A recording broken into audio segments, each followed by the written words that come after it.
That Girl Montana. That Girl Montana by Mara Ellis Ryan. Prologue. That girl, the murderer of a man of Lee Holly. That pretty little girl? Bosh. I don't believe it. I did not say she killed him. I said she was suspected. And even though she was cleared, the death of that renegade adds one more to the mysteries of our New West. But I think the mere suspicion that she did it entitles her to a medal or an ovation of some sort. The speakers were two men in complete hunting costume. That they were strangers in the Northwest was evidenced by the very lively interest they took in each bit of local color in landscape or native humanity. Of the latter, there was a most picturesque variety. There were the northern red men in their bright blankets, and women, too, with their beadwork and tanned skins for sale. A good marketplace for these was this spot where the Kootenai River is touched by the iron road that drives from the lakes to the Pacific. The road runs along our northern boundary so close that it is called the Great Northern, and verily the land it touches is great in its wildness and its beauty. The two men, with their trophies of elk horn and beaver paws, with their scarred outfit and a general air of elation gained from a successful outing, tramped down to the little station after a last lingering view toward far hunting grounds. While waiting for the train bound eastward, they employed their time in dickering with the Indian moccasin makers, of whom they bought arrows and gaily painted bows of ash, with which to deck the wall of some faraway city home. While thus engaged, a little fleet of canoes was sighted skimming down the river from that greater wilderness of the north, penetrated at that time only by the prospector or a chance hunter. For the wealth of gold in those high valleys had not yet been more than hinted at, and the hint had not reached the ears of the world. Even the Indians were aroused from their lethargy, and watched with keen curiosity the approaching canoes. When from the largest there stepped forth a young girl, a rather remarkable-looking young girl, there was a name spoken by a tall Indian boatman who stood near the two strangers. The Indians nodded their heads, and the name was passed from one to the other, the name Tana, a soft, musical name as they pronounced it. One of the strangers, hearing it, turned quickly to a white ranchman who had a ferry at that turn of the river and asked if that was the young girl who had helped locate the new gold find at the Twin Springs. Likely, agreed the ranchman. Word came that she was to cut the diggings and go to school a spell. A Mr. Hayden, who represents a company that's to work the mine, sent down word that a special party was to go east over the road from here today, so I guess she's one of the specials. She came near going on a special to the New Jerusalem. She did, not many days ago. I reckon you folks heard how Lee Holly, toughest man in the length of the Columbia, was wiped off the living earth by her last week. We heard she was cleared of it, assented the stranger.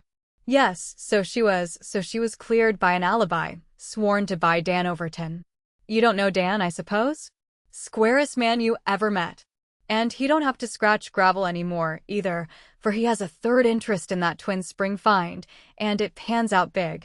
They say the girl sold her share for $200,000. She doesn't look top-heavy over it, either. And she did not. She walked between two men, one a short, rather pompous elderly man, who bore a slight resemblance to her, and whom she treated rather cruelly. Of course I am not tired, she said, in a strong, musical voice. I have been brought all the way on cushions, so how could I be?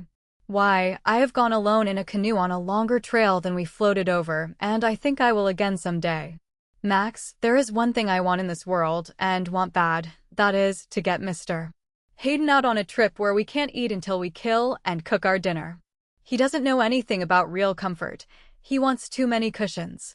The man she called Max bent his head and whispered something to her, at which her face flushed just a little and a tiny wrinkle crept between her straight, beautiful brows. I told you not to say pretty things that way, just because you think girls like to hear them. I don't. Maybe I will when I get civilized, but Mr. Hayden thinks that is a long ways ahead, doesn't he? The wrinkle was gone, vanished in a quizzical smile, as she looked up into the very handsome face of the young fellow. So do I, he acknowledged. I have a strong desire, especially when you snub me, to be the man to take you on a lone trail like that. I will, too, someday. Maybe you will, she agreed. But I feel sorry for you beforehand.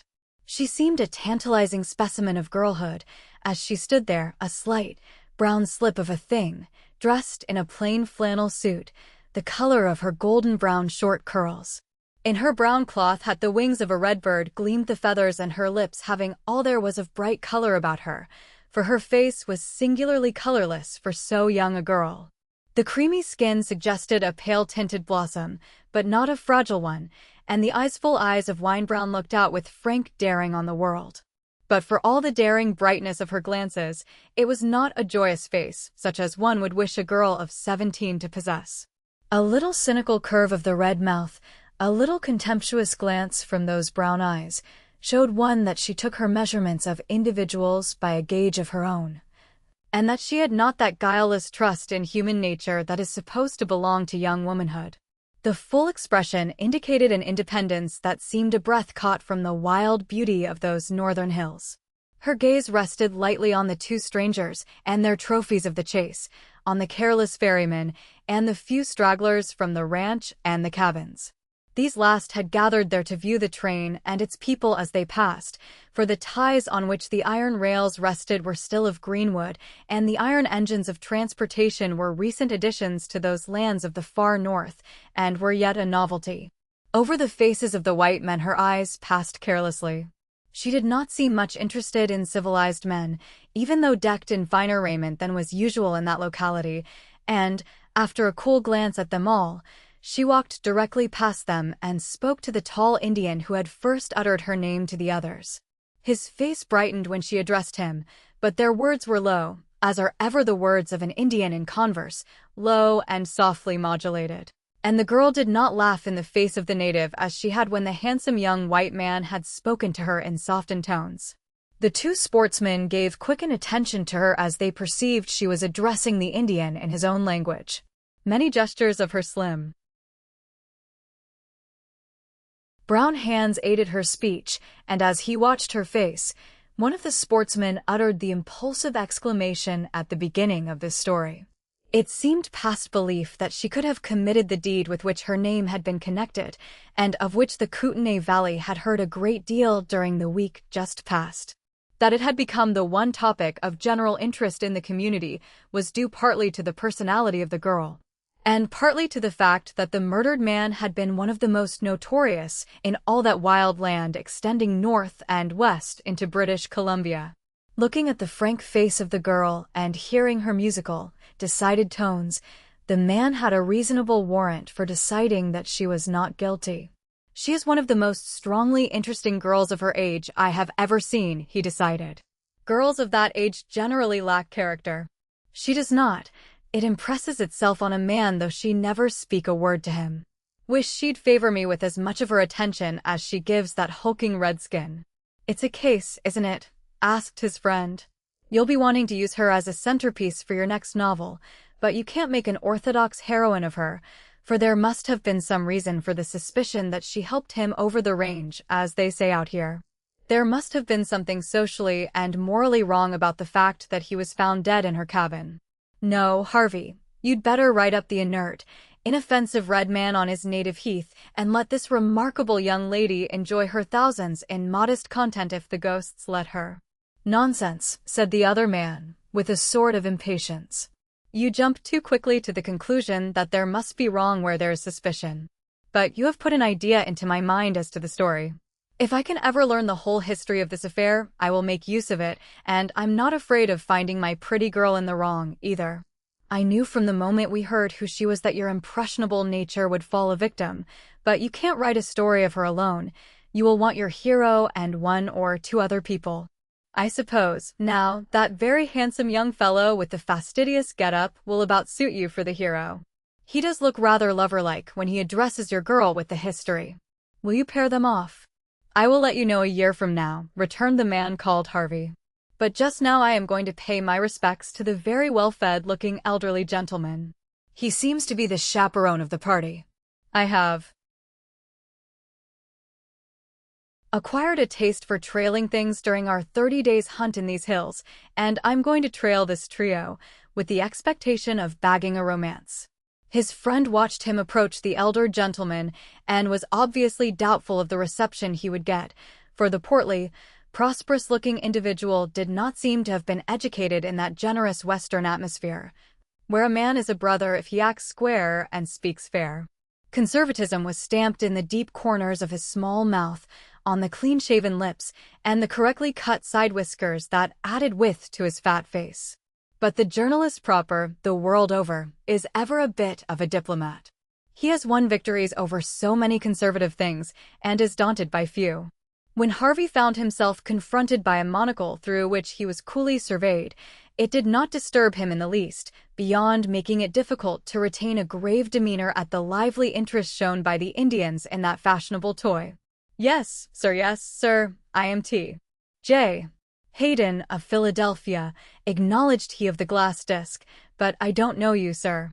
I shall be pleased to remedy that if you will allow me, returned the other, suavely, producing a card which he offered for examination.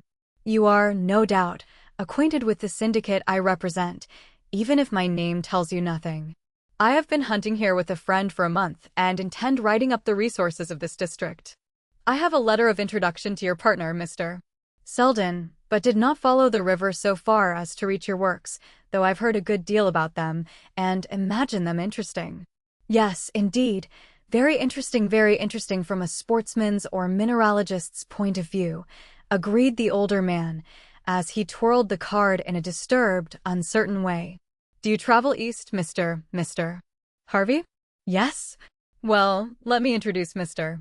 Selden's nephew. He's a New Yorker, Max Lister. Wait a minute, and I'll get him away from those beastly Indians. I never can understand the attraction they have for the average tourist. But when he reached Lister, he said not a word of the despised Reds. He had other matters more important. Here, Max. A most annoying thing has happened, he said, hurriedly. Those two men are newspaper fellows, and one is going east on our train. Worse still, the one knows people I know. Gad. I'd rather lose $1,000 than meet them now. And you must come over and get acquainted. They've been here a month and are to write accounts of the life and country. That means they have been here long enough to hear all about Tana and that Holly. Do you understand? You'll have to treat them well, the best possible, pull wires even if it costs money, and fix it so that a record of this does not get into the Eastern papers. And above and beyond everything else, so long as we are in this depraved corner of the country, you must keep them from noticing that girl Montana. The young man looked across at the girl and smiled doubtfully. I'm willing to undertake any possible thing for you, he said, but, my dear sir, to keep people from noticing Tana is one of the things beyond my power. And if she gives notice to all the men who will notice her, I've an idea jealousy will turn my hair gray early. But come on and introduce your man, and don't get in a fever over the meeting.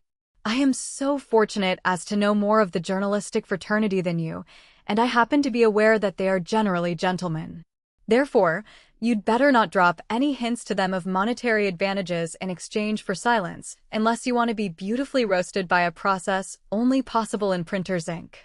The older man uttered an exclamation of impatience as he led his young companion over to the sportsmen, who had joined each other again, and as he effected the introduction, his mind was sorely upset by dread of the two gentlemanly strangers and Tana. Tana was most shamelessly continuing her confidences with the tall Indian, despite the fact that she knew it was a decided annoyance to her principal escort. Altogether the evening was a trying one to Mr. T.J. Hayden. The sun had passed far to the west, and the shadows were growing longer under the hills there by the river. Clear, red glints fell across the cool ripples of the water, and slight chill breaths drifted down the ravines and told that the death of summer was approaching. Some sense of the beauty of the dying October day seemed to touch the girl, for she walked a little apart and picked a spray of scarlet maple leaves and looked from them to the hills and the beautiful valley, where the red and the yellow were beginning to crowd out the greens. Yes, the summer was dying. Other summers would come in their turn, but none quite the same. The girl showed all the feeling of its loss in her face. In her eyes the quick tears came as she looked at the mountains. The summer was dying. It was autumn's colors she held in her hand, and she shivered, though she stood in the sunshine. As she turned toward the group again, she met the eyes of the stranger to whom Max was talking. He seemed to have been watching her with a great deal of interest, and her hand was raised to her eyes, lest a trace of tears should prove food for curiosity. "It was to one of Akomi's relations I was talking," she remarked to Mr. Hayden when he questioned her. "His little grandson is sick, and I would like to send him something. I haven't money enough in my pocket and wish you would get me some." After taking some money out of his purse for her, he eyed the tall savage with disfavor. "He'll buy bad whiskey with it," he grumbled. "No, he will not," contradicted the girl. "If a person treats these Indians square, he can trust them. But if a lie is told them, or a promise broken, well, they get even by tricking you if they can, and I can't say that I blame them. But they won't trick me, so don't worry, and I'm as sure the things will go to that little fellow safely as though I took them." She was giving the money and some directions to the Indian when a word from a squaw drew her attention to the river. A canoe had just turned the bend not a quarter of a mile away and was skimming the water with the swiftness of a swallow's dart. Only one man was in it, and he was coming straight for the landing. "Some miner rushing down to see the train go by," remarked Mr. Hayden, but the girl did not answer. Her face grew even more pale, and her hands clasped each other nervously. "Yes," said the Indian beside her and nodded to her assuringly. Then the color swept upward over her face as she met his kindly glance, and drawing herself a little straighter, she walked indifferently away. The stolid red man did not look at all snubbed. He only pocketed the money she had given him and looked after her with a slight smile, accented more by the deepening wrinkles around his black eyes than by any change about the lips. Then there was a low rumbling sound borne on the air, and as the muffled whistle of the unseen train came to them from the wilderness to the west, with one accord the Indians turned their attention to their wares and the white people to their baggage. When the train slowed up, Mr. Hayden, barely waiting for the last revolution of the wheels, energetically hastened the young girl up the steps of the car nearest them. "What's the hurry?" she asked, with a slight impatience. "I think," he replied quickly, "there is but a short stop made at this station, and as there are several vacant seats in this car, please occupy one of them until I have seen the conductor. There may be some changes made as to the compartments engaged for us. Until that is decided, will you be so kind as to remain in this coach?" She nodded rather indifferently and looked around for Max. He was gathering up some robes and satchels when the older man joined him. "We are not going to make the trip to Chicago in the car with those fellows if it can be helped, Max," he insisted, fussily. "We'll wait and see what car they are booked for, and I'll arrange for another.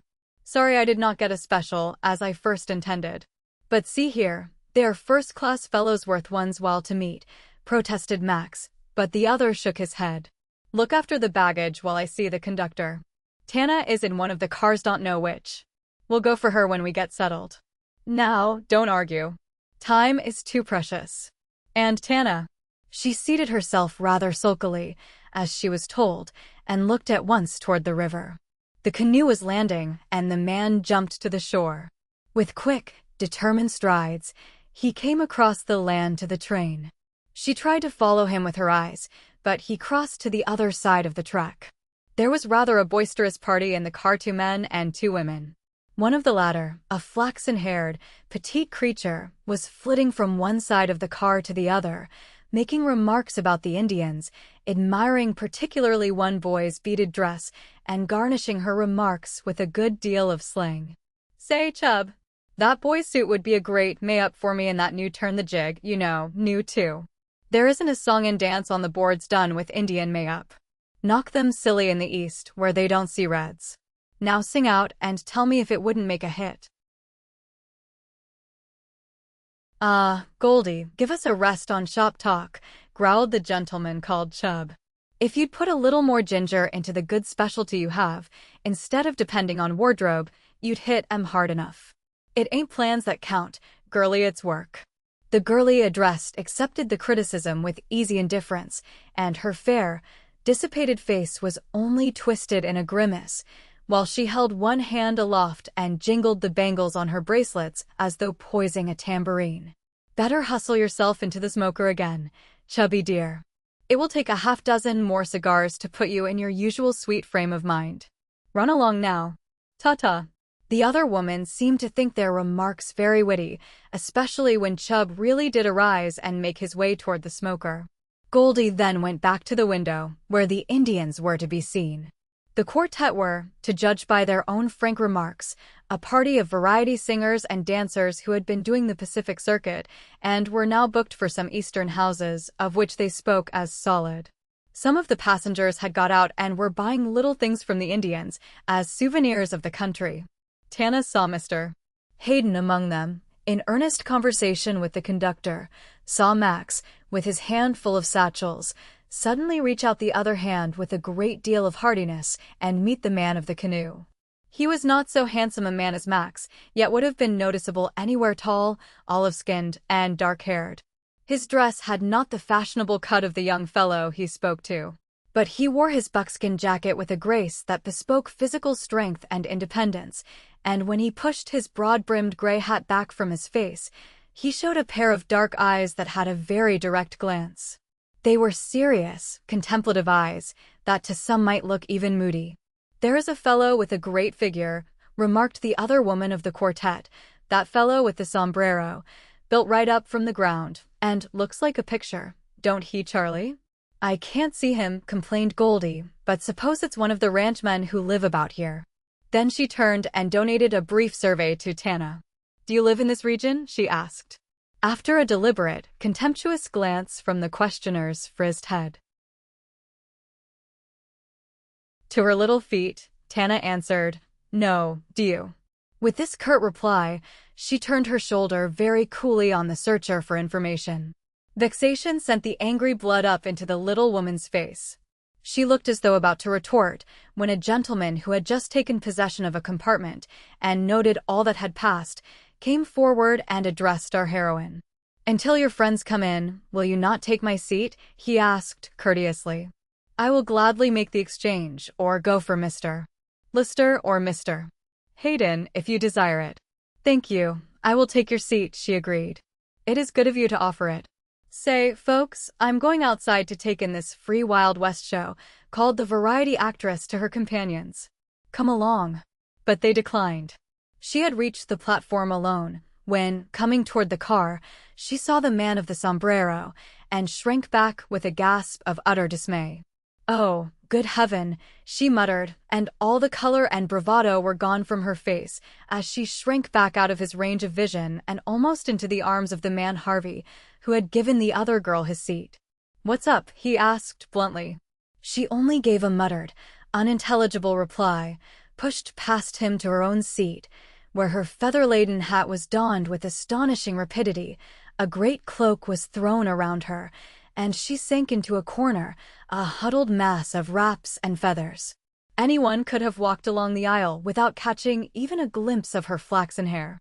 Tana and the stranger exchanged looks of utter wonder at the lightning change effected before their eyes. At that moment a tap-tap sounded on the window beside Tana, and, looking around, she met the dark eyes of the man with the sombrero gazing kindly upward at her.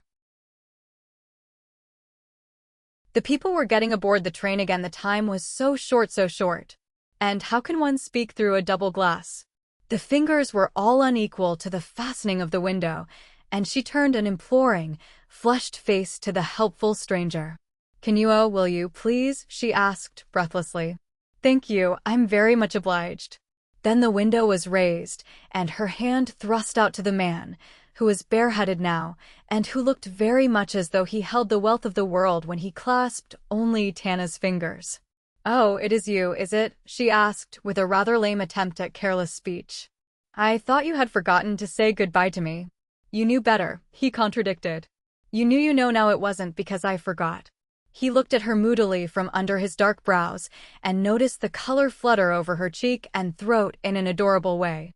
She had drawn her hand from him, and it rested on the window, a slim brown hand, with a curious ring on one finger, two tiny snakes whose jeweled heads formed the central point of attraction. "You said you would not wear that again. If it's a hoodoo, as you thought, why not throw it away?" he asked. "Oh, I've changed my mind. I need to wear it so that I will be reminded of something important as a hoodoo," she said, with a strange, bitter smile. Give it back to me, Tana, he urged. I will know Max will have something much prettier for you. And listen, my girl. You are going away. Don't ever come back. Forget everything here, but the money that will be yours for the claim. Do you understand me? Forget all I said to you when you know. I had no right to say it. I must have been drunk. I lied anyway. Oh, you lied, did you? She asked, cynically, and her hands were clasped closely, so close the ring must have hurt her. He noticed it and kept his eyes on her hand as he continued, doggedly, yes. You see, little girl, I thought I'd own up before you left, so you wouldn't be wasting any good time in being sorry about the folks back here. It wasn't square for me to trouble you as I did. And I lied. I came down to say that. You needn't have troubled yourself, she said, curtly. But I see you can tell lies. I never would have believed it if I hadn't heard you. But I guess, after all, I will give you the ring. You might want it to give to someone else, perhaps your wife. The bell was ringing and the wheels began slowly to revolve. She pulled the circlet from her finger and almost flung it at him. Tana, and all of keen appeal was in his voice and his eyes. Little girl, goodbye. But she turned away her head. Her hand, however, reached out and the spray of autumn leaves fluttered to his feet where the ring lay. Then the rumble of the moving train sounded through the valley, and the girl turned to find Max, Mr. Hayden, and a porter approaching, to convey her to the car ahead. Mr. Hayden's face was a study of dismay at the sight of Mr. Harvey closing the window and showing evident interest in Tana's comfort. So Dan did get down to see you off, Tana, observed Max as he led her along the aisle. Dear old fellow. How I did try to coax him into coming east later, but it was of no use. He gave me some flowers for you wild beauties.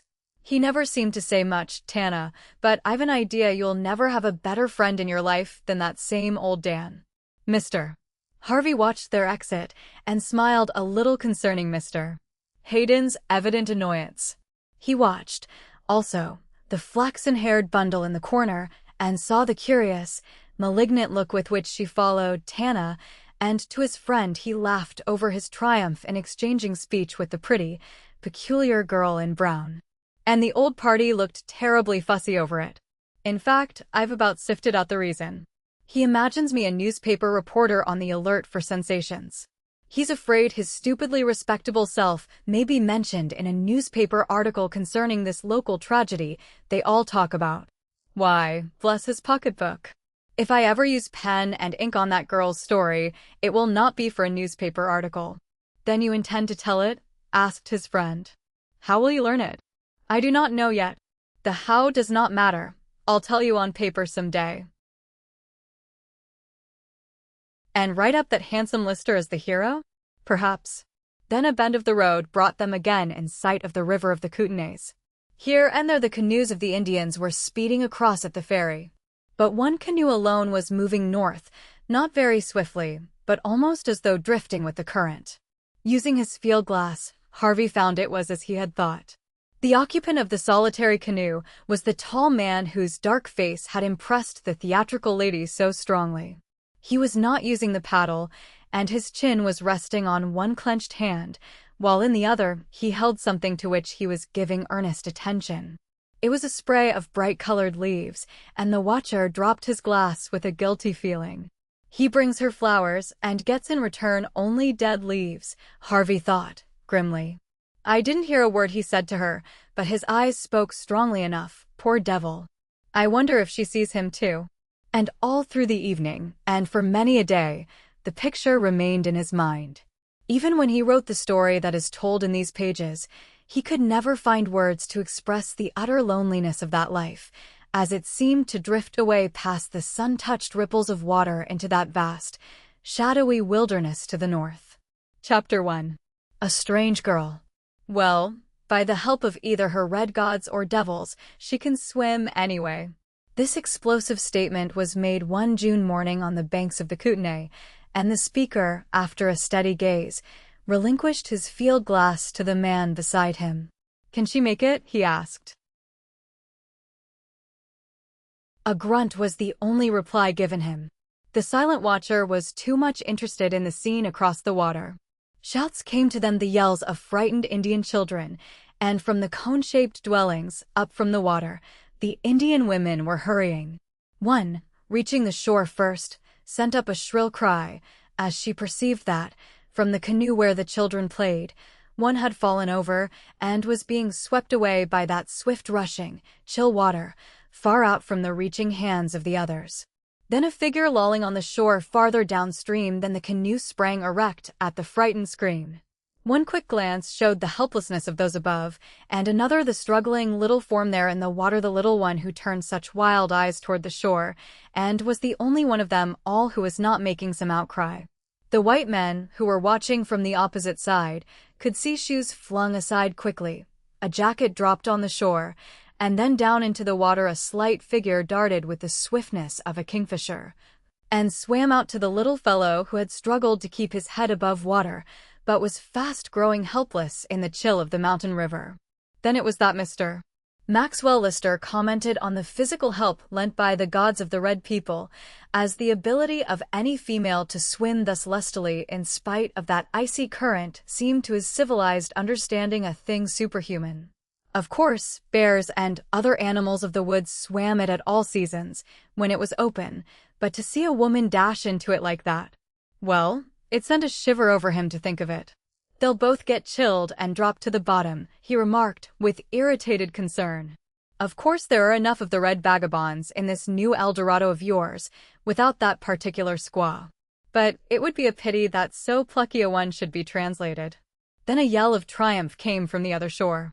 A canoe had been loosened, and was fairly flying over the water to where the child had been dragged to the surface, and the rescuer was holding herself up by the slow efforts of one arm, but could make no progress with her burden. "That's no squaw," commented the other man, who had been looking through the glass. "Why, Dan, it's no squaw, I tell you," insisted the other, with the superior knowledge of a native. "Thought so the minute I saw her drop the shoes and jacket that way. She didn't make a single Indian move. It's a white woman. Queer place for a white woman, isn't it?" The man called Dan did not answer. The canoe had reached that figure in the water, and the squaw in it lifted the now senseless child and laid him in the bottom of the light craft. A slight altercation seemed going on between the woman in the water and the one in the boat. The former was protesting against being helped on board. The men could see that by their gestures. She finally gained her point, for the squaw seized the paddle and sent the boat shoreward with all the strength of her brown arms, while the one in the water held on to the canoe and was thus towed back, where half the Indian village had now swarmed to receive them. "She's got sand and sense," and Dan nodded his appreciation of the towing process, for, chilled as she must be, the canoe would more than likely have turned over if she had tried to climb into it. "Look at the powwow they are kicking up. That little red devil must count for big stakes with them." But the woman who swam after him. "See, they try to stand her on her feet, but she can't walk. There, she's on the ground again. I'd give half my supper to know if she has killed herself with that ice bath." "Maybe you can eat all your supper and find out, too," observed the other, with a shrug of his shoulders and a quizzical glance at his companion, "unless even the glimpse of a petticoat has chased away your appetite. You had better take some advice from an old man, Max, and swear off approaching females in this country, for the specimens you'll find here aren't things to make you proud they're human." "An old man," repeated Mr. Lister with a smile of derision. "You must be pretty near 28 years old, aren't you, Dan? And just about 5 years older than myself. And what airs you do assume in consequence?" With all the weight of those years, he added, slowly, "I doubt, Mr. Dan Overton, if you have really lived as much as I have." One glance of the dark eyes was turned on the speaker for an instant, and then the old felt hat again shaded them as he continued watching the group on the far shore. The swimmer had been picked up by a stalwart Indian woman and was carried bodily up to one of the lodges, while another squaw, evidently the mother, carried the little redskin who had caused all the commotion. "I suppose, by living, you mean the life of settlements, or, to condense the question still more, the life of cities," continued Overton, stretching himself lazily on the bank. You mean the life of a certain set in one certain city, New York, for instance, and he grinned at the expression of impatience on the face of the other. Yes, I reckon New York is about the one, and a certain part of the town to live in. A certain gang of partners, who have a certain man to make their clothes and boots and hats, and stamp his name on the inside of them, so that other folks can see, when you take off your coat, or your hat, or your gloves, that they were made at just the right place. This makes you a man worth knowing. I assent that about the idea. And in the afternoon, at just about the right hour, you rig yourself out in a certain cut of coat, and stroll for an hour or so on a certain street. In the evening, if a man wants to understand just what it is to live, he must get into other clothes and drop into the theater, making a point of being introduced to any heavy swell within reach, so you can speak of it afterward, you know. Just as your chums like to say they had a supper with a pretty actress after the curtain went down, but they don't go into details and own up that the actress maybe never did anything on a stage but walk on in armor and carry a banner. Oh, scowl if you want to. Of course it sounds shoddy when a trapper outlines it, but it doesn't seem shoddy to the people who live like that. Then, about the time that all good girls are asleep, it is just the hour for a supper to be ordered, at just the right place for the wine to be good, and the dishes served in A1 shape, with a convenient waiter who knows how dim to make the lights, and how to efface himself and let you wait on your lady with your own hands. And she'll go home wearing a ring of yours too, if you have them, and you'll wake up at noon next day and think what a jolly time you had, but with your head so muddled that you can't remember where it was you were to meet her the next night, or whether it was the next night that her husband was to be home, and she couldn't see you at all. Overton rolled over on his face and grunted disdainfully, saying, "That's about the style of thing you call _living _, don't you, Sonny?" Great Scott, Dan, and the Sonny addressed stared at him in perplexity. One never knows what to expect of you. Of course there is some truth in the sketch you make, but I thought you had never ranged to the east. Did you? Well, I don't look as if I'd ever ranged beyond the timber, do I? And he stretched out his long legs with their shabby coverings and stuck his fingers through a hole in his hat. This outfit doesn't look as if the hands of a Broadway tailor had ever touched it. But, my boy, the sketch you speak of would be just as true to life among a certain set in any large city of the States. Only in the West, or even in the South, those ambitious sports would know enough to buy a horse on their own judgment if they wanted to ride, or would bet on the races without hustling around to find some played-out jockey who would give them tips. Well, to say the least, your opinion is not very flattering to us, remarked the young man moodily. You've got some grudge against the East, I guess. Grudge? Not any. And you're all right, Max. You will find thousands willing to keep to your idea of life, so we won't split on that wedge. My old stepdad would chime in with you if he were here. He prates about civilization and Eastern culture till I get weary sometimes. Culture? Wait till you see him. He's all right in his way, of course, but as I cut loose from home when only 15 and never ran across the old man again until 2 years ago, well, you see, I can make my estimates in that direction without being biased by family feeling. And I reckon he does the same thing. I don't know what to expect when I go back this time, but from signs around camp when I left, I wouldn't be surprised if he presented me with a stepmother on my return. A stepmother? Phew, whistled the other. Well, that shows there are some white women in your region anyway. Oh yes, we have several. This particular one is a Pennsylvania product, talks through her nose and eats with her knife, and will maybe try to make eyes at you and keep you in practice. But she is a good, square woman, simply one of the many specimens that drift out here. Came up from Helena with a boom and started a milliner store in the bush, mind you. But after the Indians had bought all the bright feathers and artificial flowers, she changed her sign and keeps an eating house now. It is the high-toned corner of the camp. She can cook some, and I reckon that's what catches the old man. Any more interesting specimens like that? Not like that, returned Overton, but there are some more. Then he arose and stood listening to sounds back in the wild forests. I hear the cayuse bell, he remarked, so the others are coming. We'll go back up to the camp, and after Chuck, we'll go over and give you a nearer view of the tribe on the other shore, if you want to add them to the list of your sightseeing. Certainly I do. They'll be a relief after the squads of railroad section hands we've been having for company lately. They knocked all the romance out of the wildly beautiful country we've been coming through since we left the Columbia River. Come back next year, then a boat will be puffing up here to the landing, and you can cross to the Columbia in a few hours, for the road will be completed then. And will you be here then?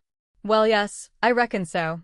I never anchor anywhere very long, but this country suits me, and the company seems to need me. The young fellow looked at him and laughed, and dropped his hand on the broad shoulder with a certain degree of affection. Seems to need you, he repeated.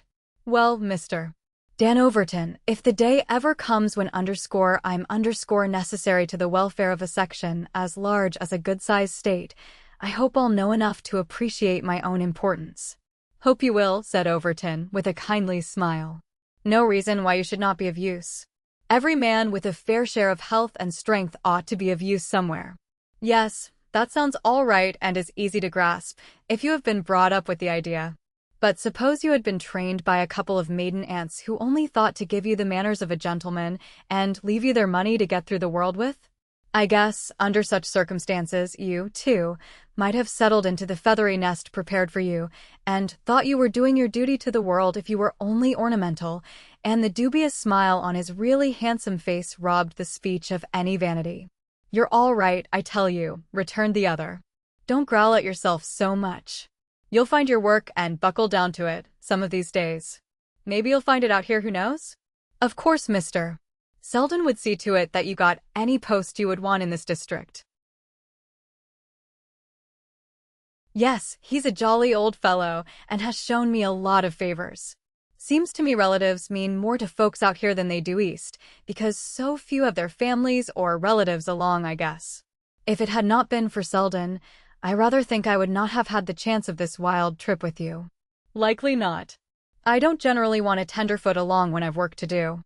No offense, Max, but they are too often a hindrance. Now that you have come, though, I'll confess I'm glad of it. The lonely trips over this wild region tend to make a man silent a bear among people when he does reach a camp. But we've talked most of the time, and I reckon I feel the better of it. I know I'll miss you when I go over this route again. You'll be on your way east by that time. The cayuse bell sounded nearer and nearer, and directly from the dense forest a pack-horse came stepping with care over the fallen logs, where the sign of a trail was yet dim to any eyes but those of a woodsman. A bell at its neck tinkled as it walked, and after it 4 others followed, all with heavy loads bound to their backs. It looked strange to see the patient animals thus walk without guide or driver through the dense timber of the mountains, but a little later voices were heard, and 2 horsemen came out of the shadows of the wood, and followed the horses upward along the bank of the river to where a little stream of fresh water tumbled down to the Kootenay. There a little camp was located, an insignificant gathering of tents, but one that meant a promising event to the country, for it was to be the connecting point of the boats that would one day float from the States on the river, and the railroad that would ere long lead westward over the trail from which the pack horses were bringing supplies. The sun was setting, and all the ripples of the river shone red in its reflected light.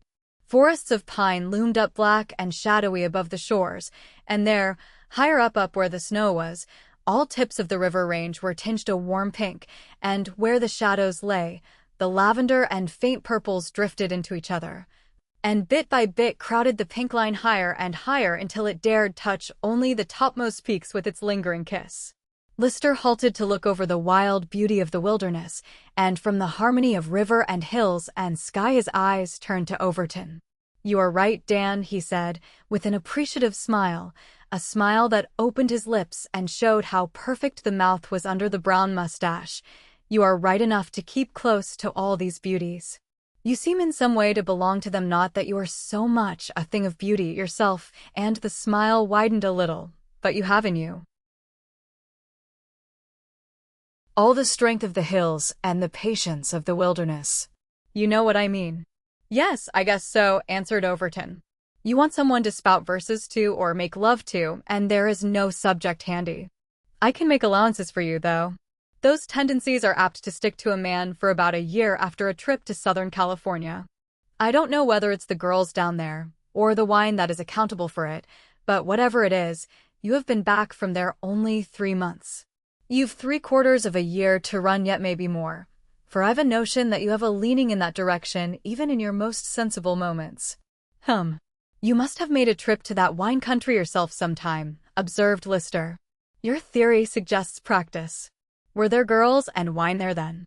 Plenty, returned Overton briefly. Come on. There's the cook shouting supper. And after supper we're to go over to the Kootenai camp. Say, what is the meaning of that name, anyway? You know all their jargons up here. Do you know that, too? Nobody does, I reckon. There are lots of theories flying around. The generally accepted one is that they were called the _Courtenay_ by the French trappers long ago, and that Kootenai is the result, after generations of Indian pronunciation. They named the _Nez Perces _ to the pierced noses, you know, but that name has kept its meaning better.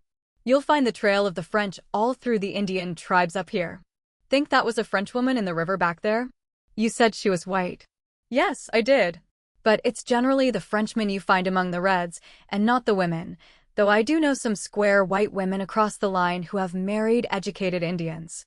But they're generally a lazy, shiftless set? The tone was half inquiring, and Overton grimaced and smiled. They are not behind the rest when it comes to a fight, he answered. And as to lazy, well, there are several colors of people who are that, under some circumstances. I have an Indian friend across in the States who made $8,000 in a cattle deal last year and didn't sell out, either. Now, when you and I can do as well on capital we've earned ourselves, then maybe we'll have a right to criticize some of the rest for indolence.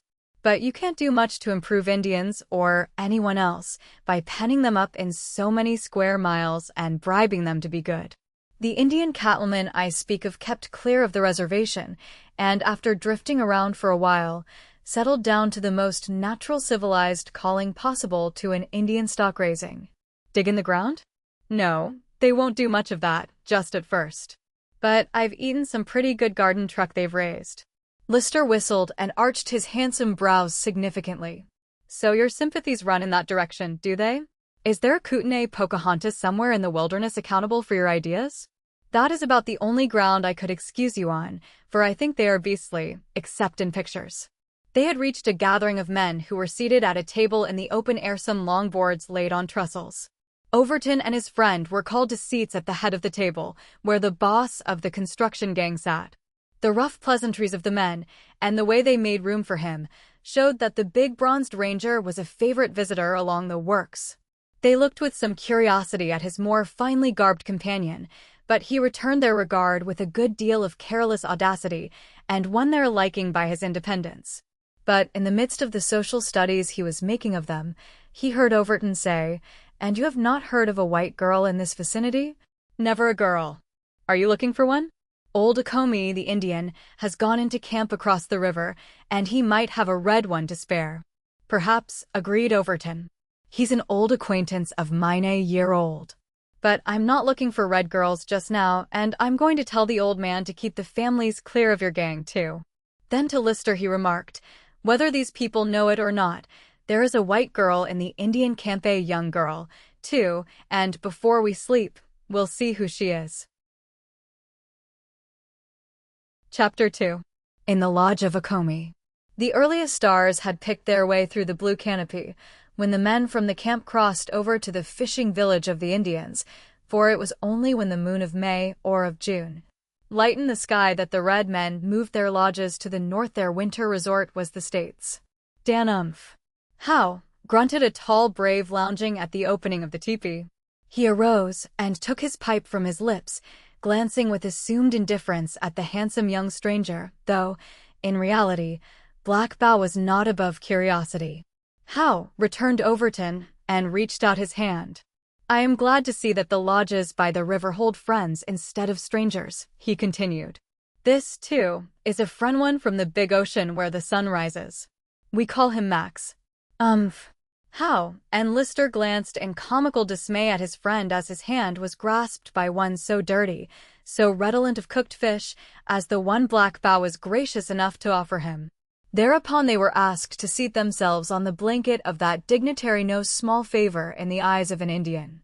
Overton talked of the fish and the easy markets there would soon be for them, when the boats and the cars came pushing swiftly through the forests, of the many wolves Black Bao had killed in the winter past, of how well the hunting shirt of deerskin had worn that Black Bao's squaw had sold him when he met them last on the trail, of any and many things, but the episode of the evening of which Lister was waiting to hear. As the dusk fell, Lister fully appreciated the picturesque qualities of the scene before him.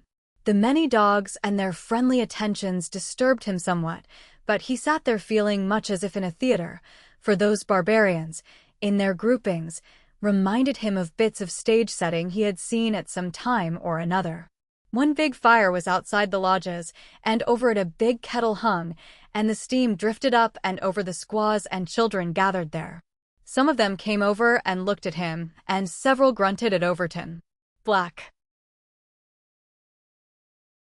Bao would order them away once in a while with a lordly clihoye, much as he did the dogs, and, like the dogs, they would promptly return and gaze with half-veiled eyes at the elegance of the high boots covering the shapely limbs of Mr.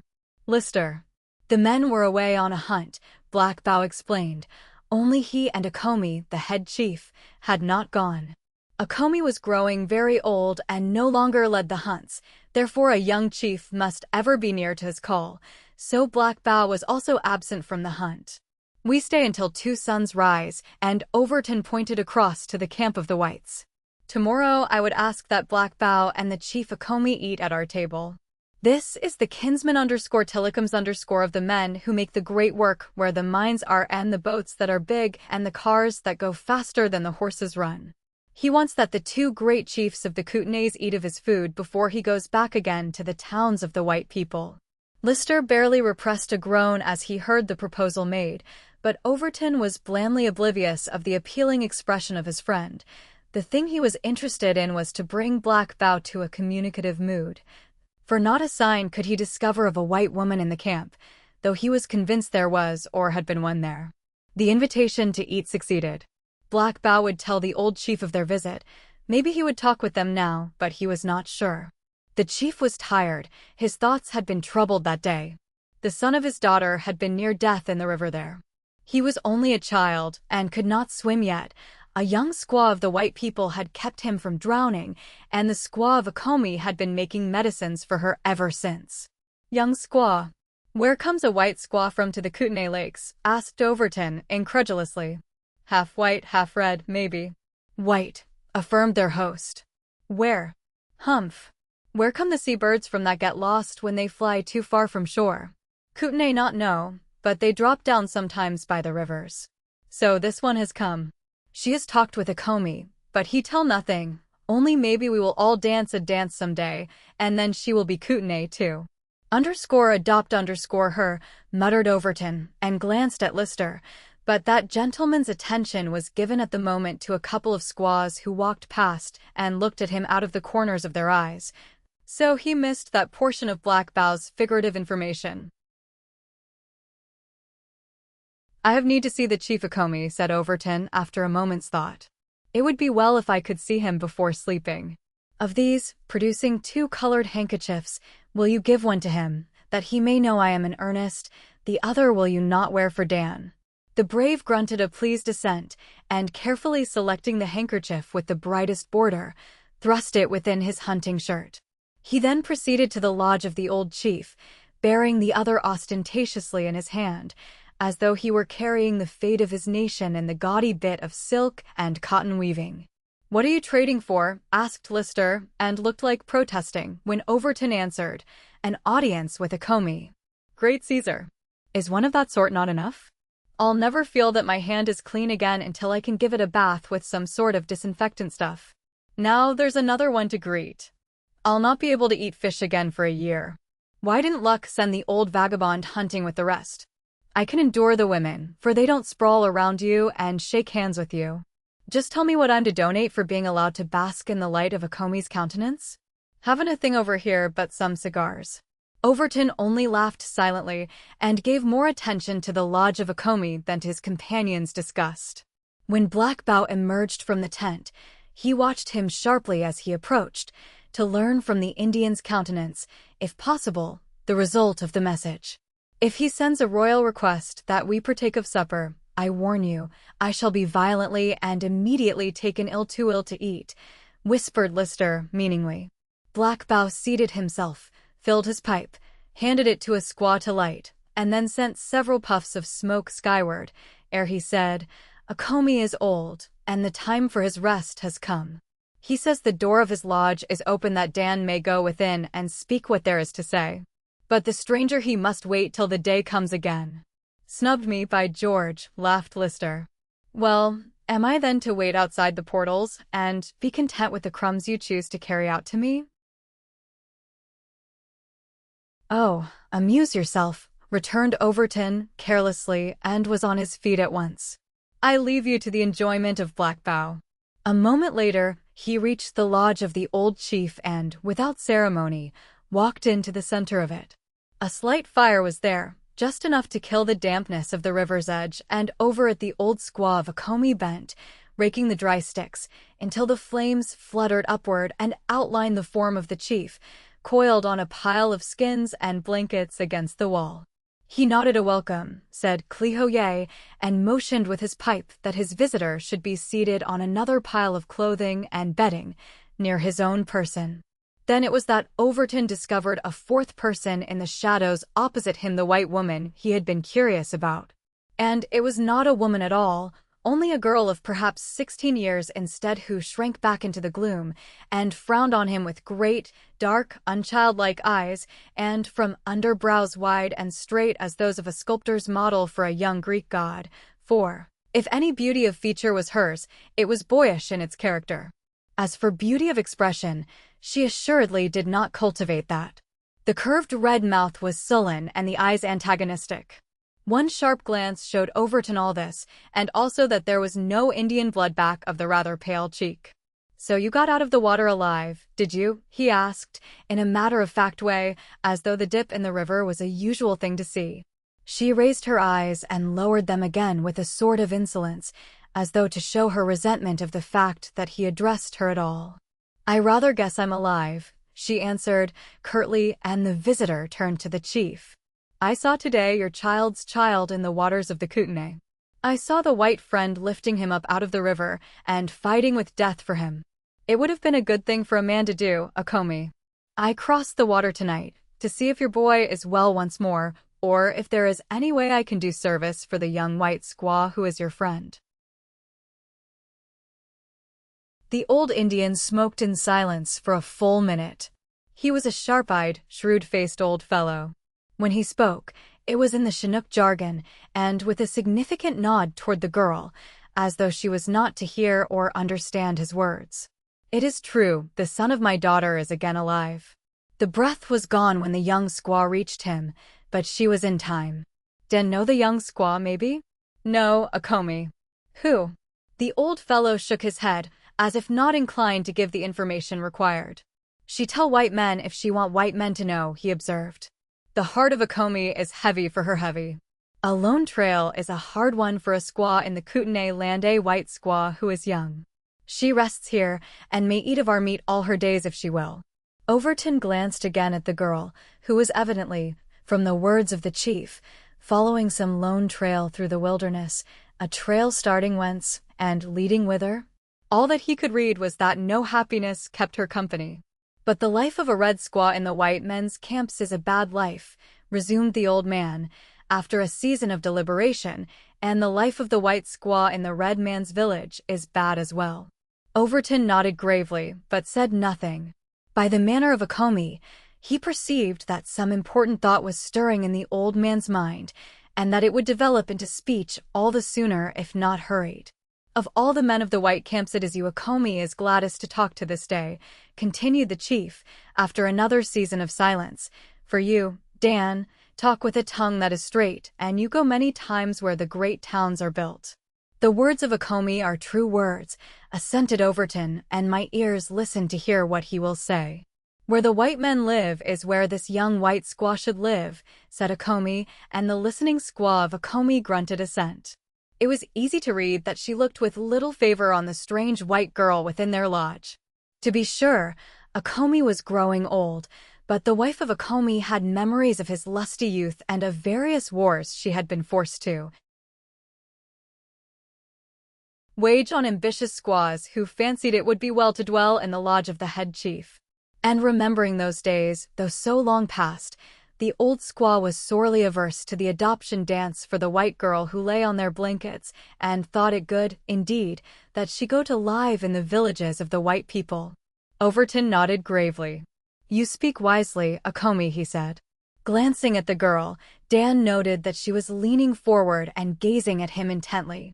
Her face gave him the uncomfortable feeling that she perhaps knew what they were talking of, but she dropped back into the shadows again, and he dismissed the idea as improbable, for white girls were seldom versed in the lore of Indian jargon.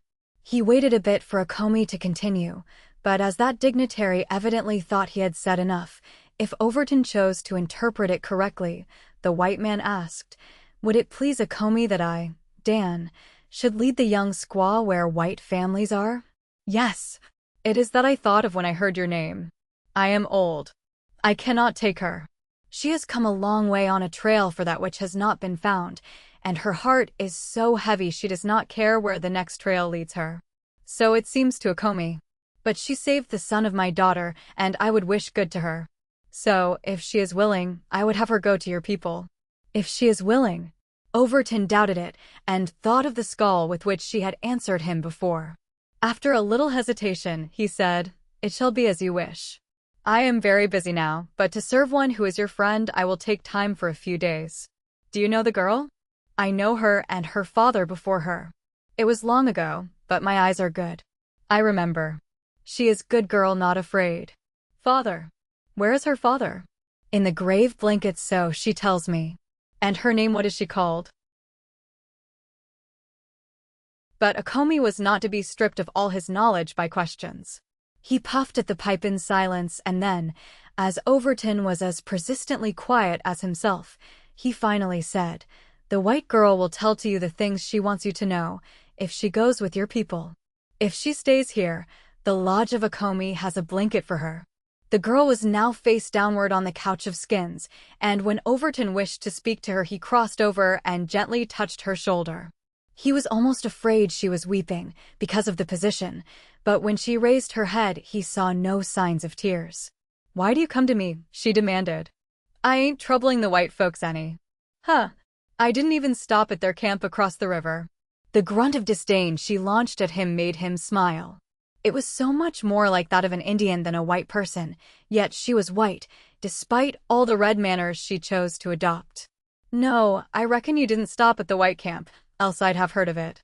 But as you're alone in this country, don't you think you'd be better off where other white women live?" He spoke in the kindliest tone, and she only bit her lip and shrugged her angular shoulders. "I will see that you are left with good people," he continued, "so don't be afraid about that. I'm Dan Overton. Akomi will tell you I'm square. I know where there's a good sort of white woman who would be glad to have you around, I guess." "Is it your wife?" she demanded, with the same sullen, suspicious wrinkle between her brows. His face paled ever so little, and he took a step backward, as he looked at her through narrowing eyes. "No, miss, it is not my wife," he said, curtly, and then walked back and sat down beside the old chief.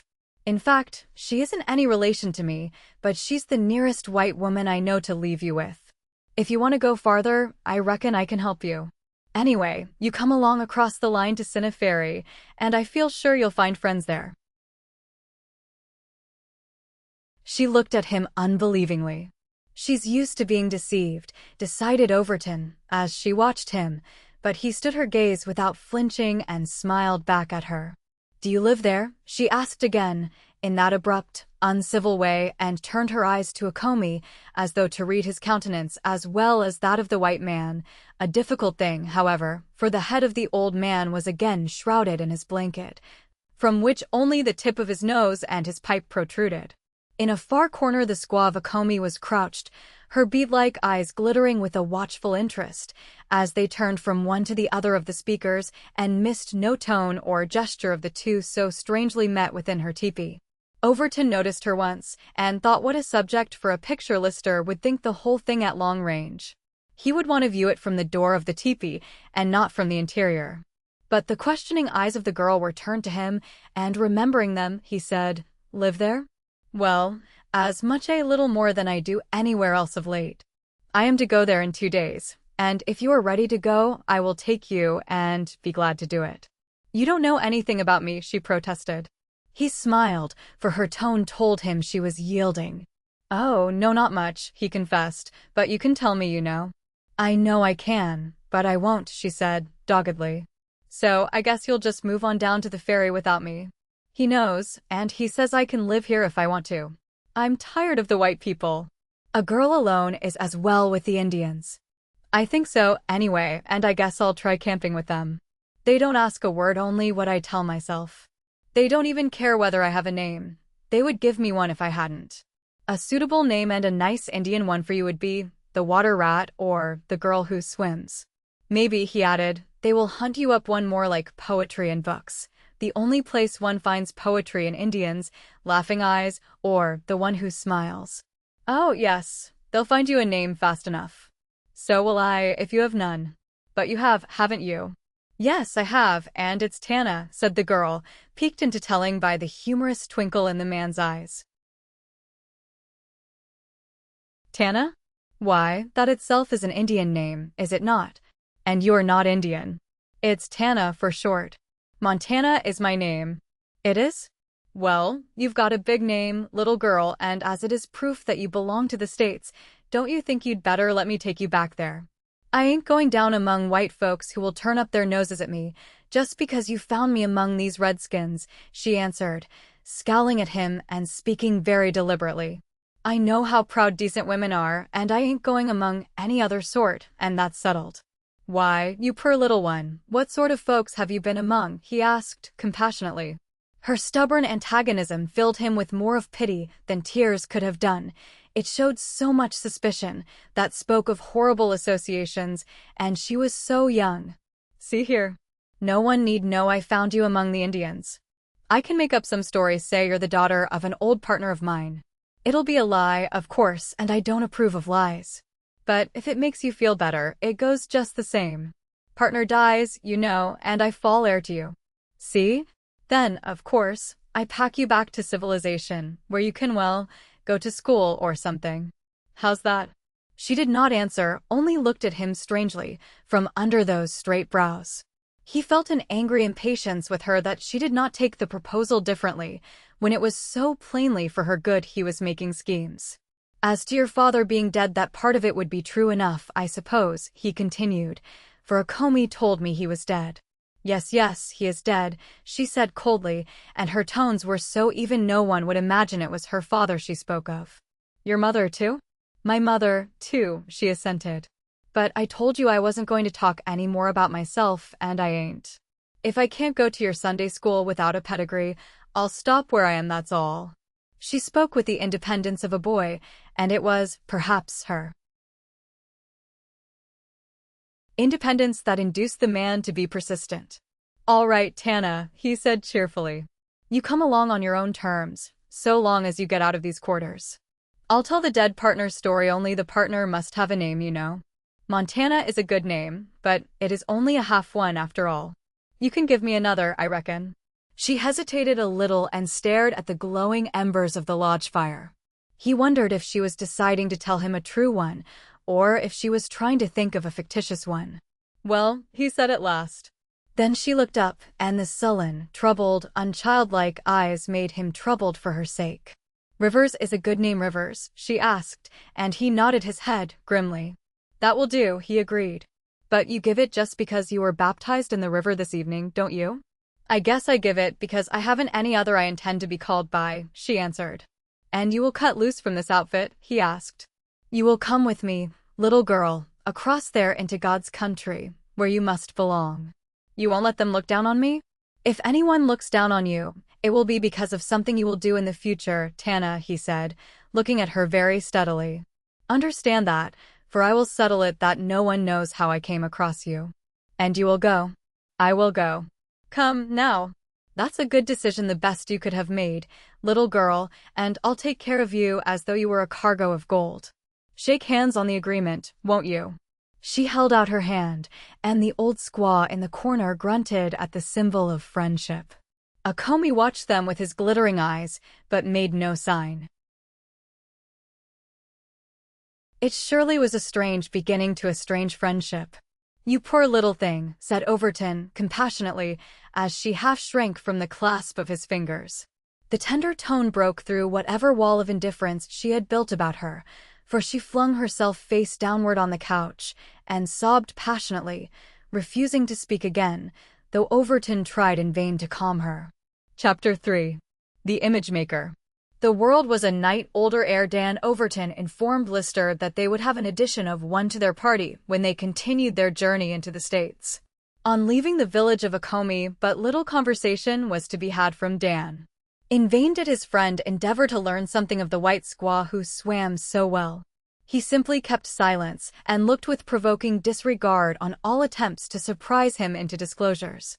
But when the camp breakfast was over, and he had evidently thought out his plan of action, he told Lister over the sociable influence of a pipe that he was going over to the camp of Okomi again. "The fact is, Max, that the girl we saw yesterday is to go across home with us. She's a ward of mine." "What?" demanded Max, sitting bolt upright in his amazement. "A ward of yours? You say that as though you had several scattered among the tribes about here." "So it is a Kootenai Pocahontas. What good advice was it you gave me yesterday about keeping clear of Selkirk Range females? And now you are deliberately gathering one to yourself, and I will be the unnecessary third on our journey home." Dan, I wouldn't have thought it of you." Overton listened in silence until the first outburst was over.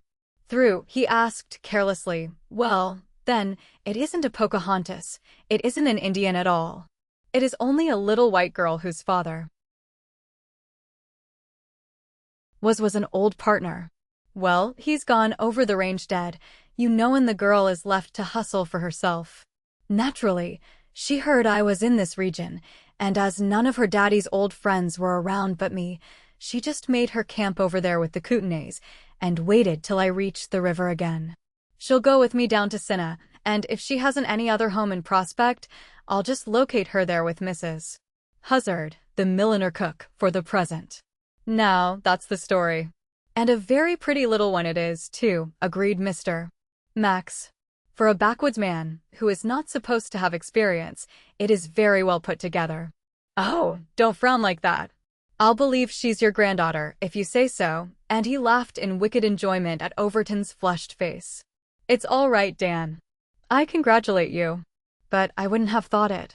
"I suppose now," remarked Dan, witheringly, "that by all these remarks and giggles you are trying to be funny. Is that it? Well, as the fun of it is not visible to me yet, I'll just keep my laughter till it is. In the meantime, I'm going over to call on my ward, Miss Rivers, and you can hustle for funny things around camp until I come back." "Oh, say, Dan, don't be vindictive. Take me along, won't you?" "I'll promise to be good 'pon honor, I will.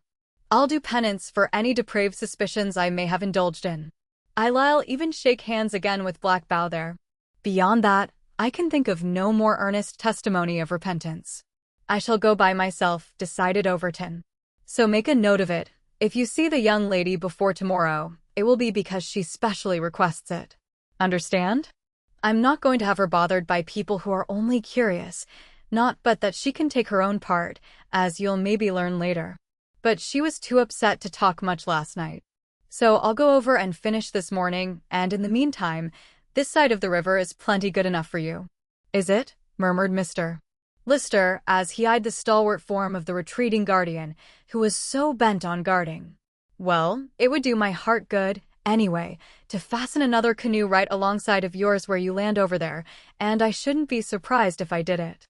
Thus it happened that while Overton was skimming upward across the river, his friend, on mischief bent, was getting a canoe ready to launch.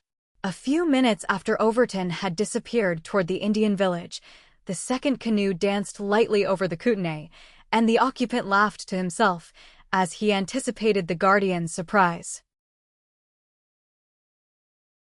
"Not that I care in the least about seeing the dismal damsel he has to look after," mused Lister.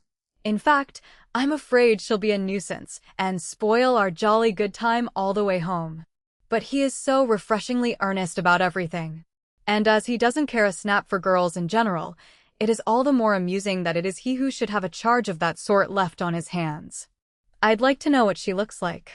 Common, I dare say, for the ultra-refined do not penetrate these wilds to help blaze trails, and she swam like a boy. When he reached the far shore, no one was in sight. With satisfied smiles, he fastened his canoe to that of Overton, and then cast about for some place to lie in wait for that selfish personage and surprise him on his return. He had no notion of going up to the village, for he wanted only to keep close enough to trace Overton. Hearing children's voices farther along the shore, he sauntered that way, thinking to see Indian games, perhaps. When he came nearer, he saw they were running races. The contestants were running turnabout, 2 at a time. Each victory was greeted with shrill cries of triumph. He also noticed that each victor returned to a figure seated close under some drooping bushes, and each time a hand was reached out and some little prize was given to the winner. Then, with shouts of rejoicing, a new race was planned. As the stranger stood back of the thick bushes, watching the stretch of level beach and the half-naked, childish figures, he grew curious to see who that one person just out of sight was. One thing at last he did discover, that the hand awarding the prizes was tan like the hand of a boy, but that it certainly had white blood instead of red in its veins. What if it should be the ward? Elated and full of mischief, he crept closer. If only he could be able to give Overton a description of her when Overton came back to the canoe. At first all he could see were the hands playing with a bit of wet clay, or so it seemed to him. Then his curiosity was more fully aroused when out of the mass a recognizable form was apparent, a crudely modeled head and shoulders of a decided Indian character. Lister was so close now that he could notice how small the hands were, and to see that the head bent above them was covered with short, brown, loosely curled hair, and that there was just a tinge of reddish gold on it, where the sunlight fell. A race was just ended, and one of the little young savages trotted up where the image-maker was. The small hand was again reached out, and he could see that the prize the little Indian had raced for was a blue bead of glass. He could see, also, that the owner of the hand had the face of a girl with dark eyes and long lashes that touched the rather pale cheeks. Her mouth was deliciously saucy, with its bow-like curve and its clear redness. She said something he did not understand, and the children scampered away to resume the endless races, while she continued the manipulation of the clay, frowning often when it would not take the desired form. Then one of the sharp-eyed little redskins left his companions and slipped back to her, and said something in a tone so low it was almost a whisper. She turned at once and looked directly into the thicket, back of which Lister stood. "What are you watching for?" she demanded. "I don't like people who are afraid to show themselves." "Well, I'll try to change that as quickly as I can," Lister retorted, and circling the clump of bushes, he stood before her with his hat in his hand, looking smilingly audacious as she frowned on him. But the frown faded as she looked, perhaps because Tana had never seen anyone quite so handsome in all her life, or so fittingly and picturesquely dressed for Mr. Maxwell. Lister was artist enough to make the most of his many good points, and to exhibit them all with charming unconsciousness. "I hope you will like me better here than across there," he said, with a smile that was contagious. "You see, I was too shy to come forward at first, and then I was afraid to interrupt your modeling. It is very good." "You don't look shy," she said, combatively, and drew the clay image back, where he could not look at it. She was not at all sure that he was not laughing at her, and she covered her worn shoes with the skirt of her dress, feeling suddenly very poor and shabby in the light of his eyes. She had not felt at all like that when Overton looked at her in a Comey's lodge. "You would not be so unfriendly if you knew who I am," he ventured meekly. "Of course, Max Lister don't amount to much, but I happen to be Dan Overton's friend, and with your permission, I hope to continue with him to Cinneferry, and with you as well, for I am sure you must be Miss Rivers." "If you're sure, that settles it, I suppose," she returned. "So he told you about me?" "Oh, yes, we are chums, as you will learn." "Then I was so fortunate as to see your brave swim after that child yesterday. You don't look any the worse for it." "No, I'm not. I suppose, now, you thought that little dip a welcome break in the monotony of camp life, while you were waiting for Dan." She looked at him in a quick, questioning way he thought odd. "Oh yes. While I was waiting for Dan," she said in a queer tone, and bent her head over the clay image. He thought her very interesting with her boyish air, her brusqueness, and independence. Yet, despite her savage surroundings, a certain amount of education was visible in her speech and manner, and her face had no stamp of ignorance on it. The young Kootenais silently withdrew from their races and gathered watchfully close to the girl. Their nearness was a discomfiting thing to Lister, for it was not easy to carry on a conversation under their watchful eyes. "You gave them prizes, did you not?" he asked. "How much wealth must one offer to get them to run?" "Run where?" she returned carelessly, though quietly amused at the scrutiny of the little redskins. They were especially charmed by the glitter of gold mountings on Mr. Lister's watchguard. "Oh, run races, run anywhere," he said. From a pocket of her blouse, she drew forth a few blue beads that yet remained. "This is all I had to give them, and they run just as fast for one of these as they would for a pony. Good enough. I'll have some races for my own edification and comfort," and he drew out some coins. "Will you run for this run far over there?" The children looked at the girl.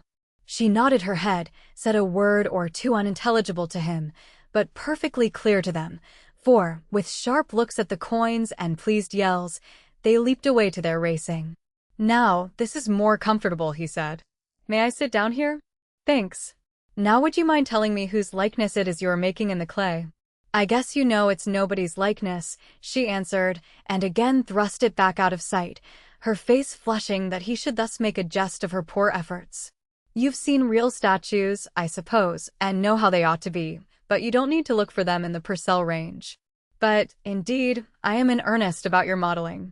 Won't you believe me?" And the blue eyes looking into her own were so appealing that she turned away her head half shyly, and a pink flush crept up from her throat. Miss Rivers was evidently not used to eyes with caressive tendencies, and they disturbed her, for all her strangely unchildlike character. "Of course, your work is only in the rough," he continued, "but it is not at all bad, and has real Indian features. And if you have had no teaching, and she looked at him with a mirthless smile. "Where'd anyone get teaching of that sort along the Columbia River?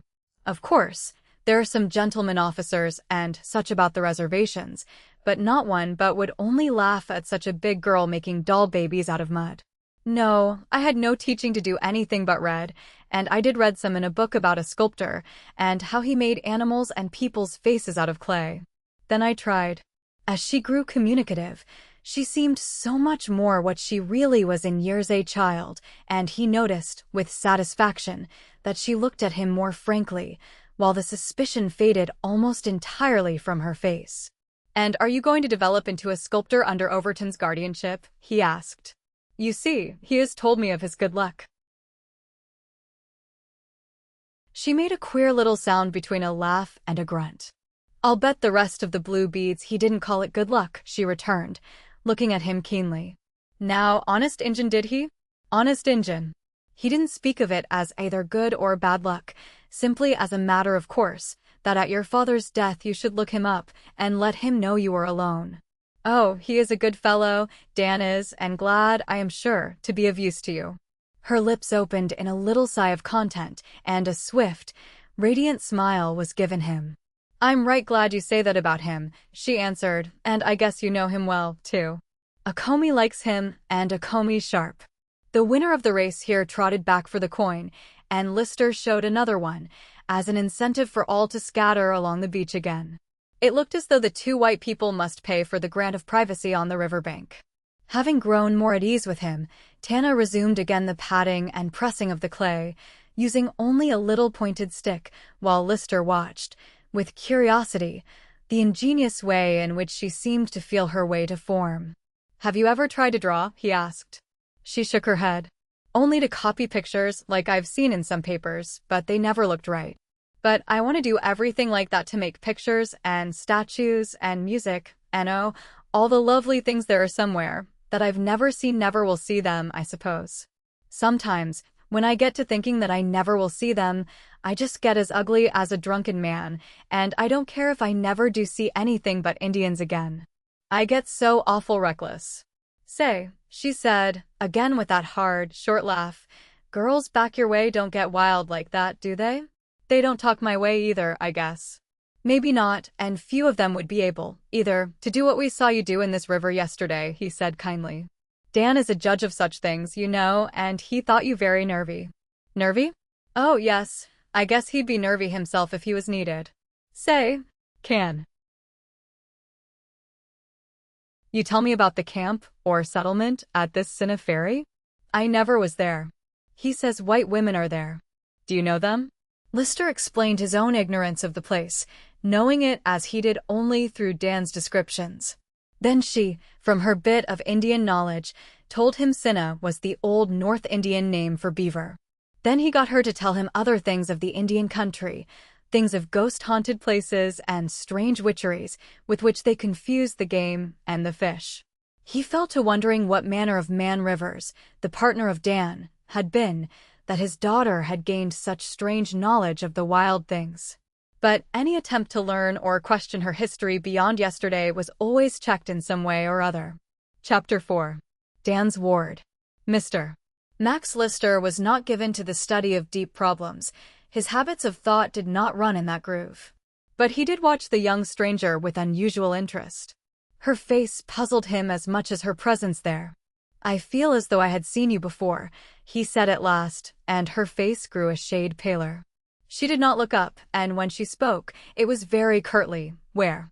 Oh, I don't know. In fact, I believe it is a resemblance to someone I know that makes me feel that way. I look like someone you know? Well, yes, you do, a little lady who is a little older than you, a little more of a brunette than you, yet there is a likeness. Where does she live and what is her name? She asked with scant ceremony. I don't suppose her name would tell you much, he answered. But it is Miss Margaret Hayden of Philadelphia. Miss Margaret Hayden, she said slowly, almost contemptuously. So you know her?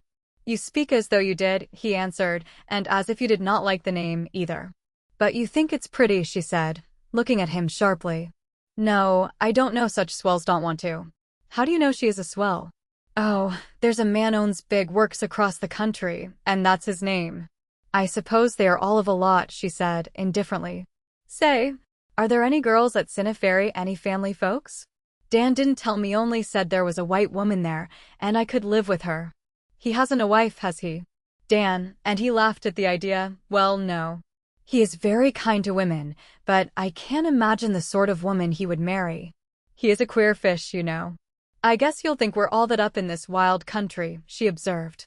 Does he know much about books and such things? Such things. Oh, you know. Things of the life in the cities, where there's music and theaters. I love the theaters and pictures. And well, everything like that. Lister watched her brightening face and appreciated all the longing in it for the things he liked well himself. And she loved the theaters. All his own boyish enthusiasm of years ago crowded into his memory as he looked at her. You have seen plays, then? He asked, and wondered where she had seen them along that British Columbia line. Seen plays? Yes, in Frisco and Portland and Victoria, big, real theaters, you know, and then others in the big mining camps. Oh, I just dream over plays when I do see them, especially when the actresses are pretty. But I mostly like the villains better than the heroes. Don't know why, but I do. What? You like to see their wickedness prosper? No, I think not, she said, doubtfully. But I tell you, the heroes are generally just too good to be live men, that's all. And the villain mostly talks more natural, gets mad, you know, and breaks things and rides over the layout as though he had some nerve in him. Of course, they always make him throw up his hands in the end, and every man in the audience applauds, even the ones who would act just as he does if such a pretty hero was in their way. Well, you certainly have peculiar ideas of theatrical personages for a young lady, decided Lister, laughing. And why you have a grievance against the orthodox handsome hero, I can't see. He's too good, she insisted, with a little frown appearing between her brows, and no one is ever started in the play with a fair chance against him. He is always called Willie, where the villain would be called Bill now, isn't he? Then the girl in the story always falls in love with him at first sight, and that's enough to rile any villain, especially when he wants her himself. Oh, and the face of the young man was a study as he inspected this wonderful ward of Dan. Whatever he had expected from the young swimmer of the Kootenay, from the welcomed guest of Akomi, he had not expected this sort of thing. She was twisting her pretty mouth, with a schoolgirl's earnestness, over a problem, and accenting thus her patient forming of the clay face. She built no barriers up between herself and this handsome stranger, as she had in the beginning with Overton. What she had to say was uttered with all freedom, her likes, her thoughts, her ambitions. At first the fineness and perfection of his apparel had been as grandeur and insolence when contrasted with her own weather-stained, coarse skirt of wool, and her boy's blouse belted with a strap of leather. Even the blue beads, her one feminine bit of adornment, had been stripped from her throat, that she might give some pleasure to the little bronze-tinted runners on the shore. But the gently modulated, sympathetic tones of Lister and the kindly fellowship in his eyes, when he looked at her, almost made her forget her own shabbiness, all but those hideous coarse shoes. For he talked to her with the grace of the people in the place she loved so, and had not once spoken as though to a stray found in the shelter of an Indian camp. But he did look curious when she expressed those independent ideas on questions over which most girls would blush or appear at least a little conscious. "So, you would put a veto on love at first sight, would you?" he asked, laughingly. "And the beauty of the hero would not move you at all? What a very odd young lady you would have me think you. I believe love at first sight is generally considered, by your age and sex, the pinnacle of all things hoped for." A little color did creep into her face at the unnecessary personal construction put on her words. She frowned to hide her embarrassment and thrust out her lips in a manner that showed she had little vanity as to her features and their attractiveness.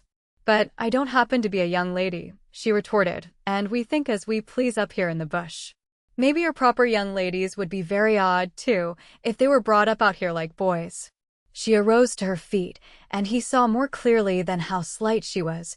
Her form and face were much more childish in character than her speech, and the face was looking at him with resentful eyes.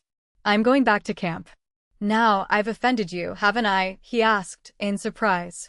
"Really, I did not mean to. Won't you forgive me?" She dug her heel in the sand and did not answer, but the fact that she remained at all assured him she would relent. He was amused at her quick show of temper. What a prospect for Dan. "I scarcely know what I said to vex you," he began, but she flashed a sullen look at him. "You think I'm odd and a nobody, just because I ain't like fine young ladies you know somewheres like Miss Margaret Hayden," and she dug the sand away with vicious little kicks. "Nice ladies with kid slippers on," she added, derisively, "the sort that always falls in love with the pretty man, the hero. Huh, I've seen some men who were heroes, real ones, and I never saw a pretty one yet." As she said it, she looked very straight into the very handsome face of Mr. Lister. A young Tartar, he decided mentally, while he actually colored at the directness of her gaze and her sweepingly contemptuous opinion of pretty men. "I see I'd better vacate your premises since you appear unwilling to forgive me even my unintentional faults," he decided, meekly. "I'm very sorry, I'm sure, and hope you will bear no malice. Of course I nobody would want you to be different from what you are, so you must not think I meant that. I had hoped you would let me buy that clay bust as a memento of this morning, but I'm afraid to ask favors now. I can only hope that you will speak to me again tomorrow. Until then, goodbye." She raised her eyes sullenly at first, but they dropped, ashamed, before the kindness of his own. She felt coarse and clumsy, and wished she had not been so quick to quarrel. And he was turning away. Maybe he would never speak nicely to her again, and she loved to hear him speak. Then her hand was thrust out to him, and in it was the little clay model. "You can have it." "I'll give it to you," she said, quite humbly. "It ain't very pretty, but if you like it." Thus ended the first of many differences between Dan's ward and Dan's friend. When Daniel Overton himself came stalking down among the Indian children, looking right and left from under his great slouch hat, he halted suddenly, and with his lips closed somewhat grimly, stood there watching the rather pretty picture before him. But the prettiness of it did not seem to appeal to him strongly. He looked on the girl's half-smiling, drooped face, on Lister, who held the model and his hat in one hand and, with his handsome blonde head bared, held out his other hand to her, saying something in those low, deferential tones Dan knew so well. Her hand was given after a little hesitation. When they beheld Dan so near them, the hands were unclasped and each looked confused. Mr. Lister was the first to recover, and adjusting his head covering once more, he held up the clay model to view. "Thought you'd be around before long," he remarked, with a provoking gleam in his eyes. "I really had no hope of meeting Miss Rivers before you this morning, but fortune favors the brave, you know, and fortune sent me right along these sands for my morning walk, a most indulgent fortune. Look at this. Did you know your ward is an embryo sculptress?" The older man looked indifferently enough at the exalted bit of clay. "I leave discoveries of that sort to you. They seem to run in your line more than mine," he answered, briefly. Then he turned to the girl. "Akomi told me you were here with the children, Tana. If you had other company, Akomi would have made him welcome." He did not speak unkindly, yet she felt that in some way he was not pleased, and perhaps he would change his mind and leave her where he found her. And if so, she might never see either of their faces again. As the thought came to her, she looked up at Dan in a startled way and half put out her hand. "I did not know. I don't like the lodges. It is better here by the river. It is your friend that came, and I, certainly. You need not explain. And as you seem to know each other, I need not do any introducing," he answered, as she seemed to grow confused. "But I have a little time to talk to you this morning, and so came early. Which means that I can set sail for the far shore," added Lister, amiably. "All right, I'm gone. Goodbye till tomorrow, Miss Rivers. I'm grateful for the clay Indian and more grateful that you have agreed to be friends with me again. Will you believe, Dan, that in our short acquaintance of half an hour, we have had time for one quarrel and make up? It is true. And now that she is disposed to accept me as a traveling companion, don't you spoil it by giving me a bad name when my back is turned. I'll wait at the canoes." With a wave of his hat, he passed out of sight around the clump of bushes and down along the shore, singing cheerily, and the words floated back to them. "Come, love. Come, love. My boat lies low. She lies high and dry on the Ohio." Overton stood looking at the girl for a little time after Lister disappeared. His eyes were very steady and searching, as though he began to realize the care a ward might be, especially when the antecedents and past life of the ward were so much of stubborn mystery to him. "I wonder," he said, at last, "if there is any chance of your being my friend, too, in so short a time as a half-hour? Oh, well, never mind," he added, as he saw the red mouth tremble and tears show in her eyes as she looked at him. "Only don't commence by disliking, that's all, for unfriendliness is a bad thing in a household, let alone in a canoe, and I can be of more downright use to you, if you give me all the confidence you can. I know what you mean that I must tell you about how I came here and all, but I won't," she burst out. "I'll die here before I do. I hated the people they said were my people. I was glad when they were dead, glad. Oh, you'll say it's wicked to think that way about relatives. Maybe it is, but it's natural if they've always been wicked to you. I'll go to the bad place, I reckon, for feeling this way, and I'll just have to go, for I can't feel any other way. Tana, and his hand fell on her shoulder, as though to shake her away from so wild a mood. "You are only a girl yet. When you are older, you will be ashamed to say you ever hated your parents, whoever they were, your mother." "I ain't saying anything about her," she answered bitterly. "She died before I can mind. I've been told she was a lady. But I won't ever use the name again she used. I want to start square with the world, if I leave these Indians, and I can't do it unless I change my name and try to forget the old one. It has a curse on it, it has." She was trembling with nervousness, and her eyes, though tearless, were stormy and rebellious. "You'll think I'm bad, because I talk this way," she continued, "but I ain't. I've fought when I had to, and I'd swear sometimes, but that's all the bad I ever did do. I won't any more if you take me with you. I can cook and keep house for you, if you hain't got folks of your own, and I do want to go with you. Come, love. Come. Won't you go along with me? And I'll take you back to old Tennessee." The words of the handsome singer came clearly back to them. Overton, about to speak, heard the words of the song, and a little smile, half bitter, half sad, touched his lips as he looked at her. "I see," he said, quietly, "you care more about going today than you did when I talked to you last night." "Well, that's all right. And I reckon you can make coffee for me as long as you like. That mayn't be long, though, for some of the young fellows will be wanting you to keep house for them before many years, and you'll naturally do it." "How old are you?" "I'm past 16, she said, in a deprecating way, as though ashamed of her years and her helplessness. "I'm old enough to work, and I will work if I get where it's any use trying. But I won't keep house for anyone but you." "Won't you?" he asked, doubtfully. "Well, I've an idea you may. But we'll talk about that when the time comes. This morning I wanted to talk of something else before we start you and Max and I down into Idaho. I'm not asking the name of the man you hate so, but if I am to acknowledge him as an old acquaintance of mine, you had better tell me what business he was in. You see, it might save complications if anyone should run across us someday and know." "No one will know me," she said, decidedly. "If I didn't know that, I'd stay right here, I think. And as to him, my fond parent," and she made a grimace, "I guess you can call him a prospector and speculator, either of those would be correct. I think they called him Jim when he was christened. Akomi said last night you had been on the trail hunting for someone. Was it a friend, or anyone I could help you look for?" "No, it wasn't a friend, and I'm done with the search and glad of it." "Did you," she added, looking at him darkly, "ever put in time hunting for anyone you didn't want to find?" Without knowing it, Miss Rivers must have touched on a subject rather sensitive to her guardian, for his face flushed, and he gazed at her with a curious expression in his eyes. "Maybe I have, little girl," he said at last. "I reckon I know how to let your troubles alone anyway if I can't help them.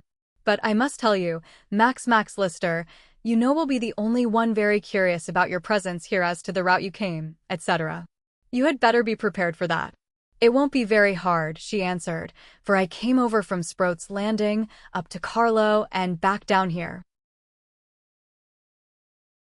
"Over from Sproat's you?" he asked, looking at her nervously. "I heard nothing of a white girl making that trip. When and how did you do it?" "2 weeks ago, and on foot," was the laconic reply. "As I had only a paper of salt and some matches, I couldn't afford to travel in high style, so I footed it. I had a ring and a blanket, and I traded them up at Carlo for an old tub of a dugout, and got here in that." "You had someone with you?" "I was alone." Overton looked at her with more of amazement than she had yet inspired in him. He thought of that indescribably wild portage trail from the Columbia to the Kootenay. When men crossed it, they preferred to go in company, and this slip of a girl had dared its loneliness, its dangers alone. He thought of the stories of death, by which the trail was haunted, of prospectors who had verged from that dim path and had been lost in the wilderness, where their bones were found by Indians or white hunters long after, of strange stories of wild beasts, of all the weird sounds of the jungles, of places where a misstep would send one lifeless to the jagged feet of huge precipices. And through that trail of terror she had walked alone. "I have nothing more to ask," he said briefly. "But it is not necessary to tell any of the white people you meet that you made the trip alone." "I know," she said, humbly, "they'd think it either wasn't true or else that it oughtn't to be true. I know how they'd look at me and whisper things. But if you believe me," she paused uncertainly and looked up at him. All the rebellion and passion had faded out of her eyes now, they were only appealing. What a wild, changeable creature she was with those quick contrasts of temper. Wild as the name she bore Montana the Mountains. Something like that thought came into his mind as he looked at her. He had gathered other wild things from his trips into the wilderness, young bears with which to enliven camp life, young fawns that he had loved and cared for, because of the beauty of eyes and form. Even a pair of kittens had been carried by him across into the States, and developed into healthy, marauding panthers. One of these had set its teeth through the flesh of his hand one day ere he could conquer and kill it, and his fawns, cubs, and smaller pets had drifted from him back to their forests, or else into the charge of some other prospector who had won their affections. He remembered them, and the remembrance lent a curious character to the smile in his eyes as he held out his hand to her. I do believe you, for it is only cowards who tell lies, and I don't believe you'd make a good coward, would you? She did not answer, but her face flushed with pleasure, and she looked up at him gratefully. He seemed to like that better than words. Akomi called you girl not afraid, he continued. And if I were a redskin, too, I would look up an eagle feather for you to wear in your hair. I reckon you've heard that only the braves dare wear eagle feathers. I know, but you have earned them by your own confession, he said, kindly, and someday I may run across them for you. In the meantime, I have only this. He held out a beaded belt of Indian manufacture, a pretty thing, and she opened her eyes in glad surprise as he offered it to her. For me? Oh, Dan, Mr. Overton. She paused, confused at having called him as the Indians called him, but he smiled understandingly. We'll settle that name business right here, he suggested. You call me Dan if it comes easier to you. Just as I call you Tana. I don't know, Mr. Overton, very well myself in this country, and you needn't trouble yourself to remember him. Dan is shorter. If I had a sister, she'd call me Dan, I suppose, so I give you license to do so. As to the belt, I got it, with some other plunder, from some Columbia River Reds, and you use it. There is some other stuff in Akomi's teepee you'd better put on, too. It's new stuff, a whole dress, and I think the moccasins will about fit you. I brought over 2 pairs to make sure. Now, don't get any independent notions in your head, he advised, as she looked at him as though about to protest. If you go to the States as my ward, you must let me take the management of the outfit. I got the dress for an army friend of mine, who wanted it for his daughter, but I guess it will about fit you, and she will have to wait until next trip. Now, as I've settled our business, I'll be getting back across the river, so until tomorrow, _Klahowya_. She stood, awkward and embarrassed, before him. No words would come to her lips to thank him. She had felt desolate and friendless for so long, and now when his kindness was so great, she felt as if she should cry if she spoke at all. Just as she had cried the night before at his compassionate tones and touch. Suddenly she bent forward for the belt, and with some muttered words he could not distinguish, she grasped his big hand in her little brown fingers, and touching it with her lips, twice thrice turned and ran away as swiftly as the little Indians who had run on the shore. The warm color flushed all over Dan's face as he looked after her. Of course, she was only a little girl, but he was devoutly glad Max was not in sight. Max would not have understood aright. Then his eyes traveled back to his hand, where her mouth had touched it. Her kiss had fallen where the scar of the panther's teeth was. And this, also, was a wild thing he was taking from the forests. Chapter 5. At Cinna Ferry. It has been young wolves and bears and other vicious pets every form thing, but snakes or redskins, and at last it's that. Tush, tush, Captain. Now, it's not so bad. Why, I declare, now, I was kind of pleased when I got sight of her. She's white anyway, and she's right smart. Smart. The captain sniffed, dubiously. We'll get a chance to see about that later on, Mrs. Huzzard. But it's like your hem. Tender heart to have a good word for all comers, and this is only another proof of it. Shaw. Now, you're making game, I guess. That's what you're up to, Captain and Mrs. Huzzard attempted a chaste blush and smile, and succeeded in a smirk. I'm sure, now, that to hem a few neckties and sich like for you is no good reason for thinking I'm doing the same for everyone that comes around. No, indeed, my heart ain't so tender as all that. The captain, from under his sandy brows, looked with a certain air of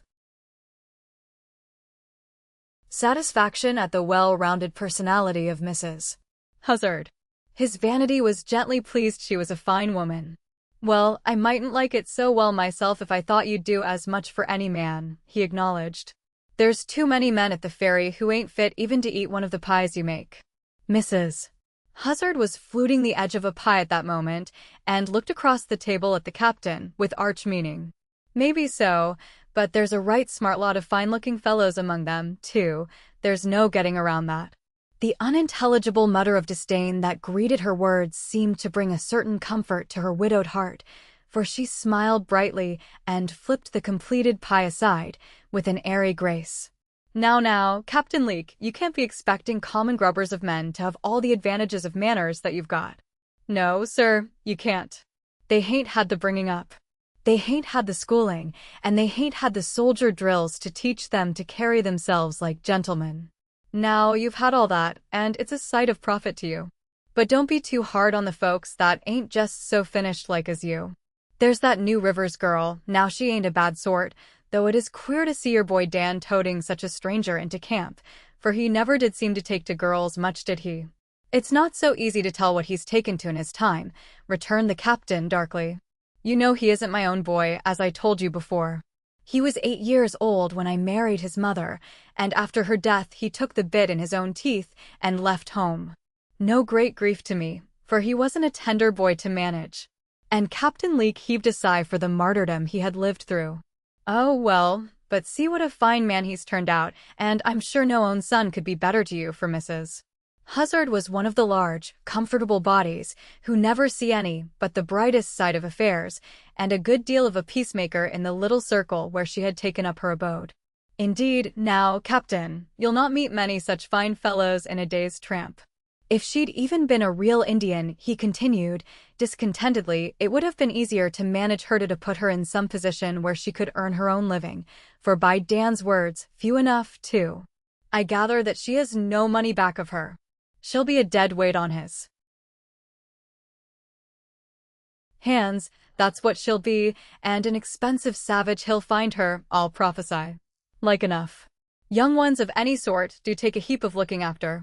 But she's smart, as I said before, and I do think it's a sight better to make room for a likely young girl than to be scared most to death with young wolves and bears tied around for pets.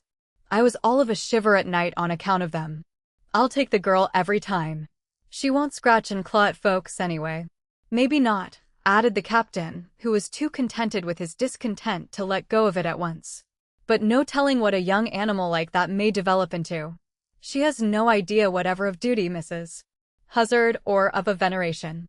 She contradicted me squarely this morning when I made some comment about those beastly redskins, actually set up her ignorance against my years of service under the American flag, Mrs. Huzzard. Yes, madam. She did that, and Captain Leek arose in his wrath and tramped twice across the room, halting again near her table and staring at her as though defying her to justify that. When he arose, one could see by the slight unsteadiness in his gait that the cane in his hand was for practical use.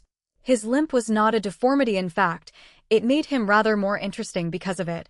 People would notice or remember him when nothing else in his personality would cause them to do so. For Captain Alfonso Leek was not a striking-looking personage.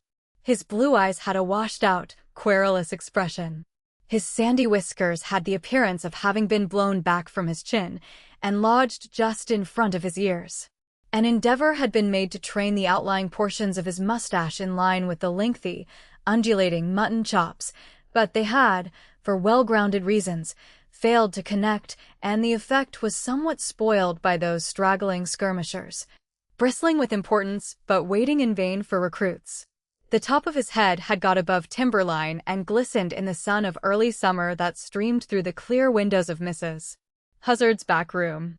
But as that head was generally covered by a hat that sported a cord and tassel, and as his bulging breastbone was covered by a dark blue coat and vest, on which the brass buttons shone in real military fashion well, all those things had their weight in a community where few men wore a coat at all in warm weather. Mrs. Huzzard, in the depths of her being, thought it would be a fine thing to go back to Pennsylvania as Mrs. Captain, even if the captain wasn't as forehand as she'd seen men. Even the elegant way in which he could do nothing and yet diffuse an air of importance was impressive to her admiring soul. The clerical whiskers and the military dress completed the conquest. But Mrs. Huzzard, having a bit of native wisdom still left, knew he was a man who would need managing, and that the best way was not to let his opinion rule her in all things. Therefore, she only laughed cheerily at his indignation. Well, Captain, I can't say but she did flare up about the Indians, when you said they were all thieves and paupers, stealing from the government, and all that. But then, by what she says, she has knowed some decent ones in her time, friends of hers, and you know anyone must say a good word for a friend. You'd do that yourself. Maybe, I don't say I wouldn't, he agreed. But I do say, the friends would not be redskins. No, madam. They're no fit friends for a gentleman to cultivate, and so I have told Dan. And if this girl owns such friends, it shows plainly enough that the class she belongs to is not a high one. Dan's mother was a lady, Mrs. Hazard. She was my wife, madam. And it is a distress for me to see anyone received into our family who does not come up to that same level. That is just the state of the case, and I maintain my position in the matter. Let Dan take on all the temper he likes about it. The lady of the pies did not respond to his remarks at once. She had an idea that she herself might fall under the ban of Captain Leake's discriminating eyes and be excluded from that upper circle of chosen humanity to which he was born and bred. He liked her pies, her flapjacks, and even the many kinds of boiled dinners she was in the habit of preparing and garnishing with dumplings. So far as his stomach was concerned, she could rule supreme, for his digestion was of the best and her filling dishes just suited him.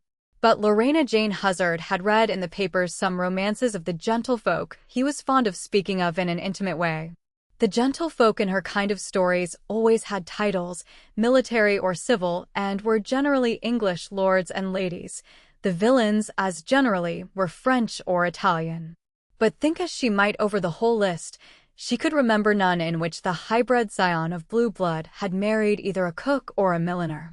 One might marry the milliner if she was very young and madly beautiful, but Lorena Jane was neither. She remembered also that beautiful though the milliner or bailiff's daughter or housekeeper's niece might be, it was only the villain in high life who married her. Then the marriage always turned out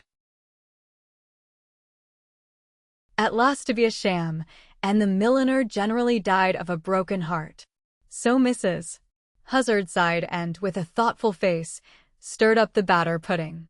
Captain Leake had given her food for reflection of which he was little aware, and it was quite a little while before she remembered to answer his remarks. So Mr. Dan is showing temper too, is he? Well, that's a pity. He's a good boy, Captain. I wouldn't waste my time to go against him, if I was you, and there he is now. Good morning, Mr. Dan. Come right in. Breakfast over, but I'll get you up a bite at any time and welcome.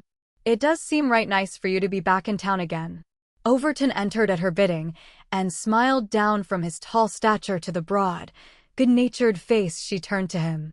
Breakfast? Why, I'm thinking more about dinner, Mrs. Hazard.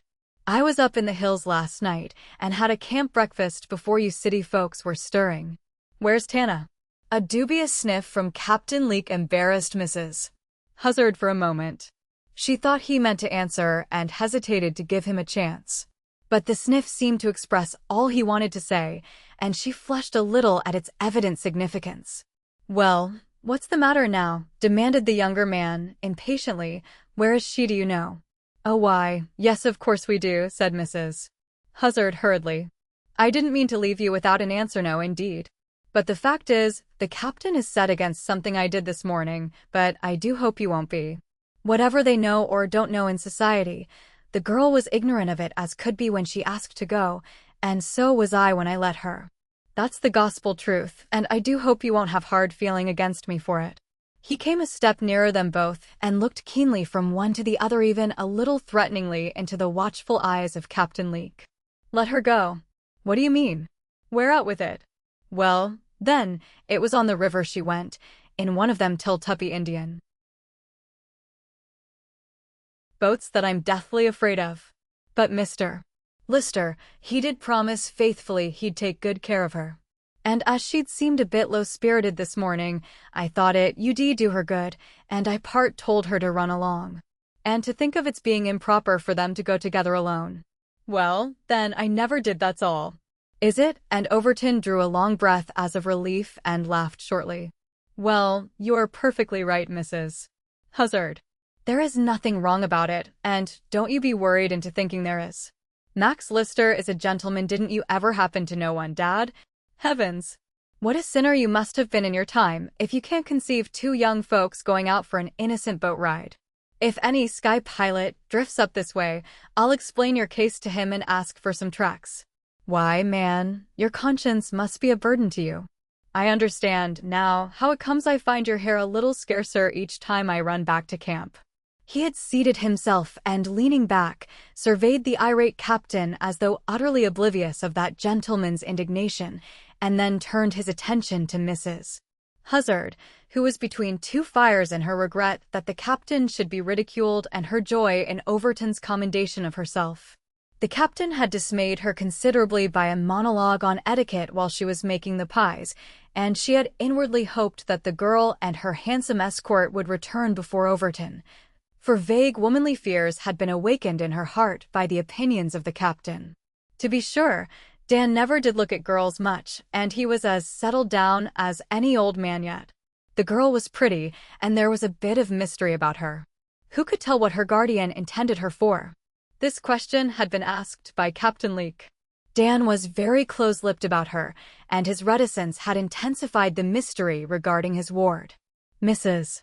Huzzard had seen wars of extermination started for a less worthy reason than pretty Montana, and so she had done some quiet fretting over the question until Tana's guardian set her free from worries by his hearty words.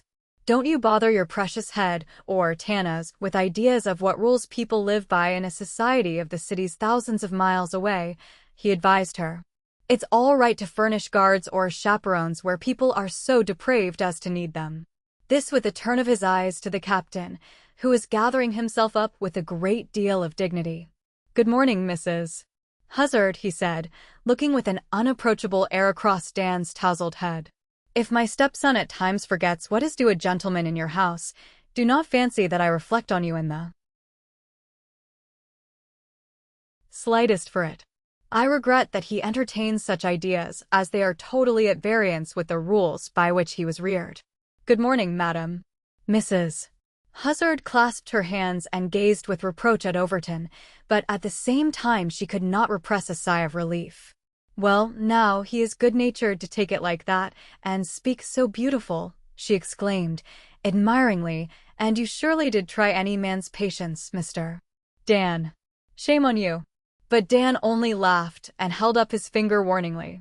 You'll marry that man some day, if I don't put a stop to this little mutual admiration society I find here on my return, he said, and caught her sleeve as she tried to pass him.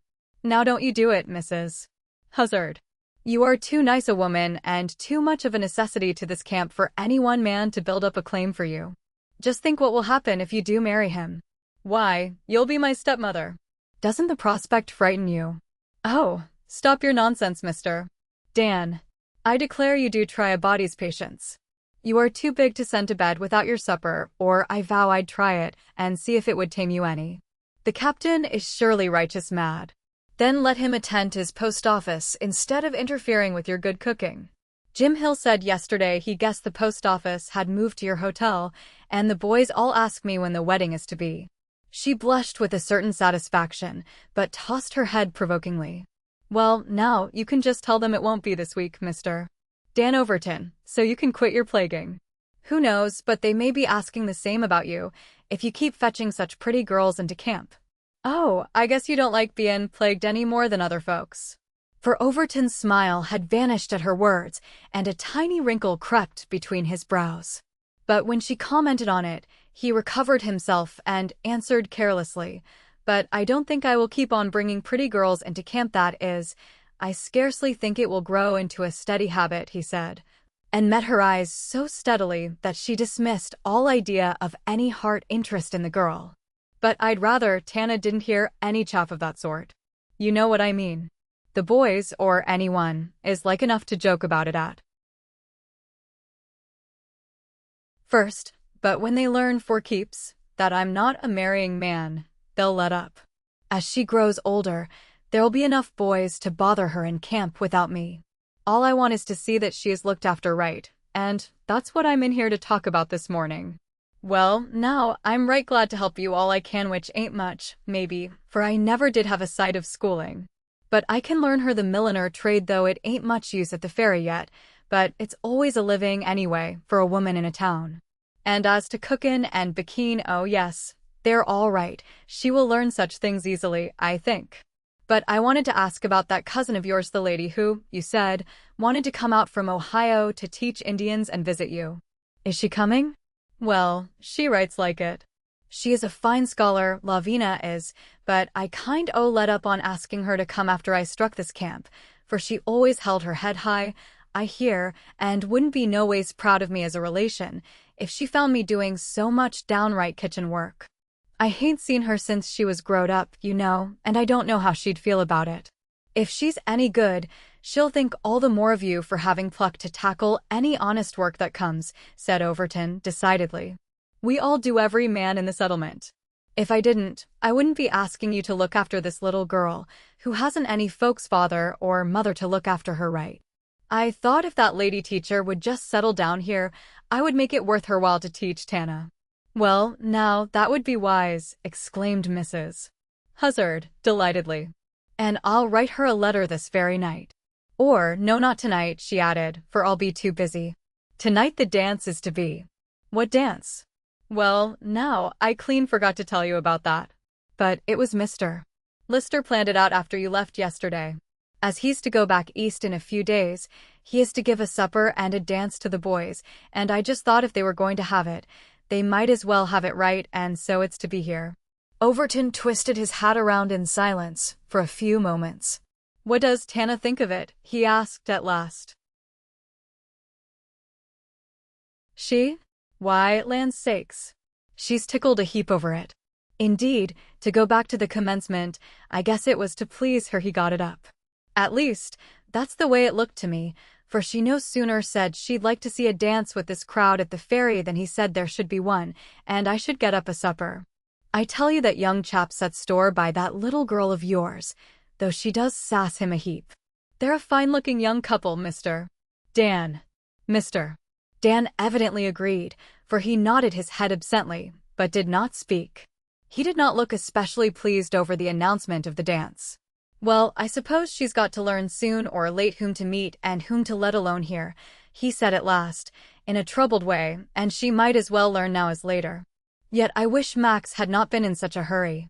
And he promised to take good care of her on the river, did he added, after another pause. Well, he's a good fellow, but I reckon she can guide him in most things up here. No, indeed, answered Mrs. Huzzard, with promptness. I heard her say myself that she had never been along this part of the Kootenai River before. Maybe not, he agreed. I'm not speaking of this immediate locality. I mean that she has good general ideas about finding ways and trails and means.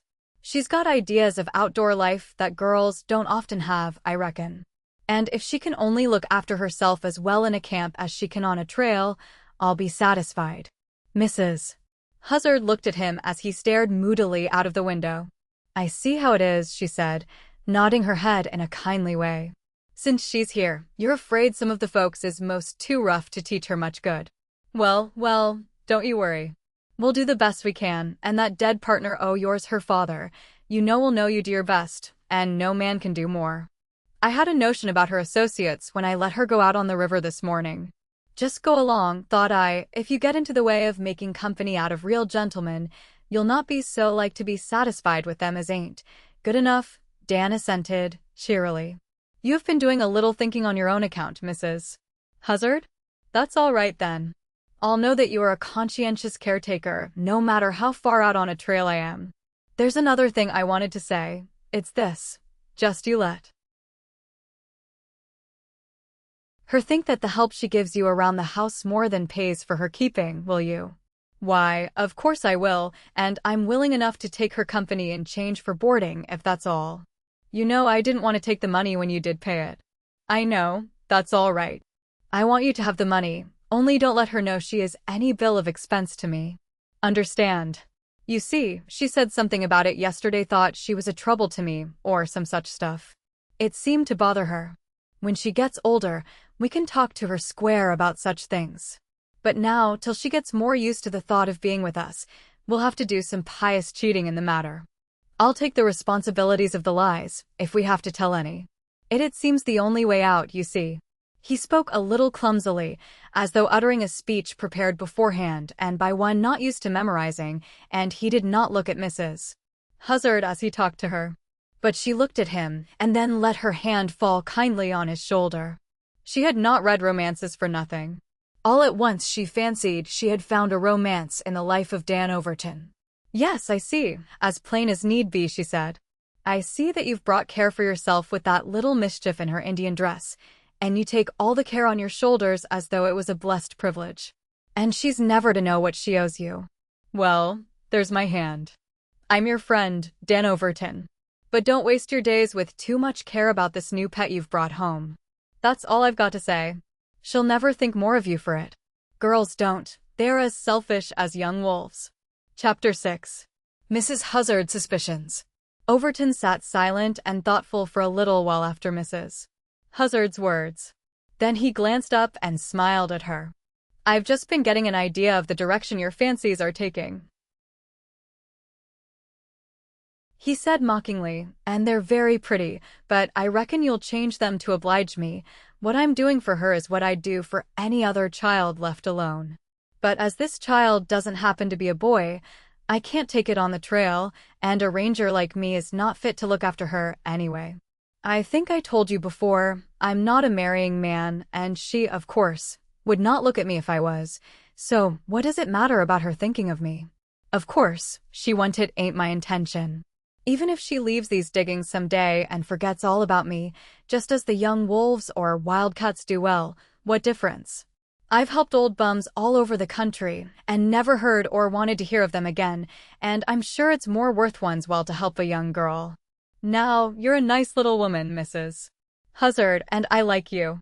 But if you and I are to keep on being good friends, don't you speak like that about the child and me. It's very foolish. If she should hear it, she'd leave us some fine night, and we'd never learn her address." Then he put on his hat, nodded to her, and walked out of the door as though averse to any further discussion of the subject. "Bums all over the country," repeated Mrs. Huzzard, looking after him darkly. "Well, Mr. Dan Overton, it's well for you that word of yours, as you call her, wasn't near enough to hear that speech. And you're not a marrying man, are you? Well, I guess there's many a man and woman, too, goes through life and don't know what they might be, just because they never meet with the right person who could help them to learn, and you're just of that sort. Not a marrying man. Humph. When there's not a better favored one along this valley that there ain't." She fidgeted about the dinner preparations, filled with a puzzled impatience as to why Dan Overton should thus decidedly state that he was not one of the men to marry, though all the rest of the world might fall into the popular habit if they chose. "It's the natural ambition of creation," she declared in confidence to the dried peach pie she was slipping from the oven. "Of course, being as I'm a widow myself, I can't just make that statement to men folks promiscuous like. But it's true, and every man ought to know it's true, and why Dan Overton—" She paused in the midst of her soliloquy and dropped into the nearest chair, while a light of comprehension illuminated her broad face. "To think it never came in my mind before," she ejaculated. "That's it. Poor boy. He's had a girl somewhere and she's died, I suppose, or married some other fellow, and that's why he's a bachelor at nearly 30, I guess," she added, thoughtfully. "She must have died, and that's why he never looks as gay or goes on larks with the other boys. He just goes on a lone trail mostly, Dan does. Even his own stepfather don't seem to have much knowledge about him. Well, I always did feel that he had some sort of trouble looking out of them dark eyes of his, and his words today makes it plain to me all at once. Well. The pensive expression of her face, as it rested on her fat hand, was evidence that Lorena Jane Huzzard had, after all, found a romance in real life suited to her fancy, and the unconscious hero was Dan Overton. Poor Dan. The grieving hero to whom her thoughts went out was at that moment walking in a most prosaic, lazy fashion down the main thoroughfare of the settlement. The road led down to the ferry from seemingly nowhere in particular, for from the ferry on both sides of the river the road dwindled into mere trails that slipped away into the wilderness's trails traveled by few of the white race until a few short years ago, and then only by the most daring of hunters or the most persevering of the gold seekers. In the paths where gold is found, the dwellings of man soon follow, and the quickly erected shanties and more pretentious buildings of Cinna Ferry had grown there as evidence that the precious metals in that region were no longer visionary things of the enthusiasts, but veritable facts. The men who came to it along the water or over the inland trails were all in some way connected with the opening up of the new mining fields. Overton himself had drifted up there as an independent prospector 2 years before. Then, when works were got underway all along that river and lake region, when a reliable man was needed by the transfer company to get specie to their men for paydays, it was Overton to whom was given the responsibility. Various responsible duties he had little by little shouldered, until, as Lister said, he seemed a necessity to a large area, yet he had not quite abandoned the dreams with which he had entered those cool northern lands. Some day, when the country was more settled and transportation easier, it was his intention to slip again up into the mountains, along some little streams he knew, and work out there in quietness his theories as to where the gold was to be found. Meantime, he was contented enough with his lot. No vaulting ambition touched him. He was merely a ranger of the Kootenay country, and was as welcome in the scattered lodges of the Indians as he was in the camps of the miners. He even wore clothes of Indian make, perhaps for the novelty of them, or perhaps because the buckskin was better suited than cloth to the wild trails over which he rode. And if, at times, he drifted into talk of existence beyond the frontier, and gave one an idea that he had drunk of worldly life deep enough to be tired of it, those times were rare. Even Lister had but once known him to make reference to it that one evening after their ride along the falls of the Kootenay. But however tired he might at some time have grown of the life of cities, he was not at all too blasé to accommodate himself to Cinna Ferry. If poor Mrs. Huzzard had seen the very hearty drink of whiskey with which he refreshed himself after his talk with her, she would not have been so apt to think of him with such pensive sympathy.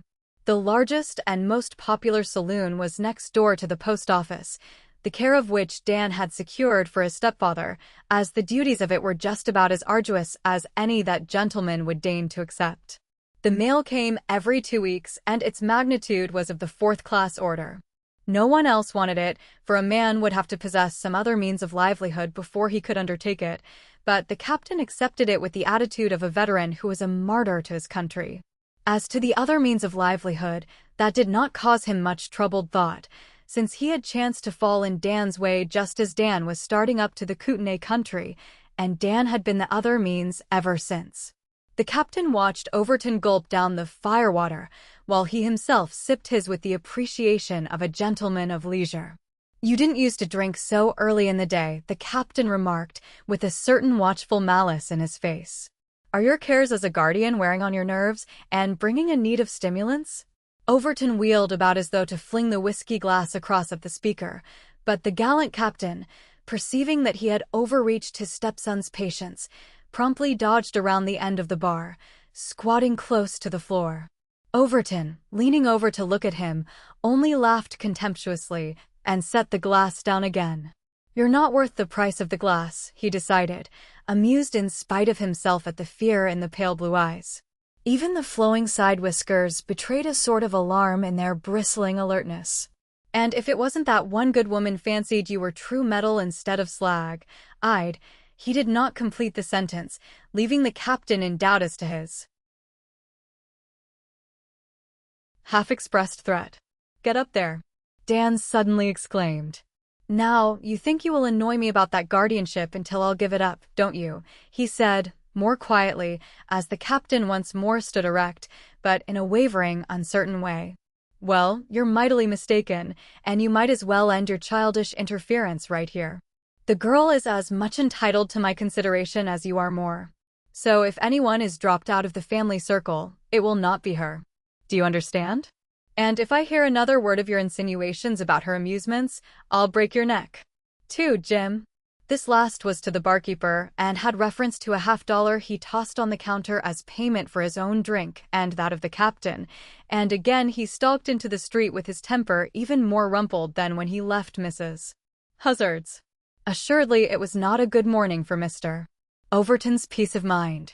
Down along the river, he came in sight of the cause of his discontent, the most innocent-looking cause in the world. She was teaching Lister to paddle the canoe with but one paddle, as the Indians do, and was laughing derisively at his ineffectual attempts to navigate in a straight line. "You promised, Mrs. Hazard, you'd take care of me," she said, slowly and emphatically, "and a pretty way you're doing it. Suppose I depended on you getting me into shore for my dinner. How many hours do you think I'd have to go without eating?" "Just about 16. Give me that paddle, and don't upset the canoe when you move." "These commands, mister." Lister obeyed with alacrity. "What a clever little girl you are," he said admiringly as she sent the canoe skimming straight as a swallow for the shore. "Now, Overton would appreciate your skill at this sort of work," and then he laughed a little, much more than he would your modeling in clay. A dark flush crept over her face, and her lips straightened.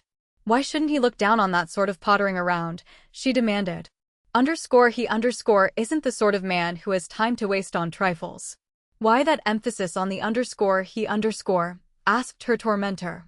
"Do you mean to insinuate that I do waste time on trifles?" Well. Is that the way I get snubbed, because I grow enthusiastic over your artistic modeling and your most charming voice, Miss Tana?" She flashed one sulky, suspicious look at him and paddled on in silence. "What a stormy shadow lurks somewhere back of your eyes," he continued, lazily. "One moment you are all sugar and cream to a fellow, and the next you are an incipient tornado. I think you might distribute your frowns a little among the people you know, and not give them all to me. Now, there's Overton. Don't you talk about him," she commanded, sharply. "You do a lot of making fun about folks, but don't you go on making fun of him if that's what you're trying to do. If it's _me_poo," and she looked at him saucily. "I don't care much what you think about me, but Dan, Dan, then, happens today to be one of the saints in your calendar, and plain mortals like myself must not take his name in vain. Is that it? What a change from this time yesterday, for I don't think you sent him to the hills in a very angelic mood. And you, well, I found you with a clay Indian crumbled to pieces in your destroying hands, so I don't imagine Dan's talk to you left a very peaceful impression." He laughed at her teasingly, expecting to see her show temper again, but she did not. She only bent her head a little lower, and when she lifted it, she looked at him with a certain daring. "He was right, and I was silly, I guess. He was good, so good, and I'm mostly bad. I was bad to him anyway, but I ain't too much of a baby to say so. And if he's mad at me when he comes back, I'll just pack my traps and take another trail." "Back to Akomi?" he asked, gaily. "Now, you know we would not hear to that. It ain't your affair, only Dan's." "Oh, excuse me for living on the same earth with you and Dan. It is not my fault, you know. I suppose now, if you did desert us, it would be to act as a sort of guardian angel to the tribes along the river, turn into a whole life-saving service yourself, and pick up the superfluous Reds who tumble into the rivers. I wondered for a whole day why you made so strong a swim for so unimportant an article." "His mother thought he was important," she answered. "But I didn't know he had a mother just then. All I thought as I started for him was that he was so plucky. He tried his little best to save himself, and he never said one word. That was what I liked about him. It would have been a pity to let that sort of a boy be lost. You think a heap of that of personal bravery, don't you? I notice you gauge everyone by that." "Maybe I do." "I know I hate a coward," she said, indifferently. Then, as the canoe ran into the shore, she for the first time saw Overton, who was standing there waiting for them. She looked at him with startled alertness as his eyes met hers. He looked like a statuesque frontier sentinel standing tall and muscular with folded arms and gazing with curious intentness from one to the other of the canoeists. In the bottom of the boat a string of fish lay, fine speckled fellows, to delight the palate of an epicure. She stooped and picking up the fish, walked across the sands to him. "Look, Dan," she said with unwonted humility. "They're the best I could find, and I'm sorry enough for being ugly yesterday. I'll try not to be any more. I'll do anything you want, yes, I will," she added snappishly as he smiled dubiously, she thought unbelievingly. "I'd dress like a boy and go on the trails with you, paddle your canoe, or feed your horse. I would, if you like." Lister, who was following, heard her words and glanced at Overton with curious meaning. Overton met the look with something like a threat in his own eyes, a sort of laugh if you dare. "But I don't like," Dan said, briefly, to poor Tana, who had made such a great effort to atone for ugly words spoken to him the day before. She said no more, and Lister, walking beside her, pulled one of her unruly curls teasingly, to make her look at him. "Didn't I tell you it was better to give your smiles to me instead of to Overton?" he asked, in a bantering way as he took the string of fish. "I care a great deal more about your good opinion than he does." "Oh, you," she began, and shrugged her shoulders for a silent finish to her thought, as though words were useless. "Oh, underscore me underscore. Of course, me. Now, if you had offered to paddle a canoe for me, you'd loll in the bottom of the boat and let me," she flashed out. "Of course you would, you're made just that way." "Sh Tana," said Overton, while to himself he smiled in an indulgent way and thought, "That is like youth, they only quarrel when there is a listener." Then turning to the girl, he said aloud, "You know, Tana, I want you to learn other things besides paddling a canoe." "Such things are all right for a boy, but I know," she agreed, but there was a resentful tone in her voice. "And I guess I'll never trouble you to do squaw's work for you again." She looked squaw-like, but for her brown, curly hair, for she still wore the dress Overton had presented to her at the Kootenai village, and very becoming it was with its fancy fringes and dots of yellow, green, and black beads. Only the hat was a civilized affair, the work of Mrs. Huzzard, and was a wide, pretty flat of brown straw, while from its crown some bunches of yellow rosebuds nodded the very last artificial blossoms left of Cinna Fairy's first millinery store. The young face looked very piquant above the beaded collar, not so pinched or worn a face as when the men had first seen her. The 1 week of sheltered content had given her cheeks a fullness and color remarkable. She was prettier than either man had imagined she would be. But it was not a joyous, girlish face even yet. There was too much of something like suspicion in it, a certain watchful attention given to the people with whom she came in contact, and this did not seem to abate in the least. Overton had noticed it, and decided that first night that she must have been treated badly by people to have distrust come so readily to her. He noticed, also, that any honest show of kindness soon won her over, and that to Lister, with his graceful little attentions and his amused interest, she turned from the first hour of their acquaintance as to some chum who was in the very inner circle of those to whom her favor was extended. Overton, hearing their wordy wars and noting their many remarks of friendship, felt old, as though their light enjoyment of little things made him realize the weight of his own years, for he could no longer laugh with them. Looking down now at the clouded young face under the hat, he felt remorsefully like a killjoy, for she had been cheery enough until she caught sight of him. "And you will never do squaw work for me again, little squaw?" Dan questioned, banteringly. "Not even if I asked you?" "You never will ask me," she answered, promptly. "Well, then, not even if I should get sick and need a nurse?" And she surveyed him from head to foot with pronounced unbelief. You'll never be sick. You're strong as a mountain lion or an old king buffalo." "Maybe," he agreed, and smiled slightly at the dubious compliment. "But you know even the old king buffaloes die sometime." "Die?" "Oh, yes, in a fight or something of that sort, but they don't need much medicine." "And even if you did," said Lister, addressing Overton, "I'm going to give you fair warning you can't depend on Tana, unless you mend your ways. She threatened today to leave us, if you allow the shadow of your anger to fall on her again. So take heed, or she will swim back to Akomi." Overton looked at her sharply, and saw that back of Lister's badinage there was something of truth. "You did?" he asked, reproachfully. "I did not know I had been so bad a friend to you as that." But no answer was made to him. She was ashamed, and she looked it. She was also angry at Lister, and he was made aware of it by a withering glance. "Now I'm underscore in her bad books," he complained, "but it was only my fear of losing her that urged me to give you warning.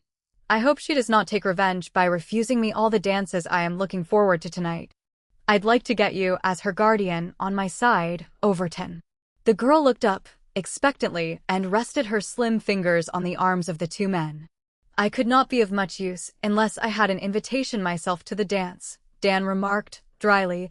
Mine has evidently been delayed in the mail. You don't like it? Said the girl, detecting the fact in his slight change of tone. You don't want me to go to dances? What an idea, exclaimed Lister. Of course, he is not going to spoil our good time by objecting, are you, Dan? I never thought of that. You see, you were away, but of course I fancied you would like it, too. I'll write you out a flourishing request for your presence, if that's all. It isn't necessary. I'll be there, I reckon. But why should you think I mean to keep you from jollifications? He asked, looking kindly at Tana. Don't get the idea in your head that I'm a sort of bad man from Roaring River, who eats a man or so for breakfast every day, and all the little girls he comes across. No, indeed. I'll whistle for you to dance any time, so get on your war paint and feathers when it pleases you. The prospect seemed to please her, for she walked closer to him and looked up at him with more content. Anyway, you ain't like Captain Leek, she decided. He's the worst old baby. Why, he just said all sorts of things about dances. Guess he must be a heavy swell where he comes from, and where all the fandangos are got up in gilt-edged style. I'd like to spoil the gilt for him a little. I will, too, if he preaches any more of his Laudada Society rules to me. I'll show him I'm a different boy from Mrs. Huzzard. Now, what would you do? Asked Lister. He wouldn't trust himself in a boat with you, so you can't drown him. Don't want to. Huh. I wouldn't want to be lynched for _him_. All I'd like to hit hard would be his good opinion of himself. I could, too, if Dan wouldn't object. If you can, you're a wonder, remarked Dan. And I'll give you license to do what I confess I can't. But I think you might take us into your confidence. This she would not do, and escaped all their questions by taking refuge in Mrs. Huzzard's best room, and much of her afternoon was spent there under that lady's surveillance, fashioning a party gown with which to astonish the natives. For Mrs. Huzzard would not consent to her appearing in the savageness of an Indian dress, when the occasion was one of importance, namely, the first dance in the settlement held in the house of a respectable woman. And as Tana stitched and gathered and fashioned the dress according to Mrs. Huzzard's orders, she fashioned at the same time a little plan of her own in which the personality of Captain Leek was to figure. If Mrs. Huzzard fancied that her silent smiles were in anticipation of the dancing festivities, she was much mistaken. Chapter 7. A Game of Poker. Mr. Max Lister, in his hasty plans for an innocent village dance, had neglected to make allowance for a certain portion of the inhabitants whose innocence was not of the quality that allowed them to miss anything, no matter who was host. They would shoot the glass out of every window in a house if the owner of the house should be in their bad books for any trifling slight, and would proceed to clean out any establishment where their own peculiar set was ignored. There were perhaps 7 or 8 women in the place who were shown all respect by men in general. They were the wives and daughters of the city fathers, the first of the family folks to give the stamp of permanency to the little camp by the river. These ladies and their husbands, together with the better class of the boys, were the people whom Mr. Lister expected to meet and to partake of his hospitality in the cheery abode of Mrs. Huzzard. But Overton knew there were 1 or 2 other people to consider, and felt impatient with Lister for his impulsive arrangements. Of course, Tana could not know, and Mrs.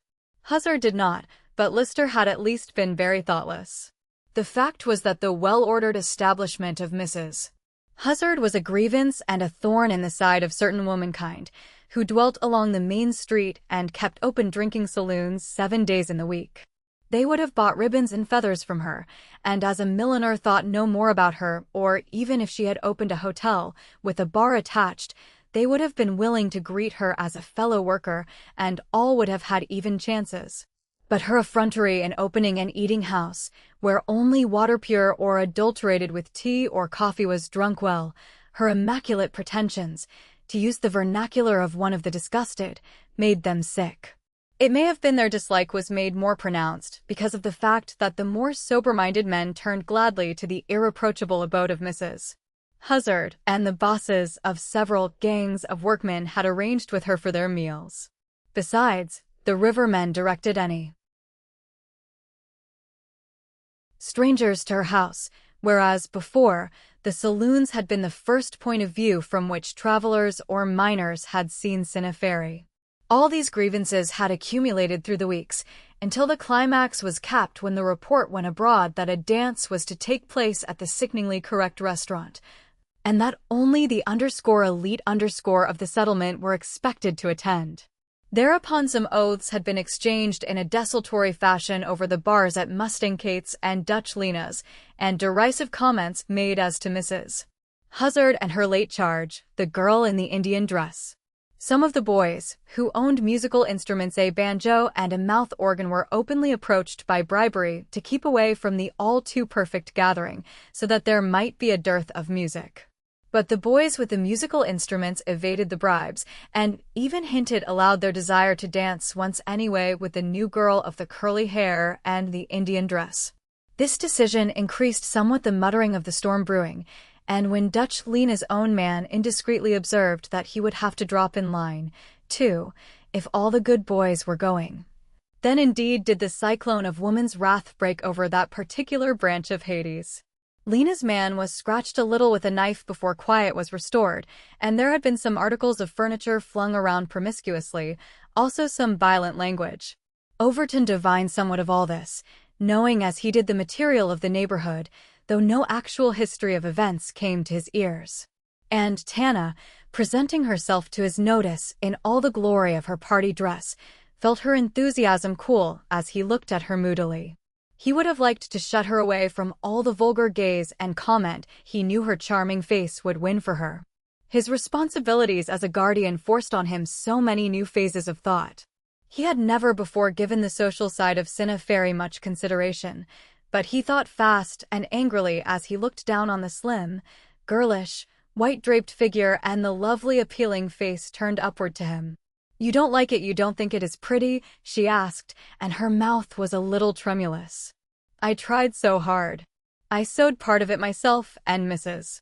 Huzzard said. Lister arose from a seat by the window. He had entered the room but a moment before, and now lounged toward her with critical eyes. "Mrs. Huzzard said you were enchanting in your new gown, is not that it?" he asked, and then frowned at Overton in a serious comic way. "And lives. There a man with soul so dead that he cannot perceive the manifold beauties arranged for his inspection? Well, you know I told you I appreciate you much more than you will ever do. So, what nonsense you are talking," said Overton irritably. "Of course, the dress is all right. I don't know much about such things, though, so my opinion is not worth much.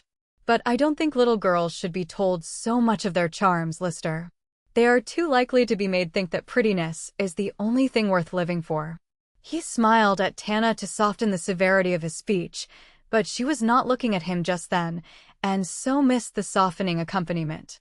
She felt it was herself who was taken to task instead of Lister, and stood with drooped, darkening face until the door closed behind Overton. "That is your fault," she burst out. He might have thought it was nice, if you hadn't been here with your fool speeches. You just go around laughing at everything, Mr. Max Lister, and you're just as empty as that china cat on the mantel, and it's hollow. I'd like to hit you sometimes when you say you're nice. Tantalizing words, that's what I'd like to do, and maybe someday I will." "I shouldn't be surprised if you did," he agreed, and stepped back out of range of her clenched brown hands. "Phew.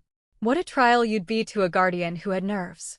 You are spoiling your pretty face with that satanic expression. Now, why should you make war on me? I'm sure I am one of your most devoted servants." "You are your own devoted servant," she retorted, "and you'll never be any other person's." "Well, now, I'm not so sure of that," he said, and looked at her smilingly. All her anger did not keep him from seeing what a wondrous difference all that white, billowy lawn made in the girl whom he had taken for a squaw that first day when he saw her swimming the Kootenay.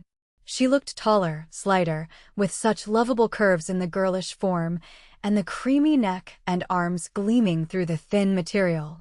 No ornaments or ribbons broke the whiteness of her garb, nothing but the Indian belt of beads that Overton had given her, and in it were reddish tints and golden brown the color of her hair. To be sure, the cheeks were a little tanned by the weather, and the little hand was browner than need be for beauty, but, for all that, He realized, as Overton had seemingly not done, that the girl, when dressed as dainty girlhood should be, was very pretty indeed. I am willing to sign myself your bond slave from this hour, if that will lessen your anger against me, he protested. Just think, I leave Cinna Ferry tomorrow. How shall I do penance until then? It may be for years, and it may be forever. Then why art thou silent, O voice of my heart? She pouted and frowned a little at his warbling, though a smile eventually touched her lips, and speculation shone in her eyes. I will make you do penance, she declared, and right now, too. I haven't any money, but I'll put up my moccasins against $5 in a game of poker. You play poker? I'll try, she said briefly, and her eyes sparkled. I'll play you and ask no favors. Your moccasins are not worth 5. Maybe not. Call it 250 then, and promise me 2 hands at that. How sure you are to win, he laughed, well pleased that she was diverted from her quick displeasure.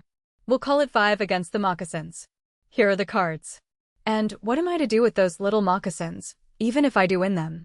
Oh, I'll take care of the moccasins, she said easily. I guess they'll not trouble you much, Mr. Lister. Cut for deal. He nodded, and they commenced their game there alone in Mrs. Huzzard's most respectable _cafe_. Mrs. Huzzard herself did not approve of card playing.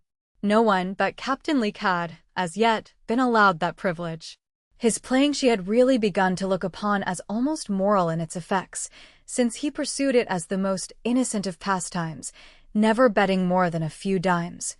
And since it secluded him effectually from the roaring lion of iniquity to which so many men fell victims in the lively little settlement. But Tana, knowing that card playing by a girl would not be a thing within Mrs. Huzzard's understanding, glanced warily at the door leading to the second floor of the establishment and comforted herself that the mistress of the domain was yet employed by her toilet for the evening. Tana dealt, and did it so deftly that Lister looked at her in surprise, even irritation. What business had she touching the bits of pasteboard like that, like some old gambler? Such a slight slip of a thing, with all the beauty of early youth in her face, and all the guilelessness of a vestal in the pure white of her garb. He fancied he would have felt different if he had seen her playing cards in that Indian dress. It would not have brought such a discord with it. And it was not merely that she played, but it was the way she played that brought vexation to him, that careless, assured handling of the cards. It seemed almost professional, it seemed. I'll just take that little 5, remarked his opponent easily, and spread out the cards before him. I know what you've got, and it won't touch this flush, and if you play again I'd advise you to gather your wits and not play so wild, that is, if you want to win. He stared at her in astonishment. It was quite true. While his thoughts had been with her personality and her incongruous occupation, her thoughts had been centered very decidedly on the points of the game. She, at least, had not played wild. A doubt even came into his mind as to whether she played honestly. I don't think I cared about winning, he answered. I'd rather have given you the stakes than to have had you play for them that way. Yes, Tana, double the stakes. Oh, would you? She asked with saucy indifference. Well, I ain't asking favors. I guess I can win all I want. No doubt you can, he assented gravely. But as young ladies do not generally depend on their skill with cards to earn their pocket money, I'm afraid Overton would have a lecture ready for you if he learned of your skill. Let him, she said, recklessly. I've tried to be good, and tried to be nice, and even pretty, she added, touching the dainty sleeve and skirt of her dress, but what use is it? He just stands off and stares at me, and even speaks sharp as if he's sorry he ever brought me down here. I didn't think he'd be like that. He was nicer in a Comey's village, and now, she hesitated, and, seeing that Lister's eyes were watching her attentively, she laughed in a careless way and curled the $5 bill around her finger. So I might as well be bad, don't you see? And I'm going to be too. I want this $5 to gamble with, and for nothing else in the world. I'm going to get square with someone. Which means you are going to worry someone else, just because Overton has annoyed you, decided Lister. That is a woman's idea of retaliation, I believe. Am I the selected victim? Of course you're not, or I wouldn't have told you. All I wanted of you is to give me a start. Exactly. Your frankness is not very flattering, but in spite of it, I'd like to give you a start in a different way toward a good school, for instance. How would you like that? She looked at him for a moment suspiciously. She was so used to raillery from him. Then she answered briefly, "But you are not my guardian, Mr. Max Lister." "Then you prefer card playing?" "No, I don't. I'd like it, but my income can't cover such luxuries, and I have booked myself to play for a time this evening, if I can get the man I want to play with." "But that is what you must not do," he said, hastily. "With Overton or myself, of course, a game would not do you any special harm, but you simply must not indulge in such pastime with this promiscuous gathering of people of men." "But it isn't men, it's only one man I want to play, do you see? I might if I knew who it was, but you don't know any men here but Dan and me." "Yes, I do too. I know Captain Alfonso Leake." "Perhaps," but Lister smiled and shook his head dubiously.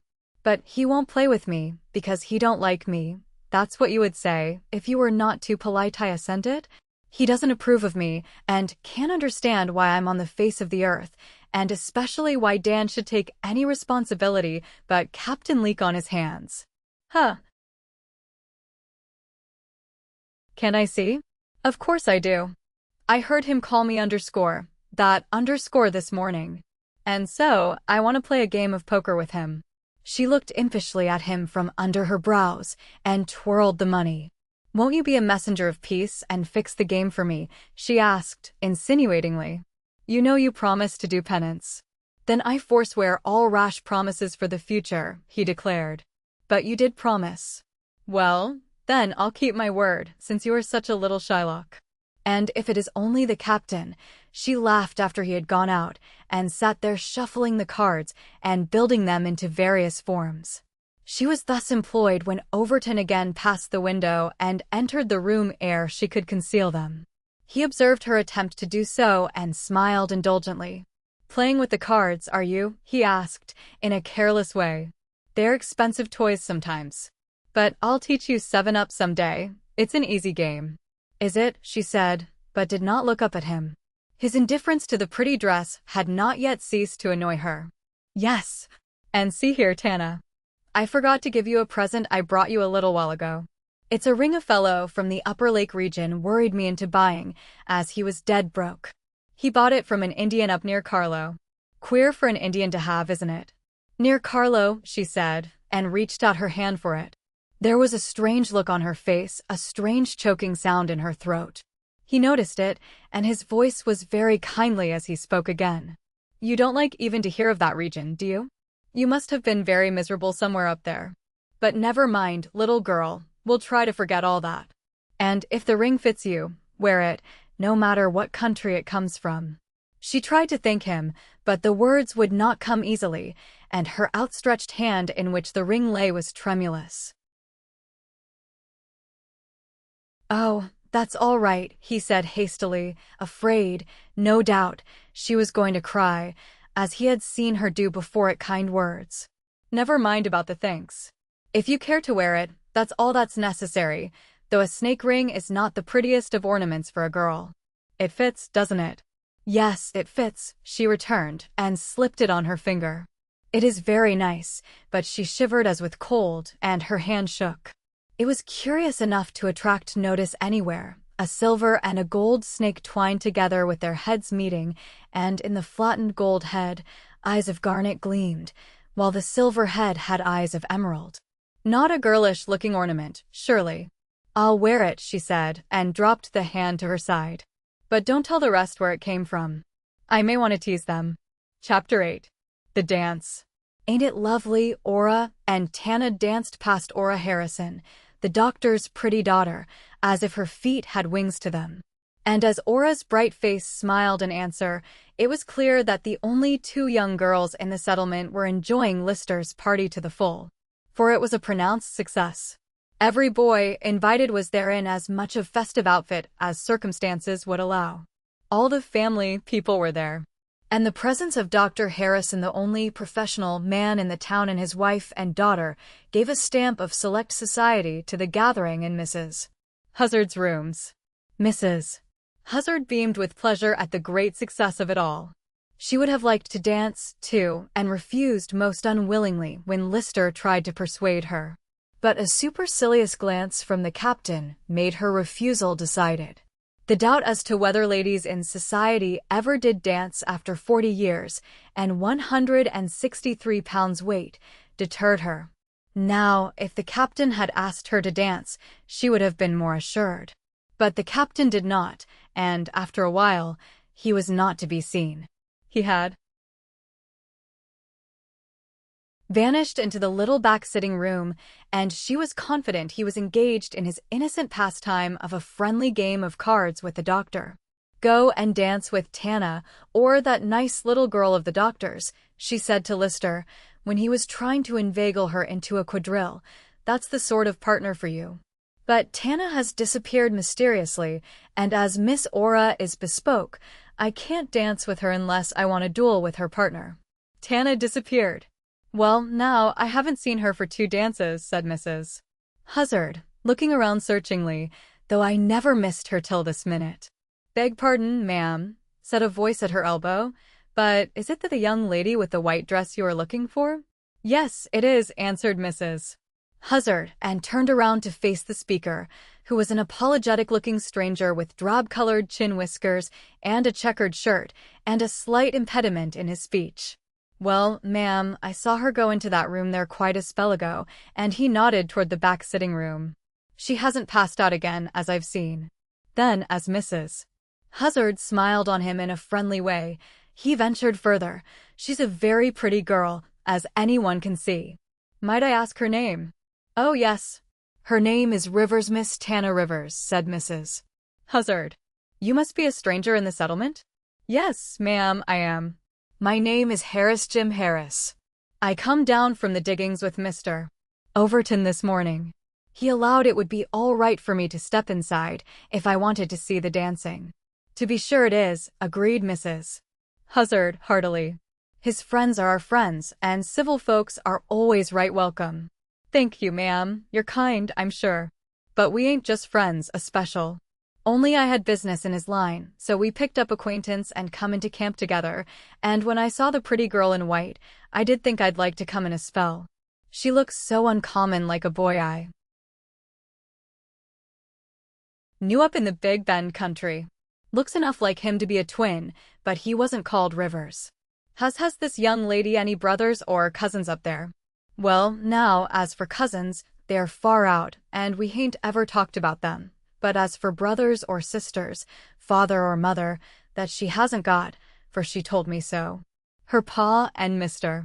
Dan Overton, they was partners once, and when the pa died, he just left his child to the partner's care, and he couldn't have left her to a squarer man. That's what report says of him, conceded the stranger, watching her with guarded attention. Then Mr. Overton's partner hasn't been dead long. Oh, no, not very long. Not long enough for the child to get used to talking of it to strangers, I guess, so we don't ask her many questions about it. But it troubles her yet, I know. Of course, such a pretty little girl, too. Then the two fell into quite a pleasant chat, and it was not until he moved away from beside her to make room for the doctor's wife that Mrs. Huzzard observed that one arm hung limply beside him, and that one leg dragged a little as he walked. He was a man who bore paralysis with him. She thought, while he was talking to her, that he looked like a man who had seen trouble. A weary, drawn look was about his eyes. She had seen dissipated men who looked like that, yet this stranger seemed in no ways a man of that sort. He was so quiet and polite, and when she saw the almost useless limbs, she thought she knew then what that look in his face meant. But there were too many people about for her to study one very particularly, so she lost sight of the stranger, Harris, and did not observe that he had moved near the door of the sitting room, or that the door was open. But it was, and just inside of it Lister stood watching, with a certain vexation, a game of cards played there. The doctor had withdrawn, and was looking with amusement at the two players Tana and Captain Leake. The captain was getting the worst of it. His scattered whiskers fairly bristled with perplexity and irritation. Several times he displayed bad judgment in drawing and discarding because of his nervous annoyance, while she seemed surprisingly skillful or lucky, and was not at all disturbed by her opponent's moods. She looked smilingly straight into his eyes, and when she exhibited the last winning hand, and the captain dashed his hand angrily into the pack, she waited for 1 second and then swept the stakes toward her. "What? Don't you want to play anymore, Captain?" she asked maliciously. "I would really like to have another dance, yet if you want revenge, go and dance by all means," he said testily. "When I want another game of poker, I'll let you know, but I must say I do not approve of such pastime for young ladies." "None of us would if in your place, Captain," laughed the doctor. "And, for my part, I am glad I did not play against her luck." The captain mumbled something about a difference between luck and skill, while Tana swept the money off the table and laughed not a pleasant laugh, either. 1, 2, 3, 4, $20, that is about $1 a minute, isn't it?" she asked provokingly. "Well, Captain, I guess we are square up to tonight, and if you want to open another account, I'm ready." She spoke with the dash and recklessness of a boy. Lister noticed it again and resented it silently. But when she turned, she read the displeasure in his eyes. "Oh, it's you, is it?" she inquired airily. "Is it time for our dance?" You see, the captain wanted some amusement, and, as the doctor was nearly asleep over the cards, I came in and helped them out. "Beautifully," agreed the doctor. But Lister borrowed no cheeriness from their smiles. "I think it is our dance," Lister observed. "And if you will come, certain," she said, with a nod, but at the door she paused. "Won't you keep this money for me?" she asked. "I've no pocket. And just put a 5 in a locked pocket for keeps, please. I owe it to you." "To me? You won that 5. "No, I didn't. I cheated you," she whispered. "Keep it, please do." She pushed the money into his hand. One piece of it fell and rolled to the feet of the stranger, who leaned carelessly against the doorway, but in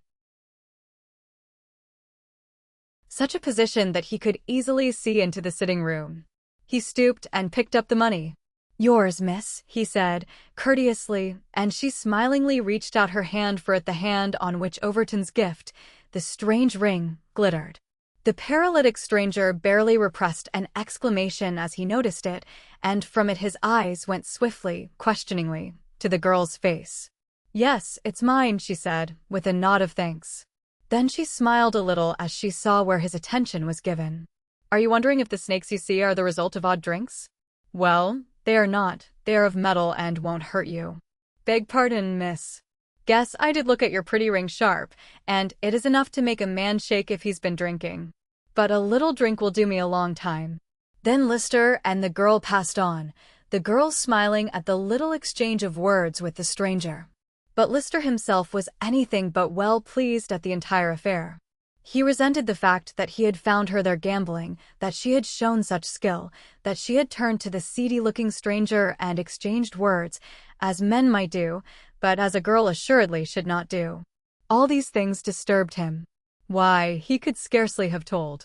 Only that morning she had been but a little half-savage child, who amused him by her varying moods and sharp speech. But tonight, in her graceful white gown, she seemed to have grown taller and more womanly and winsome. The glances and homage of the most acceptable youths about revealed to him the fact that she was somewhat more than the strong swimmer or clever canoeist. She was deemed charming by others, in a very different fashion than he had thought of her, and she appeared rather too conscious of the fact.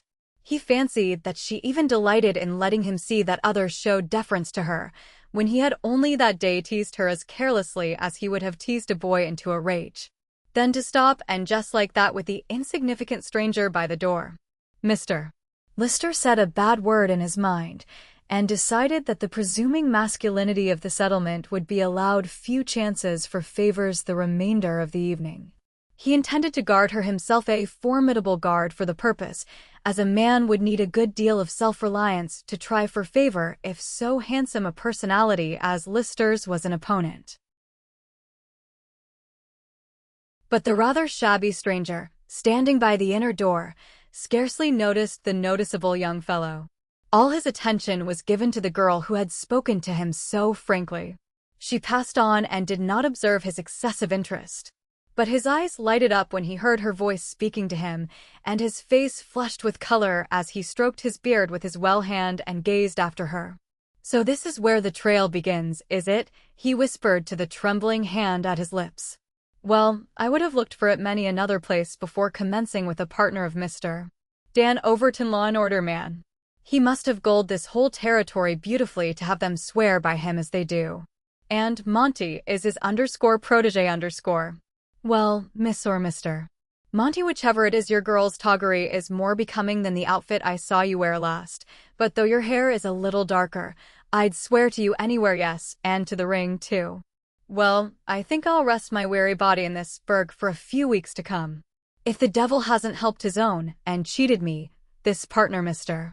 Rivers, is yet alive and in the flesh.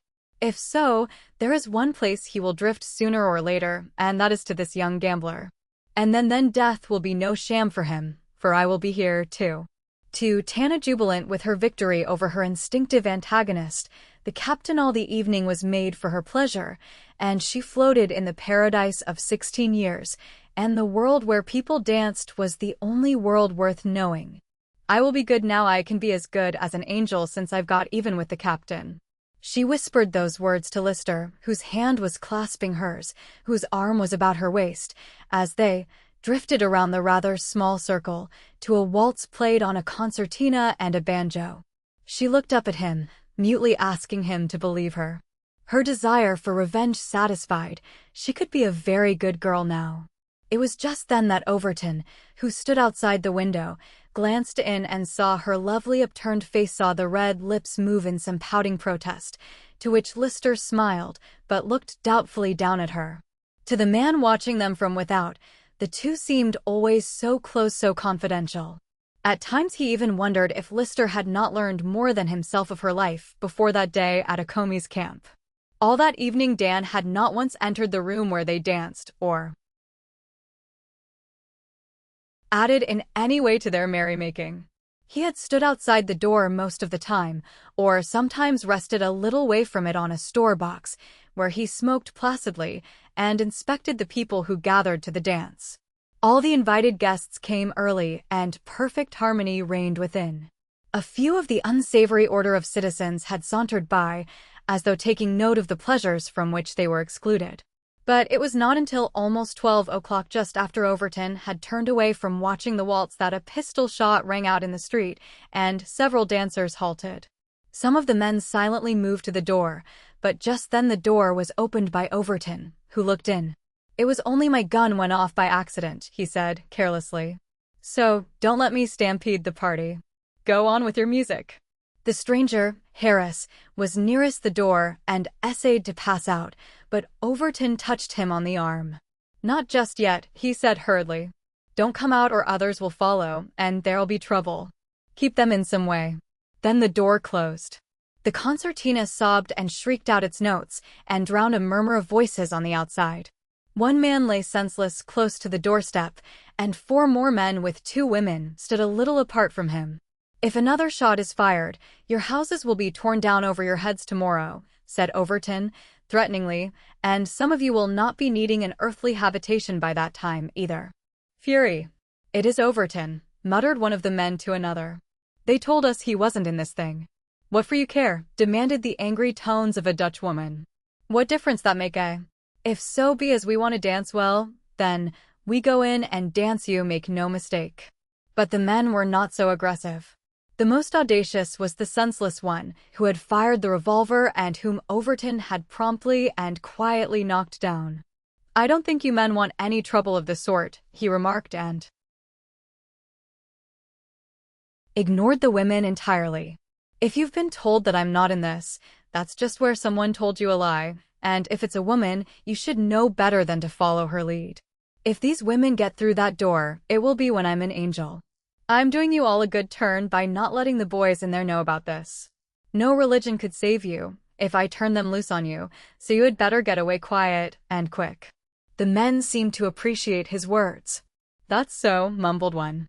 And as the other woman attempted a protest, one of the men put his hand over her mouth and, picking her up bodily, walked down the street with her, she all the time kicking and making remarks of a vigorous nature. The humor of the situation appealed to the delicate senses of her companions until they laughed right heartily, and the entire tone of the scene was changed from a threat of battle to an excuse for jollity. The man on the ground reeled upward to his feet with the help of a shake from Overton. "Where's my gun?" he asked sulkily. Blood trickling from a cut brow compelled him to keep one eye shut. "Overton has it," explained one of his friends. "Come on, and don't try another racket." "I want my gun, it was him hit me," growled the wounded one, whose spirits had not been enlivened by the spectacle the rest had witnessed. "You were right, it was him," agreed the other, darkly, "and if it hadn't been for breaking up the dance, I guess he'd killed you. Come on. You left a ball in his arm by the looks of things, and all he did was to knock you still. He may want to do more tomorrow. But as you have no gun, you'd better wait till then." The door had been opened, and the light streamed out. Men talked in a friendly, jovial fashion on and about the doorstep. They saw the forms moving away in the shadows, but no sign of disturbance met them. Overton stood looking in the window at the dancers. The waltz was not yet finished, and Tana and Lister drifted past within a few feet of him. The serenity of their evening had not been disturbed. Her face held all of joyous content, so it seemed to the watcher. She laughed as she danced. And hearing the music of her high, girlish tones, he forgot for a time the stinging little pain in his arm, until his left hand, thrust into his coat pocket, slowly filled with blood. Then Dan turned to the man nearest him. "If Dr. Harrison is still in there, would you do me the favor of asking him to come outside for a few minutes?" he asked, and the man addressed stepped closer. "There is a back way into the house. Hadn't you better just step in that way and have him fix you up? He's in the back room, alone, smoking." Overton turned with an impatient exclamation and a sharp, questioning look. It was the half-paralyzed stranger Harris. "Oh, I ain't interfering," he said amiably. "But as I slipped out through the back door before your visitors left, I dropped to the fact that you had some damage done to that left arm. Yes, I'll carry any message you like to your doctor, for I like your nerve. But I must say it's thankless work to stand up as a silent target for cold lead, just so someone else may dance undisturbed. Take an old man's advice, Sonny, do some of the dancing yourself." Chapter 9. The Stranger's Warning. That one festive night decided the immediate future of Tana. All her joy in it did not prevent a decision that it should be the last in her experience, for a year to come at least. It was Lister who broached the subject, and Overton looked at him closely while he talked. "You are right," he decided, at last. "A school is the easiest path out of this jungle, I reckon. I thought of a school, but didn't know where. I'm not posted on such things. But if you know the trail to a good one, we'll fix it. She has no family folks at all, so I'd like to ask, if it's allowable." "Don't ask me about her people," said the other, quickly. "She wouldn't want me to talk of them.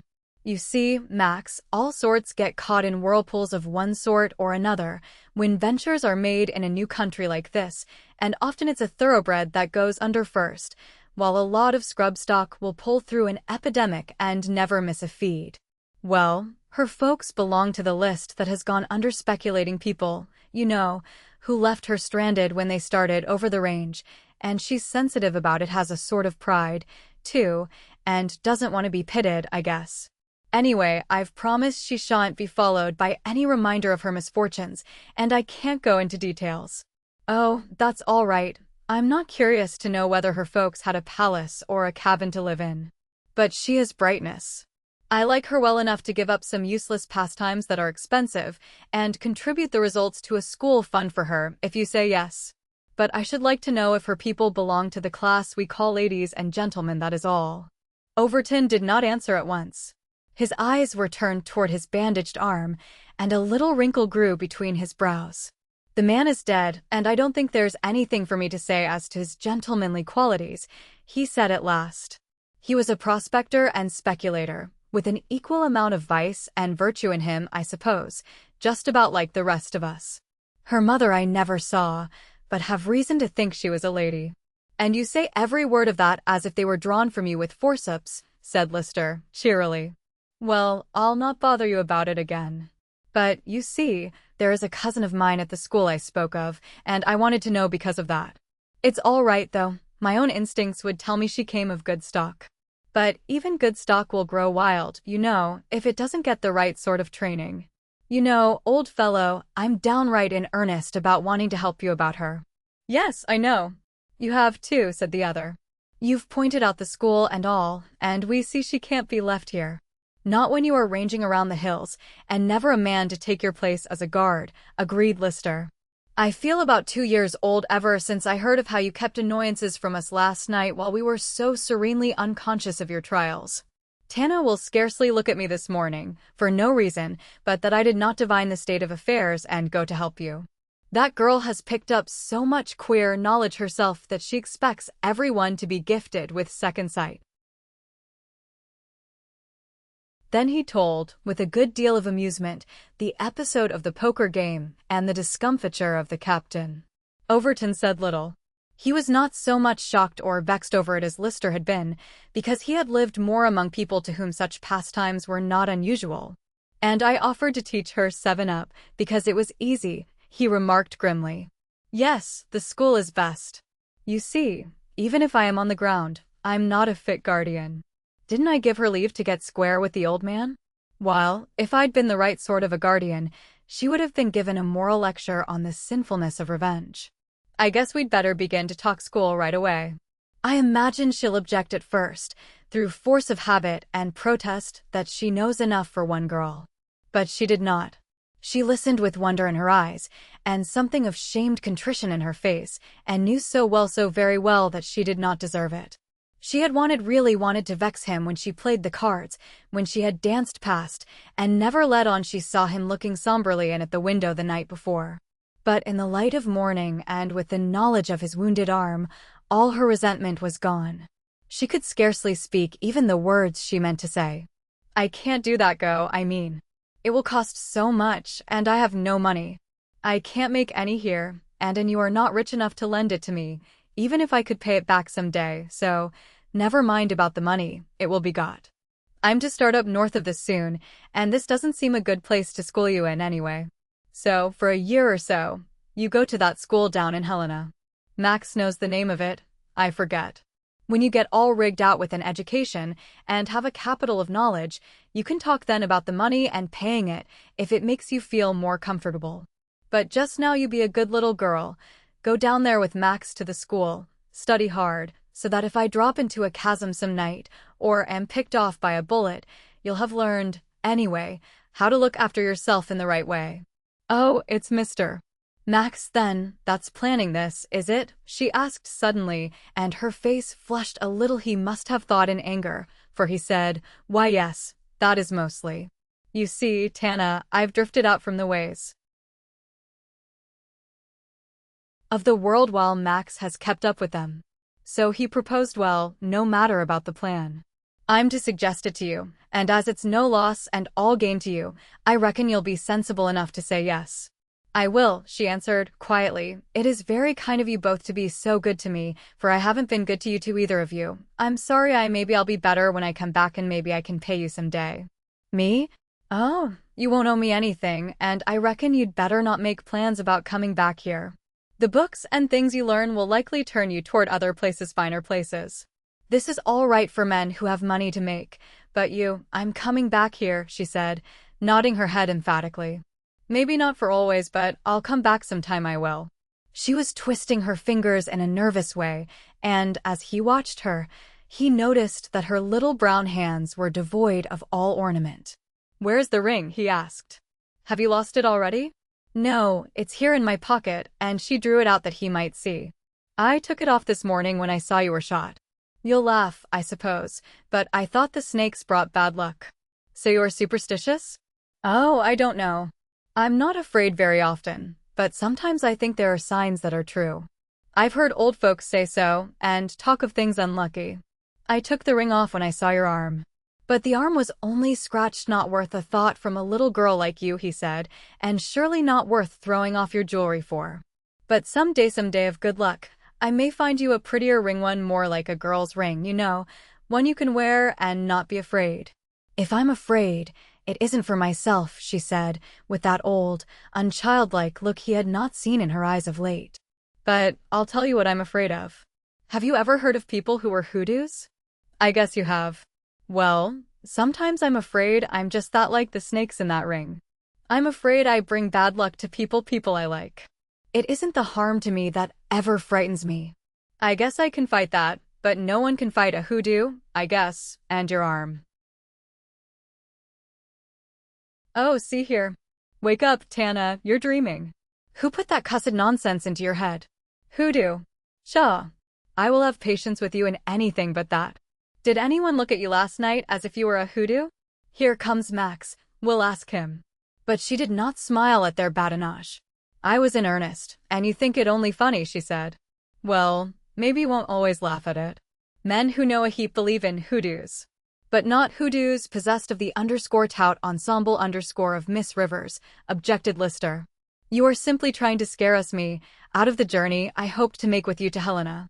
You are trying to evade a year of scholastic training we have planned for you, and you would like to prophesy that the boat will blow up or the cars run off the track if you embark. But it won't. You will say goodbye to your ogre of a guardian tomorrow. You will be guarded by no less a personage than my immaculate self to the door of your academy, from which you will emerge, later on, with never a memory of hoodoos in your wise brain. And you will live to a green old age and make clay busts of us both when we are gray-haired. There. I think I'm a good healthy sort of a prophet, and as a reward will you go with me tomorrow? With you? Then it is you who has planned the whole brilliant scheme? Exactly the journey part of it at all events, and I'm not so modest as our friend here. I'll take the blame of my share and his too if he doesn't speak up for himself. Here comes your new friend, Dan. Where did you pick him up? It was the man Harris, and beside him was the captain. They were talking with some animation of late Indian raids to the westward. I doubt if it was Indians at all who did the thieving, remarked Harris. There are always a lot of scrub whites ready to take advantage of war signals and do devilment of that sort, made up as Reds. Oh, yes, some say so. That man Holly used to get the credit of that sort of renegade work. Handsome Holly, he was called once. But now that he's dead, maybe we'll see he was not the only one to work mischief between the whites and Reds. Holly? Lee Holly? Asked Lister. Why, didn't we hear a rumor that he wasn't dead at all, but had been seen somewhere near Butte? I didn't, returned Overton, who was the one addressed, though it may be so. He's a very slippery specimen and full of schemes, from what I hear. But he doesn't seem to range over this territory, so I've never run across him. It would be like him, though, to play dead when the government men grew warm on his trail, and he'd no doubt get plenty of help from his Indian allies. Harris was watching him keenly, and the careless honesty of the speaker's face and tone evidently perplexed him, for he turned with a baffled look to the girl, who stood with down-dropped eyes, and twisted a spray of leaves nervously around her fingers. He noticed one quick, troubled glance she gave Overton, but even to his suspicious eyes it did not seem a regard given a fellow conspirator. I believe it was the doctor I heard speak of the rumor that Holly was yet above ground, said Lister. The mail came up yesterday, and perhaps he found it in the papers. Don't think I had heard of the man before. Is he one of the important people up here? Rather, remarked Overton, an accomplished crook who has dabbled in several trades in the Columbia River region. The latest was a wholesale horse steal from a ranch over in Washington Indian work, with him as leader. The regulars from the fort got after them, there was an ugly fight, and the Reds reported Holly as killed. That is the last I heard of him. You were asking me yesterday if he ever prospected in our valley, didn't you? He asked, turning to Harris. A man made undue importance of by the stupid Indians, declared Captain Leake. He humored their superstitions and played medicine man with them, I've heard, and he had a boy for a partner, a young slip the gamblers called Monty down in Coeur d'Alene. Some said it was his son. A fine instructor for youth, observed Lister. Who could expect anything but vice from a man who had such a boyhood? But you would, said Tana, suddenly, if you knew that boy when he grew to be a man. If he was bad, you'd want him to get off the earth where you walked, and you never once would stop to ask if he was brought up right or not. You know you wouldn't. Nobody does, I guess. I don't know why it is, but it seems all wrong to me. Maybe, though, when I go to school and learn things, I will think like the rest and not care. Lister shrugged his shoulders and looked after her as she vanished into the regions where Mrs. Huzzard was concocting dishes for the midday meal. "I doubt if she thinks like the rest," he remarked. "How fiery she is, and how independent in her views of things."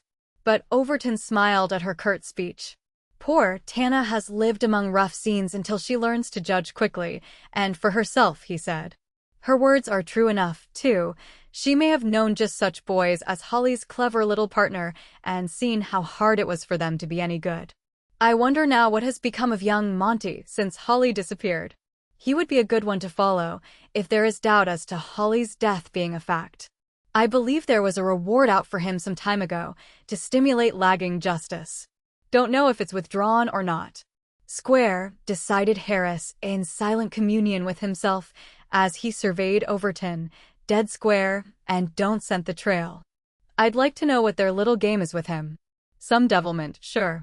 On one pretext and another, he kept close to Overton.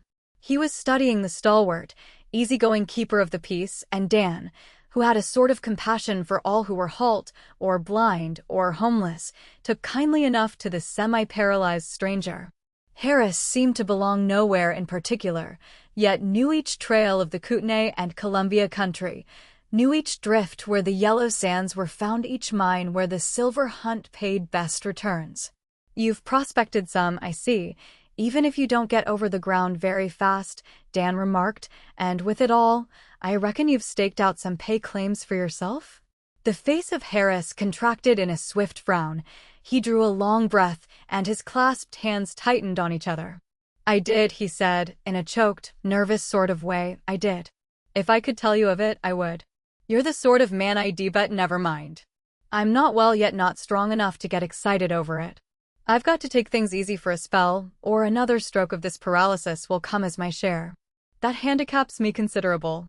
I was upset by something unexpected last night, and I've had a queer, shaky feeling ever since. Can't articulate clear. Did you notice? The only thing under God's heaven I'm afraid of is that paralysis, that it will catch me again before I get my work done. And today, don't talk of it," advised Overton, as he noticed how the man's voice hesitated and trembled, how excitable he was over the subject of his mineral finds and his threatened helplessness. "Don't think of it, and you'll come out all right yet. If I can do anything for you," the other man laughed in a spasmodic, contemptuous fashion. "For me," he said, "you can't. I thought you could, but I was on a blind trail. You can't. I can give you a lift, though, yes, I can. It's about that girl. You tried to guard her last night, as if she was a flower the rough wind must not blow on. I know, I watched you. I've been there and know." "Know what?" "You're an infernal fool," burst out Dan, with all his good nature out of sight. "No hints about the girl, or anything else. I won't have it. It's no hint. Facts are all I'd mention to you, and I'd do that just because I think you're square. And they are playing you. See? For he ain't dead. I don't know what their game is with you, but he ain't dead, and there's no telling what scheme he's got her into this territory for. So I want you to know. I don't want you to be caught in any trap of theirs.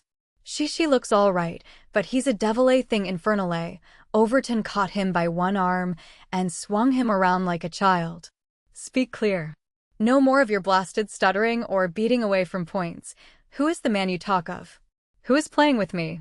Now speak." "Why, Monty, the girl. Monty and Lee Holly. He's somewhere alive, that's what I'm trying to tell you. I was hunting for him when I found her laying low here, don't you understand? You stare so. It is Lee Holly and, oh my God." The last words were gurgled in his throat. His face whitened, and he sank to the ground as though his bones had suddenly been converted into jelly, a strange, shapeless heap of humanity as he lay at Overton's feet. Overton bent over him, and after a moment of blank amaze, lifted the helpless head and almost dropped it again, when the eyes, appealing and keenly conscious, met his own. There was a queer chuckling sound in the man's throat. He was trying to speak, but could not. The secret he was trying to tell was buried back of those speechless lips, and one more stroke of the doom he feared had overtaken him. Chapter 10. The Stranger's Love Story. Tana sat alone in her room a few hours later, and from the window watched the form of Ora Harrison disappear along the street. The latter had been sent by her father with some medicine for the paralyzed stranger, and the girls had chatted of the school Tana was to attend, and of the schools Ora had gone to and all the friends she remembered there, who now sent her such kind letters. Ora told Tana of the lovely time she expected to have when the steamers would come up from Bonner's Ferry to the Kootenay Lake region, for then her friends were to come in the summers, and the warm months were to be like holidays. All this girlish frankness, all the cheery friendship of the doctor's family filled Tana with a wild unrest against herself, against the world. It would be easy to be good if a person lived like that always, she thought, in a nice home, with a mother to kiss me and a father I was not ashamed of. I felt stupid when they talked to me. I could only think how happy they were and that they did not seem to know it. And Ora was sweet and sorry for me because my parents were dead. Huh, she grunted disdainfully in the Indian fashion peculiar to her at times. If she knew how I felt about it, she'd hate me, I suppose. They'd all think I was bad clear through. They wouldn't understand the reason no nice women like them could. Oh, if the school would only make me nice like that. But I suppose it's got to be born in people, and I was born different. Even this reason did not render her more resigned, and, to add to her disquiet, there came to her the memory of eyes whose gaze made her shiver, the eyes of the stranger whom Overton had carried into the house for dead, but whose brain was yet alive. He had looked at her with a strange, wild stare, and Overton himself had turned his eyes toward her in moody questioning when she came forward to help. He had accepted the help, but each time she raised her eyes she saw that Dan was looking at her with a new watchfulness. All his interest in the stricken stranger did not keep him from that. "If anyone is accountable for this, I guess I'm the man," he confessed ruefully. He told me he was afraid of this, yet I was fool enough to lose my temper and turn him around rough. It might have struck him anyway, but my conscience doesn't let me down easy. He'll be my care till someone comes along with a stronger claim. Maybe there is someone somewhere, said Tana. There might be letters, if it would be right to look. If there are relatives anywhere in the settlements, I guess they'd be glad enough if I'd look, decided Overton. There is no way to get permission from him, though, and he looked in the helpless man's eyes. I don't know what you'd say to this if you could speak, stranger, he said, but to go through your pockets seems the only way to locate you or your friends, so I'll have to do it. It was not easy to do, with those eyes staring at him in that horrible way. But he tried to avoid the eyes and thrust his hand into the inner pocket, drawing out an ordinary notebook, some scraps of newspaper folded up in it, and 2 letters addressed to Joe Hammond. One to little Dallas, and the other had evidently been delivered by a messenger, for no destination was marked on it. It was an old letter, and the envelope was worn through all around the edges. Another paper was wrapped around it, and the writing was of a light feminine character. Overton touched it with a certain reverence and looked embarrassed. I think, Mrs. Huzzard, I will ask you to read this, as it seems a lady's letter, and if there is any information in it, you can give it to us. If not, I'll just put it back in his pocket and hope luck will tell us what the letter doesn't. But Mrs. Huzzard demurred, and me that's short-sighted that even specs won't cure it. No, indeed. I'm no one to read important papers. But here's Tana, with eyes like a hawk for sighting things. She'll read it fast enough. Overton looked undecided, remembering those strange insinuations of the now helpless man, and feeling that the man himself might not be willing. I guess not, he said, at last. It ain't just square to send a little girl blindfold like that into a stranger's claim. We'll let someone over 21 read the letters. You'll do, Max, and if it ain't all right, you can stop up short. So Lister read the treasured message, all in the same feminine writing. His sensitive face grew grave, and he turned compassionate glances toward the helpless man as he read the letters, according to their dates. The oldest one was the only one not sad. Its postmark was a little town many miles to the south. Dear old Joe, it's awful to be this near you and know you are sick without being able to get to you. I just arrived, and your partner has met me and told me all about it. But I'll go up with him, just the same, and when you are able to travel we can come down to a town and be married, instead of today, as we had set on. So that's all right, and don't you worry. Your partner, John Ingalls, is as nice as he can be to me. Why did you not tell me how good-looking he was? Maybe you never discovered it, you slow, prosy old Joe.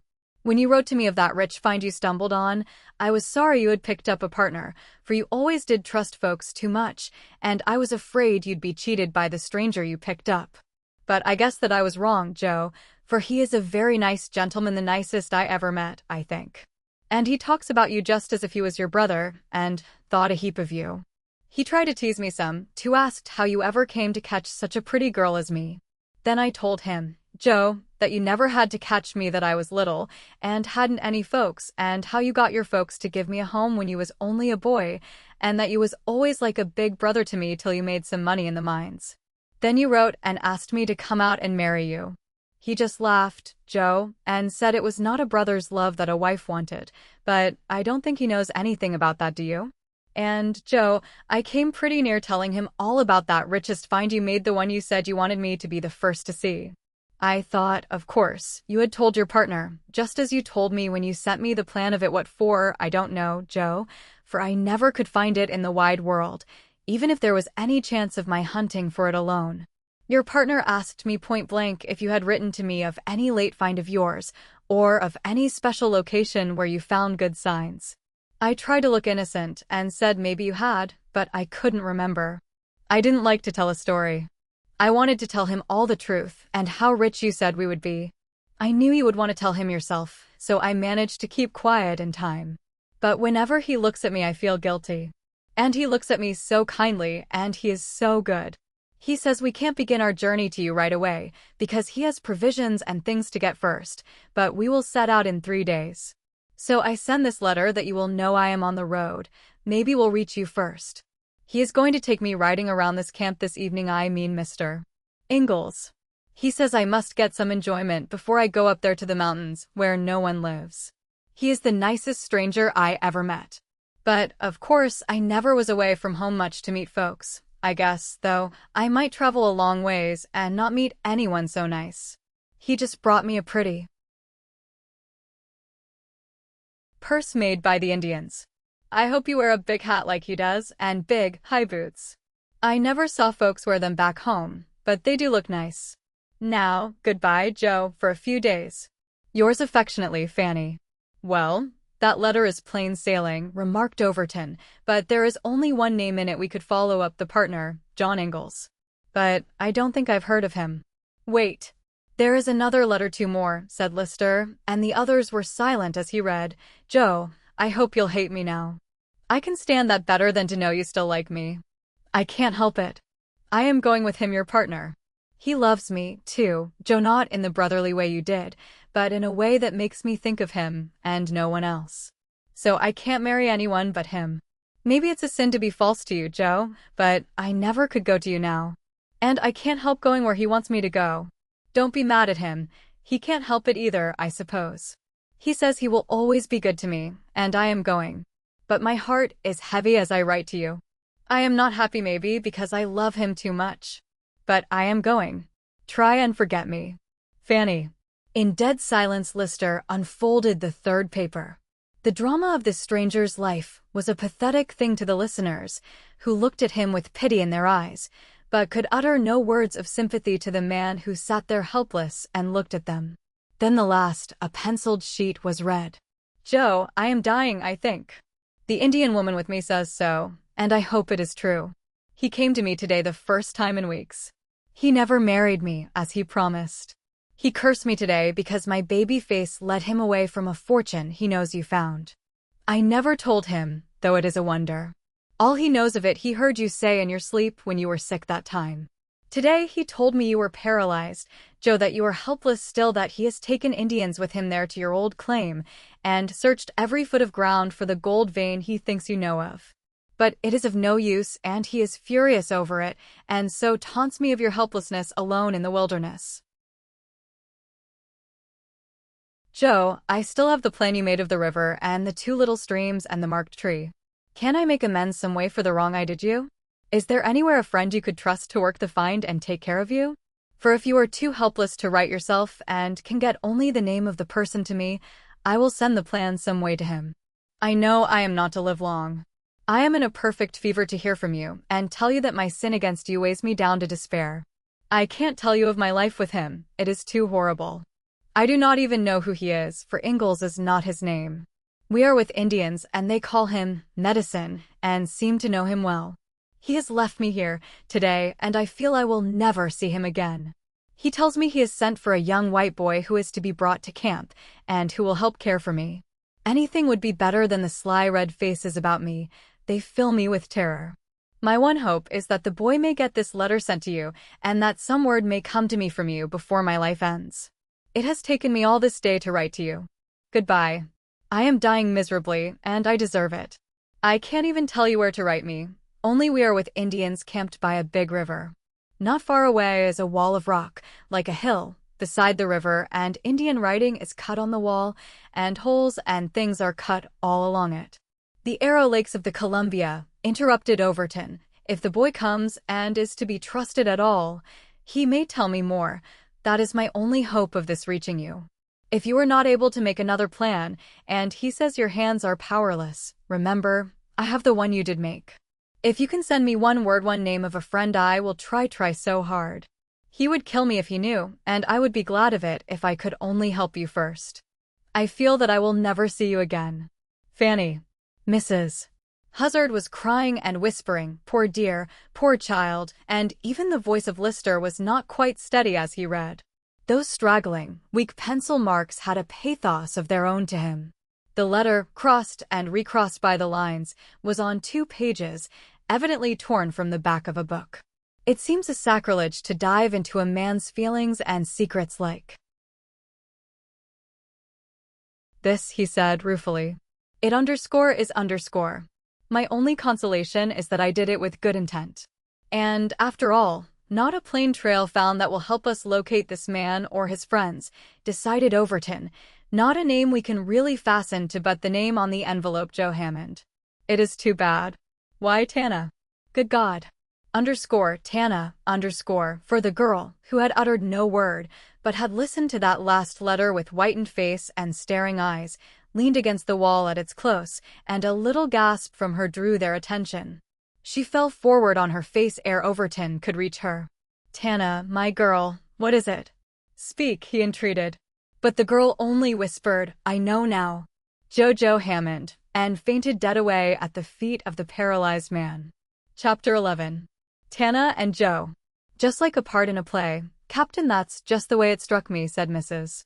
Huzzard, recounting the affair for the benefit of the postmaster of Cinna Ferry. The man sitting there like a statue, with only his eyes looking alive, and that poor, scared dear falling down on the floor beside him, and looking as white as milk. I never had a notion she was so easy touched by people's troubles. It surely was a sorry story read from them 3 letters. I tell you, sir, men leave women with aching hearts many's the time, and she glanced sentimentally toward her listener, though if there is one place more heartrending to be deserted in than another, I think an Indian village would be the very worst. Just to think of that poor dear dying there in a place she didn't even know the name of. Humph. I've an idea you are giving your sympathy to the wrong individual, decided the captain. It must be easier even to die in some unknown corner than for a living soul to be shut up in a dead body, after the manner of this Harris, or Hammond, or whatever his name is. I guess, from the looks of things, he must have collapsed when that second letter reached him, had a bad stroke, and was just recovering somewhat when he strayed into this camp. Yes, madam, I've an idea he's had a harder row to hoe than the girl, and, then, it doesn't look as though he deserved it so much. Mr. Dan is mightily upset over it, ain't he? Mr. Dan is just as likely to get upset over any other vagabond who strays in his direction, grumbled the captain. Folks are always falling in his way to be looked after. He has the worst luck. He never did a bit of harm to this stranger, nothing but drop a hand on his shoulder, and all at once the man falls down helpless. And Dan feels in duty bound to take care of him. Then the girl, Tana, has to flop over in the same way, just when I thought we were to get rid of her. And she's another charge to look after. He'll be wanting to hire your house for a hospital next thing, Mrs. Huzzard. And welcome he'd be to it for Tana, declared Mrs. Huzzard valiantly. She's been a bit saucy to you at times, and I know it, but indeed, it's only because she fancies you don't like her. Like her, madam. A girl who plays poker, and wins, added Mrs. Huzzard, with a twinkle in her eyes. Now, didn't Mr. Max tell me the whole story? She is a clip, and I know it, but I think she only meant that game as a bit of a joke. A $20 joke, Mrs. Huzzard, is too expensive to be funny, growled the captain, with natural discontent. But if I could only convince myself that the money was honestly won, I would not feel so annoyed over it, but I can't know, madam. I am confident there was a trick in that game, some gambler's trick she has picked up among her promiscuous acquaintances. And I am annoyed more than ever annoyed now that there is a chance of her remaining longer under Dan's care. She's a dangerous _protege_ for a boy of his age, that's all. Dangerous. Oh, now, I've my doubts of that, said Mrs. Huzzard, shaking her head emphatically. You take my word for it, if she's dangerous as a girl to anyone in this camp, it's not Mr. Dan's peace of mind she's disturbing, but that of his new friend. You mean Lister? Ridiculous. A gentleman of culture, used to the best society, give a thought to such an unclassed individual? No, madam, don't you believe it. His interest about the school affair was doubtless to get her away from camp, and to keep her from being a responsibility on Dan's hands. Maybe. But from all the dances he danced with her, and the way he waited on her, I'd a notion that he did not think her a great responsibility at all. This conversation occurred the morning after those letters had been read. The owner of them was installed in the best room Mrs. Huzzard had to offer, and miners from all sections were cordially invited to visit the paralyzed man, in the vain hope that someone would chance to remember his face or help establish the lost miner's identity. For he seemed utterly lost from all record of his past but that he had loved a girl whom an unknown partner had stolen. And Overton remembered that he seemed especially interested in the whereabouts of the renegade, Lee Holly. The unknown Lee Holly's name had suddenly attained the importance of a gruesome ghost to Overton. He had stared gloomily at the paralytic, as though striving to glean from the living eyes the secrets held close by the silenced lips. Tana and Monty and Lee Holly, his little girl and those renegades. Surely these persons could have nothing to do with each other. Harris was loony, so Overton decided as he stalked back and forth beside the house, glancing up once in a while to a window above him, a window where he hoped to see Tana's face, for all one day had gone, and the evening come again. Yet he had never seen her since he had lifted her unconscious form from beside the chair of Harris. Her words, I know now, Jojo Hammond, were yet whispering through his senses. Did those words mean anything? Or was the child simply overwrought by that tragedy told in the letters? He did not imagine she would comprehend all the sadness of it until she had fallen in that faint. The night he had talked with her first in Akomi's teepee, and afterward in the morning by the river, he had promised to be satisfied with what she chose to tell him of herself, and ask no questions of her past.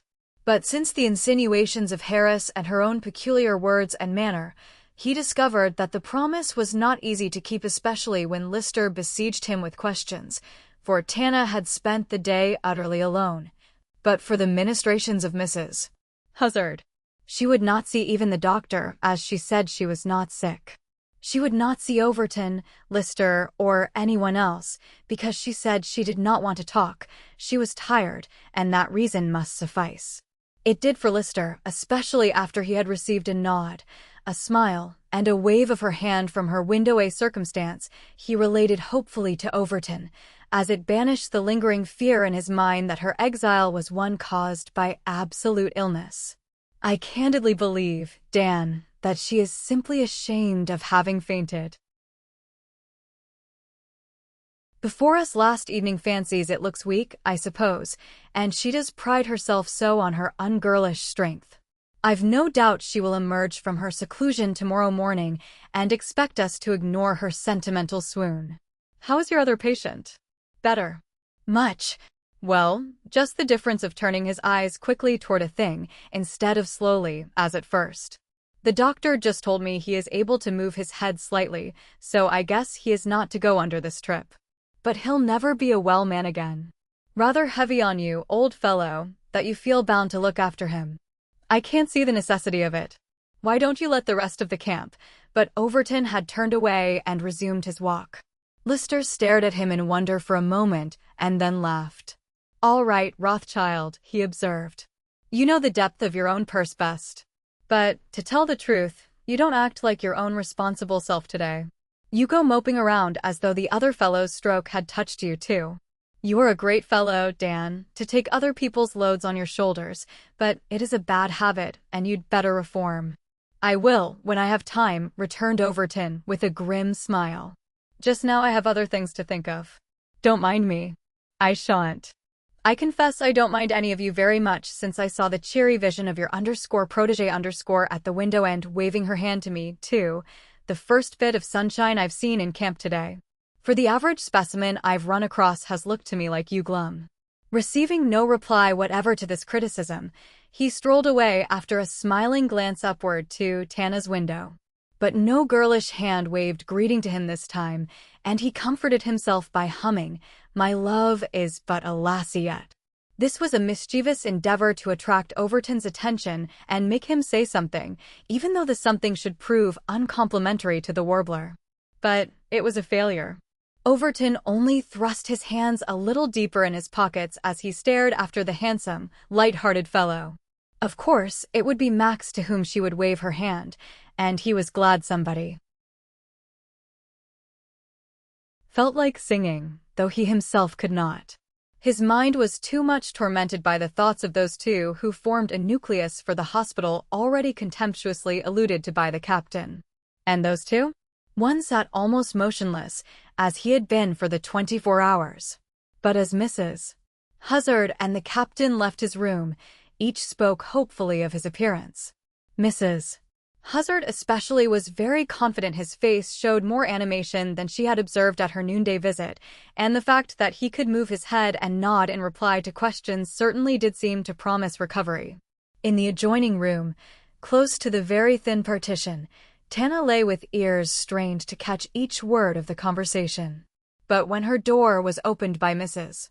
Huzzard, all semblance of interest was gone, and she lay on the little bed with closed eyes. "I'm right glad she's taking a nap at last," said the good soul as she closed the door softly.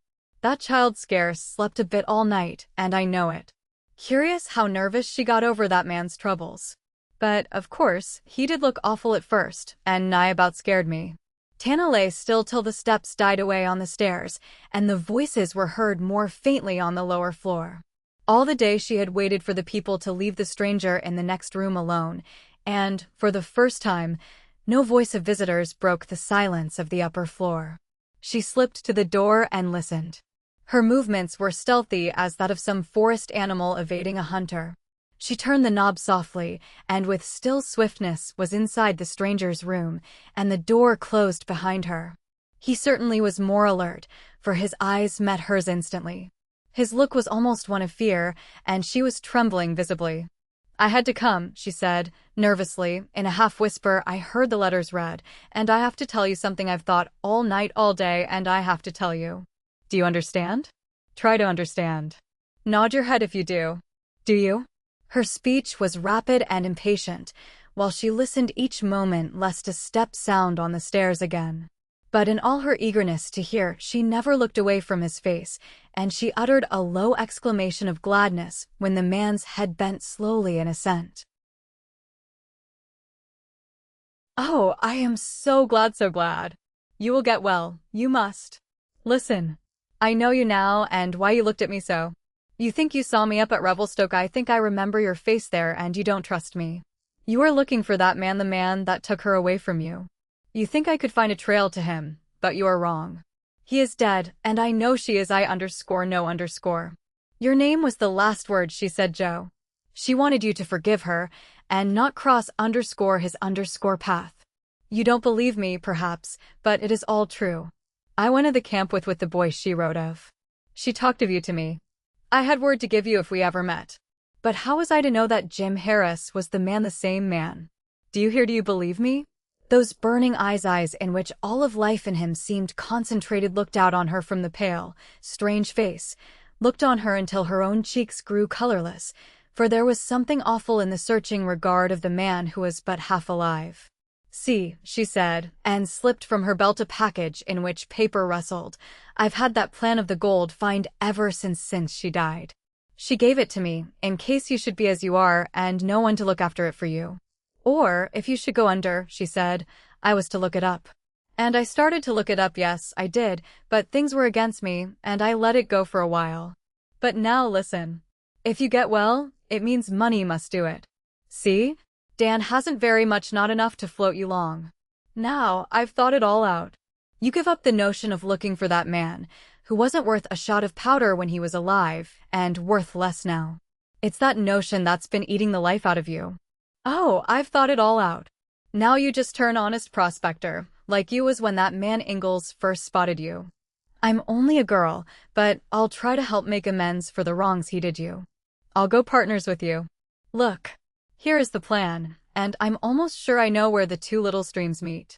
I've thought of it a heap, but the face of that dead girl kept me from doing anything till I had either found you or knew you were dead.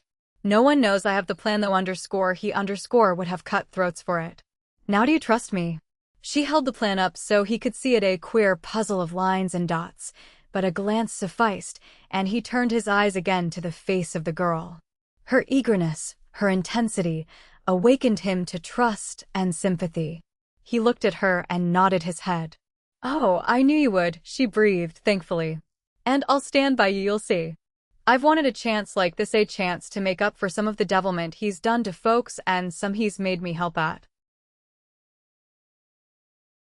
You know who I am, but none of the rest do, and they shan't. I'm a new girl now. I want to make up for some of the badness that has been. It's all over, but sometimes I hate the blood in my veins because you know. And if I can only do some good, she paused, for the eyes of the paralyzed man had moved from her face and were resting on something back of her. It was Overton. He entered and closed the door, and stood looking doubtful and astonished, while Tana rose to her feet trembling and a little pale. How long were you there? She demanded, angrily. He looked at her very steadily before making reply, such a curious, searching look that she moved uneasily because of it, but her face remained defiant. I just now opened the door, he said at last, speaking in a slow, deliberate way. I slipped here as quietly as I could, because they told me you were asleep, and I must not make a noise. I got here just as you were telling this man that no one but him should know who you were before you came among us. That is all, I guess. She had sat down on a seat close to Harris and dropped her face in her hands. Overton stood with his back against the door, looking down at her. In his eyes was a keen sorrow as she sat down in that despairing fashion and crept close to the stranger as though for refuge from him. I might have avoided telling what I heard, he continued, but I don't think that would be quite square among friends. Then, as I see you have found a new acquaintance here, I thought maybe you would have something to tell me if you knew what I heard you say to him. But, kindly as his words were, she seemed to shrink from them. No, I can't. Oh, Mr. Dan, I can't, she muttered, with her head still bowed on the arm of the chair occupied by Harris. If you can't trust me any more, I can't blame you. But I can't tell you, that's all. Then I'll just go downstairs again, he decided, and you can finish your talk with Harris. I'll keep the rest of the folks from interrupting you as I did. But if you want me, little girl, you know I'll not be far away. The tears came in her eyes. His persistent kindness to her made her both ashamed and glad, and she reached out her hand. Wait, she said, maybe I have something to tell you, and she unfolded the paper again and showed it to Harris. Shall I tell him? Would you rather he would be the man to do the business? She asked. You know I'm willing, but I don't know enough myself. Do you want him to be the man? Harris nodded his head. With a look of relief on her face, she turned to Overton, who watched them wonderingly. What sort of man is it you want? Or what is it you want to tell me? Only that I've found a plan of the ground where he made that rich find the letter told of, she answered, with a bit of a tremble in her voice. He's never been able to look after it himself and was afraid to trust anyone. But now, and you have the plan _Tana. Yes, I have it. I think I even know where the place is located. But don't ask me anything about how I got the plan. He knows and is satisfied, that is all. But, Tana, I don't understand. You are giving me surprises too thick this evening. If he has found a rich yield of ore and has taken you into partnership, it means that you will be a rich woman. A streak of pay or can do more for you than a ranger like myself, so I guess you can afford to drop me. Her face fell forward in her hands again. The man in the chair looked at her and then turned his eyes pleadingly to the other man, who remained standing close to the door. Overton recognized the pleading quality of the glance and was filled with amazement by it. Witchery seemed to have touched the stranger when paralysis touched him, else he would not so quickly have changed from his suspicion of the girl into that mute pleading for her. She was trying so hard to keep back the tears, and in the effort her jaws were set and her brows drawn together stormily. She looked to him as she had looked in the lodge of Akomi. "You don't trust me," she said at last. "That's why you won't help us. But you ought to, for I've never lied to you. If it's because I'm in it that you won't have anything to do with the mine, I'll leave. I won't bother you about that school. I won't bother you about anything. I'll help locate the place if Joe here is willing, and then you two can be partners, and I'll be out of it, for I can trust you to take care of him and see that the money does what it can for him. I can trust you if you can't me. So you are the one to speak up. What is your answer?" Chapter 12. Partners. Well, I've been a hoodoo all my life, and if I only lead someone into luck now, good lucko, wouldn't I learn a sun dance and dance it? The world was 2 weeks older, and it was Tana who spoke, not the troubled Tana who had crouched beside the paralytic and cowered under her fear of Overton's distrust, but a girl grown lighter-hearted by the help of work to be done, work in which she was for once to stand side by side with Overton himself, for his decision about the prospecting had been in her favor. He had spoken up, as she had asked him to do, and a curious three-cornered partnership had been arranged the next day, a very mysterious partnership, of which no word was told to anyone. Only Tana suddenly decided that the schooling must wait a little longer. Lister would have to make the trip to Helena without her. She was not feeling like it just then, and so forth. Therefore, despite the very earnest arguments of Mr. Lister, he did have to go alone.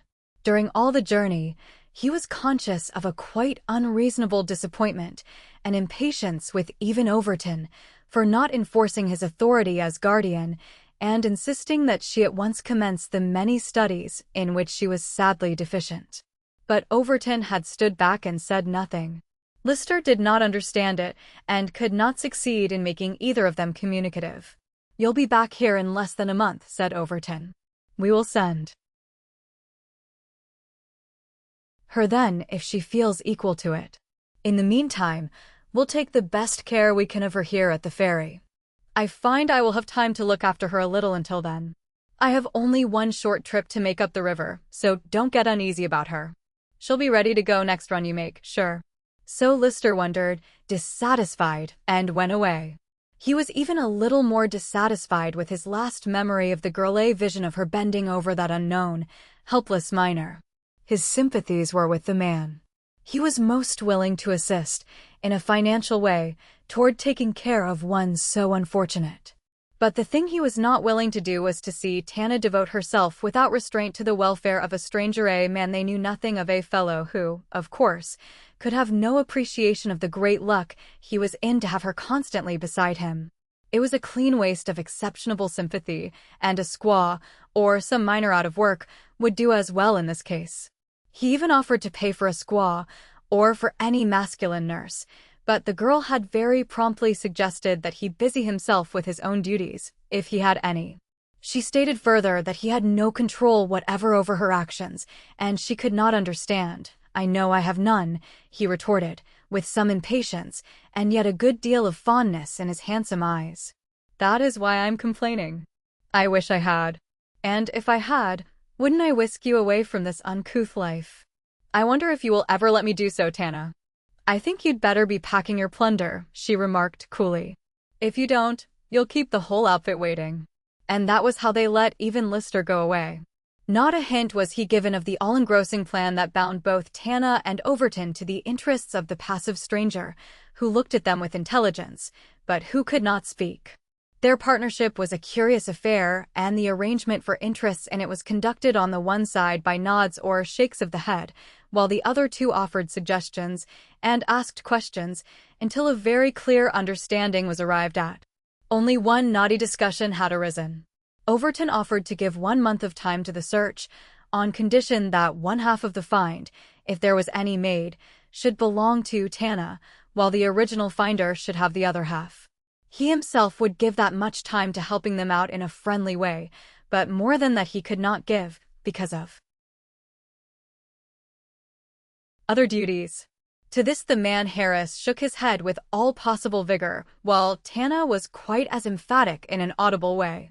Harris desired that all shares be equal, and Overton count himself in for a third. Tana approved the plan, insisting that she would not accept an ounce of the dust if he did not. So Dan finally agreed and ended the discussion concerning the division of the gold they might never find. And don't be so dead sure that the dirt will pan out well, even if we do find the place, he said, warningly, to Tana. Why, my girl, if the average of dust had been as high as my average of hope over strikes I've made myself, I would have been a billionaire long ago. I never heard you talk of prospecting, remarked Tana. All the rest do here, and not you. How is that? Oh, prospecting strikes one like a fever. Sometimes a man recovers from it, or seems to for a while. I had the fever bad about 2 years ago out in Nevada. Well, I left there. I sunk my stock of capital in a very big hole, and lost my enthusiasm for a while. Maybe I will find it again, drifting along the Kootenay, but as yet it has not struck me hard. From what I can gather, this fellow must simply have dropped on a nugget or little pocket, and something must have made him distrust his partner to such an extent that he kept this secret find to himself. So there evidently has been no testing of the soil, no move toward development. We may never find an ounce of metal, for such disappointments have been even where very large nuggets have been found. You must not expect too much of this search. Golden Hope lets you down hard when you do fall with it. But, despite his warnings, he made arrangements for their river journey with all speed possible. The 3 of them were to go, and, as chaperone, Mrs. Huzzard was persuaded to join their queer picnic party, for that was the idea given abroad concerning their little trip to the north. It was to be a venture in the interests of Harris, supposedly the physical interests, though Captain Leake did remark, with decided emphasis, that it was the first time he ever knew of a man being sent out to live in the woods as a cure for paralysis. But the preparations were made, even the fact that Mrs. Huzzard was seized with an unreasonable attack of rheumatism on the eve of departure did not deter them at all. Unless you need me to stay here and look after you, we'll go just the same, decided Tana. A squaw won't be much of a substitute for you, but she'll be better than no one, and we'll go. So the squaw was secured, through the agency of her husband, whom Overton knew, and who was to take their camp outfit up the river for them. This was one reason why Mrs. Huzzard, as she watched them depart, was a little thankful for the visitation of rheumatism. Their camp was only a day old when Tana announced her willingness to dance if only good fortune would come to her. It seemed a thing probable, for as Overton poured water slowly from a tin pan into the shallow little stream, there were left in the bottom of the pan, as the last sifting bit of soil was washed out, some tiny bits of yellow the size of a pinhead, and one as large as a grain of wheat. Tana gave a little ecstatic cry as she bent over it and touched the particles with her finger. Oh, Dan, it is the gold, the real gold. And we are millionaires, and you would not believe it. He raised his finger warningly and shook his head. Wait until we are millionaires before you commence to shout, he advised. It is a good show here, yes, but after all, it may be only a chance washing from hills far enough away. Show them to Harris, though. He may be interested, though he appears to me very indifferent about the matter. He don't seem to care, she agreed. He just looks at us as though we were a couple of children he had found a new plaything for. But don't you think he looks brighter? Well, yes, the river trip has done him good, instead of the harm the fairy folks prophesied. But you run along and show him the yellow, and don't draw the squaw's attention to it. The squaw was wrapped neck and heels in a blanket, although the day was one of the warmest of summer, and stretched asleep in the sun. She gave no heed to the quick, light step of the girl. Neither did Harris, at whose tent door she lay. He must have thought it was the stoical, indifferent Indian, for he gave her a quick, startled glance as he heard her surprised "oh" at the door. Then she walked directly to him, lifted his right hand, and let go again. It fell on his knee in the old, helpless way. "But you did raise it," she said, accusingly. "I saw you as I came to the door. You stretched out your hand." He looked at her and nodded very slightly, then looked at his hand and appeared trying to lift it, but gave up and shook his head sadly. "You mean you moved it a little once, but can't do it again?" she asked, and he nodded assent. "Oh, well, that's all right," she continued, cheerfully. "You're sure to get along all right, now that you have commenced to manage your hands if ever so little. But just at first, when I saw you, I had a mighty queer notion come into my head. I thought you were getting over that stroke faster than you let us know. But I'm too suspicious, ain't I? Maybe it's a bad thing for folks to trust strangers too much in this world, but it is just as bad for a girl to grow up where she can't trust anyone. Don't you think so?" The man nodded. They had many conversations like that, and she had grown not to notice his lack of speech nearly so much as at first. He was so good a listener, and she had become so used to his face gradually gaining again expressive power, that she divined his wishes more readily than the others. "But trusting don't cut any figure in what I came to speak to you about," she continued. "No, trust and hope on, brethren, about this, I guess," and she held the grains of yellow metal before his eyes. "There it is, the gold. Dan found it in the little hollow where the spring is." "Is that where you found it?" He shook his head, but looked pleased at the show they had found. "Was it bigger bundles of it than this you struck?" He nodded assent. "Bigger than this. Well, it must have been rich. These lumps are enough in size if they only turn out enough in number. Oh, how I wish you had put the very spot on that plan of the ground and the rivers. Still, I suppose you were right to be cautious. And if I hadn't been on a lone trail through this country last spring and got lost, and happened to notice the two little streams running into the river so close to each other, we might have had a year's journey along the Kootenay before we could have found the particular little stream and followed the right one to its source. I think we are close on the trail now, Joe." He shook his head energetically when she called him Joe. "Well, I forget," she said. "You see, I've been thinking for months about finding Joe Hammond, and now that I've found you, I can't get used to thinking you are Jim Harris. What's the use of your changing your name anyway? You did it so you could trail him, your partner, better. But what was the use, with him well and strong, and with devils back of him, and you alone and barely able to crawl? Your head was wrong, Jim, I mean.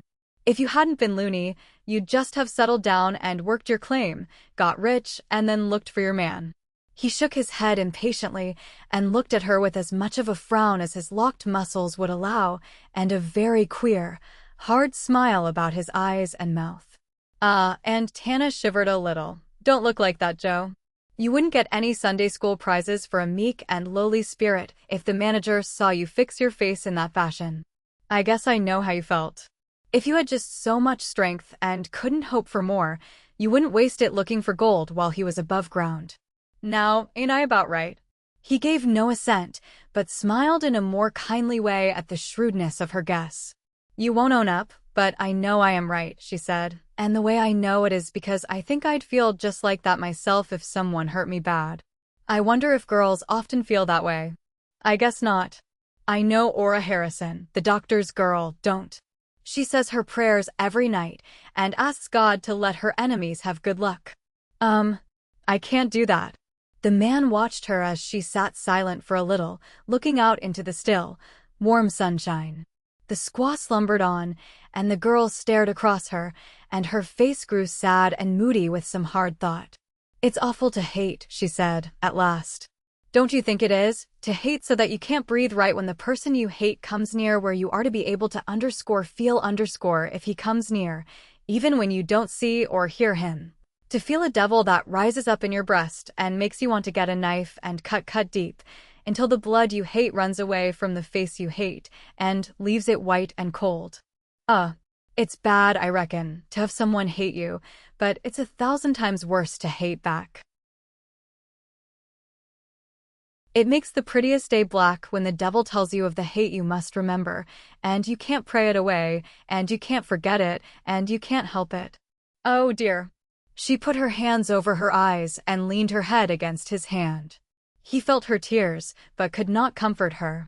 You see, I know how you felt, she said, trying to speak steadily. Girls shouldn't know.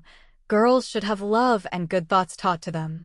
I've dreamed dreams of what a girl's life ought to be like, something like Aura's home, where her mother kisses her and loves her, and her father kisses and loves them both. I went to their home once, and I never could go again. I was starving for the kind of home she has, and I knew I never would get it. That is the hardest part of it to know. No matter how hard you try to be good, all your life, you can't get back the good thoughts and the love that should have been yours when you were little, the good thoughts that would have kept hate from growing in your heart, until it is stronger than you are. Oh, it's awful. The squaw, who did not understand English, but did understand tears, rolled over and peered out from her blanket at the girl who knelt there as at the feet of a confessor. But the girl did not see her. She still knelt there, almost whispering now. And the worst of it is, Joe, after they are dead, the ones you hate, then the devil in you commences to torment you by making you think of some good points among the bad ones. Some little kind word that would have made the hate in your heart less if it had not been for your own terrible wickedness. And it gnaws and torments you just like a rat gnawing the heart out of a log for a nest. And hate is terrible. Whether it is live hate or dead, it is terrible. Maybe I won't feel so bad now that I've said out loud to someone how I feel, how much harder my heart is than it ought to be. I couldn't tell anyone else. But you hate too, you know. Maybe you know, too, that dead hate hurts worse, that it haunts like a ghost. She looked up at him and saw again that queer, wise smile about his lips. You don't believe he's dead, she said, and her face grew paler. You think he's still alive, and that is why you don't want folks to use your old name. You are laying for him yet, and you so helpless you can't move. The man only looked at her grimly. He would not deny, he would not assent. But you are wrong, she persisted. He is dead. The Indians told me so, Akomi told me so. Would they lie to me? Joe, can you let the hate go by, now that he is dead? But no motion answered her, though his eyes rested on her kindly enough. Then the squaw arose and slouched away to pick up firewood in the forest, and the girl arose, too, and touched his hand. Well, whether you can or not, I am glad I told you what I did. Maybe it won't worry me so much now, for sometimes, just when I'm almost happy, the ghost of that bad hate seems to whisper, and there ain't any more good times for me. I'm glad I told you. I would not have, though, if you could talk like other folks, but you can't. She got him a drink of water, slipped their first find of the gold into his pocket, and then stood at the tent door, watching for Overton. But he did not come, and after a little she picked up the pan again and started for the small stream where she had left him. The man in the chair watched her go, and when she was out of sight, that right hand was again slowly raised from the chair. "See and I," he whispered, in a strange, indistinct way. Poor little girl. Poor little girl. Chapter 13. The Track in the Forest. Their camp was about a mile from the Kootenay River and close to a stream of depth sufficient to carry a canoe, while, a little way north of their camp, a beautiful spring of clear water gurgled out from under a little bank, and added its portion to the larger stream that flowed eastward to the river. There was a little peculiarity about the spring, which made it one to remember, or, rather, two to remember, for it was really a twin, and its sister stream slipped from the other side of the narrow ledge and ran north for a little way, and then turned to the east and emptied into the Kootenay, not 100 yards from the stream into which its mate had run. The two springs were not 20 feet apart, and lay direct north and south from each other. Then their wide curves, in opposite directions, left within their circle a tract of land like an island, for the streams bounded it entirely except for that narrow neck of rock and soil joining it to the bigger hills to the west. It was in the vicinity of the two springs that the rude sketch of Harris bade them search, but more definite directions than that he had not given. He had marked a tree where the North Stream joined the river, and finding that as a clue, they followed the stream to its source. When they reached the larger stream, navigable for a mile, they concluded to move their tents there, for no lovelier place could be found. It was Tana and Overton who tramped over the lands where the streams lay and did their own prospecting for location. He was surprised to find her knowledge of the land so accurate. The crude drawing was as a solved problem to her. She never once made a wrong turn. "Well, I've thought over it a heap," she said, when he commented on her clever ideas. "I saw that marked tree as we went down to the ferry, and I remembered where it was, and the trail is not hard if you only get started on it right." "It's getting started right that counts, ain't it, Dan?" There seemed fewer barriers between them in the free, out-of-door life, where no third person's views colored their own. They talked of Lister and missed him, yet Dan was conscious that if Lister were with them, he would have come second instead of first in her confidences and her friendly, appealing ways. Whether he trusted her or not, she did not know. He had not asked a question as to how that survey of the land came to her, but he watched Harris sometimes when the girl paid him any little attention, and he could read only absolute trust in the man's eyes. Overton was not given to keen analysis of people or motives. A healthy unconcern pervaded his mind as to the affairs of most people. But sometimes the girl's character, her peculiar knowledge, her mysterious past, touched him with a sense of strange confusion, yet in the midst of the confusion, the deepest of it, he had put all else aside when she appealed to him, and had followed her lead into the wilderness. And as she ran from him with the particles of gold, and carried them, as he bade her, to Harris, he followed her with his gaze until she disappeared through the green wall of the bushes. Once he started to follow her, and then stopped, suddenly muttered something about a cursed fool, and flung himself face down in the tall grass. "It's got to end here," he said, aloud, as men grow used to thinking when they live alone in the woods much. Then he raised himself on his elbows and looked over the little grassy dip of the land to where the stream from the hills sparkled in the warm sun, and then away beyond to where the evergreens raised their dark heads along the heights, looking like somber guardians keeping ward over the sunny valley of the Twin Springs. Over them all his gaze wandered, and then up into the deep forest above him, a forest unbroken from there to the swift Columbia. The perfect harmony of it all must have oppressed him until he felt himself the one discordant note, for he closed his eyes with a sigh that was almost a groan. "I'll see it all again often, I suppose," he muttered, "but never quite as it is now, never, for it's got to end. The little bits of gold I found are a warning of the changes to come here. That is the way it seems to me. Queer how a man will change his idea of life in a year or so. There have been times when I would have rejoiced over the prospect of wealth there is here, yet all I am actually conscious of is regret that everything must change the place the people all where gold is king. Pshaw! What a fool I would seem to anyone else if he knew. Yet well, I have dreamed all my days of a sort of life where absolute happiness could be lived. Other men do the same, I suppose. Yes, of course. I wonder if others also come in reach of it too late. I suppose so. Well, reasoning won't change it. I marked out my own path, marked it out with as little thought as many another fool, but I've got to walk in it just the same, and cursing back don't help luck. But I had to have a little powwow all alone and be sorry for myself before turning my back on the man I'd like to be and the rest of my dreams that have come in sight for a little while but can never come nearer. There she comes again. I'm glad of it, for she will at least keep me from drifting into dreams alone. But she appeared to be dreaming a little herself. At any rate, the scene she had passed through in the tent left memories too dark with feeling to be quickly dispelled, and he noticed at once the change in her face and the traces of tears left about her eyes. "What has hurt you?" he asked.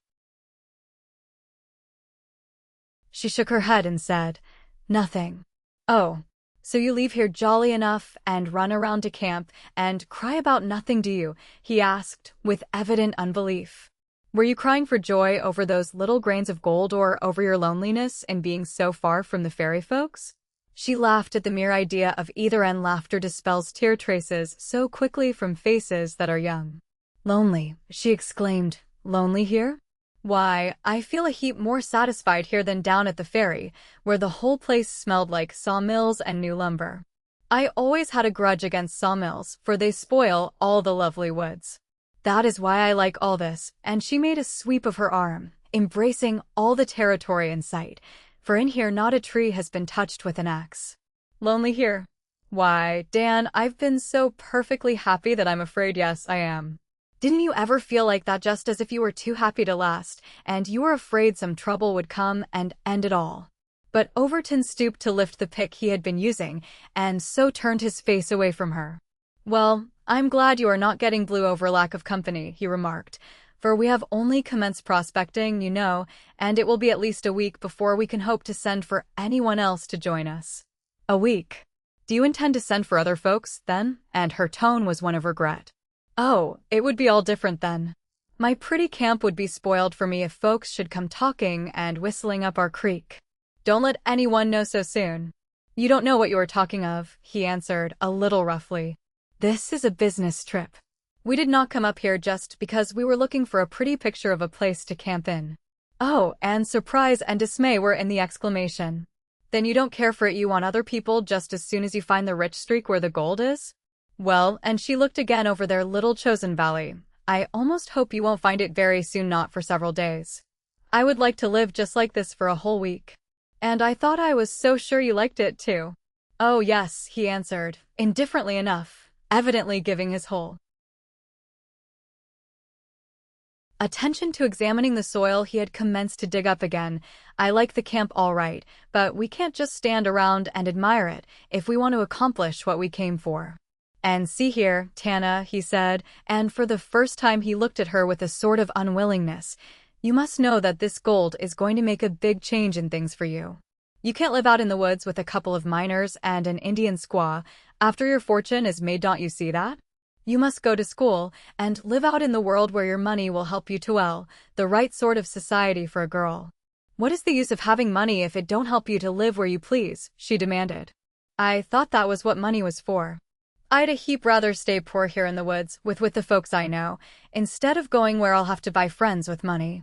Don't think I'd want the sort of friends who have to be baited with money anyway. He stared at her helplessly. She was saying to him the things he had called himself a fool for thinking. But he could not call her a fool.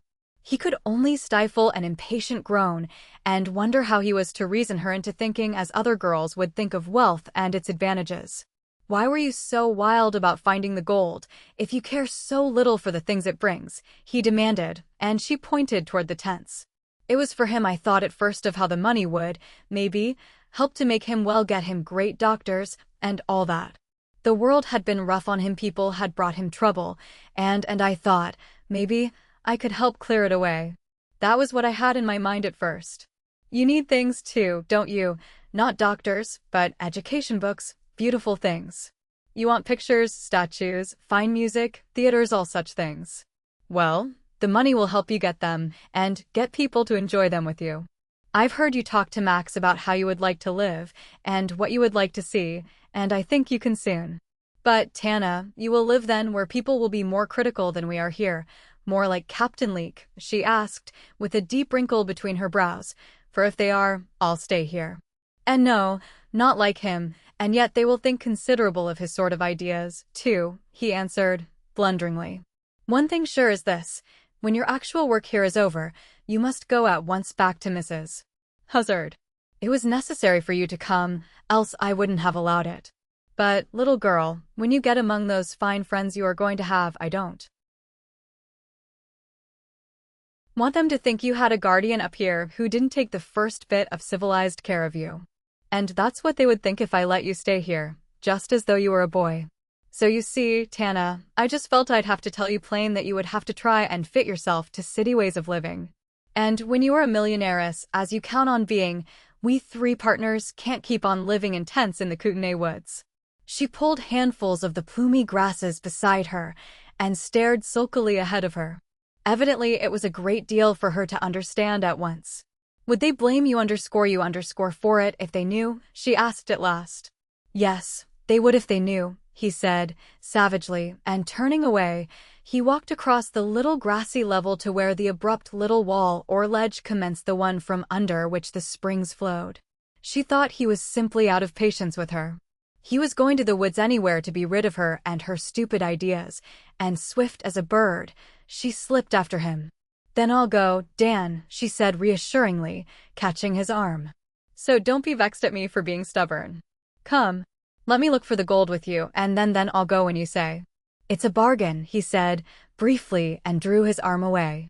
And if we are going to do any more prospecting this evening, we had better begin. He stood facing her, with his back to the bank that was the first tiny step toward the mountain that rose dark and shadowy far above. He had walked along there before, looking with a miner's attention to the lay of the land.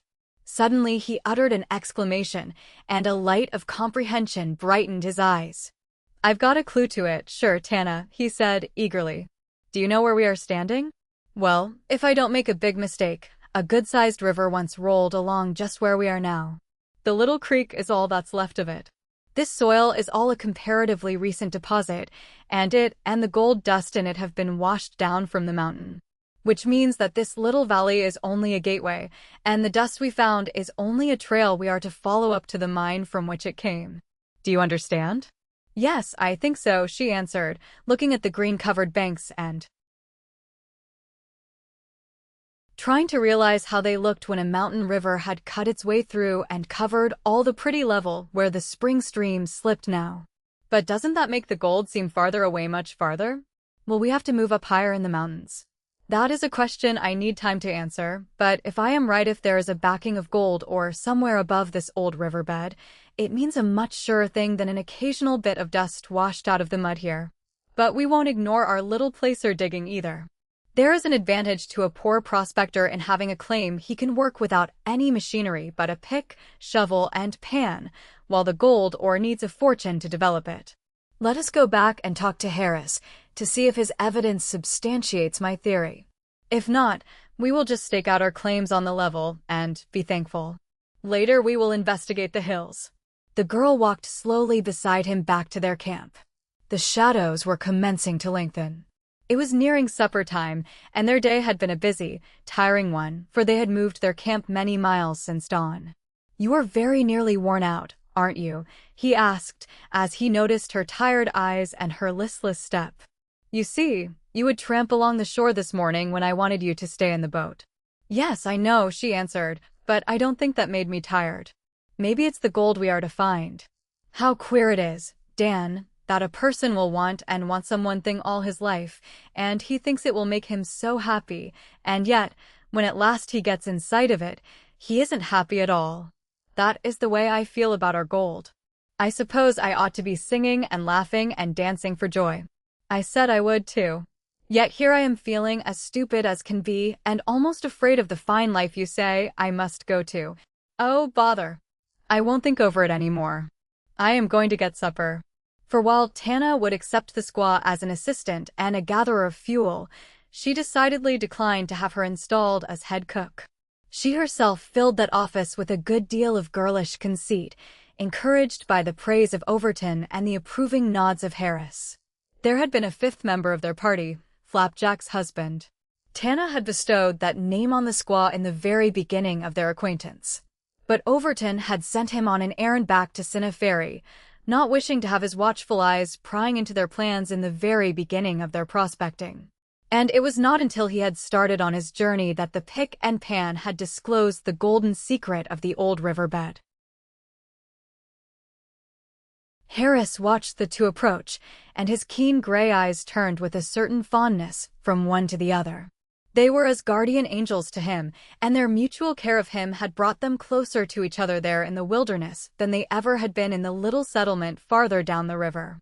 "Squaw not here yet?" asked Tana, and at once set to work preparing things for the supper. Harris shook his head, but at that moment their handmaiden did return, carrying a great load of sticks for fire, and then brought to the girl a number of fine trout she had caught almost at their door. She built the fire outside, where two forked sticks had been driven into the ground, and across them a pole lay, from which kettles could be hung. As Tana set the coffee pot on the hot coals, the Indian woman spoke to her in that low voice, which is characteristic of the red people. "More white men to come into camp?" she asked. "White men? No. Why do you ask? I see tracks, not Dan's, tracks not yours. Made when? Now little, while back only little." Overton heard their voices, though not their words, and as Tana re-entered the wigwam, he glanced around at her with a dubious smile. "That is the first time I ever heard you actually talking Chinook," he observed, "though I've had an idea you could, ever since the evening in Akomi's village. It is like your poker playing, though you have been very modest about it." "I was not the night I played the captain," she answered, "and I think you might let me alone about that, after I gave him back his money." "That is just the part one cannot forgive you for," he said. "He will never get over the idea, now, that you cheated him, and that your conscience got the better of you to such an extent that you tried to wipe us in a way by giving the money back." "Perhaps I did," she answered, quietly. "I had to settle his conceit some way, for he did bother me a heap sometimes. But I'm done with that." She seemed rather thoughtful during the frying of the fish and the slicing down of Mrs. Huzzard's last contribution, a brown loaf. She was disturbed over the footprints seen by the Indian woman, the track of a white man so close to their camp that day, yet who had kept himself from their sight. Such actions have a meaning in the wild countries, and the meaning troubled her. While it would have been the most simple thing in the world to tell Overton and have him make a search, something made her want to do the searching herself. But how?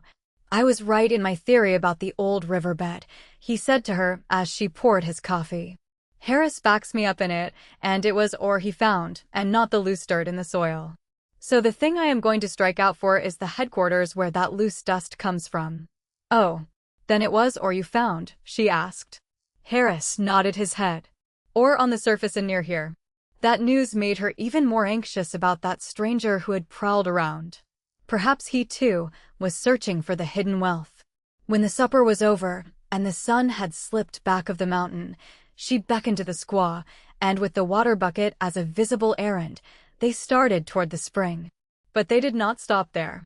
She wanted to see with her own eyes those footprints, and she followed the Indian down into the woods already growing dusky in the dying day.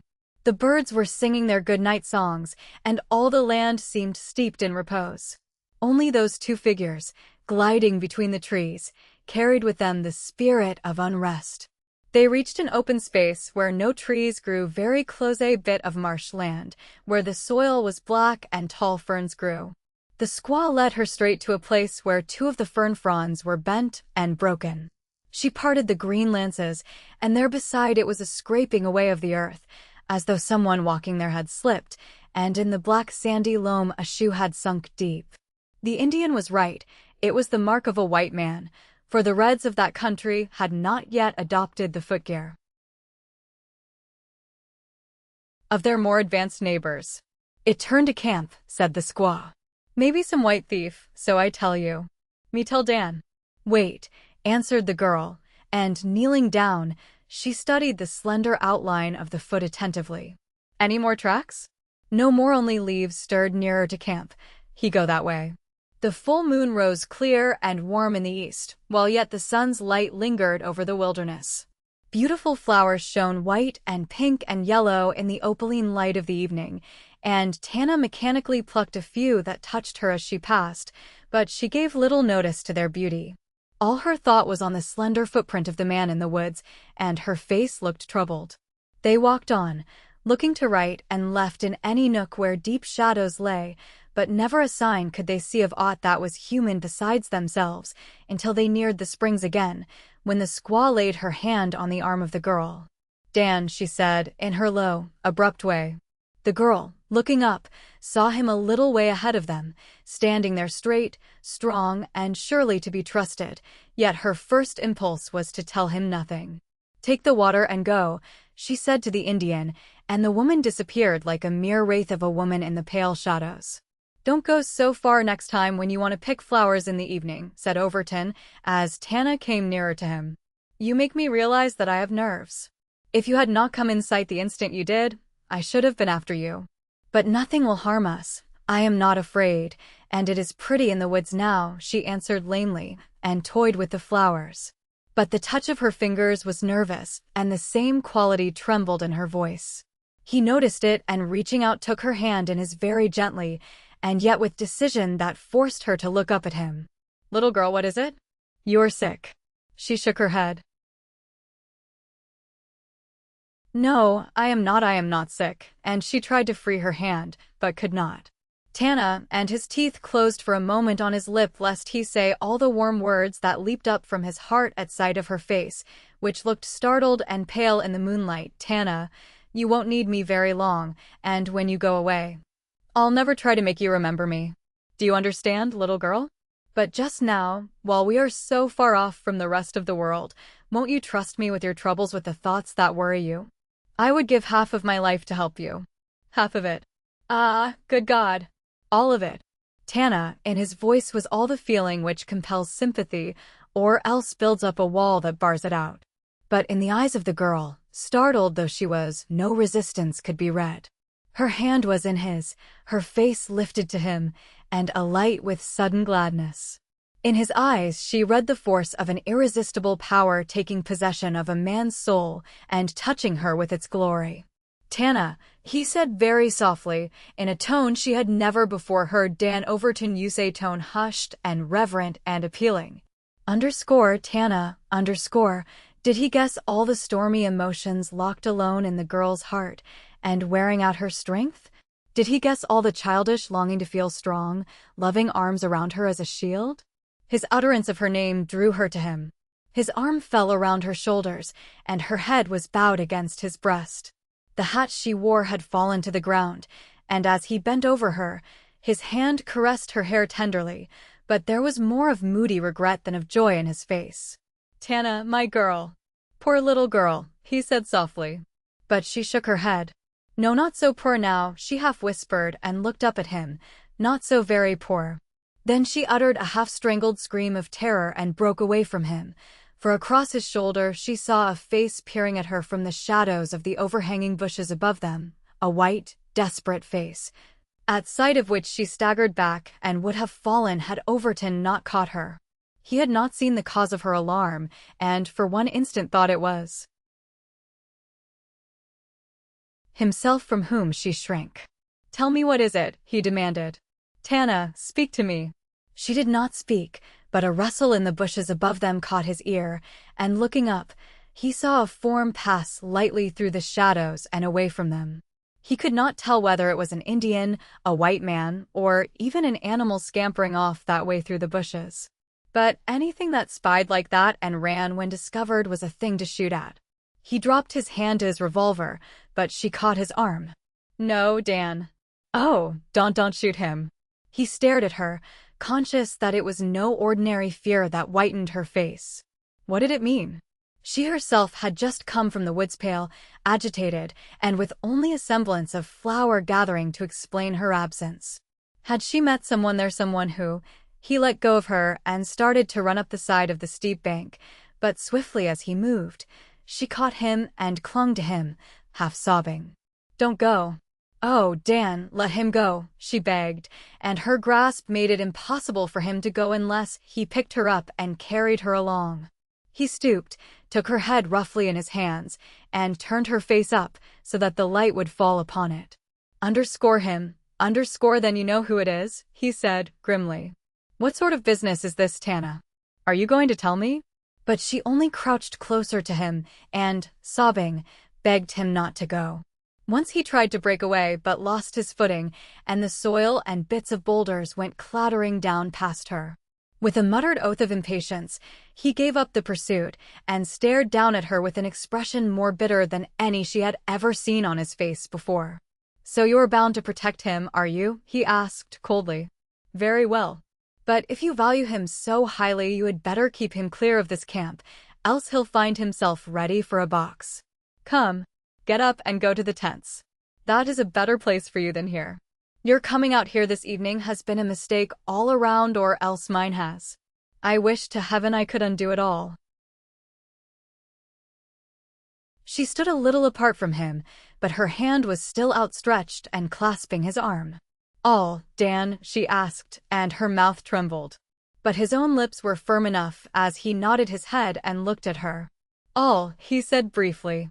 "Go now, and here are your flowers for which you hunted so long in the woods." He stooped to pick them up for her from where they had fallen, the white, fragrant things he had thought so beautiful as she came toward him with them in the moonlight. But as he lifted them from the bank, where they were scattered, he saw something else there which was neither beautiful nor fragrant, but over which he bent with earnest scrutiny. An ordinary-looking piece of shale or stone it would have seemed to an inexperienced eye, a thing with irregular veins of a greenish appearance, and the green dotted plainly with yellow so plainly as to show even in the moonlight the nature of the find. He turned to the girl and reached it to her with the flowers. "There. When my foot slipped I broke off that bit of float from the ledge," he said curtly. "Show it to Harris. We have found the gold ore, and I'll stake out the claims tonight. You can afford to leave for civilization now as soon as you please, I reckon, for your work in the Kootenai country is over. Your fortune is made." Chapter 14. Newcomers. Many days went by after that before more time was given to the hunting of gold in that particular valley of the Kootenai lands, for before another day broke, the squaw spoke at the door of Overton's tent and told him the girl was sick with fever, that she talked as a little child babbles and laughs at nothing. He went with her, and the face he had seen so pale in the moonlight was flushed a rosy red, and her arms tossed meaninglessly, while she muttered. Sometimes her words were of the gold and of flowers. He even heard his name on her lips, but only once, and then she cried out that he hurt her. She was ill, very ill. He could see that, and help must be had. He went for it as swiftly as a boat could be sped over the water. During the very short season of waiting for the doctor and Mrs. Huzzard, he wrote to Lister and secured some Indians for work needed. If the doctor thought her able for the journey, he meant to have her brought back in a boat to Cinna Ferry, where she would have something more substantial than canvas walls about her. But the doctor did not. He was rather mystified by her sudden illness, as there had been no forewarnings of it. That it was caused by some shock was possible, and that it was serious was beyond doubt. The entire party, and especially Mrs. Huzzard, were taken aback by finding a newly arrived, self-imposed guardian at the door of Tana's tent. It was the blanket-draped figure of old Okomi, and his gaily painted canoe was pulled up on the bank of the creek. "I heard on the wind the child was sick," he said briefly to Overton. "I come to ask if you needed help." But Overton looked at him suspiciously. It was impossible that he could have heard of her illness so soon, though he might have heard of her presence there. "Were any of your people here at nightfall yesterday?" he asked.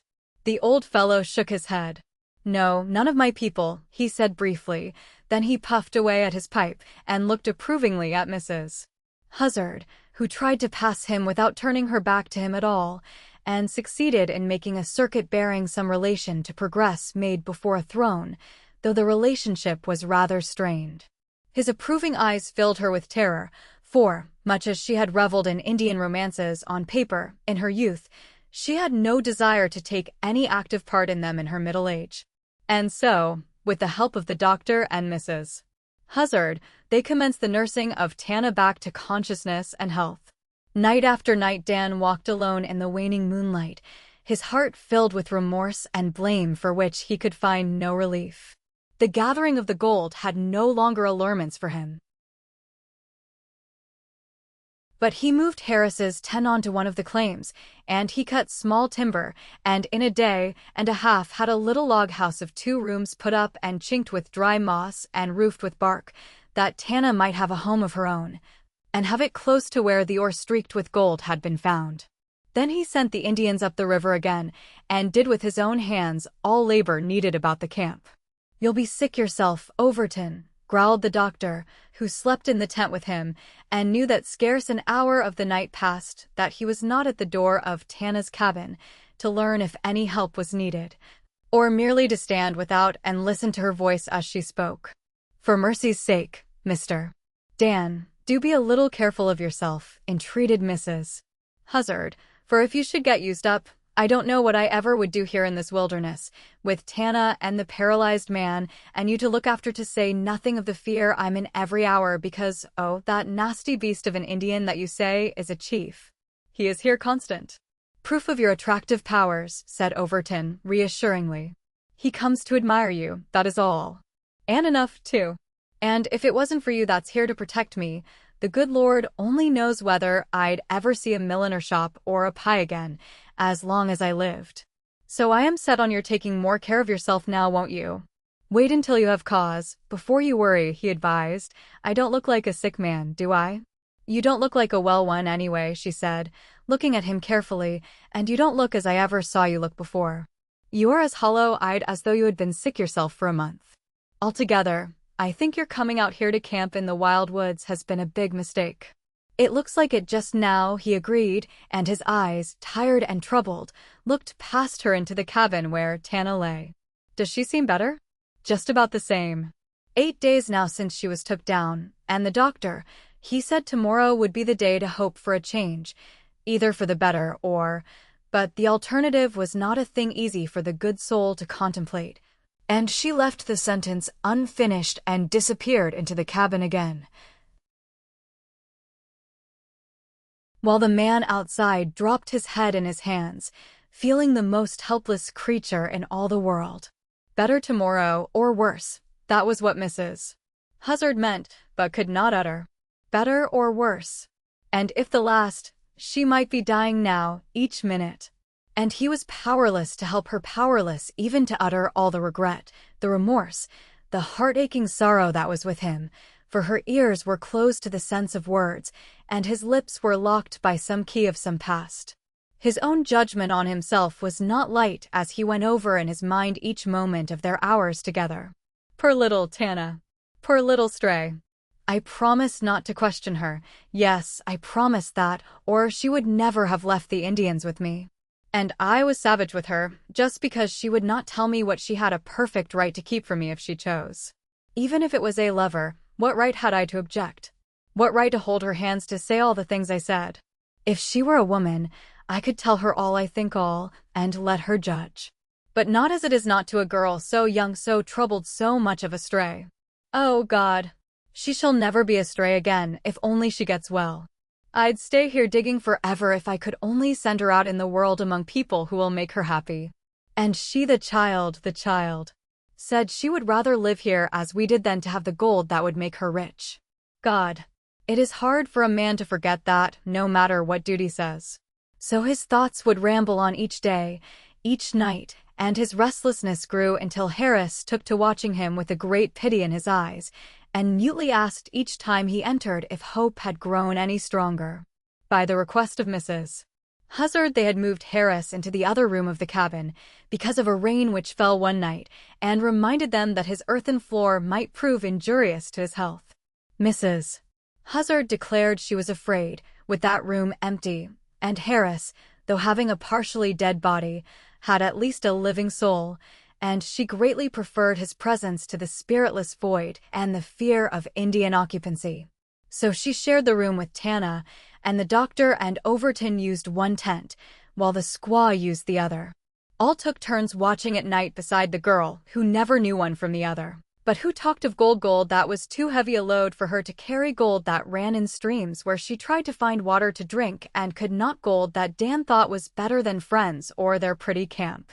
And over those woes she would moan until frightened from them by ghosts, the ghosts she hated, and which she begged them so piteously to keep out of her sight.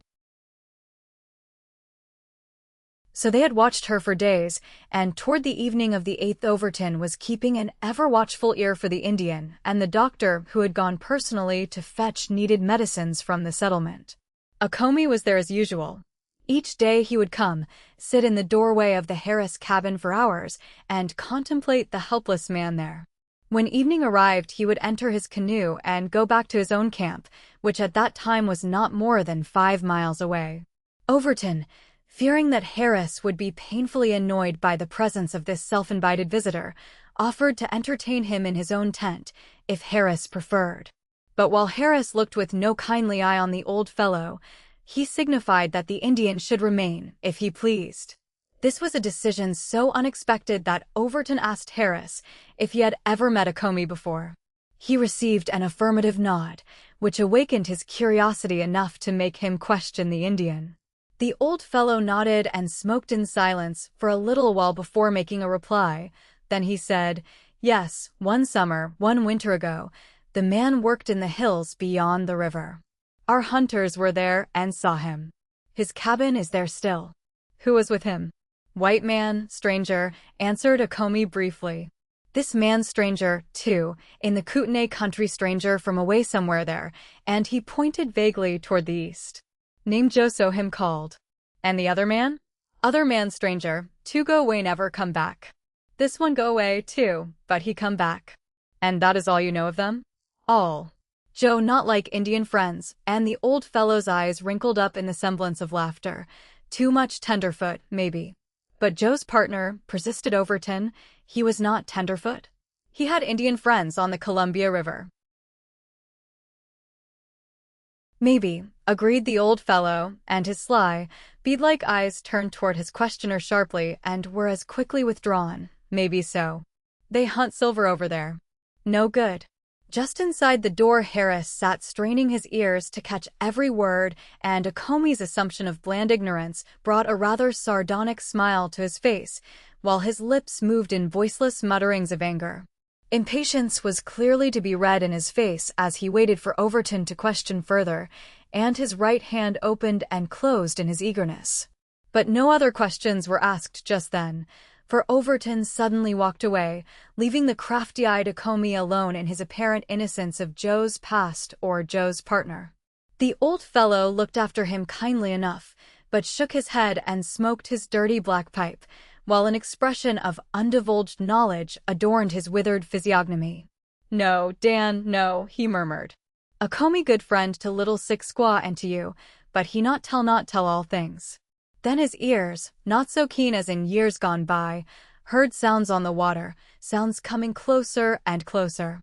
But Dan's younger ears had heard them first, and it was to learn the cause that he had left so abruptly and walked to the edge of the stream.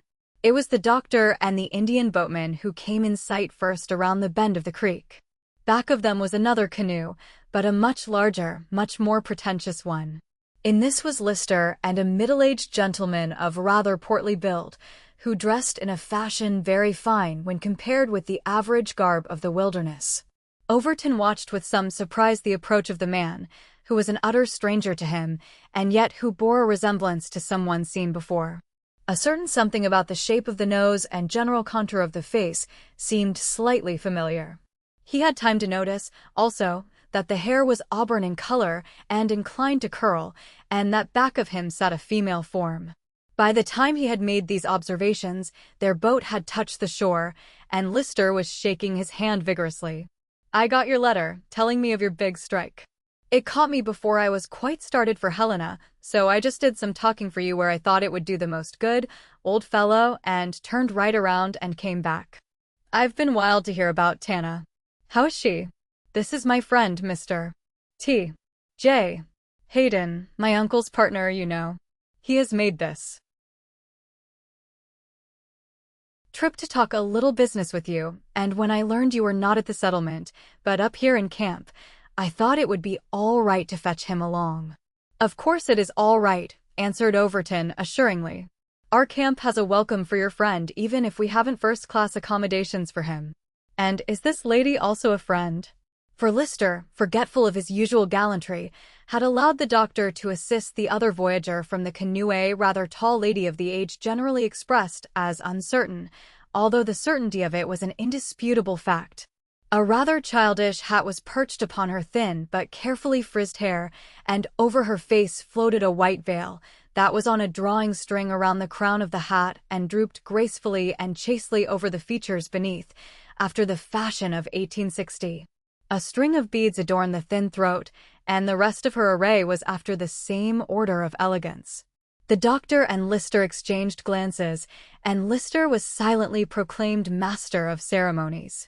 "Oh, yes," he said easily.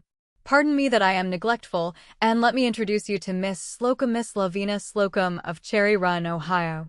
She is the cousin of our friend, Mrs. Huzzard, and was in despair when she found her relative had left the settlement, so we had the pleasure of her company when she heard we were coming direct to the place where Mrs. Huzzard was located. "She will be glad to see you, miss," said Overton, holding out his hand to her in very hearty greeting. Nothing could be more welcome to this camp just now than the arrival of a lady, for poor Mrs. Huzzard has been having a sorry siege of care for the last week. If you will come along, I will take you to her at once. Gathering up her shawl, parasol, a fluffy, pale pink cloud, and a homemade and embroidered traveling bag, he escorted her with the utmost deference to the door of the log cabin, leaving Lister without another word. That easily amused gentleman stared after the couple with keen appreciation of the picture they presented. Miss Slocum had a queer, mincing gait which her long limbs appeared averse to, and the result was a little hitchy. But she kept up with Overton and surveyed him with weak blue eyes of gratitude. He appeared to her a very admirable personage, a veritable knight of the frontier, possibly a border hero such as every natural woman has an ideal of. But to Lister, Dan, with his arms filled with female trappings and a lot of pink zephyr blown about his face and streaming over his shoulder like a veritable banner of love's color, was a picture too ludicrous to be lost. He gazed after them in a fit of delight that seemed likely to end in apoplexy, because he was obliged to keep his hilarity silent. "Just look at him," he advised, in tones akin to a stage whisper. "Isn't he a great old Dan? And maybe you think he would not promenade beside that makeup just as readily on Broadway, New York, or on Chestnut Street, Philadelphia? Well, sir, he would. If it was necessary that some man should go with her, he would be the man to go, and heaven help anybody he saw laughing. If you knew Dan Overton 20 years, you would not see anything that would give you a better key to his nature than just his manner of acting cavalier to that wonder." But Mr. Hayden did not appear to appreciate the scene with the same degree of fervor. "Ah," he said, turning his eyes with indifference to the two figures and with scrutiny over the little campsite and primitive dwellings. "Am I to understand, then, that your friend, the Ranger, is a sort of modern Don Juan, to whom any order of femininity is acceptable?" "No," said Lister, facing about suddenly. "And if my thoughtless manner of speech would convey such an idea of Dan Overton, then, to borrow one of Dan's own expressions, I deserve to be kicked around God's footstool for a while." "Well, when you speak of his devotion to any sort of specimen, of course," agreed Lister. "I see my words were misleading, especially to one unaccustomed to the life and people out here. But Dan, as Don Juan, is one of the most unimaginable things. Why, he does not seem to know women exist as individuals. This is the only fault I have to find with him, for the man who does not care for some woman, or never has cared for any woman, is, according to my philosophy, no good on earth.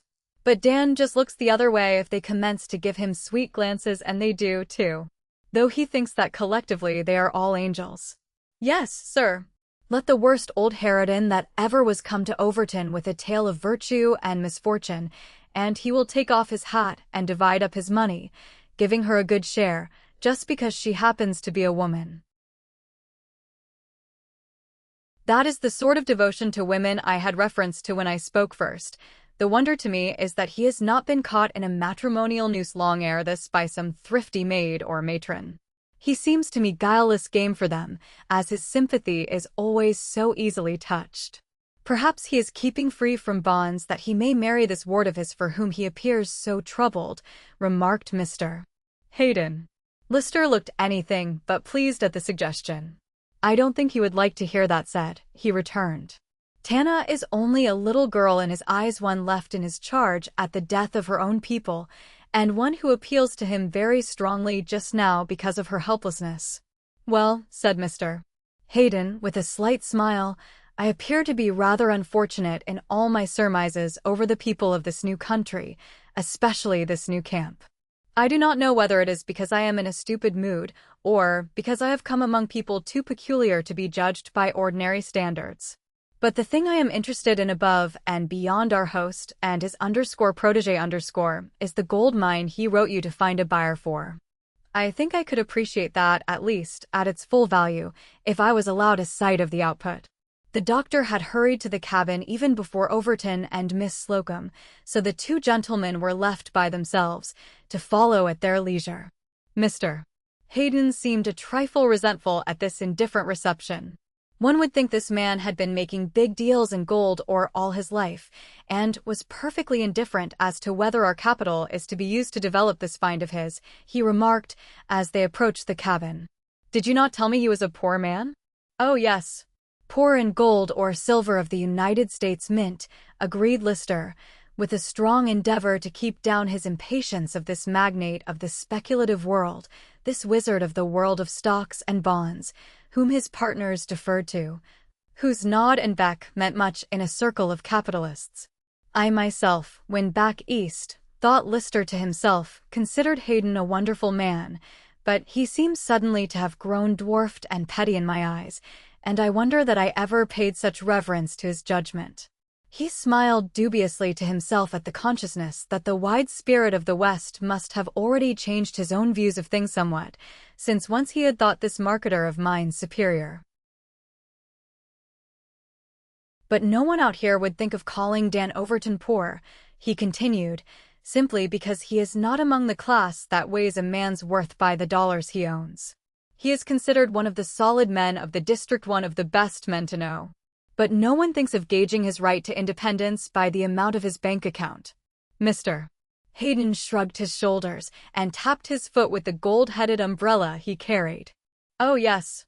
I suppose it seems very fine in young minds and a young country to cultivate an indifference to wealth, but to older minds and civilization it grows to be a necessity. Is that object over there also one of the solid men of the community? It was a Comey he had reference to, and the serene manner with which the old fellow glanced over them, and nonchalantly smoked his pipe in the doorway, did give him the appearance of a fixture about the camp, and puzzled Lister somewhat, for he had never before met the ancient chief. He nodded his head, however, saying "how" in friendly greeting, and the Indian returned the civility in the same way, but gave slight attention to the speaker. All the attention of his little black eyes was given to the stranger, who did not address him, and whose gaze was somewhat critical and altogether contemptuous. Then Mrs. Hazard, without waiting for them to reach the door, hurried out to greet Lister. "I'm as glad as any woman can be to see you back again," she said heartily, "though it's more than I hoped for so soon, and yes, the doctor says she's a little better, thank God. And your name has been on her lips more than once, poor dear, since she has been flighty, and all the thanks I feel to you for bringing Lavina right along I can never tell you, for it seems a month since I saw a woman last. I just can't count the squaw. And do you want to come in and look at our poor little girl now? She won't know you, but if you wish, may I?" asked Lister gratefully. Then he turned to the stranger. "Your daughter back home is about the same age," he remarked. "Will you come in?" "Oh, certainly," answered Mr. Hayden, rather willing to go anywhere away from the very annoying old redskin of the pipe and the very scrutinizing eyes. The doctor and Overton had passed into the room where Harris was, and Mrs. Hazard halted at the door with her cousin, so that the two men approached the bed alone. The dark form of a Comey had slipped in after them like a shadow, but a very alert one, for his head was craned forward that his eyes might lose never an expression of the fine stranger's face. Tana's eyes were closed, but her lips moved voicelessly. The light was dim in the little room, and Lister bent over to look at her, and touched her hot forehead tenderly. "Poor little girl." "Poor Tana," he said, and turned the covering from about her chin where she had pulled it. He had seen her last so saucy, so defiant of all his wishes, and the change to this utter helplessness brought the quick tears to his eyes. He clasped her hand softly and turned away. "It is too dark in here to see anything very clearly," said the stranger, who bent toward her slightly, with his hat in his hand. Then a Comey, who had intercepted the light somewhat, moved from the foot of the bed to the stranger's side, and a little sunshine riffed through the small doorway and outlined more clearly the girl's face on the pillow. The stranger, who was quite close to her, uttered a sudden gasping cry as he saw her face more clearly, and drew back from the bed. The dark hand of the Indian caught his white wrist and held him, while with the other hand he pointed to the curls of reddish-brown clustering around the girl's pale forehead, and from them to the curls on Mr. Hayden's own bared head. They were not so luxuriant as those of the girl, but they were of the same character, almost the same color. And the vague resemblance to something familiar by which Overton had been impressed was at once located by the old Indian the moment the stranger lifted the hat from his head. "Sick, maybe die," said Akomi, in a voice that was almost a whisper. "Die away from her people, away from the blood that is as her blood," and he pointed to the blue veins on the white man's wrist. With an exclamation of fear and anger, Mr. Hayden flung off the Indian's hand. Lister, scarce hearing the words spoken, simply thought the old fellow was drunk and was about to interfere, when the girl, as though touched by the contest above her, turned mutteringly on the pillow and opened her unconscious eyes on the face of the stranger. "See," said the Indian. "She looks at you." Great God," muttered the other and staggered back out of the range of the wide-open eyes. Lister, puzzled, astonished, came forward to question his Eastern friend, who pushed past him rudely, blindly, and made his way out into the sunshine. Akomi looked after him with a gratified expression on his dark, wrinkled old face, and bending over the girl, he muttered in a soothing way words in the Indian tongue, as though to quiet her restlessness with Indian witchery. Chapter 15. Something worse than a gold crisis. "What is the matter with your friend?" asked Overton, as Lister stood staring after Mr. Hayden, who walked alone down the way they had come from the boats. "Is one glimpse of our camp life enough to drive him to the river again?" No, that as well. I don't just know what ails him," confessed Lister rather lamely. "He went in with me to see Tana, and seems all upset by the sight of her. She does look very low, Dan. At home he has a daughter about her age, who really resembles her a little as he does a girl he thinks the world of. Maybe that had something to do with his feelings. I don't know, though. Never imagined he was so impressionable to other people's misfortunes. And that satanic-looking old Indian helped make things uncomfortable for him." "Who, Akomi?" "Oh, that is Akomi, is it? The old chief who was too indisposed to receive me when I awaited admittance to his royal presence." "Humph. Well, he seemed lively enough a minute ago," said something to Hayden that nearly gave him fits, and then, as if satisfied with his deviltry, he collapsed into the folds of his blanket again, and looks bland and innocent as a spring lamb at the present speaking. "Is he Grand Chamberlain of your establishment here? Or is he a medicine man you depend on to cure Tana?" Akomi said something to Mr. Hayden, asked Overton incredulously. "Nonsense. It could not have been anything Hayden would understand, anyway, for Akomi does not speak English." Lister looked at him from the corner of his eyes and whistled rather rudely. "Now, it is not necessary for any reason whatever for you to hide the accomplishments of your noble red friend," he remarked. "You are either trying to gull me or Akomi is trying to gull you, which is it?" "What do you mean?" demanded Overton impatiently. "You look as though there may be a grain of sense in the immense amount of fool stuff you are talking. Akomi, maybe, understands English a little when it is spoken, but, like many another Indian who does the same, he will not speak it.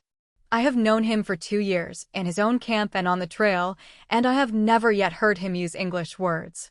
"Well, I have not had the felicity of even a tower acquaintance with his royal chieftainship," remarked Lister, "but during the limited space of time I have been allowed to gaze on him I am confident I heard him use 5 English words, and use them very naturally." "Can you tell me what they were?" "Certainly, and I see I will have to and maybe bring proof to endorse me before you will quite credit what I tell you," answered Lister, with an amused expression. "You can scarcely believe a tenderfoot has learned more of your vagabond reds than you yourself knew, can you? Well, I distinctly heard him say to Mr. Hayden, 'See, she looks at you.' But his other mutterings did not reach my ears. They did Hayden's, however, and drove him out yonder. I tell you, Dan, you ought to chain up your medicine men when capitalists brave the wilds of the Kootenay to lay wealth at your doorstep, for this pet of yours is not very engaging." Overton paid little heed to the chaffing of his friend. His gaze wandered to the old Indian, who, as Lister said, was at that moment a picture of bland indifference. He was sunning himself again at the door of Harris's cabin, and his eyes followed sleepily the form of Mr. Hayden, who had stopped at the creek, and with hands clasped back of him, was staring into the swift-flowing mountain stream. "Oh, I don't doubt you, Max," said Overton at last. "Don't speak as if I did." But the idea that old Okomi really expressed himself in English would suggest to me a vital necessity, or else that he was becoming weak in his old age. For his prejudice against his people using any of the white men's words has been the most stubborn thing in his whole make-up. And what strong necessity could there be for him to address Mr. Hayden, an utter stranger?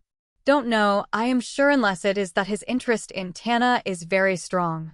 "You know she saved the life of his little grandchild, the future chief," you said. "And I think you are fond of asserting that an Indian never forgets a favor, so it may be that his satanic majesty over there only wanted to interest a seemingly influential stranger in a poor little sick girl, and was not aware that he took an uncanny way of doing it. Had we better go down and apologize to Hayden?" "You can directly." "Who is he?"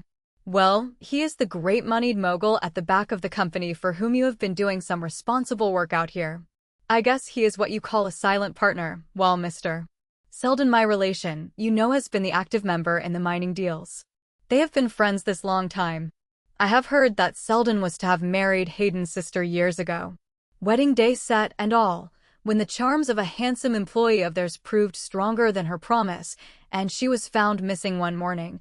Also the handsome clerk, as well as a rather heavy sum of money, to which the clerk had access. Of course, they never supposed that the girl knew she was eloping with a thief. But her brother, this one here, never forgave her.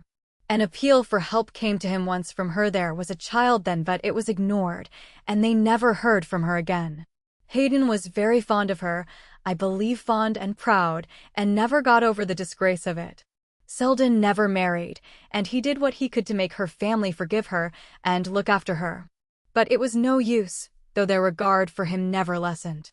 So you see, they are partners from a way back. And while Hayden is considerable of an expert in mineralogy, this is the first visit he has ever made to their works up in the northwest. In fact, he had not intended coming so far north just now. He was waiting for Selden, who was down in Idaho. But when I got your letter and impressed on his mind the good business policy of having the firm investigate at once, he fell in with the idea, and here we are. Now, that is about all I can tell you of Hayden and how he came here." "Less would have been plenty," said Overton, with a pretended sigh of relief. "I didn't ask to be told his sister's love affairs or his brother-in-law's failings. I was asking about the man himself. Well, I don't know what to tell you about him. There doesn't seem to be anything to say. He is T.J. Hayden, a man who inherited both money and a genius for speculation. Not a plunger, you know, but one of those pursy, far-seeing fellows who always put their money on the right number and wait patiently until it wins. I might tell you that he was sentimental once in his life and got married, and I might tell you of a pretty daughter he has, and whom he used to be very much afraid I would make love to, but I suppose you would not be interested in those exciting details. So I will refrain. But as to the man himself and his trip here, I can only say, if you have made a strike up here, he is the very best man I know to get interested. Better even than Selden, for Selden always defers to Hayden, while Hayden always acts on his own judgment. And say, old fellow, long as we have talked, you have not yet told me one word of the new gold mine. I suspected none of the fairy folks knew of it, from the general opinion that your trip here was an idiotic affair. Even the doctor said there was no sane reason why you should have dragged Harris and Tana into the woods as you did. I kept quiet, remembering the news in your letter, for I was sure you did not decide on this expedition without a good reason. Then the contents of that letter I read the night Harris collapsed. Well, it stuck in my mind, and I got to wondering if your bonanza was the one he had found before. Oh, I've been doing some surmising about it. Am I right? Pretty nearly, assented Overton. Of course I knew some of the folks would raise a howl because I let Tana come along, but it was necessary, and I thought it would be best for her in the end, else you may be very sure I would not have had her come. She was to have gone back at once the very next day, but when the next day came, she was not able. I have done what I could, but nothing seems to count. She does not get well, and the gold doesn't play much of a figure in this camp just now. 1/3 of the find is hers, and the same for Harris and me, but I'd give my share cheerfully this minute if it would buy back health for her and let me see her laughing and bright again. Lister reached out his hand and gave Overton's arm an affectionate pressure. "Don't I know it, Dan?" he asked kindly. "Can't I see that you have just worked and worried yourself sick over her illness, blaming yourself, perhaps?" "Yes, that is it, blaming myself for many things," he agreed, brokenly, and then he checked himself as Lister's curious glance was turned on him. "So you see I am in no fit condition to talk values with this Mr. Hayden. All my thoughts are somewhere else. Doctor says if she is not better tonight she will not get well. That means she will not live. Tell your friend that something worse than a gold crisis is here just now, and I can't talk to him till it is over. Don't mind if I'm even a bit careless with you, Max. Look after yourselves as well as you can. You're welcome, you know that, but what's the use of words? Perhaps Tana is dying." And turning his back abruptly on his friend, he walked away, while Lister looked after him with some surprise. "I seem to be dropped by everybody," he remarked, "first Hayden and now Dan. But I don't believe there is danger of her dying. I won't believe it. Dan has worried himself sick and fearful during these terrible days, but I'll do my share now and let him get some rest and sleep. Tana die? I can't think it. But I care 10 times more for Dan, just because of his devotion to her. I wonder what he would think if he knew why I wanted her to go to school, or how much she was in my mind every hour I was gone. I felt like telling him just now, but better not yet. He thinks she is only a little child yet. Dear old Dan." He entered the cabin and spoke to Harris, whom he had not seen before, and who looked with pleasure at him, though, as ever, speechless and moveless, but for that nod of his head and the bright, quick glance of his eyes. From him he went again to Tana, but she lay still and pale, with closed eyes and no longer muttering. "There ain't a blessed thing you can do, Mr. Max," said Mrs. Huzzard in a wheezing whisper, "but if there is, you may be sure I'll let you know and glad to do it.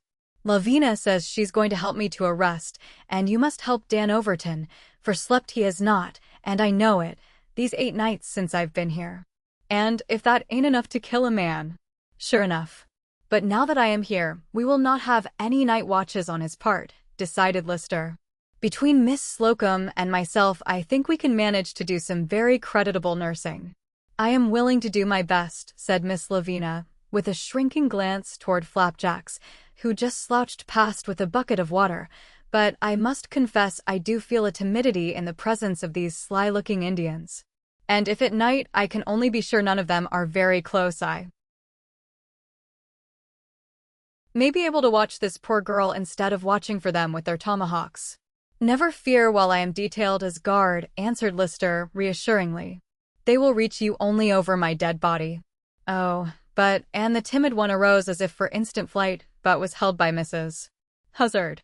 Now," she said reprovingly to the young fellow, "it's no ways good-natured of you to make us more scared of the dirty things than we are naturally. But, Lavina, I'll go bail that he never yet has seen a dead body of their killing since he came in the country. Lord knows, they don't look as if they would kill a sheep, though they might steal them fast enough. It ain't from Dan Overton that you ever learned to scare women, Mr. Max. You wouldn't catch him at such tricks. Now I beg that whatever you do, Mrs. Huzzard, you will not compare me to that personage," objected Lister, "for I am convinced that anything human would in your eyes suffer by such a comparison. Great is Dan in the camp of the Kootenays." Mrs. Huzzard only laughed at his words, but Miss Lavina did not. She even let her eyes wander again to Akomi in order to show her disapproval of frivolous comment on Mr. Overton, a fact Lister perceived and was immensely amused by. She has set her covetous, maidenly eyes on him, and if she doesn't marry him before the year is over, he will have to be clever, he decided, as he left them and went to look up Hayden. Serves Dan right if she did, for he never gives any other fellow half a chance with the old ladies. The rest of us have to be content with the young ones. Chapter 16. Through the night. The soft dusk of the night had fallen over the northern lands, and the pale stars had gleamed for hours on the reflecting waves of mountain streams. It was late near midnight, for the waning sickle of the moon was slipping from its dark cover in the east and hanging like a jewel of gold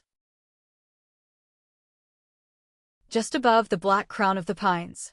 Breaths from the heights sifted down through the vast woods, carrying sometimes the dreary twitter of a bird disturbed, or the mellow call of insects singing to each other of the summer night. All sounds of the wilderness were as echoes of rest and utter content. And in the camp of the Twin Springs, shadows moved sometimes with a silence that was scarce a discord in the wood songs of repose. A campfire glimmered faintly a little way up from the stream, and around it slept the Indian boatman, the squaw, and old Okomi, who, to the surprise of Overton, had announced his intention of remaining until morning, that he might know how the sickness went with the little girl not afraid. A dim light showed through the chinks of Tana's cabin, where Miss Lavina, the doctor, and Lister were on guard for the night. The doctor had grown sleepy and moved into Harris's room, where he could be comfortable on blankets. Lister, watching the girl, was trying to make himself think that their watching was all of no use. Her sleep seemed so profound, so healthfully natural, that he could not bring himself to think, as Dan did, that the doctor's worst prophecy could come true, that out of that sleep she might awake to consciousness, or that, on the other hand, she might drift from sleep to lethargy and thus out of life. Outside, a man stood peering in through a chink from which he had stealthily pulled the moss. He could not see the girl's face, but he could see that of Lister as he bent over, listening to her breathing, and he watched it as if to glean some reflected knowledge from the young fellow's earnest glances. He had been there a long time. Once he slipped away for a short distance and stood in the deeper shadows, but he had returned, and was listening to the low, disjointed converse of the watchers within, when suddenly a tall form loomed up beside him and a heavy hand was dropped on his shoulder. "Not a word," said a voice close to his ear. "If you make a noise, I'll strangle you. Come along." To do otherwise was not easy, for the hand on his shoulder had a helpful grip.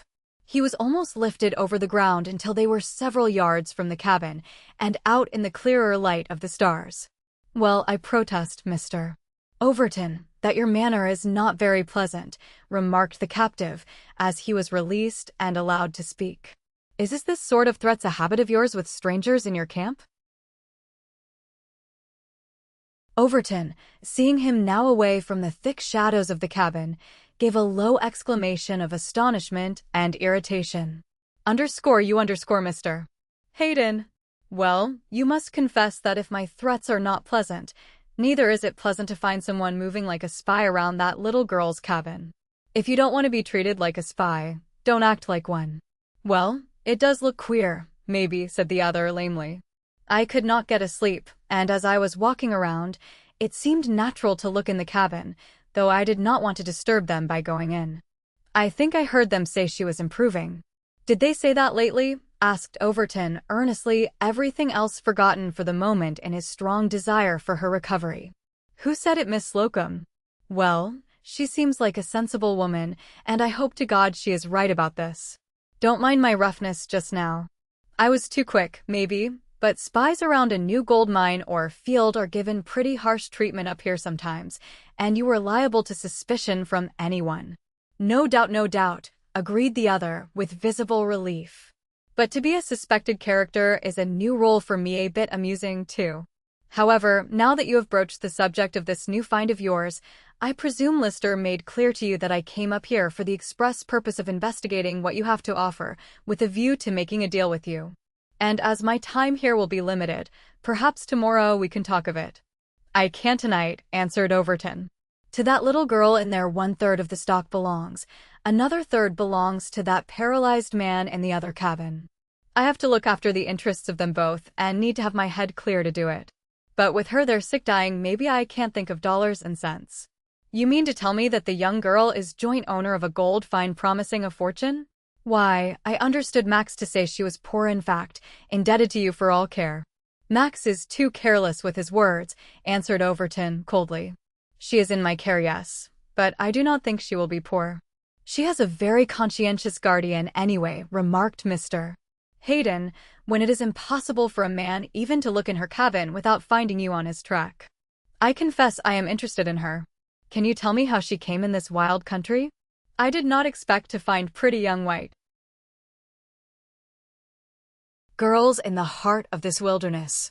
I suppose not, agreed the other. They had reached the little campfire by this time, and he threw some dry sticks on the red coals. As the blaze leaped up and made bright the circle around them, he looked at the stranger and said, bluntly, "What did Akomi tell you of her?" Akomi? Yes, the old Indian who went in with you to see her. Oh, that fellow? Some gibberish. I guess he must have said that she looks like you, decided Overton. I rather think that was it. Like _me_. Why how and Mr. Hayden tried to smile away the absurdity of such a fancy. For there is a resemblance, continued the younger man, with utter indifference to the stranger's confusion. Of course it may not mean anything a chance likeness. But it is very noticeable when your hat is off, and it must have impressed the old Indian, who seems to think himself a sort of godfather to her. Yes, I guess that was why he spoke to you. But her people? Are there only you and these Indians to claim her? She must have some family, possibly, agreed Overton curtly. If she ever gets able to answer, you can ask her. If you want to know sooner, there is old Akomi. He can tell you, perhaps. But Mr. Hayden made a gesture of antipathy to any converse with that individual. One meets so many astonishing things in this country, he remarked, as though in extenuation of something. The mere presence of such a savage in the sick girl's room is enough to upset anyone, and used to this border life it upset me completely. You see, I have a daughter of my own back east. So Max tells me, replied Overton, carelessly, all unconscious of the intended honor extended to him when Mr. Hayden made mention of his own family to a ranger of a few hours' acquaintance. Yes, Hayden continued, and that naturally makes one feel an interest in any young girl without home or relatives, as this invalid is, and I would be glad of any information concerning her or any hint of help I might be to her, partly for humanity's sake and partly for Max. At present I don't know of any service you could render her, said Overton, coldly, conscious of a jarring, unpleasant feeling as the man talked to him. He thought idly to himself how queer it was that he should have an instinctive feeling of dislike for a person who in the slightest degree resembled Tana, and this stranger must have resembled her much before he grew stout and broad of face. The hair, the nose, and other points about the features were very much alike. He did not wonder that Akomi might have been startled at it and made comments. But as he himself surveyed Mr. Hayden's features by the flickering light of the burning sticks, he realized how little the likeness of outlines amounted to after all, since not a shadow of expression on the face before him was like that of the girl whose sleep was so carefully guarded in the cabin. And then, with a feeling of thankfulness that it was so, there flashed across his mind the import of the stranger's closing words, "For the sake of Max." For Max, you said. Well, maybe I am a little more stupid than usual tonight, but I must own up I can't see how a favor to Tana could affect Max very much. You do not. I tell you so, said Overton curtly, not liking the knowing smile in the eyes of the speaker. He did not want to be there talking to him anyway. To walk alone under the stars was better than the discord of a voice unpleasant. Under the stars she had come to him that once, when she had been clasped close, when she had whispered words near to his heart, and their hands had touched in the magnetism of troubled joy. It was best to remember that, though death itself follow after. A short, impatient sigh touched his lips as he tried to listen to the words of the stranger while his thoughts were elsewhere. And Selden would do something very handsome for Max if he married to suit him, Hayden was saying, thoughtfully. Selden has no children, you know, and if this girl was sent to school for a while, I think it would come out. All right. I would take a personal interest to the extent of talking to Selden of it. He will think it a queer place for Max to come for a wife, but when I talk to him, he will agree. Yes, I can promise it will be all right. What are you talking of? Demanded Overton blankly. He had not heard one half of a very carefully worded idea of Mr. Hayden's. Max married.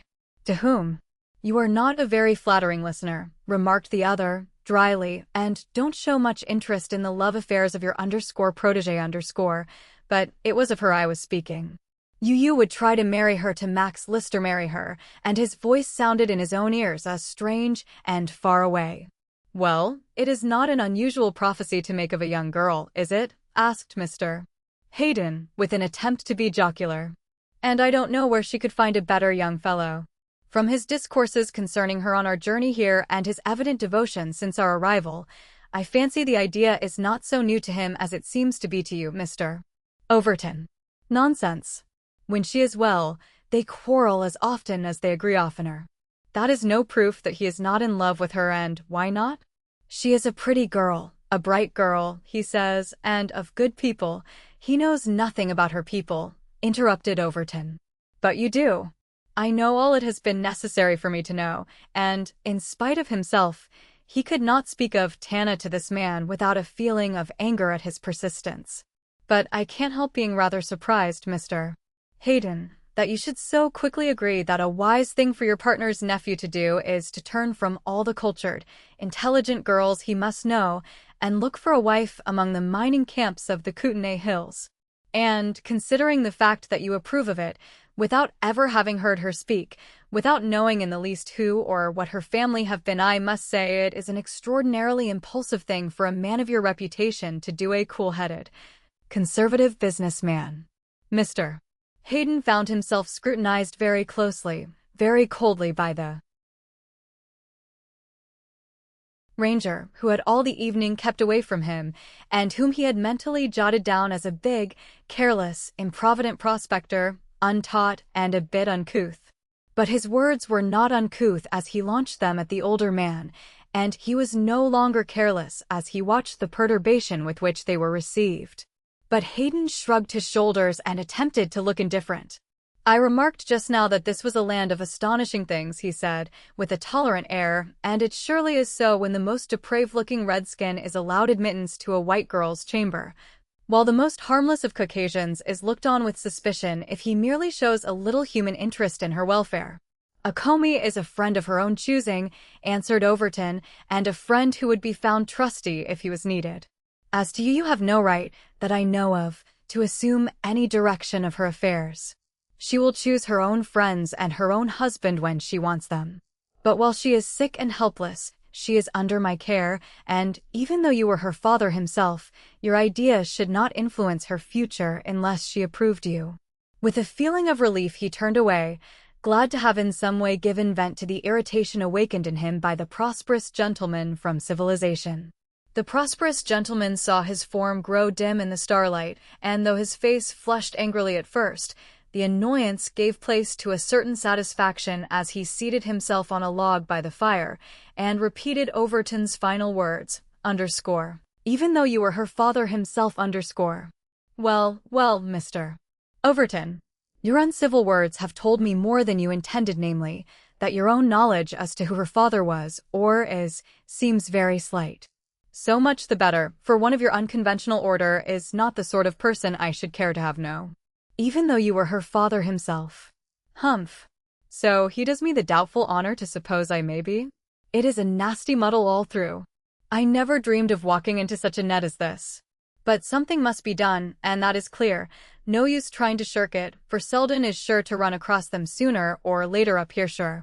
And if he took a hand in it as he would the minute he saw her, well, I could not count on his being quiet about it, either.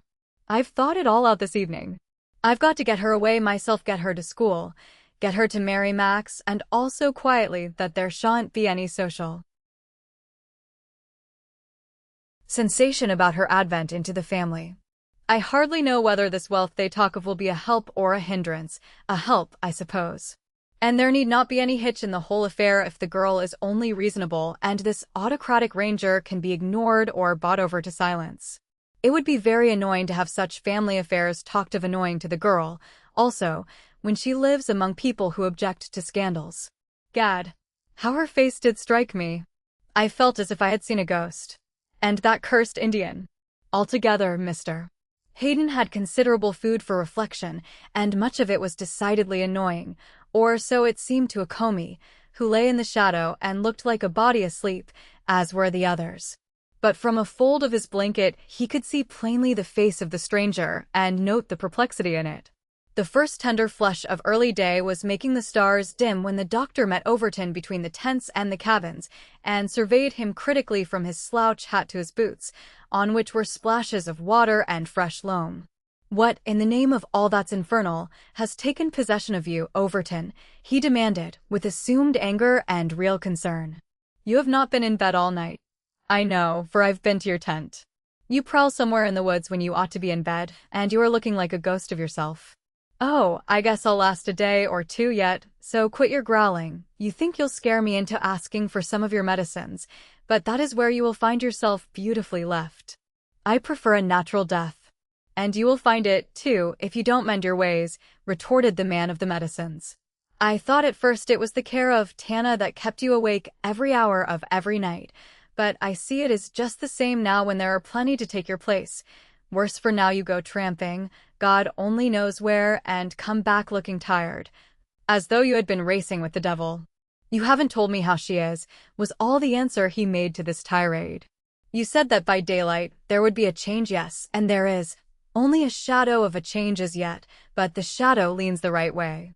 The _right_ way," he half whispered, and walked on toward her cabin.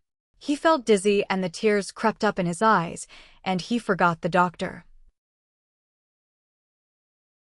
who looked after him and muttered statements damaging to Dan's sanity. All the long night he had fought with himself to keep away, to let the others care for her, the others, who fancied they were giving him a wished-for rest. And all the while the desire of his heart was to bar them out to wait, alone with her, for the life or death that was to come. He had walked miles in his restlessness, but could not have found again the paths he walked over. He had talked with some of the people who were wakeful in the night, but could scarce have told of any words he had said. He had felt dazed by the dread of what the new day would bring, and now he looked up at the morning star with a great thankfulness in his heart. The new day had come, and with it a breath of hope. Miss Lavina met him at the door, and whispered that the doctor thought the fever had taken the hoped-for turn for the better. Tana had opened her eyes but a moment before, and looked at Miss Slocum wonderingly, but fell asleep again. She had looked rational, but very weak. "Well, old fellow, I am proud of myself," said Lister, as Overton entered. "It took Miss Slocum and me only one night to bring Tana around several degrees nearer health. We are the nurses. And if she only wakes conscious," his words, or else the intense, wistful gaze of the man at the foot of the bed, must have aroused her, for she moved and opened her eyes and looked around aimlessly, passing over the faces of Miss Slocum, of the squaw, and of Overton, until Lister, close beside her, whispered her name. Then her lips curved ever so little in a smile as her eyes met his. "Max," she said, and put out her hand to him. As his fingers clasped it, she turned her face toward him and fell contentedly asleep again, with her cheek against his hand. And Mr. Hayden, who came in with the doctor a moment later, glanced at the picture they made, and smiled meaningly at Overton. "You see, I was right," he observed. "And do you not think it would be a very exacting guardian who could object?" Overton only looked at Max, whose face had flushed a little, knowing how significant his attitude must appear to others. But his hand remained in hers, and his eyes turned to Dan with a half-embarrassed confession in them, a confession Dan read and understood. "Yes, you may well be proud, Max," he said, answering Lister's words. "You deserve all gratitude, and I hope nothing but good luck will come your way." Mr. Hayden, who watched him with critical eyes, could read nothing in his words but kindliest concern for a friend. The doctor, who had suddenly got a ridiculous idea in his head that Dan Overton was wearing himself out on Tana's account, changed his mind and silently called himself a fool. He might have known Dan had more sense than that. Yet, what was it that had changed him so? 24 hours later, he thought he knew. Chapter 17. Miss Slocum's ideas regarding deportment. "So it was a gold mine that dragged you people up into this wilderness? Well, I've puzzled my mind a good deal to understand your movements lately, but the finding of a vein as rich as your free gold promises is enough to turn any man's head for a while. Well, you're a lucky fellow, Overton. Yes, I've no doubt that between good luck and bad luck, I've as much luck as anybody, answered Overton, with a grimace. But a week or so ago you did not think me lucky, you thought me loony. You are more than half right, agreed the doctor. Appearances justified me. My wife and I stormed at you behind your back for carrying Tana with you on your fishing trip. It was such an unheard of thing to my folks, you know. Humph. I wonder what they will say when it is known that she was on a prospecting trip, and that the venture will result in a gain to her of dollars that will be counted by the tens of thousands. By George! It seems incredible. Just like a chapter from the old fairy tales. Yes. I find myself thinking about it like that sometimes, said Overton, a little afraid to lay plans, for fear that after all it may be a dream. I never hoped much for it. I came under protest, and the luck seems more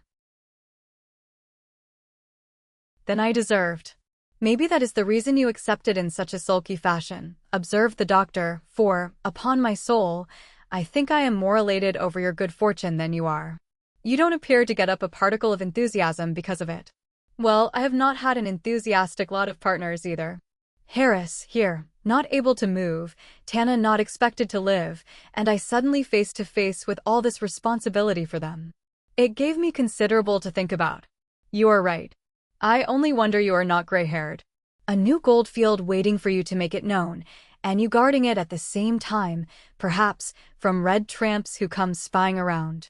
But you are lucky, Dan. Everything comes your way, even a capitalist ready at your word to put up money on the strength of the ore you have to show.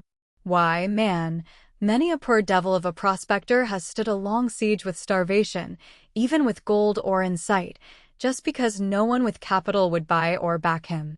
I know.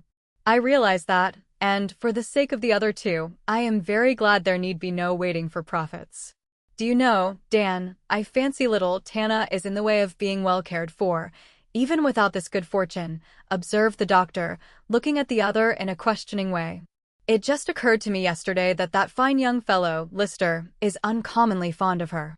It may be simply because she is ill, and he is sorry for her, but his devotion appeared to me to have a sentimental tinge, and I thought what a fine thing it would be. Very, agreed Overton, and you are sentimental enough yourself to plan it all out for them. I guess Hayden helped to put that notion into your head, didn't he? The doctor laughed. Well, yes, he did speak of Lister's devotion to your _protege_, he acknowledged, and you think we are a couple of premature matchmakers, don't you? I think maybe you had better leave it for Tana to decide, answered Overton, and I also think schools will be the first thing considered by her. She is very young, you know. 17, perhaps, hazarded the doctor, but Overton did not reply. He was watching the canoe just launched by their Indian boatmen. They were to take Mr. Hayden back again to the ferry. He was to send up workmen, and Overton was to manage the work for the present or, at least, until Mr. Selden could arrive and organize the work of developing the vein that Mr. Hayden had found was of such exceeding richness that his offer to the owners had been of corresponding magnitude.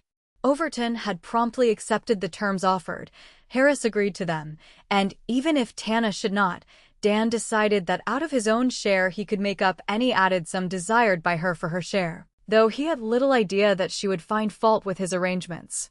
She, who had thought, that day of the gold find, that it was better to have their little camp unshared by the many whom gold would bring to them, that it was almost better to be poor than to have their happy life changed. And it was all over now. Other people had come and were close about her, while he had not seen her since the morning before, when she had awakened and turned to Max.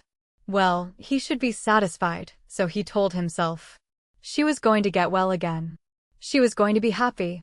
More wealth than they had hoped for had come to her, and with it she would, of course, leave the hills, would go into the life of the cities, and by would be glad to forget the simple, primitive life they had shared for the few days of one Kootenai summer.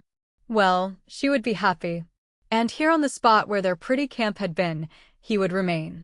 No thought of leaving came to him. It would all be changed, of course. Men and machinery would spoil all the beauty of their wilderness. But as yet no plan for his own future had occurred to him. That he himself had wealth sufficient to secure him from all toil, and that a world of pleasure was within his reach, did not seem to touch him with any alluring sense. He was going to remain until the vein of the Twin Springs had a big hole made in it, and the rich soil of the old river he had staked out as a reserve for himself and his partners to either work or sell. Through his one-sided conversations with Harris, he learned that he, too, wanted to remain in the camp where their gold had been found. Doctors, medicines, luxuries could be brought to him, but he would remain. Mrs. Hazard had at once been offered a sum that in her eyes was munificent, for the express purpose of managing the establishment of the partners when it was built. Until then she was to draw her salary, and act as either nurse or cook in the rude dwellings that for the present had to satisfy all their dreams of luxury. An exodus from Cinna Ferry was expected, many changes were to be made, and Overton and the doctor went down to the canoe to give final directions to their Indian messenger. Lister was there, too, with a most exhausting list of articles which Mr. Hayden was to send up from Helena. Dan, some of these things I put down for Tana, as I happened to think of them, he said, and unfolded a little roll made from the leaves of a notebook stuck together at the ends with molasses. You look it over and see if it's all right. I left one sheet empty for anything you might want to add. Dan took it, eyeing dubiously the length of it and the great array of articles mentioned. I don't think I had better add anything to it until heavier boats are carrying freight on the Kootenay, he remarked, and then commenced reading aloud some of the items. Eiderdown pillows, rugs and hammocks, a guitar, hot water bottle, some good whiskey, toilet soap, Bret Harte's poems, a traveling dress for a girl. Here followed measurements and directions to the dressmaker. Then the whole was scratched out, and the following was substituted: brown flannel or serge 9 yards. I had to get Mrs. Hazard to tell me some of the things, said Lister, who looked rather annoyed at the quizzical smiles of Dan and the doctor. I should imagine you would, observed Overton. I would have needed the help of the whole camp to get together that amount of plunder. A good shaving set and a pair of corkinsoles, no. 8. Are they for Tana, too? But Lister disdained reply, and Overton, after reading all the late magazines and a double kettle for cooking oatmeal, folded up the paper and gave it back. As I have read only a very small section of the list, I do not imagine you have omitted anything that could possibly be towed up the river, he said. But it is all right, my boy. I would never have thought of half that stuff, but I've no doubt they will all be of use, and Tana will thank you. How soon do you expect she will be able to walk or be moved? Asked Mr. Hayden of the doctor. Oh, in 2 or 3 weeks, if nothing interferes with her promised recovery. She is a pretty sick girl, but I think her good constitution will help her on her feet by that time. And by that time I will be back here, said Hayden, addressing Lister. He took a sealed envelope from an inner pocket and gave it to the young fellow. When she gets well enough to read that, give it to her, Max, he said, in a low tone. It's something that may surprise her a little, so I trust your discretion as to when she is to see it. From what I hear of her, she must be a rather level-headed, independent little girl. And as I have something to tell her worth her knowing, I have decided to leave the letter. Now, don't look so puzzled. When I come back she will likely tell you what it means, but you may be sure it is no bad news I send her. Will you attend to it? Certainly. But I don't understand, and there is no need for you to understand just yet. Take good care of her and help Overton in all possible ways to look after our interests here. There will be a great deal to see to until Selden or I can get back. Oh, Dan is a host in himself, said Lister. He won't want me in his way when it comes to managing his men.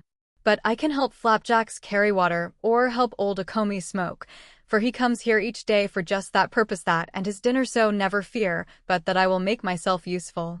Miss Slocum from the cabin doorway the door was a blanket watched the canoe skim down the little stream and sighed dolefully when it disappeared entirely.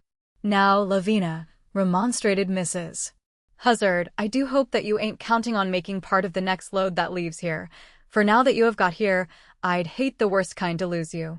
Gold mines are fine things to live alongside of, I dare say, but I crave some human beings within hail. Yes, indeed. Exactly my own feelings, Cousin Lorena, admitted Miss Slocum, and I regret the departure of any member of our circle, all except the Indians. I really do not think that any amount of living among them would teach me to feel lonely at their absence. And that dreadful Akomi. Yes, isn't he a trial? Not that he ever does any harm, but he just keeps a body in mortal dread, for fear he might take a notion to. Yet Mr. Overton seems to think him entirely friendly. Humph. Yes. But if Tana should pet a rattlesnake, Mr. Overton would trust it. That's just how constant he is to his friends.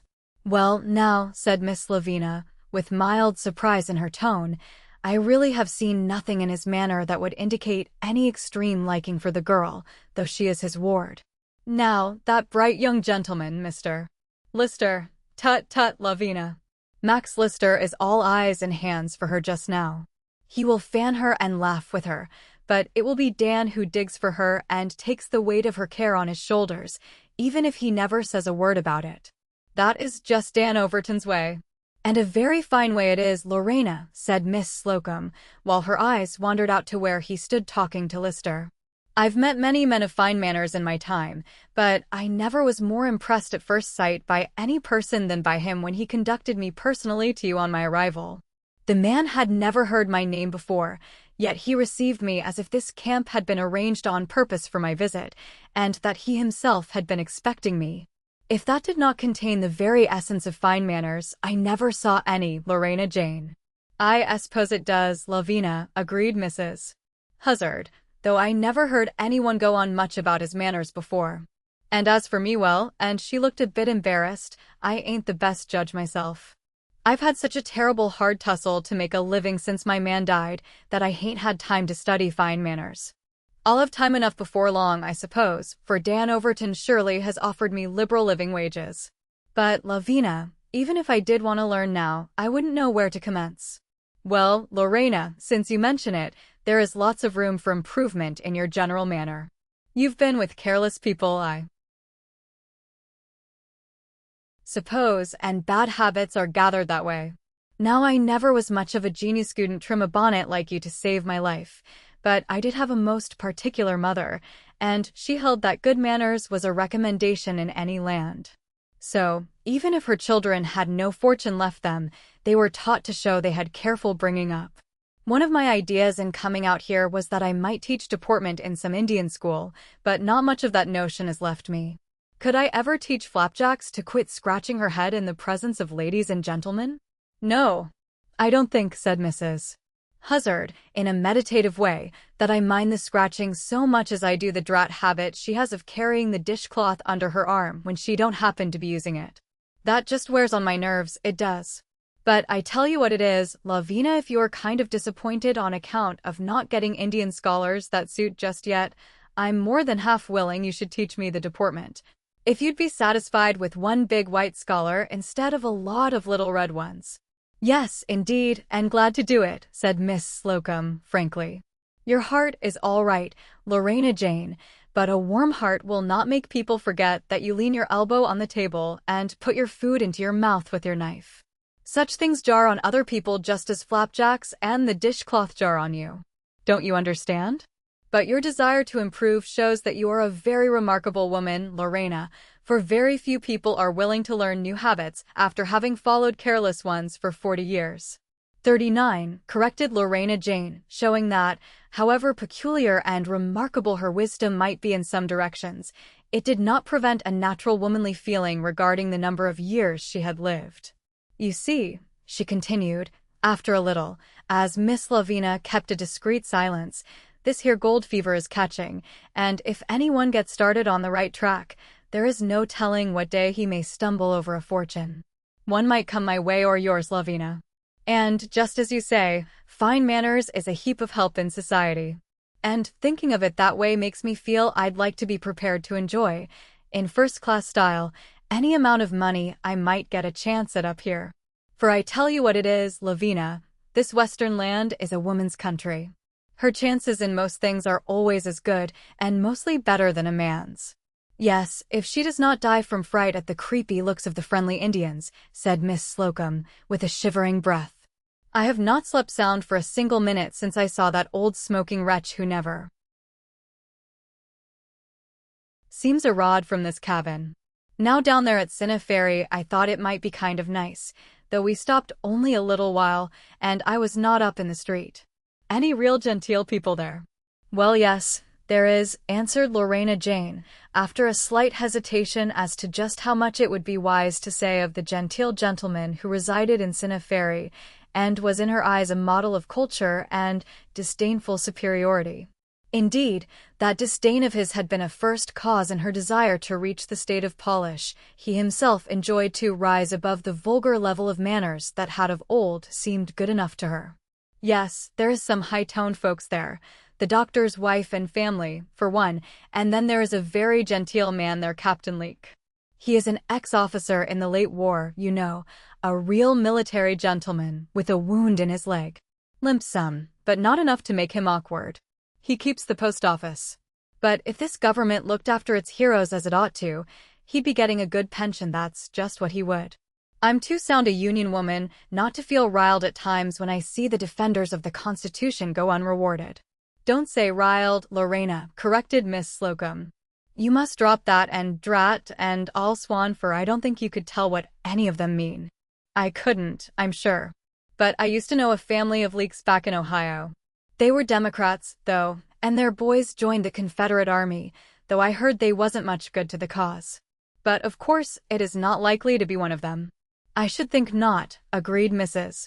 Huzzard stoutly. I never heard him talk politics much, but I do know that he wears nothing but the Union blue to this day, and always that military sort of hat with a cord around it, so dignified like. No, I did not suppose it could be the one I knew, said her cousin. The military uniform decides that. Chapter 18. Awakening. Flapjacks, said Tana softly, so as to reach no ear but that of the squaw, who came in from Harris's cabin to find the parasol of Miss Slocum, who was about to walk in the sunshine. To the red creature of the forest.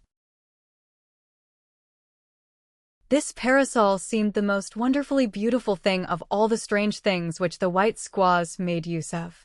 Flapjacks, are they gone? 3 weeks had gone by, 3 weeks of miraculous changes in the beauty of their wild nook along the trail of the old river.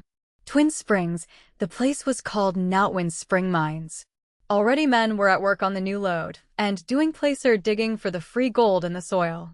Wooden rails were laid to the edge of the stream, and over it the small, rude car was pushed with the new ore down to a raft on which a test load had been drifted to the immense crusher at the works on Lake Kootenai. And the test had resulted so favorably that the new strike at Twin Springs was considered by far the richest one of the year. Through all the turbulence that swept up the little stream to their camp, 2 of the discovering party were housed, sick and silent, in the little double cabin. The doctor could see no reason why Tana was so slow in her recovery. He had expected so much more of her that she would be carried into health again by the very force of her ambition, and her eager delight in the prospects which her newly acquired wealth was opening up to her. But puzzling to relate, she showed no eagerness at all about it. Her ambitions, if she had any, were asleep, and she scarcely asked a question concerning all the changes of life and people around her. Listless she lay from one day to another, accepting the attention of people indifferently. Max would read to her a good deal, and several times she asked to be carried into the cabin of Harris, where she would sit for hours talking to him, sometimes in a low voice, and then again sitting close beside him in long silences, which, strangely enough, seemed more of companionship to her than the presence of people who laughed and talked. They wearied her at times. When she was able to walk out, she liked to go alone, even Max she had sent back when he followed her. But she never went far. Sometimes she would sit for an hour by the stream, watching the water slip past the pebbles and the grasses, and onto its turbulent journey toward a far-off rest in the Pacific. And again, she would watch some strange miner dig and wash the soil in his search for the precious yellow. But her walks were ever within the limits of the busy diggings. All her old fondness for the wild places seemed sleeping like her ambitions. She needs change now. Get her away from here, advised the doctor, who no longer felt that she needed medicines, but who could not, with all his skill, build her up again into the daring, saucy Tana, who had won the Game of cards from the captain that night at the select party at Cinna Ferry. But when Overton, after much hesitation, broached the subject of her going away, she did look at him with a touch of the old defiance in her face, and after a bit said, "I guess the camp will have to be big enough for you and me, too, a few days longer. I haven't made up my mind as to when I want to go. But the summer will not last long now. You must commence to think of where you want to go, for when the cold weather comes, Tana, you can't remain here." "I can if I want to," she answered. After one troubled, helpless look at her pale face, he walked out of the cabin, and Lister, who had wanted to ask the result of the interview, could not find him all that evening. He had gone somewhere alone up on the mountain. She had answered him with a great deal of cool indifference, but when the two cousins entered her room, she was on the bed with her face buried in the pillows, weeping in an uncontrollable manner that filled them with dismay. The doctor decided that while Dan was a good fellow in most ways, he evidently had not a soothing influence on Tana, possibly not realizing the changed mental condition laid on her by her sickness. The doctor further made up his mind that, without hurting Dan's feelings, he must find some other mouthpiece for his ideas concerning her or reason with her himself. But, so far, she would only say she was not ready to go yet. Dan, wishing to make her stay comfortable as possible, went quietly to all the settlements within reach for luxuries in the way of house furnishing, and had Mrs. Huzzard use them in Tana's cabin. But when he had done all this, she never asked a question as to where the comforts came from. She, who, a short month before, had valued each kind glance received from him. Mrs. Huzzard was sorely afraid that it was pride, the pride of newly acquired wealth, that changed her from the gay, saucy girl into a moody, dreamy being who would lie all alone for hours and not notice any of them coming and going. The good soul had many a heartache over it all, never guessing that it was an ache and a shame in the heart of the girl that made the new life that was given her seem a thing of little value. Tana had watched the squaw wistfully at times, as if expecting her to say something to her when the others were not around, but she never did. When Tana heard the ladies ask Lister to go with them to a certain place where beautiful mosses were to be found, she waited with impatience until their voices left the door. The squaw shook her head when asked in that whispering way of their departure, but when she had carried out the parasol and watched the party disappear beyond the numerous tents now dotting the spaces where the grass grew rank only a month before, then she slipped back and stood watchful and silent inside the door. "Come close," said the girl, motioning with a certain nervousness to her. She was not the brave, indifferent little girl she had been of old. "Come close, someone might listen somewhere. I've been so sick I've dreamed so many things that I can't tell some days what is dream and what is true. I lie here and think, but it will not come clear. Listen. I think sometimes you and I hunted for tracks, a white man's tracks across there where the high ferns are. You showed them to me, and then we came back when the moon shone, and it was light like day, and I picked white flowers. Some days I think of the tracks, long, slim tracks, with the boot heel. Then my head hurts, and I think maybe we never found the tracks, maybe it is only a dream, like other things." She did not ask if it were so, but she leaned forward with all of eager question in her eyes. It was the first time she had shown strong interest in anything. But, having aroused from her listlessness to speak of the ghosts of fancy haunting her, she seemed quickened to anxiety by the picture her own words conjured up. Those tracks in the black mud and that face above the ledge." "It is true," said the squaw, "and not a dream. The track of the white man was there, and the moon was in the sky, as you say." And the evidently unwelcome truth made her clench her fingers together despairingly. She had hoped so that it was a dream. The truth of it banished her lethargy, made her think as nothing else had. It was so, then, and the face was real, was— "I saw no face," said the squaw. "But I did, yes, I did," she muttered. "I saw it like the face of a white devil." Then she checked herself and glanced at the Indian woman, whose dark, heavy face appeared so stupid. Still, one never could tell by the looks of an Indian how much or how little he knows of the thing you want to know, and after a moment's scrutiny, the girl asked, "Did you learn more of the tracks? Learn who the white man was that made them?" The woman shook her head. You sick much sick, she explained. All time Dan he say, stay here by white girl's bed. Never leave. So I not get out again, and the rain come wash all track away. Does Dan know? Did you tell him? No, Dan never ask, never talk to me, only say, take care, Tana, that all. The girl asked no more, but lay there on her couch, filled with dry moss and covered with skins of the mountain wolf. Her eyes closed as though she were asleep, but the squaw knew better, and after a little, she said doubtfully, maybe a Comey no. A Comey, and the eyes opened wide and slant. That is so. I should have remembered. But oh, all the thoughts in my brain have been so muddled. You have heard something then? Tell me. Not much, only little, answered the squaw. That night, late that night, a white stranger reached a Comey's tent to sleep. No one else of the tribe got to see him, so the word is. Kawaka heard on the river, and it was that night. And then? Where did the stranger go? The squaw shook her head. Me not know. Kawaka not here. But I thought of the track. Now many white men make tracks, and one no matter. A Comey, and the thoughts of the girl went back to the very first she could remember of her recovery, and always, each day, the face of a Comey had been near her. He had not talked, but would look at her a little while. With his sharp, bead-like eyes, and then betake himself to the sunshine outside her door, where he would smoke placidly for hours and watch the restless Anglo-Saxon in his struggle to make the earth yield up its riches. Each day a Comey had been there, and she had not once aroused herself to question why, but she would. Rising, she passed out and looked right and left, but no blanketed brave met her gaze. Only Kawaka, the husband of Flapjacks, worked about the canoes by the water. Then she entered Harris's cabin, where the sight of his helpless form and his welcoming smile made her halt and drop down on the rug beside him. She had forgotten him so much of late, and she touched his hand remorsefully.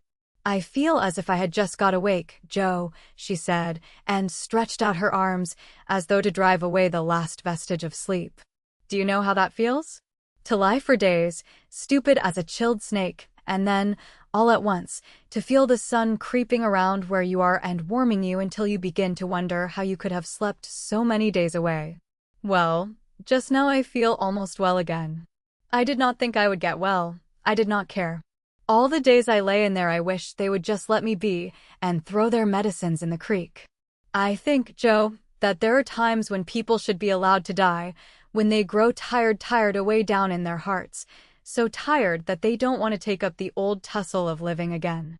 It is so much easier to die then than when a person is happy and has someone to like them, and she left the sentence unfinished, but he nodded a perfect understanding of her thoughts. Yes, you have felt like that, too, I suppose, she continued, after a little.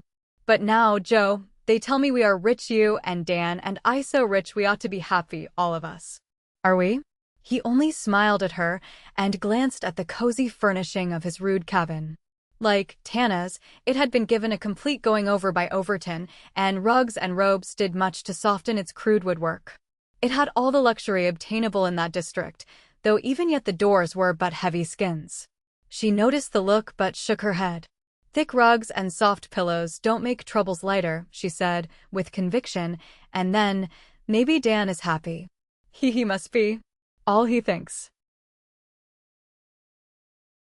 of now is the gold ore. She spoke so wistfully, and her own eyes looked so far from happy, that the face of the man was filled with longing to comfort her, the little girl who had tramped so long on a lone trail, how lonely none knew so well as he. His fingers closed and unclosed, as if with the desire to clasp her hand, to make some visible show of friendship. She saw the slight movement, and looked up at him with a new interest. Oh, I forgot, Joe. I never once have asked how you have got along while I have been so sick. Can you use your hands any at all? You could once, a little bit that day, the day we found the gold. But he shook his head, and just then a step was heard outside, and Lister looked in.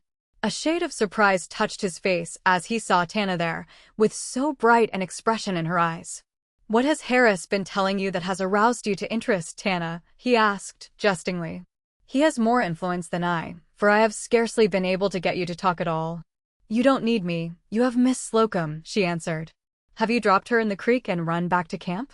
And have you seen Akomi lately? I want him. Of course you do. The moment I make my appearance, you want to get rid of me by sending me for some other man. No, I am happy to say I have not seen that royal loafer for the past hour. And I am more happy still to find that you really want anyone once more. Do you realize, my dear girl, how very many days it is since you have condescended to want anything on this earth of ours? Won't you accept me as a substitute for Akomi? I don't want you. But her eyes smiled on him kindly, and he did not believe her. Perhaps not, but won't you pretend you do for a little while, long enough to come with me for a little walk or else to talk to me in your cabin? To talk to you? I don't think I can talk much to anyone yet. I just told Joe I feel as if I was only waking up. So I see. That is the reason I am asking an audience. I will do the talking, and it need not be a very long talk if you are too tired. I believe I will go, she said at last. I was thinking it would be nice to float in a canoe again, just to float lazy on the current. Can't we do that? Nothing easier, he answered, entirely delighted that she was again more like the Tana of 2 months before.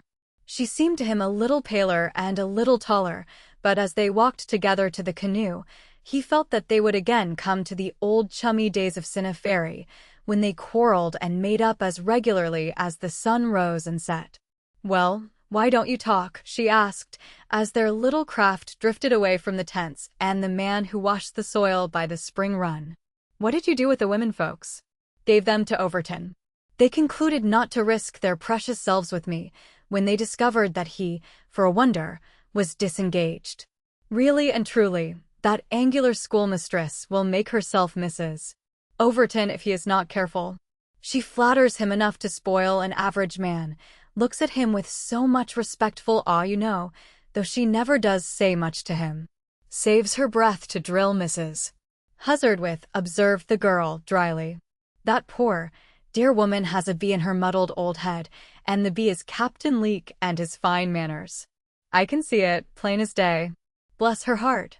I hear her go over and over words that she always used to say wrong, and she does eat nicer than she used to. Humph. I wonder if Dan Overton will take as kindly to being taught when the school teacher begins with him. There was a mirthless, unlovely smile about her lips, and Lister reached over and clasped her hand coaxingly. Tana, what has changed you so? He asked. Is it your sickness, is it the gold or what, that makes you turn from your old friends? Dan never says a word, but I notice it. You never talk to him, and he has almost quit going to your cabin at all, though he would do anything for you, I know. My dear, you will find few friends like him in the world. Oh, don't bother me about him, she answered irritably. He is all right, of course. But I... Then she stopped, and with a determined air turned the subject. You said you had something to talk to me about. What was it? You don't know how glad I am to hear you speak as you used to, he said, looking at her kindly. I would be rejoiced even to get a scolding from you these days. But that was not exactly what I brought you out to tell you, either, and he drew from his pocket the letter he had carried for 3 weeks, waiting until she appeared strong enough to accept surprises. I suppose, of course, you have heard us talk a good deal about the Eastern capitalist who was here when you were so sick, and who, unhesitatingly, made purchase of the Twin Spring Mines, as it is called now. You mean the very fine Mr. Hayden, who had curly hair and looked like me? She asked, ironically. Yes, I've heard the women folks talking about him a good deal, when they thought me asleep. Old Akomi scared him a little, too, didn't he? So, you have heard? He asked, in surprise. Well, yes, he does look a little like you. It's the hair, I think. But I don't see why you utter his name with so much contempt, Tana. Maybe not, but I've heard the name of Hayden before today, and I have a grudge against it. But not this Hayden. I don't know which Hayden. I never saw any of them, don't know as I want to. I guess this one is almost too fine for Kootenai country people anyway. But that is where you are wrong, entirely wrong, Tana, he hastened to explain. He was very much interested in you, very much, indeed, asked lots of questions about you, and here is what I wanted to speak of. When he went away, he gave me this letter for you. I imagine he wants to help make arrangements for you when you go east. Have you no nice people and all that? You see, Tana, his daughter is about your age and looks just a little as you do sometimes, and I think he wants to do something for you. It's an odd thing for him to take so strong an interest in any stranger, but they're the very best people you could possibly know if you go to Philadelphia.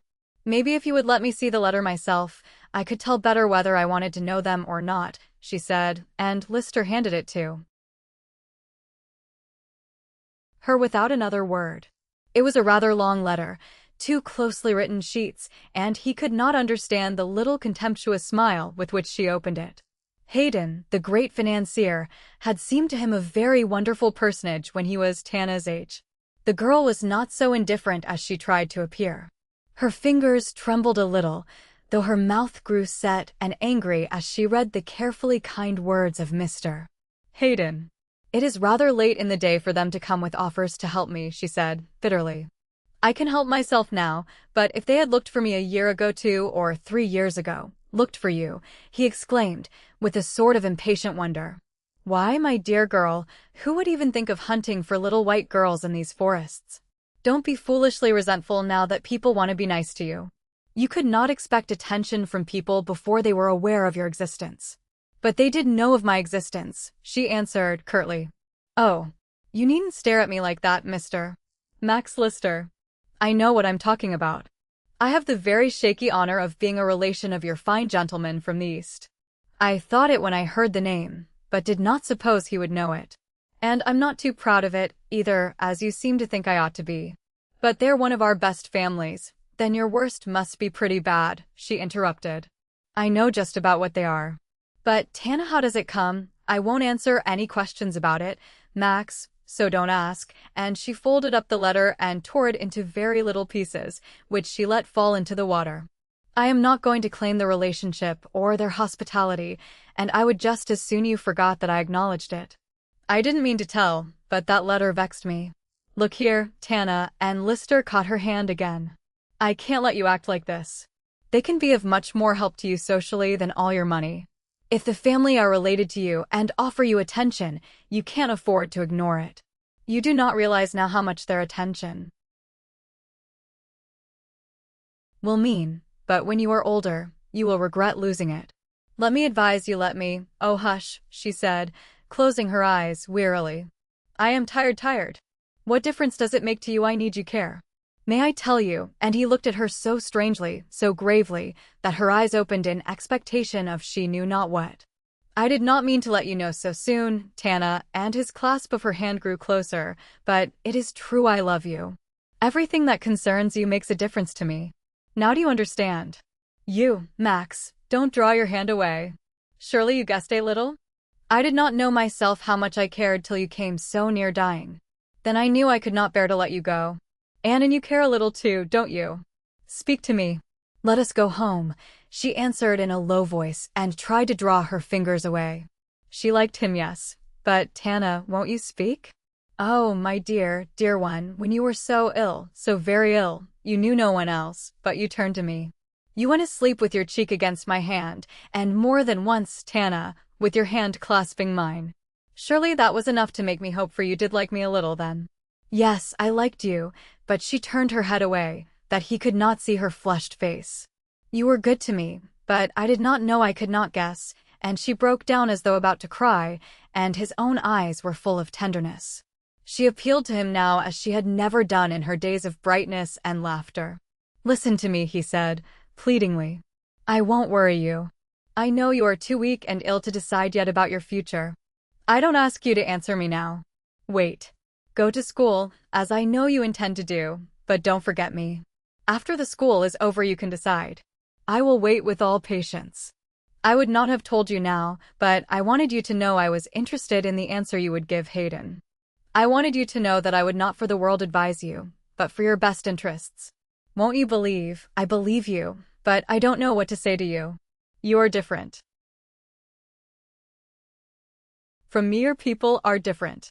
And of my people you know nothing at all, and it makes no difference, he interrupted. I know you have had a lot of trouble for a little girl, or your family have had trouble you are sensitive about. I don't know what it is, but it makes no difference, not a bit. I will never question about it, unless you prefer to tell of your own accord. Oh, my dear. If someday you could be my wife, I would help you forget all your childish troubles and your unpleasant life. Let us go home, she said. You are good to me, but I am so tired. He obediently turned the canoe, and at that moment voices came to them from toward the river, ringing voices of men. It is possibly Mr. Hayden and others, he exclaimed, after listening a moment. We have been expecting them for days. That was why I could no longer put off giving you the letter. I know, she said, and her face flushed and paled a little as the voices came closer. He could see she nervously dreaded the meeting. Shall I get the canoe back to camp before they come? He asked kindly, but she shook her head. You can't, for they move fast, she answered, as she listened. They would see us, and if he is with them, he would think I was afraid. He let the canoe drift again and watched her moody face, which seemed to grow more cold with each moment that the strangers came closer. He was filled with surprise at all she had said of Hayden and of the letter. Who would have dreamed that she, the little Indian-dressed guest of Akomi's camp, would be connected with the most exclusive family he knew in the East? The Hayden family was one he had been especially interested in only a year ago, because of Mr. Hayden's very charming daughter. Miss Hayden, however, had a clever and ambitious mama who persisted in keeping him at a safe distance. Max Lister, with his handsome face and unsettled prospects, was not the brilliant match her hopes aspired to. Pretty Margaret Hayden had, in all obedience, refused him dances and affected not to see his efforts to be near her. But he knew she did see, and one little bit of comfort he had taken west with him was the fancy that her refusals were never voluntary affairs, and that she had looked at him as he had never known her to look at another man. Well, that was a year ago, and he had just asked another girl to marry him, a girl who did not look at him at all, but whose eyes were on the swift-flowing current, troubled eyes that made him long to take care of her. Won't you speak to me at all? He asked. I will do anything to help you, Tana, anything at all. She nodded her head slowly. Yes, now, she answered. So would Mr. Hayden, Max. Tana. Do you mean? His face flushed hotly, and he looked at her for the first time with anger in his face. She put out her hand in a tired, pleading way. I only mean that now, when I have been lucky enough to help myself, it seems as if everyone thinks I need looking after so much more than they used to. Maybe because I am not strong yet, maybe so, I don't know. Then she smiled and looked at him curiously. But I made a mistake when I said everyone, didn't I? For Dan never comes near me anymore. Then the strange canoes came in sight and very close to them as they turned a bend in the creek. There were 3 large boats, one carrying freight, one filled with new men for the works, and in the other the foremost one was Mr. Hayden and a tall, thin, middle-aged stranger. Uncle Selden, exclaimed Lister with animation, and held the canoe still in the water, that the other might come close, and in a whisper he said, The one to the right is Mr. Hayden.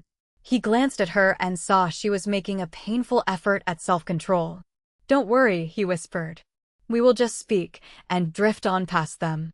But when they called greeting to each other and the Indian boatman was told to send their craft close to the little camp canoe, she raised her head and looked very levelly across the stranger, who had hair so like her own, and spoke to the Indian who paddled their boat as though he were the only one there to notice.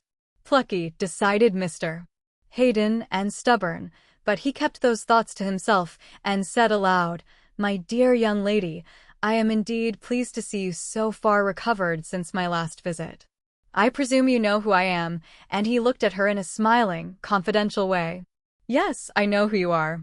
Your name is Hayden, and there is a piece of your letter. She picked up a fragment of paper that had fallen at her feet and flung it out from her on the water. Mr. Hayden affected not to see the pettish act, but turned to his companion. Will you allow me, Miss Rivers, to introduce another member of our firm? This is Mr. Selden. Selden, this is the young girl I told you of. I knew it before you spoke, said the other man, who looked at her with a great deal of interest and a great deal of kindness. My child, I was your mother's friend long ago. Won't you let me be yours? She reached out her hand to him, and the quick tears came to her eyes. She trusted without question the earnest gray eyes of the speaker and turned from her own uncle to the uncle of Max. Chapter 19. The Man in a Comey's Cloak. My dear fellow, there is, of course, no way of thanking you sufficiently for your care of her, but I can only say I am mighty glad to know a man like you. It was Mr. Selden who said so, and Dan Overton looked embarrassed and deprecating under the praise he had to accept. It is all right for you to make a fuss over it, Selden, he returned, but you know, as well as you know dinner time, that you would have done no less if you had found a young girl anywhere without a home, and especially if you found her in an Indian camp. Did she give you any information as to how she came to be there? Overton looked at him good-naturedly, but shook his head. I can't give you any information about that, he answered. If you want to know anything of her previous to meeting her here, she will have to tell you. But she won't. I can't understand it, for I can see no need of mystery. I knew her mother when she was a girl like Tana, and you did. Yes, I did. So now, perhaps, you will understand why I take such an interest in her, why Mr. Hayden takes an interest in her. Simply because she is his niece. Oh, she is she? And he came here, found her dying, or next door to it, and never claimed her. No, that is a little way of his, acknowledged his partner. If she had really died, he never would have said a word about it, for it would have caused him a lot of troublesome explanation at home. But I guess he knew I would be likely to come across her. She is the very image of what her mother was. He told me the whole story of how he found her here and all. And now he wants to do the proper thing and take her home with him. The devil he does, growled Overton. Well, why do you come to me about it? Your influence with her was one thing, answered Mr. Selden, with a dubious smile at the dark face before him. This protege of yours has a will of her own, it seems, and refuses utterly to acknowledge her aristocratic relations, refuses to be a part of her uncle's household, and we want your influence toward changing her mind. Well, you'll never get it, and the tone was decided as the words. If she says she is no relation to anybody, I'll back her up in it, and not ask her reasons, either. If she doesn't want to go with Mr. Hayden, she is the only one I will allow to decide, unless he brings a legal order from some court, and I might try to hinder him even then. She willingly came under my guardianship, and when she leaves it, it must be willingly. Oh, of course there will be no coercion about the matter, explained Mr. Selden, hastily. But don't you, yourself, think it would be a decided advantage for her to live for a while with her own relatives? I am in no position to judge. I don't know her relatives. I don't know why it is that she has not been taken care of by them long ago, and I am not asking any questions. She knows, and that is enough, and I am sure her reasons for not going would satisfy me. Well, you're a fine specimen to come to for influence, observed the other. She has a grudge against Hayden, that is the obstacle grudge, because he quarreled with her mother long ago. I thought that as you have done so much for her, your word might have weight in showing her the folly of it. My word would have no more weight than yours, he answered, curtly. All I have done for her amounts to nothing, and I've an idea that if she wanted me to know her family affairs, she would tell me. Which, interpreted, means that I had better be at other business than gossiping, said Mr. Selden, with much good humor. Well, you're a fine pair, and something alike, to you goal-finders. She snubbed Max for trying to persuade her, and you snub me. As a last resort, I think I shall try to get that old Indian into our lobbying here.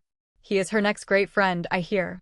I haven't seen him in camp today, for a wonder, but he is sure to be around before night. But, you see, we are to go on up to the new works on the lake today, and be back day after tomorrow. I wish you, too, could go up tomorrow, for I would like your judgment about some changes we expect to make.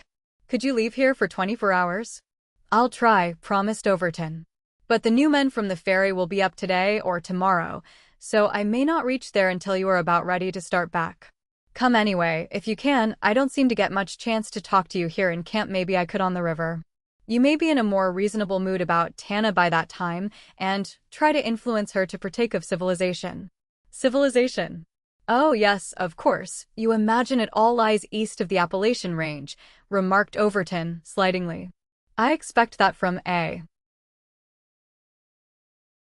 man of Hayden's stamp, But not from you. Selden only laughed. One would think you had been born and bred out here in the West, he remarked, while you are really only an importation. But what is that racket about? For screeches were sounding from the cabin, cries, feminine and frightened. Overton and Selden started for it, as did several of the workmen, but their haste slackened as they saw Tana leaning against a doorway and laughing, while the squaw stood near her, chuckling a little as a substitute for merriment. But there were two others within the cabin who were by no means merry, the two cousins, who were standing huddled together on the couch, uttering spasmodic screeches at every movement made by a little gray snake on the floor. It had crept in at a crevice and did not know how to make its escape from the noisy shelter it had found. Its fright was equal to that of the women, for it appeared decidedly restless, and each uneasy movement of it was a signal for fresh screams. "Oh, Mr. Overton, I beg of you, kill the horrible reptile," moaned Miss Slocum, who at that moment was as indifferent to the proprieties as Mrs. Huzzard, and was displaying considerable white hosiery and black gaiter tops. "Oh, Lawsy, it is coming this way again." And Mrs. Huzzard did a little dance from one foot to the other, in a very ecstasy of fear. "Oh, Lavina, I'll never forgive myself for advising you to come out to this Idaho country. Oh, Lord, won't somebody kill it?" "Why, there's no need to fear that little thing," said Overton. "Really, it is not a snake to bite, no more harm in it than in a mouse." "Mouse underscore," they both shrieked. "Oh, please take it away." Just then a commis came in through the other cabin, and, hearing the shrieks, simply stooped and picked up the little stranger in his hand, holding it that they might see how harmless it was. But, instead of pacifying them, as he had kindly intended, they only cowered against the wall, too horrified even to scream, while they gazed at the old Indian, as at something just from the infernal regions. "Lord, have mercy on our souls," muttered Lavina, in a sepulchral tone and with pallid, almost moveless, lips. "Forever and ever, amen," added Lorena Jane, clutching her drapery a little closer and a little higher.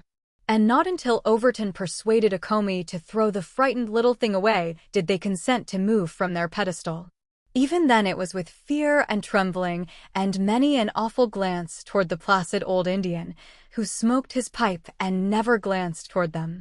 "Never again will I sleep in that room, not if I die for it," announced Mrs. Huzzard, and Miss Slocum was of the same mind. "But the cabin is as safe as a tent," said Tana, persuasively, and really, it was not a dangerous snake.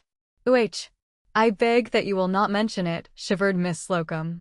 "For my part, I don't expect to sleep anywhere after this terrible experience. But I'll go wherever Lorena Jane goes, and do what I can to comfort and protect her while she rests." A commis sat on Harris's doorstep and smoked, while they argued on the dangers around them, and were satisfied only when Overton put a tent at their disposal.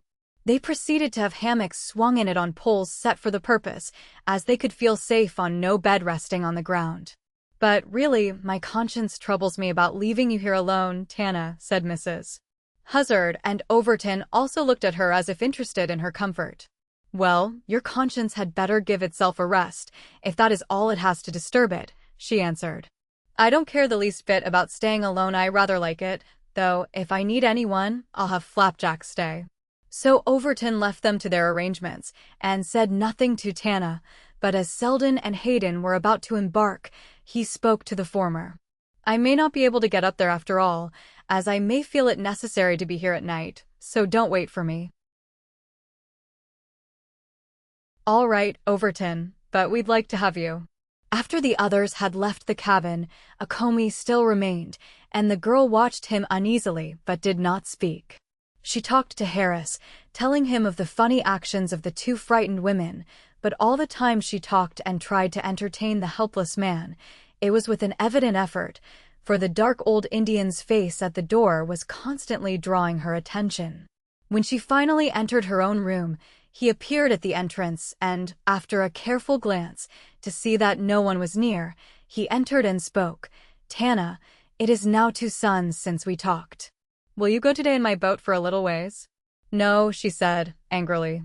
Go home to your teepee, Akomi, and tell the man there I am sorry he is not dead. I never will see him again. I go away from this place now very soon, maybe this week. What becomes of him I do not care, and it will be long before I come back." He muttered some words of regret, and she turned to him more kindly. "Yes, I know, Akomi, you are my good friend.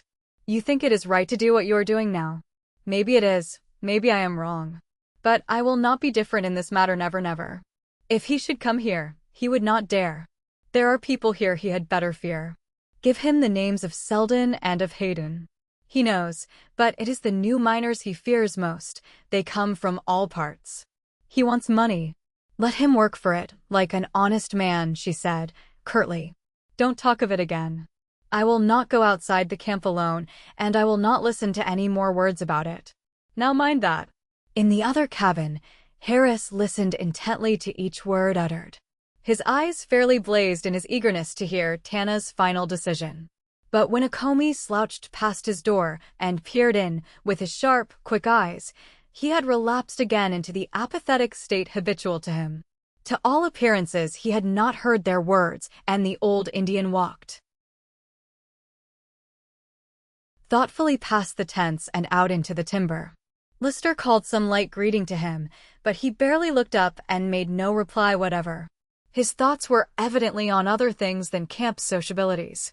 It was dark when he returned, and his fit of thoughtfulness was yet upon him, for he spoke to no one. Overton, who had been talking to Harris, noticed him smoking beside the door as he came out. "You had better bring your camp down here," he remarked ironically. "Well, for tonight you will have to spread your blanket in this room if Harris doesn't object. That is what I am to do, for I've given up my quarters to the ladies, who are afraid of snakes." Akomi nodded, and then Overton moved nearer the door again. "Jim, I may not be back for an hour or so. I am going either on the water or up on the mountain for a little while. Don't lie awake for me, and I'll send a fellow in to look after you." Harris nodded, and Tana, in her own room, heard Overton's steps die away in the night. He was going on the water or on the mountains, the places she loved to go and dared not. She felt like calling after him to wait to take her with him once more, and did rise and go to the door, but no farther. Lights were gleaming all along the little stream. Laughter and men's voices came to her across the level. Her own corner of the camp looked very dark and shadowy in comparison. But she turned back to it with a sigh. "You may go, Flapjacks," she said to the squaw. "I don't mind being alone, but first fix the bed of Harris." She noticed Akomi outside the door, but did not speak to him. She heard the miner enter the other cabin and assist Harris to his couch and then depart. She wondered a little that the old Indian still sat there smoking, instead of spreading his blanket, as Overton had invited him to do. A book of poems, presented to her by Lister, was so engrossing, however, that she forgot the old fellow until a movement at the door aroused her, and she turned to find the silent smoker inside her cabin. But it was not Akomi, though it was the cloak of Akomi that fell from his shoulders. It was a man dressed as an Indian, but his speech was the speech of a white man, as he frowned on her white, startled face. "So, my fine lady, I've found you at last, even if you have got too high and mighty to come when I sent for you," he said, growlingly. "But I'll change your tune very quick for you." "Don't forget that I can change yours," she retorted. "A word from me, and you know there is not a man in this camp wouldn't help land you where you belong in a prison, or at the end of a rope." "Oh no," and he grimaced in a sardonic way. "I'm not a bit afraid of that, not a bit in the world. You can't afford it. These high-toned friends you've been making might drop off a little if they heard your old record." "And who made it for me?" she demanded. "You. You've been a curse to everyone connected with you. In that other room is a man who might be strong and well today but for you. And there is that girl buried over there by the picture rocks of Arrow Lake. Think of my mother, dragged to death through the slums of Frisco. And me, and you with a gold mine, or the price of one," he concluded. "Plenty of money and plenty of friends. That is about the facts of your case, friends, from millionaires down to that digger I saw you with the other night." "Don't you dare say a word against him," she exclaimed, threateningly. "Oh, that's the way the land lies, is it?" he asked, with an ugly leer at her. And that is why you were playing Meet Me by Moonlight alone, that night when I saw you together at the spring. Well, I think your money might help you to someone besides a married man. A married man? She gasped. Dan. Dan, it is, he answered insolently. But you needn't faint away on that account. I have other use for you. I want some money. You are telling that lie about him because you think it will trouble me, she said, regarding his painted face closely and giving no heed to his demand. You know it is not true. About the marriage? I'll swear, I would not believe your oath for anything. Oh, you wouldn't? Well, now, what if I prove to you, right in this camp, that I know his wife? His wife. She sat down on the side of the couch, and all the cabin seemed whirling around her. Well, a girl he married. You may call her what you please. She had been called a good many things before he picked her up. Humph. Now that he has struck it rich, someone ought to let her know. She'd make the dollars fly. It is not true. It is not _true_, she murmured to herself, as if by the words she could drive away the possibility of it. He appeared to enjoy the sensation he had created. It is true, he answered, every word of it, and he has been keeping quiet about it, has he? Well, see here. You don't believe me, do you? Now, while I was waiting there at the door, a man came in to put your paralyzed partner to bed. The man was Jake Emmons, used to hang out at Spokane. He knew Lottie Snyder before this Overton did, and after Overton married her, too, I guess. You ask him anything you want to know of it. He can tell you if he will. She did not answer. She feared, as he talked, that it was true, and she longed for him to go away, that she could think alone. The hot blood burned in her cheeks as she remembered that night by the Twin Springs. The humiliation of it, if it proved true. But, see here, Tana. I didn't come here to talk about your virtuous ranger. I want some money enough to cut the country.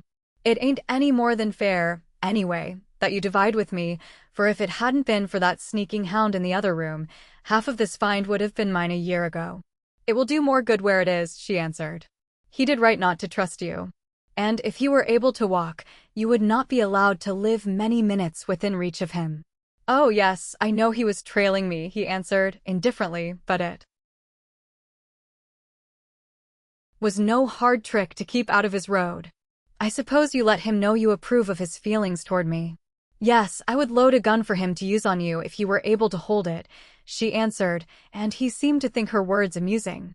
You have mighty little regard for your duty to me, he observed. Duty? I can't owe you any duty when I never received any from you. I am nearly 17, and in all the years I remember you, I can't recall any good act you have ever done for me. Nearly 17, and he smiled at her in the way she hated. Didn't your new uncle, Hayden, tell you better than that? You were nearly 18 years old. 18, and she rose in astonishment. You though you don't look it. You always were small for your age, so I just told you a white lie about it in order to manage you better. But that is over. I don't care what you do in the future. All I want of you is money to get to South America, so fix it up for me. I ought to refuse and call them in to arrest you. But you won't, he rejoined. You can't afford it. He watched her, though, with some uncertainty, as she sat silent, thinking. No, I can't afford it, she said, at last. I will be doing wrong to help you, just as if I let a poison snake loose where people travel, for that is what you are. But I am not strong enough to let these friends go and start over again, so I will help you away this once. He drew a breath of relief and gathered up his blanket. That is the way to talk. You've got a level head, that will do, she said, curtly. I don't want praise from a coward, a thief, or a murderer. You are all three. I have no money here. You will have to come again for it tomorrow night. A trick, is it? It is no trick. I haven't got it, that is all. Maybe I can't get it in money, but I will get it in free gold by tomorrow at dusk. I will put it here under the pillow, and will manage to keep the rest away at that time. You can come as you came this evening and get it, but I will neither take it nor send it to you. You will have to risk your freedom and your life to come for it. But while I can't quite decide to give you up or to kill you myself, I hope someone else will. Hope what you please, he returned, indifferently.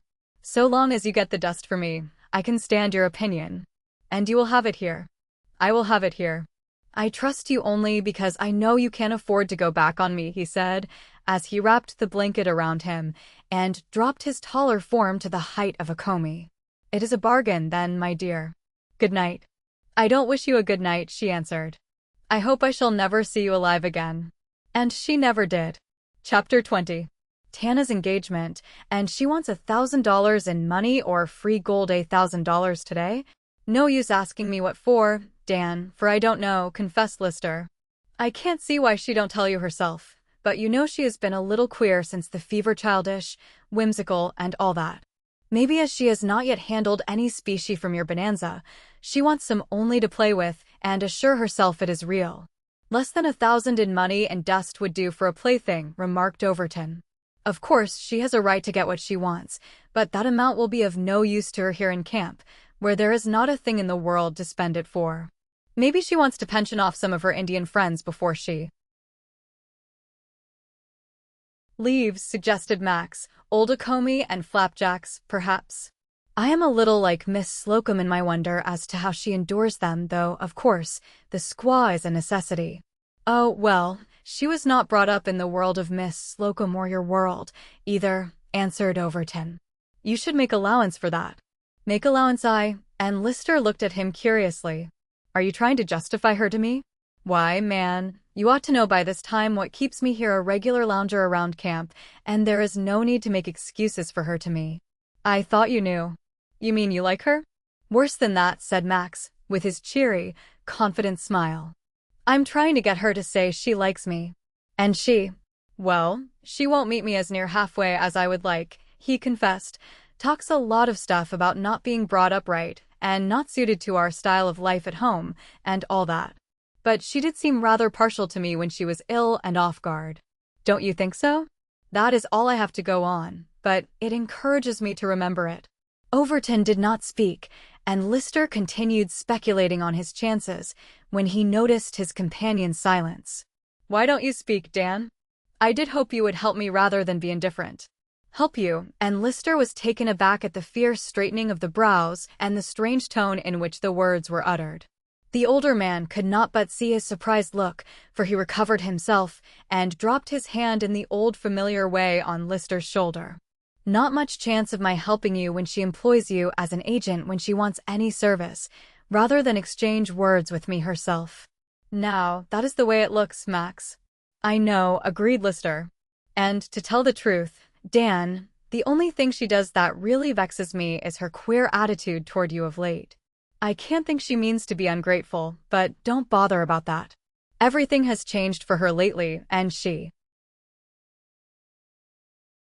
has her own troubles to think of. Don't you doubt her on my account. Just remember that. And if she says yes to you, Max, be sure I would rather see her go to you than any other man I know. That is all right, observed Lister laughingly, but if you only had a love affair or two of your own, you could perhaps get up more enthusiasm over mine. Then he sauntered off to report the financial interview to Tana, and laughed as he went at the impatient look flung at him by Overton. He found Tana visiting at the tent of the cousins, who were using all arguments to persuade her to share their new abode. Each was horrified to learn that she had dismissed the squaw at sleeping time and had remained in the cabin alone. Not quite alone, she corrected, for Harris was just on the other side of the door. Much protection he would be. Well, then, Dan Overton was with him. How's he for protection? Thoroughly competent, no doubt, agreed Miss Lavina, with a rather scandalized look. But, my dear, the propriety? Do you think flapjacks would help anyone out in propriety? Retorted Tana. But we won't stumble over that question long, for I want to leave the camp and go back to the ferry. And then, Tana? And then I don't know, Mrs. Huzzard, to school. Maybe, though I feel old for that, older than either of you. I am sure so old that I care nothing for all the things I wanted less than a year ago. They are within my reach now, yet I only want to rest. She did not finish the sentence. Mrs. Huzzard, noticing the tired look in her eyes and the wistfulness of her voice, reached out and patted her head affectionately. You want, first of all, to grow strong and hearty, like you used to be. That is what you need first, then the rest will all come right in good time. You'll want to see the theaters and the pictures, and hear the fine music you used to talk of. And you'll travel and see all the fine places you used to dream about. Then, maybe, you'll get ambitious, like you used to be, about making pictures out of clay. For you can have fine teaching now, you know, and you'll find, after a while, that the days will hardly seem long enough for all the things you want to do. That is how it will be when you get strong again. Tana tried to smile at the cheerful picture, but the smile was not a merry one. Her attention was given to Lister and Overton, whom she could see from the tent door. How tall and strong Dan looked. Was she to believe that story of him heard last night? The very possibility of it made her cheeks burn at the thought of how she had stood with his arm around her. And he had pitied her that night. Poor little girl, he had said. Was his pity because he saw how much he was to her, while he himself thought only of someone else? One after another those thoughts had come to her through the sleepless night, and when the day came she could not face him to speak to him of the simplest thing. And of the money she must have, she could not ask him at all. She wished she could have courage to go to him and tell him the thing she had heard, but courage was not strong in her of late. The fear that he might look indifferently on her and say, "Yes, it is true what then?" The fear of that was so great that she had walked by the water's edge as the sun rose and felt desperate enough to think of sleep under the waves as a temptation. For if it was true, the two older women watched her and decided that she was not yet strong enough to think of long journeys. Her hands would tremble at times, and tears, as of weakness, would come to her eyes, and she scarcely appeared to hear them when they spoke. She never walked through the woods as of old, though sometimes she would stand and look up at the dark hills with a perfect hunger in her eyes. And when the night breeze would creep down from the heights and carry the sweet wood scents of the forest to her, she would close her eyes and draw in long breaths of utter content. The strong love for the wild places was as second nature to her, yet when Max would ask her to go with him for flowers or mosses, her answer was always no. But she would go to the boat sometimes, though no longer having strength to use the paddle. It was a good place to think, if she could only keep the others from going, too, so she slipped away from Max and the women and went down. A chunky, good-looking fellow was mending one of the canoes, and raised his head at her approach, nodding to her and evidently pleased when she addressed him. "Yes, it is a shaky old tub," he agreed, "but I told Overton I thought it could be fixed to carry freight for another trip, so he put me at it." "You are new in camp, aren't you?" she asked, not caring at all whether he was or not. She was always friendly with the workmen, and this one smiled and bowed. "We're all that, I guess," he said. "But I came up the day Hayden and Selden came. I lived with Selden down the country, and was staggered a little, I tell you, when I found Overton was in charge, and had struck it rich. But no man deserves good luck more." "No," she agreed. "Then you knew him before?" "Yes, indeed, over in Spokane. He don't seem quite the same fellow, though. We thought he would just go to the dogs after he left there, for he started to drink heavily. But he must have settled in his own mind that it wasn't worthwhile, so here he is, straight as a string, and counting his dollars by the thousands, and I'm glad to see it." "Drink." "He never drinks to excess, that we know of," she answered. "Doesn't seem to care for that sort of thing." "No, he didn't then, either," agreed this loquacious stranger, "but a woman can drive as good men as him to drink, and that is about the way it was." No one thought any worse of Overton, though don't think that. The worst anyone could say was that he was too square, that's all. Too square. She walked away from him a little way, all her mind aflame with his suggestions. He had taken to drink and dissipation because of some woman. Was it the woman whose name she had heard last night? The key to the thing puzzling her had been dropped almost at her feet, yet she feared to pick it up. No teaching she had ever received told her it was unprincipled to steal through another the confidence he himself had not chosen to give her. But some instinct of justice kept her from further question. She knew the type of fellow who was rigging up the canoe, a light-headed, assuming specimen who had not yet learned to keep a still tongue in his head, but he did not impress her as being a deliberate liar. Then, all at once, she realized who he must be and turned back. There was no harm in asking that, at any rate. "You are the man whom Overton sent to put Harris to bed last night, are you not?" she asked. He nodded, cheerfully. And your name is Jake Emmons of the Spokane country? That's who, he assented. That's where I came across Lottie Snyder, Overton's wife, you know. I was running a little stage there for a manager, and I am not asking you about Mr. Overton's affairs, she said, and she sat down, white and dizzy, on the overturned canoe. And he might not like it if he knew you were talking so free. Don't do it again. All right, he agreed. I won't. No one here seems to know about the bad break he made over there. But Lord, there was excuse enough. She is one of those women that look just like a little helpless baby, and that caught Overton. Young, you know. But I won't whisper her name in camp again, for it is hard on the old man. But, as you are partners, I guess you must know.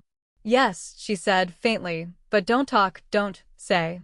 You're sick, ain't you? He demanded, as her voice dropped to a whisper. Say. Look here, Miss Rivers. Great snakes.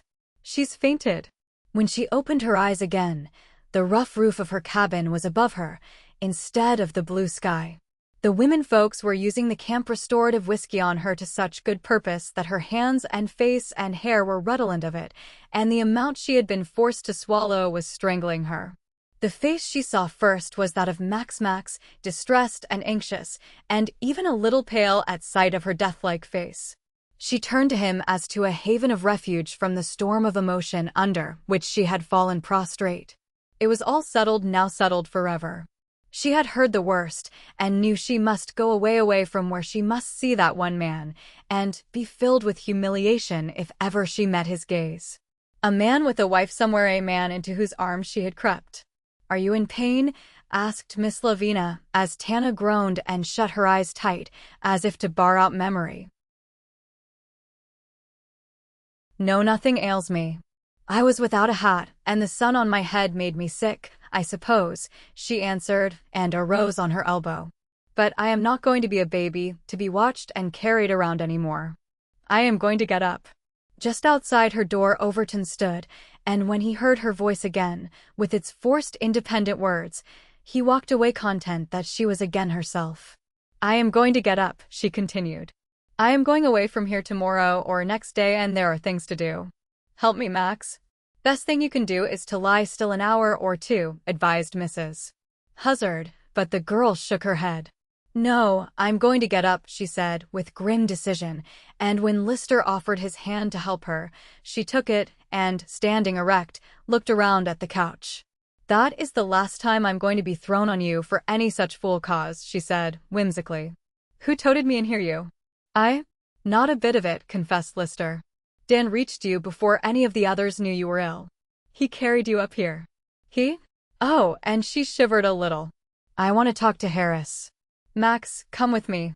He went wonderingly, for he could see she was excited and nervous. Her hand trembled as it touched his, but her mouth was set so firmly over the little white teeth that he knew it was better to humor her than fret her by persuading her to rest. But once beside Harris, she sat a long time in silence, looking out from the doorway across the level now active with the men of the works. Not until the two cousins had walked across to their other shelter did she speak, and then it was to Harris. Joe, I am sick, she confessed, not sick with the fever, but heartsick and headsick. You know how and maybe why. He nodded his head and looked at Lister questioningly. And I've come in here to tell you something. Max, you won't mind. He can't talk, but knows me better than you do, I guess, for I've come to him before when I was troubled, and I want to tell him what you said to me in the boat. Max stared at her, but silently agreed when he saw she was in earnest. He even reached out his hand to take hers, but she drew away. Wait till I tell him, she said, and turned to the helpless man in the chair. He asked me to marry him some day. Would it be right for me to say yes? Tana, exclaimed Lister, but she raised her hand pleadingly. I haven't any other person in the world I could go to and ask, she said. He knows me better than you do, Max, and I don't think I should be always contented with your ways of living. I was born different, a heap different. But today it seems as if I am not strong enough to do without someone who likes me, and I do want to say yes to you, yet I'm afraid it is only because I am sick at heart and lonely. It was a declaration likely to cool the ardor of most lovers, but Lister reached out his hand to her and laughed. Oh, you dear girl, he said fondly. Did your conscience make it necessary for you to confess in this fashion? Now listen. You are weak and nervous. You need someone to look after you. Doesn't she, Harris? Well, take me on trial. I will devote myself to your interests for 6 months, and if at the end of that time you find that it was only sickness and loneliness that ailed you, and not liking me, then I give you my word I'll never try to hold you to a promise. You will be well and strong by that time, and I'll stand by the decision you make then. Will you say yes now? She looked at Harris, who nodded his head. Then she turned and gave her hand to Max. Yes, she said. But if you should be sorry, not another word, he commanded. The yes is all I want to hear just now. When I get sorry, I'll let you know. And that is the way their engagement began. Chapter 21. Lavina and the Captain. As the day wore on, Tana became more nervous and restless. With the dark, that man was to come for the gold she had promised. Lister brought it to her, part in money, part in free gold, and as he laid it on the couch, she looked at him strangely. How much you trust me when you never even ask what I am to do with all this, she said. Yet it is enough to surprise you. Yes, it is, he agreed. But when you are ready you will tell me. No, I will not tell you, she answered, but it is the last thing I think that I will keep from you, Max. It is a debt that belongs to days before I knew you. What did Overton say? Not much. Maybe he will leave for the upper works this evening or tomorrow morning. Did you tell him that you are going to belong to me? Well, no, I did not. You forgot to give me permission. Her face flushed shyly at his words. You must think me a queer girl, Max, she said. And you are so good and patient with me in spite of my queer ways. But never mind, they will not last always, I hope. Which, my virtues or your queerness? He asked. She only smiled and pushed the gold under the pillow. Go away now for a little while. I want to rest. Well, rest if you like, but don't think. You have been fretting over some little personal troubles until you fancy them heavy enough to overbalance the world. But they won't. And I'm not going to try and persuade you into Hayden's house, either, now that you've been good to me, unless of course, you fall in love with Margaret and want to be with her, and it is likely to happen. But Uncle Selden and my aunts will be delighted to have you, and you could live as quiet as you please there.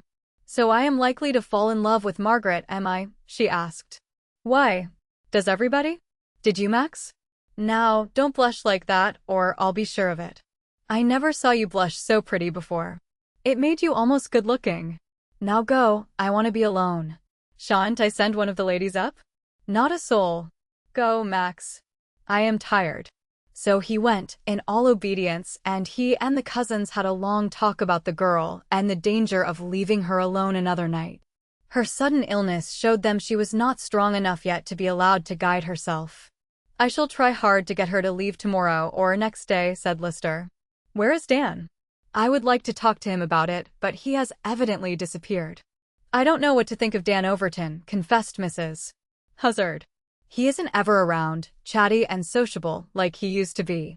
When we do see him, he is nearly always busy, and when he isn't busy, he strikes for the woods. Maybe he is still searching for new gold mines, suggested Miss Lavina. I notice he does seem very much engaged in thought, and is of a rather solitary nature. Never was before, protested her cousin. And if these gold finds just twist a person's nature crosswise, or send them into a fever, then I hope the good Lord'll keep the rest of them well covered up in future. Lorena Jane, said Miss Lavina, in a reproachful tone, it is most essential that you free yourself from those very forcible expressions. They are not a bit genteel. No, I reckon they ain't, Lavina, and the more I try the more I'm afraid I never will be. Land sakes, if folks would only teach their young ones good manners when they are young, what a sight of mortified feelings would be saved after a while. Lister left them in the midst of the very earnest plea for better training, for he espied a new boat approaching camp. As it came closer, he found that among the other freight it carried was the autocrat of Cinna Ferry, Captain Leake. What a god-forsaken wilderness, he exclaimed, and looked around with a supercilious air, suggesting that he would have given the creator of the Kootenay country valuable points if he had been consulted. Well, my dear young fellow, how you have managed to exist here for 3 weeks I don't know. Well, we had Mrs. Huzzard, explained Max, with a twinkle in his eye, and she is a panacea for many ills. She has made our wilderness very endurable. Yes, yes, excellent woman, agreed the other, with a suspicious look. And Tana? How is she, the dear girl? I really have been much grieved to hear of her illness, and at the earliest day I could leave my business I am here to inquire in person regarding her health. Oh, and Max struggled with a desire to laugh at the change in the captain's attitude since Tana was a moneyed individual instead of a little waif. Poor Tana. No wonder she looked with suspicion on late-coming friends. Yes, she is better, much better, he continued, as they walked up from the boat. I suppose you knew that a cousin of Mrs. Huzzard, a lady from Ohio, has been with us, in fact, came up with our party. So I heard. Nice for Mrs. Huzzard. I was not in town, you know, when you rested at the ferry. I heard, however, that a white woman had come up. Who is she? They had reached the tent, and Mrs. Huzzard, after a frantic dive toward their very small looking-glass, appeared at the door with a smile enchanting and a courtesy so nicely managed that it nearly took the captain's breath away. It was the very latest of Lavina's teachings. Well, now, I'm I'm extremely pleased that you have called. Have a nice trip. But the society tone of Mrs. Huzzard was so unlike the one he had been accustomed to hearing her use, that the captain could only stare, and, before he recovered enough to reply, she turned and beckoned Miss Slocum, with the idea of completing the impression made, and showing with what grace she could present him to her cousin. But the lately acquired style was lost on him this time, overtopped by the presence of Miss Lavina, who gazed at him with a prolonged and steady stare. "And this is your friend, Captain Leake, of the Northern Army, is it?" she asked, in her very sharpest voice, a voice she tried to temper with a smile about her lips, though none shone in her eyes. "I have no doubt you will be very welcome to the camp, Captain Leake." Mrs. Huzzard had surely expected of Lavina a much more gracious reception. But Mrs. Huzzard was a bit of a philosopher, and if Lavina chose to be somewhat cold and unresponsive to the presence of a cultured gentleman, well, it gave Lorena Jane so much better chance, and she was not going to slight it. "Come right in, you must be dead tired," she said, cordially. "Mr. Max, you'll let Dan know he's here, won't you? That is, when he does show up again, but no one knows how long that will be." "Yes, I am tired," agreed the captain, meekly, and not quite at his ease with the speculative eyes of Miss Slocum on him. "I brought up a few letters that arrived at the ferry. I can't make up my mind to trust mail with these Indian boatmen Dan employs." "They're a trial," agreed Mrs. Huzzard, "though they haven't the bad effect on our nerves that one or two of the camp Indians have, an awful squaw who helps around, and an ugly old man who only smokes and looks horrible. Now, Lavina, she ain't used to no such, and she just shivers at them." Yes, murmured the captain. "Lavina says she knew folks of your name back in Ohio," continued Mrs. Huzzard, cheerfully, in order to get the two strangers better acquainted. "I thought at first maybe you'd turn out to know each other, but she says they was Democrats," and she turned a sharp glance toward him, as if to read his political tendencies. "No, I never knew any Captain Leake," said Miss Slocum, "and the ones I knew hadn't anyone in the Union Army. Their principals, if they had any, were against it, and there wasn't a Republican in the family." "Then, of course, that would settle Captain Leake belonging to them," decided Mrs. Huzzard, promptly. "I don't know much about politics, but as all our men folks wore the blue clothes and fought in them, I was always glad I come from a Republican state. And I guess all the Republicans that carried guns against the Union could be counted without much arithmetic. I think I will go and look for Dan myself," observed the captain, rising and looking around a little uncertainly at Miss Slocum. "I brought some letters he may want." He made his bow and placed the picturesque corded hat on his head as he went out. But Mrs. Huzzard looked after him somewhat anxiously. "He's sick," she decided as he vanished from her view. "I never did see him walk so draggy-like. And don't you judge his manners, either, Lavina, from this first sight of him, for he ain't himself today." He didn't look to me as though he knew who he was, remarked Lavina, and after a little she looked up from the tidy she was knitting. So, Lorena Jane, that is the man you've been trying to educate yourself up to more than for anybody else now, tell the truth. Well, I don't mind saying that it was his good manners made me see how bad mine were, she confessed, but as for training for him, I see, said Miss Lavina, grimly, and it is all right, but I just thought I'd ask. Then she relapsed into deep thought, and made the needles click with impatience all that afternoon. The captain came near the tent once, but retreated at the vision of the knitter. He talked with Mrs. Huzzard in the cabin of Harris, but did not visit her again in her own tent, and the poor woman began to wonder if the air of the Kootenai woods had an erratic influence on people.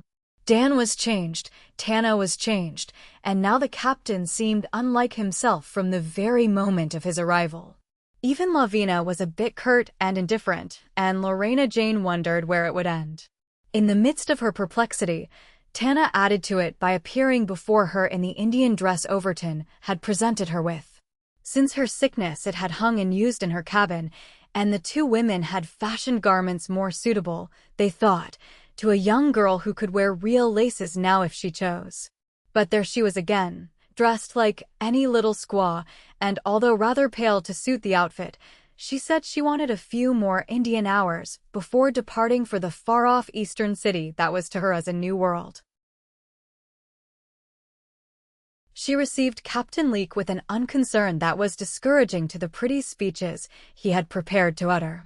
Dan returned and looked sharply at her as she sat whittling a stick of which she said she meant to make a cane staff for mountain climbing. "Where do you intend climbing?" he asked. She waved the stick toward the hill back of them, the first step of the mountain. "It is only a few hours since I picked you up down there, looking as if you were dead," he said impatiently, "and you know you are not fit to tramp."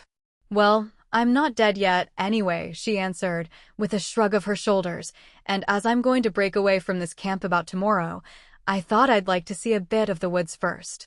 "You're going tomorrow?" "I reckon so." "Tana. And you have not said a word to me of it?" "That was not very friendly, little girl." She did not reply, but bent her head low over her work. After observing her for a while in silence, he arose and put on his hat. "Here is my knife," he remarked. "You had better use it, if you are determined to haggle at that stick. Your own knife is too dull for any use. You can leave it here in the cabin when you are done with it." She accepted it without a word, but flushed red when he had gone, and she found the eyes of Harris regarding her sadly. "Not very friendly," she said, going over Overton's words. "You think that, too, don't you? You think I'm ugly and saucy and awful, I know. You look scoldings at me, but if you knew all, maybe you wouldn't if you knew that my heart is just about breaking. I'm going out where there is no one to talk to, or I'll be crying next." The two cousins and the captain were in Tana's cabin. Mrs. Huzzard was determined that Miss Slocum and the captain should become acquainted, and, getting sight of the girl, who was walking alone across the level, she at once followed her, thinking that the two left behind would perhaps become more social if left entirely to themselves. And they did, that is, they talked, and the captain spoke first. "So you bear a grudge, don't you, Lavina?" "Well, I guess if I owed you a very heavy one, I've got a good chance to pay it off now," she remarked grimly. He twirled his hat in a dejected way and did not speak. "You an officer in the Union Army," she continued, derisively. "You a pattern of what a gentleman should be, you to set up as superior to these rough-handed miners, you to act as if this government owes you a pension. Why, how would it be with you, Alf Leake, if I'd tell this camp the truth of how you went away, engaged to me, 25 years ago, and never let me set eyes on you since of how I wore black for you, thinking you were killed in the war, till I heard that you had deserted. I took off that morning quick, I can tell you. I thought you were fighting on the wrong side, yet if you had a good reason for being there, you should have stayed and fought so long as there was breath in you. And if I was to tell them here that you haven't a particle of right to wear that blue suit that looks like a uniform, and that you were no more captain of anything than I am, well, I guess Lorena Jane wouldn't have much to say to you, though maybe Mr. Overton would." He grew actually pale as he listened. His fear of someone overhearing her was as great as his own mortification. "But you won't tell, will you, Lavina?" he said pleadingly. I haven't done any harm. Harm. Alfleek, you never had enough backbone to do either harm or help to anyone in this world. But don't you suppose you did me harm when you spoiled me for ever trusting any other man? I would have come back, but I thought you'd be married, he said, in a feeble, hopeless way. Likely that is now, ain't it? She demanded. And, womanlike, now that she had reduced him to meekness and humiliation, she grew a shade less severe, as if pretty well satisfied. I had other things to think of besides a husband. You won't tell, will you, Lavina? I'll tell you how it all happened, someday. Then I'll leave this country. You'll not, she contradicted. You'll stay right here as long as I do, and I won't tell just so long as you keep from trying to make Lorena Jane believe how great you are. But at the first word of your heroic actions, or the cultured society you were always used to, you'll never hear of them, he said eagerly, never. I knew you wouldn't make trouble, Lavina, for you always were such a good, kind-hearted girl. He offered his hand to her, sheepishly, and she gave it a vixenish slap. Don't try any of your skim milk praise on me, she said, tartly. Huh. You, that Lorena thought was a pillar of cultured society. When, the Lord knows, you wouldn't have known how to read the addresses on your own letters if I hadn't taught you. He moved to the door in a crestfallen manner and stood there a moment, moistening his lips and apparently swallowing words that could not be uttered. That's so, Lavina, he said, at last, and went out. There, she muttered aggrievedly, that's Alfleek, just as he always was. Give him a chance, and he'd ride over anyone, but get the upper hand of him, and he is meeker than Moses. Not that much meekness is needed to come up to Moses, either. Then, after an impatient tattoo, she exclaimed, Gracious me. I do wish he hadn't looked so crushed and had talked back a little. Chapter 22. The Murder. That evening, as the dusk fell, a slight figure in an Indian dress slipped to the low brush back of the cabin, and thence to the uplands. It was Tana, ready to endure all the wilds of the woods, rather than stay there and meet again the man she had met the night before. She had sent the squaw away. She had arranged in Mrs.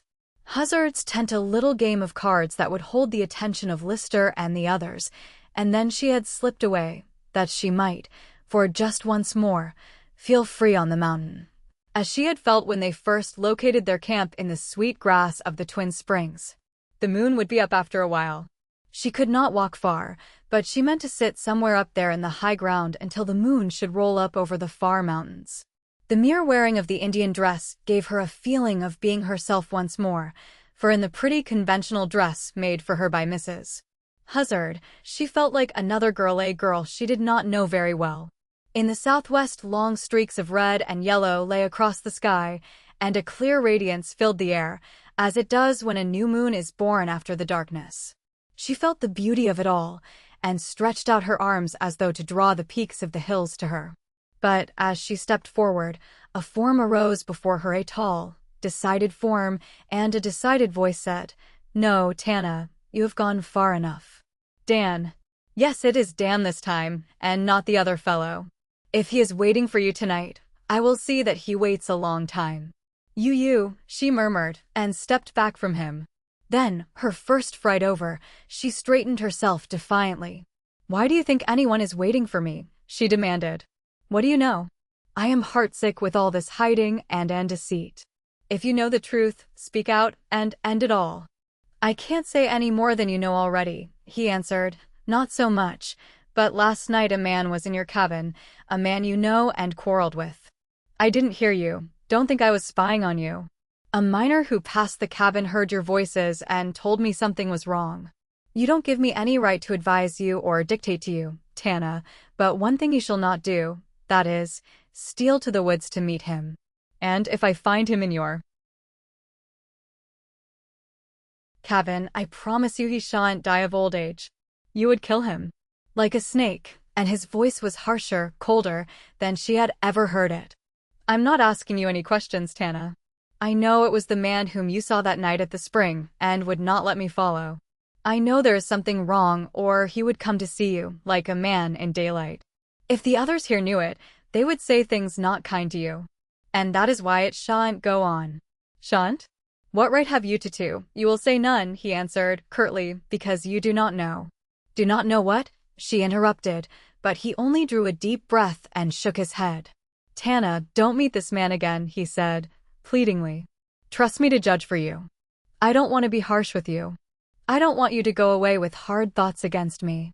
But this has got to stop. You must promise me. And if I refuse? Then I'd look for the man, and he never would meet you again. A little shiver ran over her as he spoke. She knew what he meant, and, despite her bitter words last night to her visitor, the thought was horrible to her that Dan. She covered her face with her hands and turned away. Don't do that, little girl, he said, and laid his hand on her arm. Tana. She flung off his hand as though it stung her, and into her mind flashed remembrance of Jake Emmons from Spokane, of him and his words. Don't touch me, she half sobbed. Don't you say another word to me. I am going away tomorrow, and I have promised to marry Max Lister. His hand dropped to his side, and his face shone white in the wan glimmer of the stars. You have promised that, he said at last, drawing his breath hard through his shut teeth. Well, it is right, I suppose right. Come. I will take you back to him now. He is the best one to guard you. Come. She drew away and looked from him across to where the merest rim of the rising moon was to be seen across the hills. The thought of that other night came to her, the night when they had stood close to each other in the moonlight. How happy she had been for that one little space of time. And now, she scarcely dare allow him to speak kindly to her, lest she grow weak enough to long for that blind content once more. Come, Tana. Go. I will follow after a little, she answered, without turning her head. I may never trouble you to walk with you again, he said, in a low, constrained tone, but this time I must see you safe in the tent before I leave. Leave?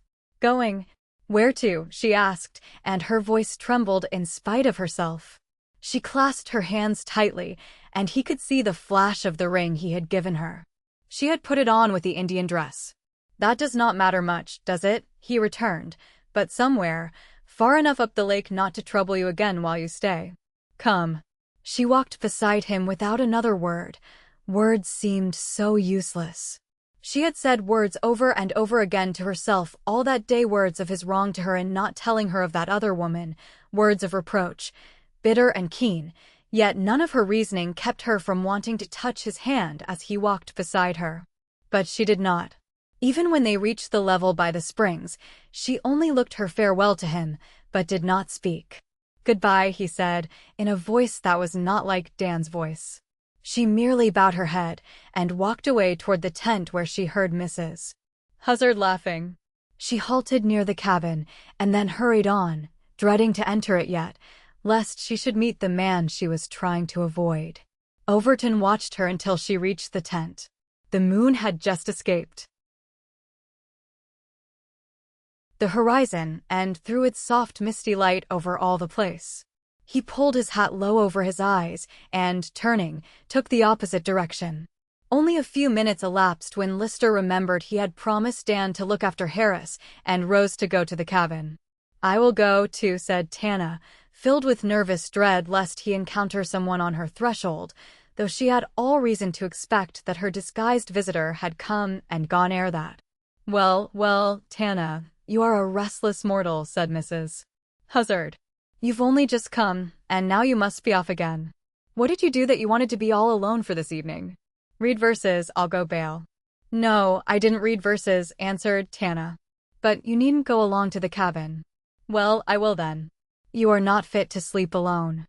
And if it wasn't for the beastly snakes, we will go and see Harris, said the girl, and so they entered his cabin, where he sat alone with a bright light burning. Some newspapers, brought by the captain, were spread before him on a rough reading stand rigged up by one of the miners. He looked pale and tired, as though the effort of perusing them had been rather too much for him. Listen as she might, the girl could hear never a sound from her own cabin. She stood by the blanket door, connecting the two rooms, but not a breath came to her. She sighed with relief at the certainty that he had come and gone. She would never see him again. Shall I light your lamp? Asked Lister, and, scarce waiting for a reply, he drew back the blanket and entered the darkness of the other cabin. Two of the miners came to the door just then, detailed to look after Harris for the night. One was the good-natured, talkative Emmons. "Glad to see you are so much better, miss," he said, with an expansive smile. "But you scared the wits nearly out of me this morning." Then they heard the sputter of a match in the next room, and a sharp, startled cry from Lister as the blaze gave a feeble light to the interior. He staggered back among the rest, with the dying match in his fingers and his face ashen gray. "Snakes!" half screamed Mrs. Huzzard. "Oh my! Oh my!" Tana, after one look at Lister, tried to enter the room, but he caught and held her. "Don't, dear, don't go in there. It's awful, awful." "What's wrong?" demanded one of the miners, and picked up a lamp from beside Harris. "Look. It is a Comey," answered Lister. At the name, Tana broke from him and ran into the room, even before the light reached it.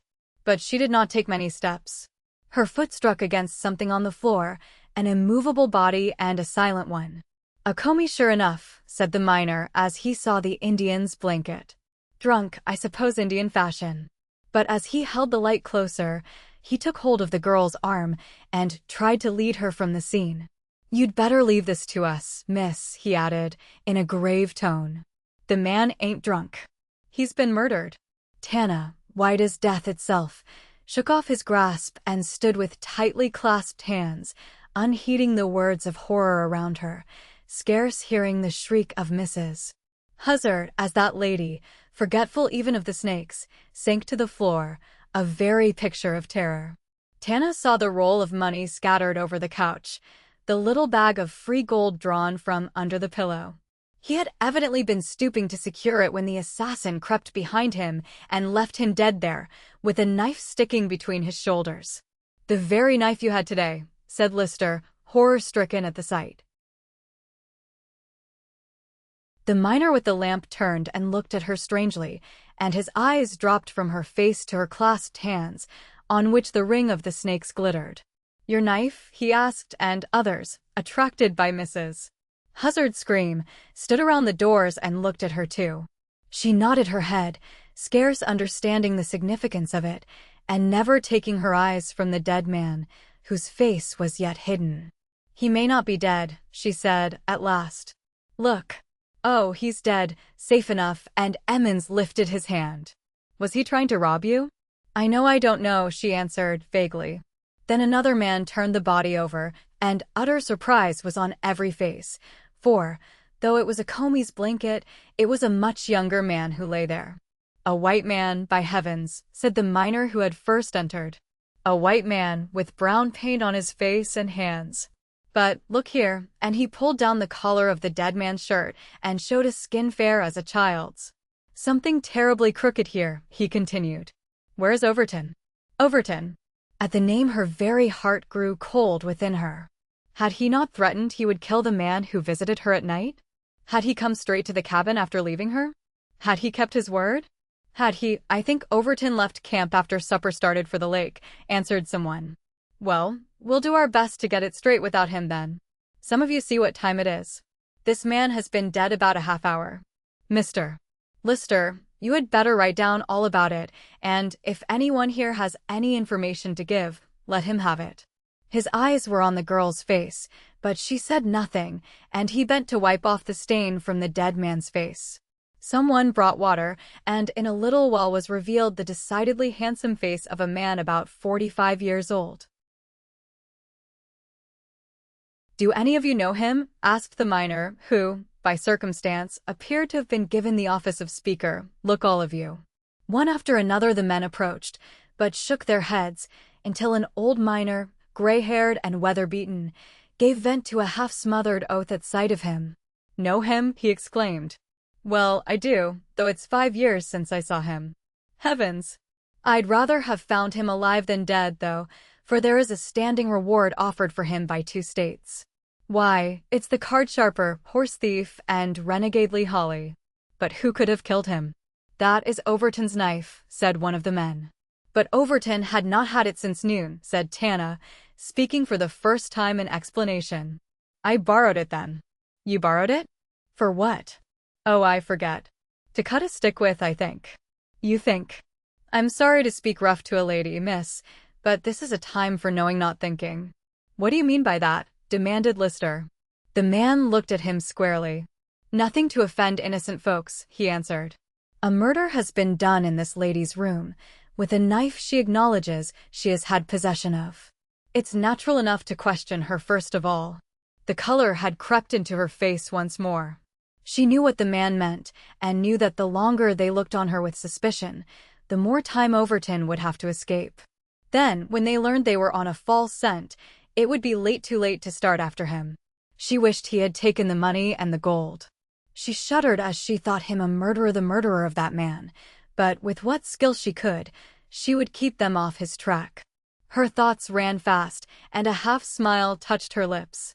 Even with that dead body at her feet, she was almost happy at the hope of saving him. The others noticed it and looked at her in wonder. Lister said, "You are right. But Miss Rivers could know nothing of this. She has been with us since the moon rose, and that is more than a half-hour." "No, only 15 minutes, said one of the men. "Well, where were you for the half-hour before the moon rose?" asked the man who seemed examiner. "That is really the time most interesting to this case."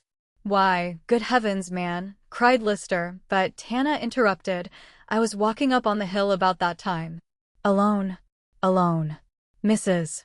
Huzzard groaned dismally, and Lister caught Tana by the hand. "Tana, think what you're saying. You don't realize how serious this is." One more question, and the man looked at her very steadily. "Were you not expecting this man tonight?" "I shan't answer any more of your questions," she answered, coldly. Lister turned on the man with clenched hands and a face white with anger. "How dare you insult her with such a question?" he asked, hoarsely. "How could it be possible for Miss Rivers to know this renegade horse thief?" "Well, I'll tell you," said the man, drawing a long breath and looking at the girl. "It ain't a pleasant thing to do, but as we have no courts up here, we have to straighten out crimes in a camp the best way we can. My name is Saunders. That man over there is right, this is Lee Holly, and I am sure now that I saw him leave this cabin last night. I passed the cabin and heard voices, hers and a man's. I heard her say, 'While I can't quite decide to kill you myself, I hope someone else will.' The rest of their words were not so clear. I told Overton when he came back, but the man was gone then. You ask me how I dare think she could tell something of this if she chose. Well, I can't help it. She is wearing a ring I'll swear I saw Lee Holly wear 3 years ago at a card table in Seattle. I'll swear it. And he is lying here dead in her room, with a knife sticking in him that she had possession of today. Now, gentlemen, what do you think of it yourselves?" Chapter 23. Goodbye. "Oh, Tana, it is awful, and poor Mrs. Huzzard rocked herself in a spasm of woe. "And to think that you won't say a word, not a single word. It just breaks my heart." Now. I'll say lots of things if you will talk of something besides murders. And I'll mend your broken heart when this trouble is all over, you will see." "Over? I'm mightily afraid it is only commencing. And you that cool and indifferent you are enough to put one crazy. Oh, if Dan Overton was only here." The girl smiled. All the hours of the night had gone by. He had at least 12 hours start, and the men of the camp had not yet suspected him for even a moment. They had questioned Harris, and he told them, by signs, that no man had gone through his cabin, no one had been in since dark, but he had heard a movement in the other room. The knife he had seen Tana take into the other room long before dark. And someone quarreling with this Holly or following him may have chanced on it and used it, contested Lister, who was angered, dismayed, and puzzled at Tana, quite as much as at the finding of the body. Her answers to all questions were so persistently detrimental to her own cause. "Don't be uneasy, they won't hang me," she assured him. "Think of them hanging anyone for killing Lee Holly. The man who did it, if he knows whom he was settling for, was a fool not to face the camp and get credit for it. Every man would have shaken hands with him. But just because there is a little mystery about it, they try to make it out a crime." "Pooh! Oh, child," exclaimed Mrs. Huzzard, totally scandalized. "A murder? Of course it is a crime, the greatest." "I don't think so. It is a greater crime to bring a soul into the world and then neglect it, let it drift into any hell on earth that nets it, than it is to send a soul out of the world to meet heaven if it deserves it. There are times when murder is justifiable, but there are certain other crimes that nothing could ever justify. Why, Tana and Mrs. Huzzard looked at her helplessly. But Miss Slocum gave the girl a more understanding regard. You speak very bitterly for a young girl, as if you had thought a great deal on this question. I have, she acknowledged, promptly. You think it is not a very nice question for girls to study about, don't you? Well, it isn't nice, but it's true. I happen to be one of the souls dragged into life by people who didn't think they had responsibilities. Miss Slocum, maybe that is why I am extra bitter on the subject. But not against your parents, Tana, said Mrs. Huzzard in dismay. The girl's mouth drew hard and unlovely at the question. I don't know much about religion, she said, after a little, and I don't know that it matters much now. Don't faint, Mrs. Huzzard. But I'm pretty certain old married men who had families were the ones who laid down the law about children in the Bible. They say, spare the rod and spoil the child, and then say, honor your father and mother. They seem to think it a settled thing that all fathers and mothers are honorable, but they ain't, and that all children need beating and they don't. Oh, Tana. And I think it is that one-sided commandment that makes folks think that all the duty must go from children to the parents, and not a word is said of the duty people owe to the souls they bring into the world. I don't think it's a square deal. A square deal? Why, Tana? Isn't it so? She asked moodily. You think a girl is a pretty hard case if she doesn't give proper respect and duty to her parents, don't you? But suppose they are the sort of people no one can respect, what then? Seems to me the first duty is from the parent to the children, the duty of caring for them, loving them, and teaching them right. A child can't owe a debt of duty when it never received the duties it should have first. Oh, I may not say this clearly as I feel it.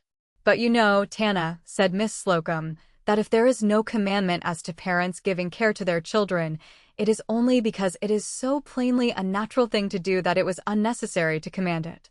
No more natural than for a child to honor any person who is honorable, or to love the parent who loves him and teaches him rightly. If a child is not able to love and respect a parent, it is the child who loses the most. Miss Slocum looked at her sadly. I can't scold you as I would try to scold many a one in your place, she said, for I feel as if you must have traveled over some long, hard path of troubles before you could reach this feeling you have. But, Tana, think of brighter things. Young girls should never drift into those perplexing questions. They will make you melancholy if you brood on such things. Melancholy? Well, I think not, and she smiled and shrugged her shoulders. Seems to me I'm the least gloomy person in camp this morning. All the rest of you look as though Mr. Holly had been your bosom friend. She talked recklessly, they thought heartlessly, of the murder, and the two women were strongly inclined to think the shock of the affair had touched her brain, for she showed no concern whatever as to her own position, but treated it as a joke. And when she realized that she was to a certain extent under guard, she seemed to find amusement in that, too. Her expressions, when the cousins grew pitiful over the handsome face of Holly, were touched with ridicule. I wonder if there was ever a man too low and vile to get woman's pity if he only had a pretty face, she said, caustically. If he was an ugly, old, half-decent fellow, you wouldn't be making any soft-hearted surmises as to what he might have been under different circumstances. He has spoiled the lives of several tender-hearted women like you, yet you pity him. Tana, I never knew you to be so set against anyone as you're against that poor dead man, declared Mrs. Huzzard. Not so much wonder the folks think you know how it happened, for you always had a helping word for the worst old tramp or beggarly Indian that came around, but for this man you have nothing but unkindness. No, agreed the girl, and you would like to think him a romantic victim of somebody, just because he is so good-looking. I'm going to talk to Harris. He won't sympathize with the wrong side, I am sure. He looked up eagerly as she entered, his eyes full of anxious question. She touched his hand kindly and sat close beside him as she talked. You want to know all about it, don't you? She asked softly. Well, it is all over. He was alive, after all, and I would not believe it. But now you need never trail him again. You can rest now, for he is dead.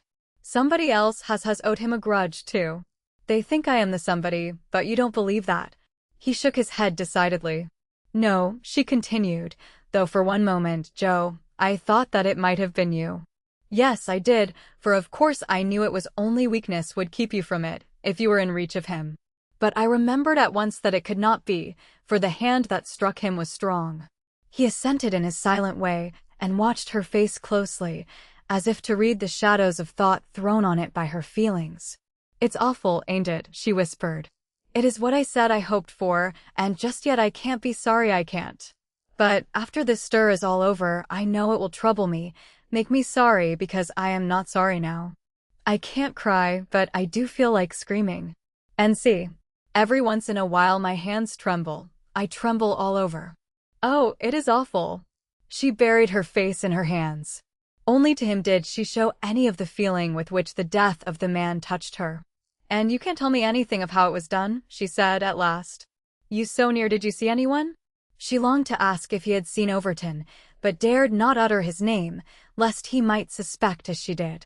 Each hour that went by was an added gain to her for him. Of course he had struck, not knowing who the man was. If he had known, it would have been so easy to say, I found him robbing the cabin. I killed him, and there would have been no further question concerning it. But if all the other bars were beaten down between us, this one would keep me from ever shaking hands with him again. Why should it have been he out of all the camp? Oh, it makes my heart ache. While she sat thus, with miserable thoughts, others came to the door, and looking up, she saw Akomi, who looked on her with keen, accusing eyes. No, it is not true, Akomi, she said, in his own jargon. Keep silent for a little while of the things these people do not know a little while, and then I can tell you who it is I am shielding, but not yet. Him, and the eyes of the Indian turned to the paralytic. No, not him. Truly not, she said earnestly. It is someone you would want to help if you knew someone who is going fast on the path from these people. They will learn soon it is not I, but till then, keep silence. Dan where? He asked, laconically, and her face paled at the question. Had he any reason to suspect the dread in her own mind? But a moment's thought reassured her. He had asked simply because Overton seemed always to him the controlling spirit of the camp, and Overton was the one he would have speech with, if any. Overton left last night for the lake, explained Lister, who had entered and heard the name of Dan and the interrogative tone.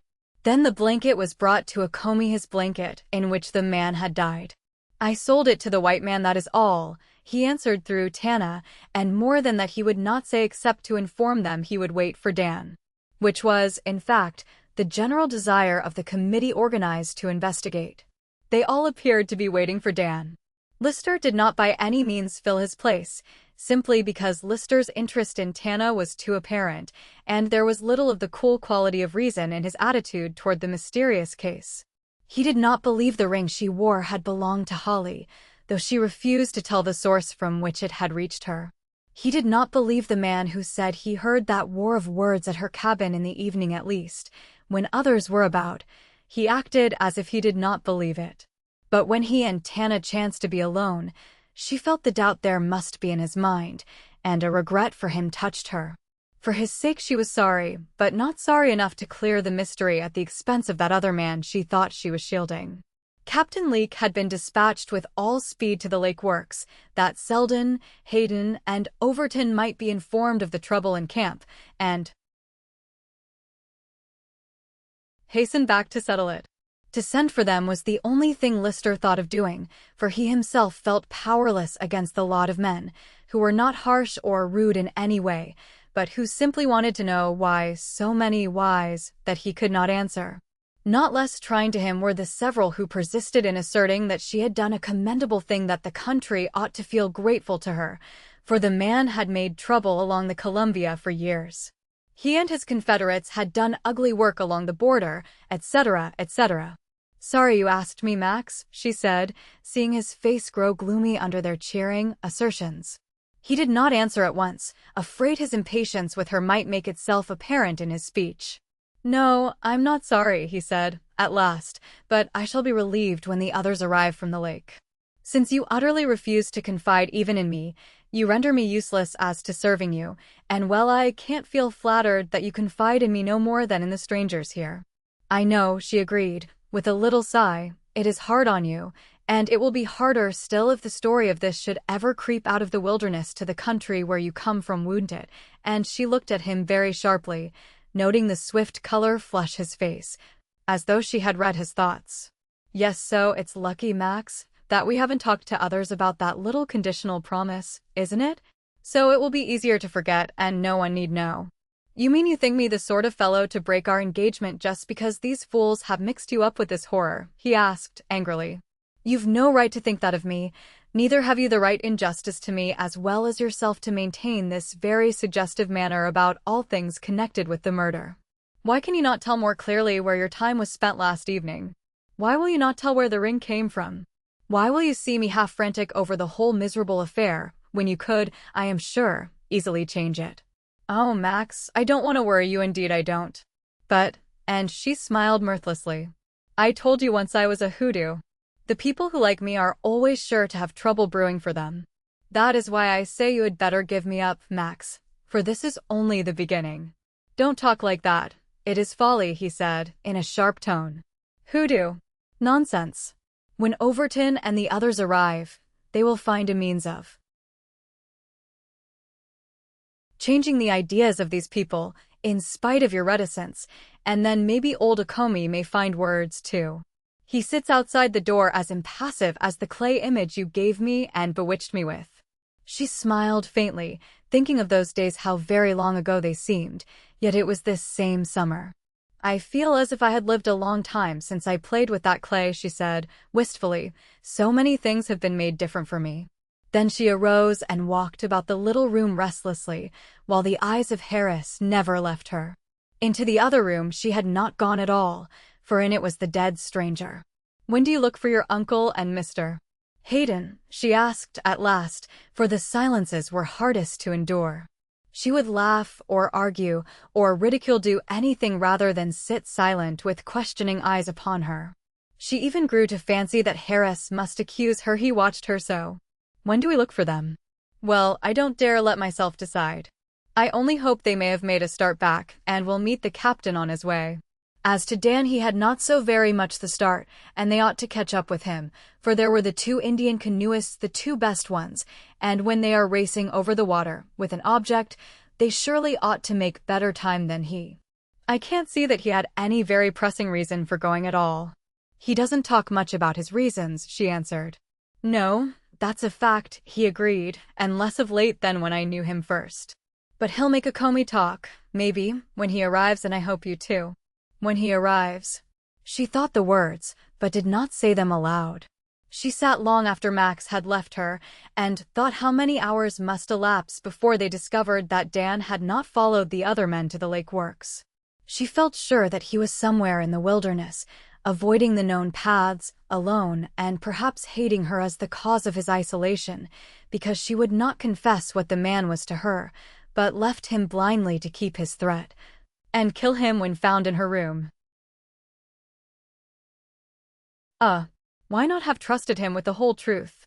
She asked herself the question as she sat there, but the mere thought of it made her face grow hot, and her jaws set defiantly. She would not, she could not. So she told herself. Better far be suspected of a murder, live all her life under the blame of it for him, than to tell him of a past that was dead to her now, a past she hated, and from which she had determined to bar herself as far as silence could build the wall. And to tell him she could not. But even as she sat, with her burning face in her hands, quick, heavy steps came to the door, halted, and looking up she found Dan before her. Oh, you should not, she whispered hurriedly. Why did you come back? They do not suspect. They think I did it, and so, what does this all mean? What do you mean? He asked. Can't you speak? It seemed she could not find any more words. She stared at him so helplessly. Max, come here, he called, to hasten steps already approaching. Come, all of you. I had only a moment to listen to the captain when he caught up with me. But he told me she is suspected of murder, that a ring she wore last night helped the suspicion on. I didn't wait to hear any more, for I gave the little girl that snake ring, gave it to her weeks ago. I bought it from a miner, and he told me he got it from an Indian near Carlo. Now are you ready to suspect me, too, because I had it first? The ring wasn't just the most important bit of circumstantial evidence, Mr. Overton, answered the man named Saunders, and we are all mighty glad you've got here. It was in her room the man was found, and a knife she borrowed from you is what killed him, and of where she was just about the time the thing happened she won't say anything. His face paled slightly as he looked at her and heard the brief summing up of the case. My knife, he said, blankly. Yes, sir. When someone said it was your knife, she spoke up and said it was, but that you had not had it since noon, for she borrowed it then to cut a stick, but beyond that she don't tell a thing. Who is the man? The renegade Lee Holly. Lee Holly. He turned a piercing glance on Harris, remembering the deep interest he had shown in that man Lee Holly and his partner, Monty. Harris met his gaze without flinching and nodded his head as if in assent. And that was the man found dead in her room. The faces of the people seemed for a moment an indistinct blur before his eyes. Then he rallied and turned to her. Tana, you never did it, he said, reassuringly. Or if you did, it has been justifiable, and I know it. If it was necessary to do it in any self-defense, don't be afraid to tell it all plainly. No one would blame you. It is only this mystery that makes them want to hear the truth. She only looked at him. Was he acting? Did he himself know nothing? The hope that it was so that she had deceived herself made her tremble, as she had not a danger to herself. She had risen to her feet as he entered, but she swayed as if to fall, and he caught her, not knowing it was hope instead of despair that took the color from her face and left her helpless. Courage, Tana. Tell us what you can. I left you just as the moon came up. I saw you go to Mrs. Huzzard's tent. Now, where did you go after that? What? Almost shouted Lister. You were with her when the moon rose. Are you sure? Sure. Of course I am. Why? And how long before that, Mr. Overton? Asked Saunders, for that is a very important point.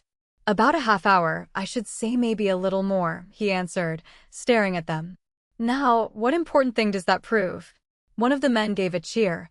3 or 4 had come up to the door when they saw Overton, and they took the yell up with a will. Mrs. Huzzard started to run from the tent, but grew so nervous that she had to wait until Miss Slocum came to her aid. What in the world does it mean? She gasped.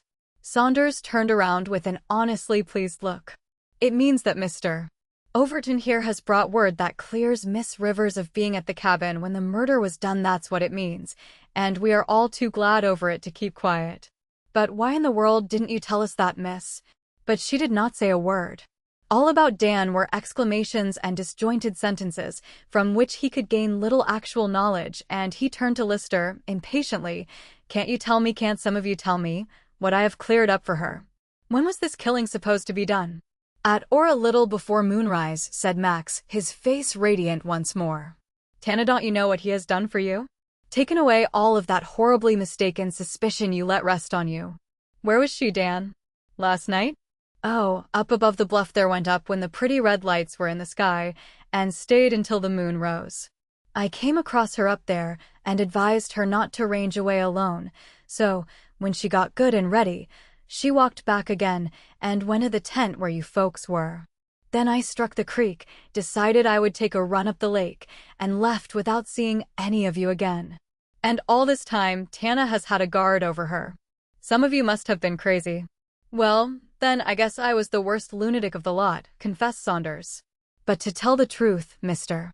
Overton, it looks to me now as if she encouraged suspicion. Yes, it does. Overton's knife, said someone, but, quick as could be, she spoke up and said it was she who had it, and she didn't mind just where she left it. And as to where she was at that time, well, she just wouldn't give us a bit of satisfaction. Blessed if I don't think she wanted us to suspect her. Oh, he breathed, as if in understanding, and her first words swept back to him, her nervous. Why did you come back? They suspect me. Surely that cry was as a plea for his own safety. It spoke through eyes and voice as well as words. Some glimmer of the truth came to him. Come, Tana, he said, and reached his hand to her. Where's the man Holly? I should like to go in. Will you come too? She rose without a word, and no one attempted to follow them. Mrs. Huzzard heaved a prodigious sigh of content. "Oh, that girl Montana," she exclaimed. "I declare she ain't like any girl I ever did see. This morning, when she was a suspected criminal, she was talky and even laughed, and now that she's cleared, she won't lift her head to look at anyone. I do wonder if that sort of queerness is catching in these woods. I declare I feel most scared enough to leave." But Lister reassured her. "Remember how sick she has been, and think what a shock this whole affair has been to weak nerves," he said, for with Dan's revelations he had grown blissfully content once more, and as for that fellow hearing voices in her cabin nonsense, she had been reading some poem or play aloud. She is fond of reading so, and does it remarkably well.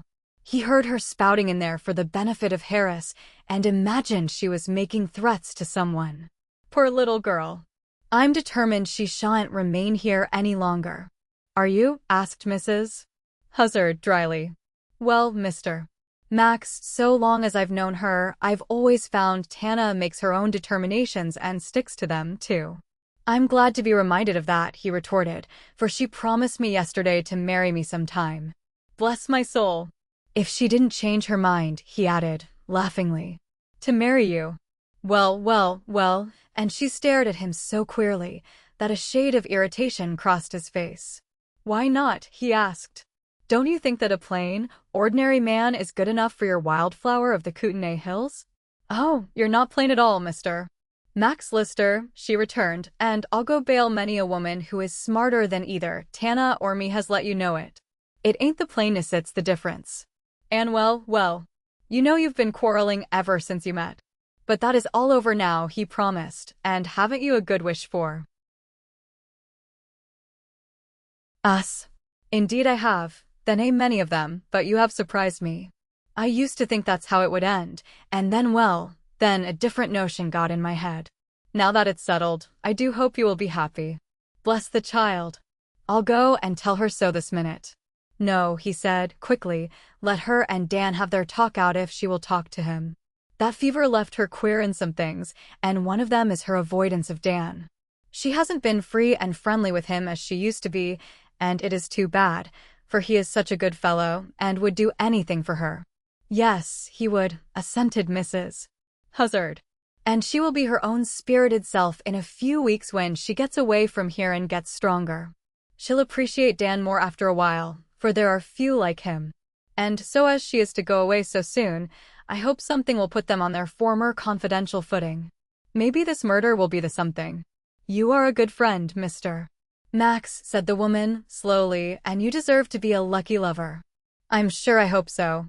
Within the cabin, those two of whom they spoke stood together beside the dead outlaw, and their words were so low that the paralyzed man in the next room listened in vain. "And you believed that of me?" he asked, and she answered, falteringly, "How did I know? You said you threatened you would kill him any man you found in here. So, when he was here dead, I did not know. And you thought I had stuck that knife in him and left?" She nodded her head. "And you thought," he continued, in a voice slightly tremulous, "that you were giving me a chance to escape just so long as you let them suspect you?" She did not answer, but turned toward the door. He held his arm out and barred her way. "Only a moment," he said, pleadingly. "It never can be that I would be anything to you, little girl, never, never. But just once let me tell you a truth that shall never hurt you, I swear. I love you. No other word, but that will tell your dearness to me. I never would have said it, but what you risked for me has broken me down. It has told me more than your words would tell me, and I owe God. My God." She shrank from the passion in his words and tone, but the movement only made him catch her arm and hold her there. Tears were in his eyes as he looked at her, and his jaws were set firmly. "You're afraid of me?" he asked. "Don't be. Life will be hard enough now without leaving me that to remember. I'm not asking a word in return from you. I have no right. You will be happy somewhere else and with someone else, and that is right." He still held her wrist, and they stood in silence. She could utter no word, but her mouth trembled and she tried to smother a sob that arose in her throat. But he heard it. "Don't," he said, almost in a whisper, for God's sake, don't cry. I can't stand that, not your tears. Here, be brave. Look up at me, won't you? See, I don't ask you for a word or a kiss or a thought when you leave me, only let me see your eyes. Look at me. What he read in her trembling lips and her shrinking, shamed eyes made him draw his breath hard through his shut teeth. My brave little girl, he said softly. You will think harshly of me for this someday if you ever know all. But what you did this morning made a coward of me, that and my longing for you. Try to forgive me. Or, no, you had better not.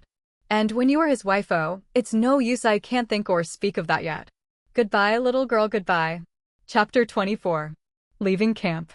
Afterward, Tana never could remember clearly the incidents of the few days that followed. Only once more she entered the cabin of death, and that was when Mr. Hayden and Mr. Selden returned with all haste to the camp, after meeting with Captain Leake and the Indian boatman. Then, as some of the men offered to go with them to view the remains of the outlaw, she came forward. No, I will take them, she said. When Mr.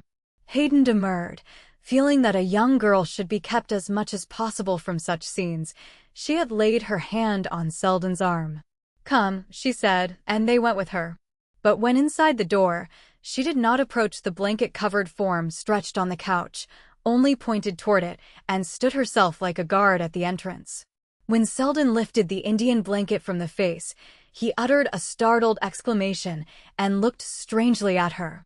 She never turned around. What is it? Asked Mr. Hayden. No one replied, and as he looked with anxiety toward the form there, his face grew ashen in its horror. Lord in heaven, he gasped, first her on that bed and now him. I feel as if I was haunted in this camp. Selden, is it? No mistake possible, answered the other man decidedly. I could swear to the identity. It is George Rankin. And Holly, the renegade, added Hayden in consternation, and Lord only knows how many other aliases he has worn. Oh, what a sensation the papers would make over this if they got hold of it all.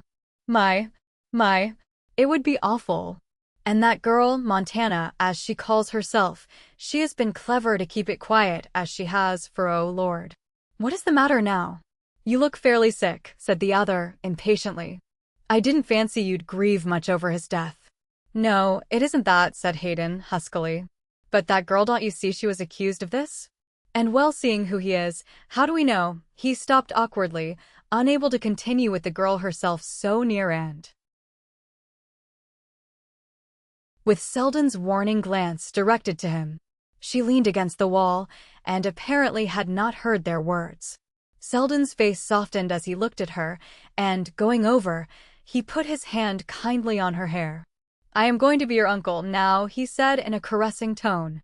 You have kept up like a soldier under some terrible things here, but we will try to make things brighter for you now.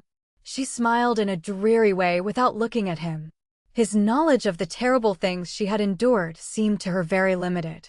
And you will go now with us with Mr. Hayden back to your mother's old home, won't you? He said, in a persuasive way. It is not good, you know, for a little girl not to know any of her relations, or to bear such shocking grudges, he added, in a lower tone. But she gave him no answering smile. I will go to your house if you will have me, she said. You and Max are my friends. I will go only with people I like. You know, my dear, said Mr. Hayden, who heard her last words. You know I offered you a home in my house until such time as you got to school, and of course I'll stick to it. Though you are a little afraid to risk it, aren't you?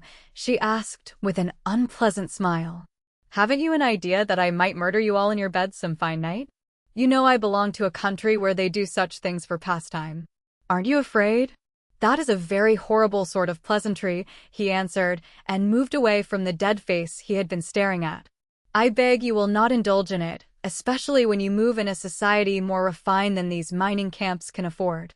It will be a disadvantage to you if you carry with you customs and memories of this unfinished section. And after all, you do not belong here, your family was of the East. When you go back there, it would be policy for you to forget that you had ever lived anywhere else. Mr. Hayden had never made so long a speech to her before, and it was delivered with a certain persistence, as if it was a matter of conscience he would be relieved to have off his mind. "I think you are mistaken when you say I do not belong here," she answered coolly. "Some of my family have been a good many things I don't intend to be. I was born in Montana, and I might have starved to death for any help my family would have given me if I hadn't struck luck and helped myself here in Idaho. So I think I belong out here, and if I live, I will come back again someday." She turned to Selden and pointed to the dead form. "They will take him away today, I heard them say so," she said quietly. "Let it be somewhere away from the camp, not where I can see." "Can't you forget even now, Tana?" "Does anybody ever forget?" she asked. "When people say they can forget and forgive, I don't trust them, for I don't believe them." "Have you any idea who killed him?" he asked. "It is certainly a strange affair. I thought you might suspect someone these people know nothing of." But she shook her head. "No," she said. "There were several who would have liked to do it, I suppose people he had wronged or ruined, for he had few friends left, or he would not have come across to these poor Reds to hide. Give old Okomi part of that gold. He was faithful to me and to him, too. No, I don't know who did it. I don't care now. I thought I knew once, but I was wrong. This way of dying is better than the rope, and that is what the law would have given him. He would have chosen this, I know." "Did you ever in your life hear such cold-blooded words from a girl?"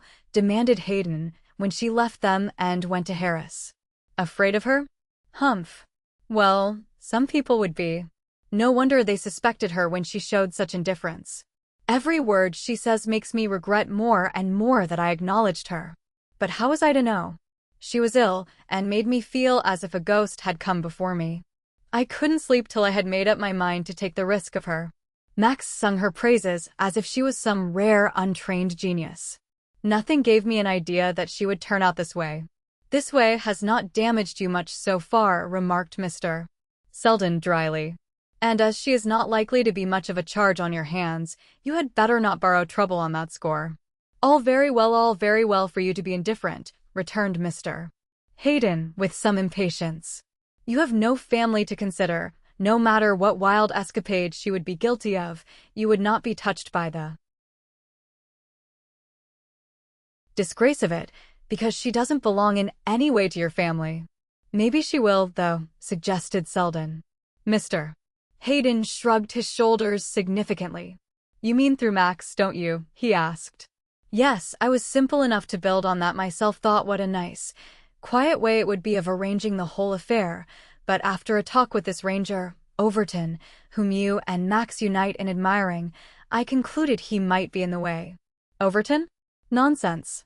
"Well, maybe, but he made himself very autocratic when I attempted to discuss her future. He seemed to show a good deal of authority concerning her affairs." "Not a bit more than he does over the affairs of their paralyzed partner in there," answered Selden. "If she always makes as square friends as Dan Overton, I shan't quarrel with her judgment." When Tana left them and went into the other cabin, she stood looking at Harris a long time in a curious, scrutinizing way, and his face changed from doubt to dread before she spoke. "I am hardly able to think any more, Joe," she said at last, and her tired eyes accented the truth of her words, "but something like a thought keeps hammering in my head about you, and—" she pointed to the next room. "If you could walk, I should know you did it. If you could talk, I should know you had it done. I wouldn't tell on you, but I'd be glad I was going where I would not see you, for I never could touch your hand again." "I am going away, Joe. Won't you tell me true whether you know who did it? Do you?" He shook his head with his eyes closed. He, too, looked pale and worn, and noticing it, she asked if he would not rather move to some other dwelling, since he nodded his head with a sort of eagerness. All of the 2 days and the night he had sat there, with only the folds of a blanket to separate him from the room where his dead foe lay. "I will speak to them about it right away." She lifted his hand and stroked it with a sort of sympathy.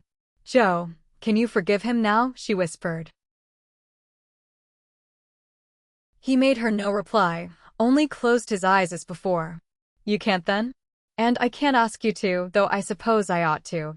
Margaret would," and she smiled strangely. "You don't know Margaret, do you?" "Well, neither do I. But I guess she is the sort of girl I ought to be." Joe, I can't stay in camp any longer. Maybe I'll leave for the ferry today. Will you miss me? Yes, I know you will, she added, and I will miss you too. Do you know, can you tell when Dan will come back? He shook his head, and an hour later she said to Max, take me away from here, back to the ferry any place. Mrs. Huzzard will, maybe, come for a few days or Miss Slocum. Ask them and let me go soon. And an hour after they had started, another canoe went slowly over the water toward the Kootenay River, a canoe guided by a Comey, and in it lay the blanket-draped figure of the man whose death was yet a mystery to the camp. He was at least borne to his resting place by a friend, though what the reason for a Comey's faithfulness, no one ever knew, for some favor in the past, no doubt. Selden knew that Tana would rather a Comey should be the one to cover his grave, though where it was made, no white man ever knew. Chapter 25. On Manhattan Island. What do you intend to make of your life, Montana, since you avoid all questions of marriage? You will not go to school, and care nothing about fitting yourself for the society where by right you should belong. A whole winter had gone, and the springtime had come again, and over all the island of Manhattan, and on the heights back from the rivers, the green of the leaves was creeping over the boughs from which winter had swept all signs of life months ago. In a very lovely little room, facing a park where the glitter of a tiny lake could be seen, Tana lounged and stared at the waving branches and the fettered water.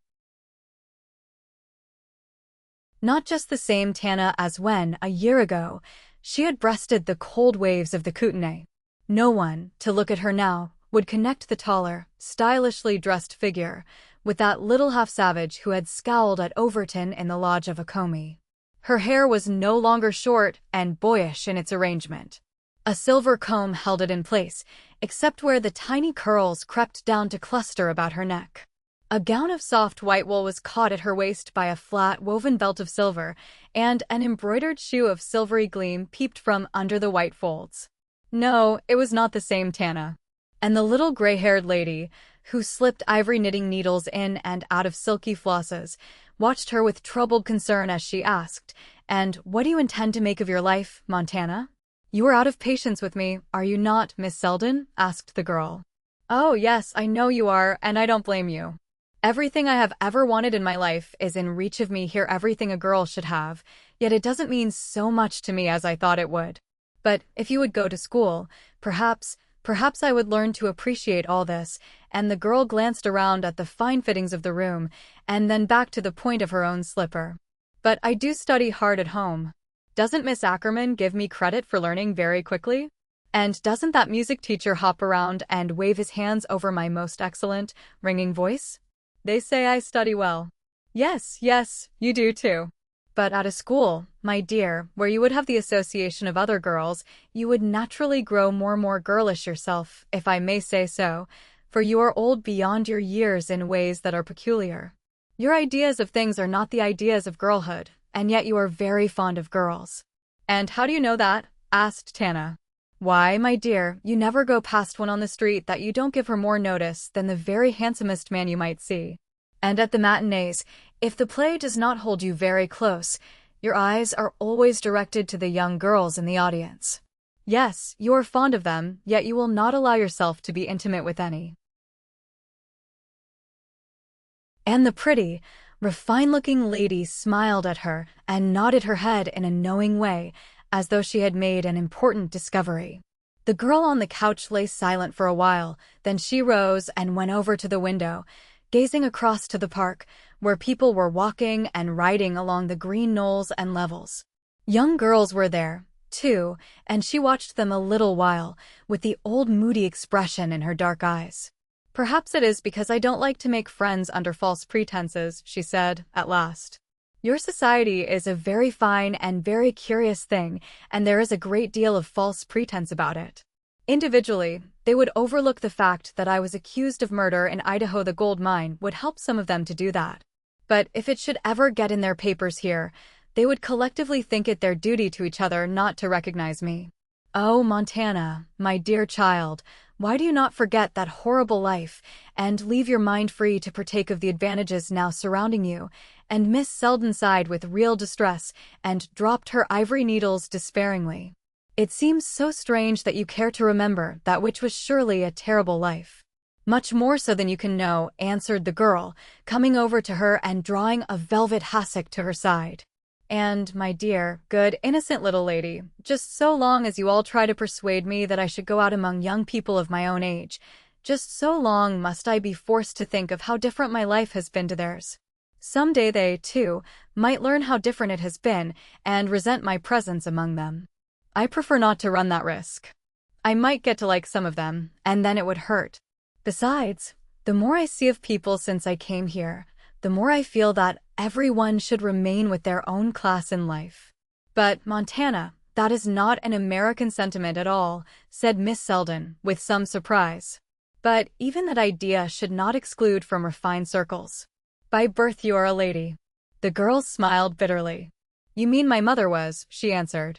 But she did not give me a gentleman for a father, and I don't believe the parents of any of those lovely girls we meet would like them to know the daughter of such a man, if they knew it. Now, do you understand how I feel about myself and this social question? You are foolishly conscientious and morbid, exclaimed the older lady. I declare, Montana, I don't know what to do with you. People like you are very clever, you have youth, wealth, and beauty, yes, the last two. Yet you shut yourself up here like a young nun. Only the theaters and the art galleries will you visit, never a person, not even Margaret. Not even Margaret, repeated the girl, and that is the crowning sin in your eyes, isn't it? Well, I don't blame you, for she is very lovely, and how much she thinks of you. Yes, sighed the little lady. Mrs. Hayden is a woman of very decided character, but not at all given to loving demonstrations to children. Long ago, when we lived closer, little Margie would come to me daily to be kissed and petted. Max was only a boy then, and they were great companions. Yes, and if he had been sensible, he would have fallen in love with her and made her Mrs. Lister, instead of knocking around western mining towns and making queer friends, said the girl, smiling at the old lady's astonished face. She is just the sort of girl to suit him. My dear, she said solemnly, do you really care for him a particle? Who, Max? Of course I do. He is the best fellow I know and was so good to me out there in the wilderness. There was no one out there to compare me with, so I suppose I loomed up big when compared with the average squaw. But everything is different here. I did not know how different. I know now, however, and I won't let him go on making a mistake. Oh, Montana, cried the little lady, pleadingly. Just then a maid entered with 2 cards, at which she glanced with a dismay that was comical. Margaret and Max. Why, is it not strange they should call at the same time, and at a time when I was pairing them off so nicely, without their knowledge, added the girl. Have them come up here, won't you? It is so much more cozy than that very elegant parlor. And I always feel as if poor Max had been turned out of his home since I came. So they came to the little sitting room, pretty, dark-eyed Margaret, with her faultless manners and her real fondness for Miss Selden, whom she kissed 3 times. For I have not seen you for 3 days, she explained, and those 2 are back numbers. Then she turned to Tana and eyed her admiringly as they clasped hands. You look as though you had stepped from a picture of classic Greek, she declared. Where in that pretty curly head of yours do you find the ideas for those artistic arrangements of form and color? You are an artist, Montana, and you don't know it. I will begin to believe it if people keep telling me so. Who else has told you? Asked Lister, and she laughed at him. Not you, she replied, at least not since you teased me about the clay Indians I made on the shores of the Kootenay. But someone else has told me, Mr. Rodin. Rodin, the sculptor. But how does he know? She glanced from one face to the other, and sighed with a serious comic expression. I might as well confess, she said, at last. I am so glad you are here, Miss Margaret, for I may need an advocate. I have been working 2 hours a day in Mr. Rodin's studio for over a month. Montana, gasped Miss Selden, but how when? Before you were awake in the morning, she said, and looked from one to the other of their blank faces. You look as if it were a shock, instead of a surprise, she added. I did not tell you at first, as it would seem only a whim. But he has told me I have reason for the whim, and that I should continue. So I think I shall. But, my child, for you are a child. After all, don't you know it is a very strange thing for a girl to go alone like that? Anna, no, dear. Max, can't you tell her? But Max did not. There was a slight wrinkle between his brows, but she saw it and smiled. You can't scold me though, can you? She asked. That is right, for it would be no use. I know you would say that in your set it would not be proper for a girl to do such independent things. But you see, I do not belong to any set. I have just been telling this dear little lady, who is trying to look stern, some of the reasons why society life and I can never agree. But I have found several reasons why art life and I should agree perfectly. I like the freedom of it, the study of it. And even if I never accomplish much, I shall at least have tried my best. But, Montana, it is not as though you had to learn such things, pleaded Miss Selden. You have plenty of money. Oh, money, money. But I have found there are a few things in this world money cannot buy. Art study, little as I have attempted, has taught me that. Lister came over and sat beside her by the window. Tana, he said, and looked at her with kindly directness, can the art study give you that which you crave, and which money cannot buy? Her eyes fell to the floor. She could not but feel sorry to go against his wishes, and yet, no, it cannot, entirely, she said, at last. But it is all the substitute I know of, and, maybe, after a while, it will satisfy me. Miss Selden took Margaret from the room on some pretext, and Lister rose and walked across to the other window. He was evidently much troubled or annoyed. Then you are not satisfied, he asked. The life that seemed possible to you, when out there in camp, is impossible to you now. Oh, Max. Don't be angry, Aunt. Everything was all wrong out there. You were sorry for me out there. You thought me different from what I am. I could never be the sort of girl you should marry, not like Margaret. Margaret, and his face paled a little. Why do you speak of her? I know, if you do not, Max, she answered, and smiled at him. I have learned several things since I came here, and one of them is Mr. Hayden's reason for encouraging our friendship so much. It was to end any attachment between you and Margaret. Oh, I know, Max. If I had not looked just a little bit like her, you would never have fancied you loved me, for it was only a fancy. It was no fancy. I did love you. I was honest with you, and I have waited patiently, while you have grown more and more distant until now. Now we had better end it all, Max. I could not make you happy, for I am not happy myself. Perhaps I know you cannot help me, and it is not your fault. You have been good to me, very good, but I can't marry anyone. No one? He asked, looking at her doubtfully. Tana, sometimes I have fancied you might have cared for someone before you met me. No, I cared for no one before I met you, she answered slowly. But I could not be happy in the social life of your people here. They are charming, but I am not suited to their life. And I can't go back to the hills. So, in a month, I am going to Italy. You have it all decided then? Don't be angry, Max. You will thank me for it some day, though I know our friends will think badly of me just now. No, they shall not. You are breaking no promises. You took me only on trial, and it seems I don't suit, he said, with a grimace. I will see that you are not blamed. And so long as you do not leave America, I should like you to remain here. Don't let anything be changed in our friendship, Tana. She turned to him with tears in her eyes and held out her hand. You are too good to me, Max, she said, brokenly. God knows what will become of me when I leave you all and go among foreign faces, among whom I shall not have a friend. I hope to work and be contented, but I shall never meet a friend like you again. He drew her to him quickly. Don't go, he whispered, pleadingly. I can't let you go out into the world alone like that. I will love you, care for you. Hush, and she put her hand on his face to push it away. It is no use, and don't do that, try to kiss me. You must not. No man has ever kissed me, and I shan't be the first, he added, shrugging his shoulders. Well, I confess I hope to be, and you're a greater temptation than you know. Miss Montana. And you ought to pardon me the attempt. Her face was flushed and shamed. I could pardon a great deal in you, Max, she answered, but don't speak of it again. Talk to me of other things. Other things? Well, I haven't many other things in my mind just now. Still, I did see someone downtown this morning whom you rather liked, and who asked after you. It was Mr. Harvey, the writer, whom we met first at Bonners Ferry, up in the Kootenay land. Do you remember him? Certainly. We met him afterward at one of the art galleries, and I have seen him several times at Rodin's studio.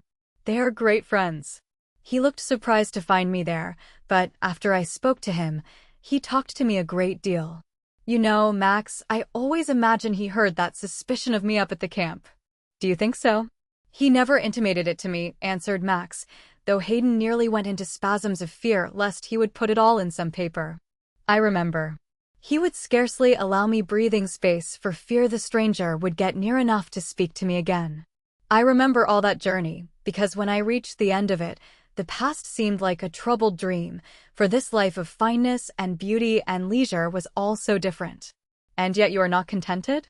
Oh, don't talk of that of me, she begged. I am tired of myself. I just remembered another one on the train that journey, the little variety actress who had her dresses made to look cute and babyish, the one with bleached hair, and they called her Goldie. She looked scared to death when he Overton stopped at the window to say goodbye. I often wondered why. Oh, you know, Dan was a sort of sheriff or law and order man up there. He might have known her unfavorably, and she was afraid of being identified by him or something of that sort. She belonged to the rougher element, no doubt. Max, it makes me homesick to think of that country, she confessed. Ever since the grass has commenced to be green and the buds to swell, it seems to me all the woods are calling me. All the sluggish water I see here in the parks and the rivers makes me dream of the rush of the clear Kootenay and long for a canoe and paddle. Contrive something to make me forget it, won't you? Make up a party to go somewhere, anywhere. I will be cavalier to your lovely little aunt and leave you to Margaret. I asked you before why you speak of Margaret and me in that tone, he said.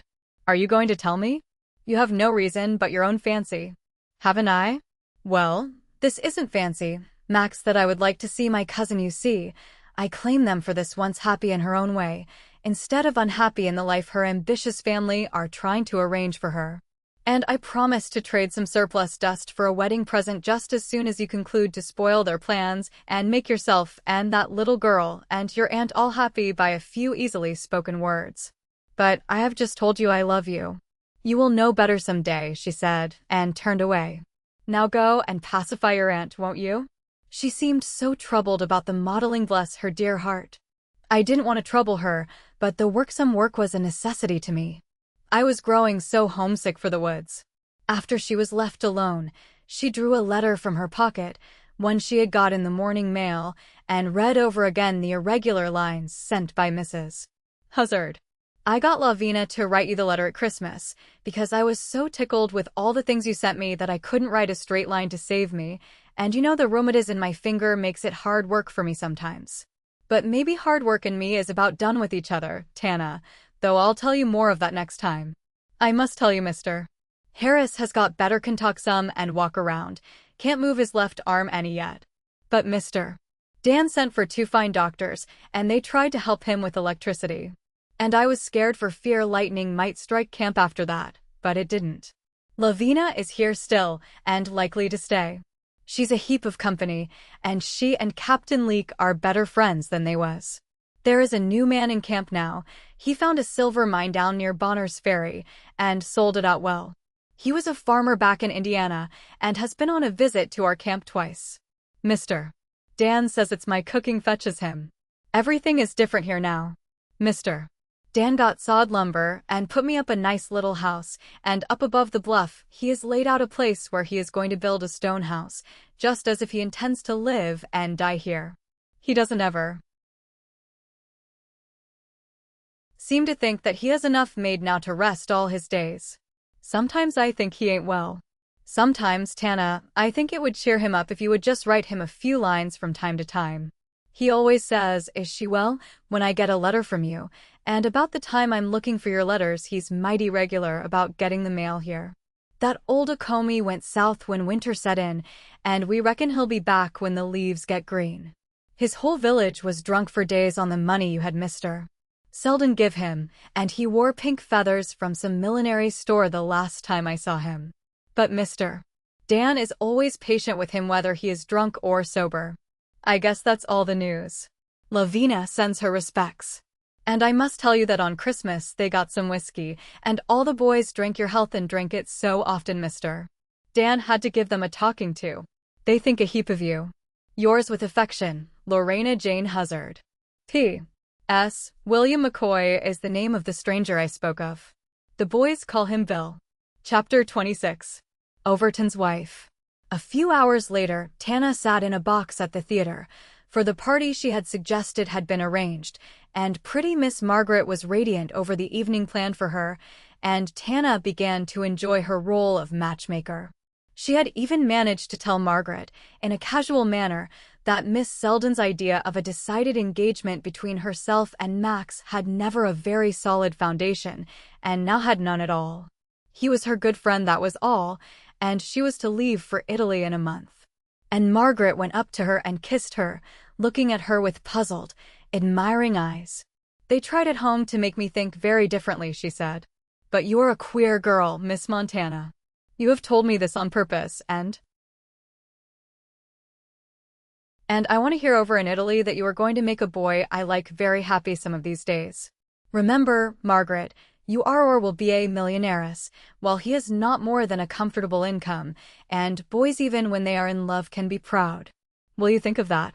Margaret only blushed and turned away, but the answer was quite satisfying to Tana, and she felt freer because her determination had been put into words, and the last bond connecting her with the old life was to be broken.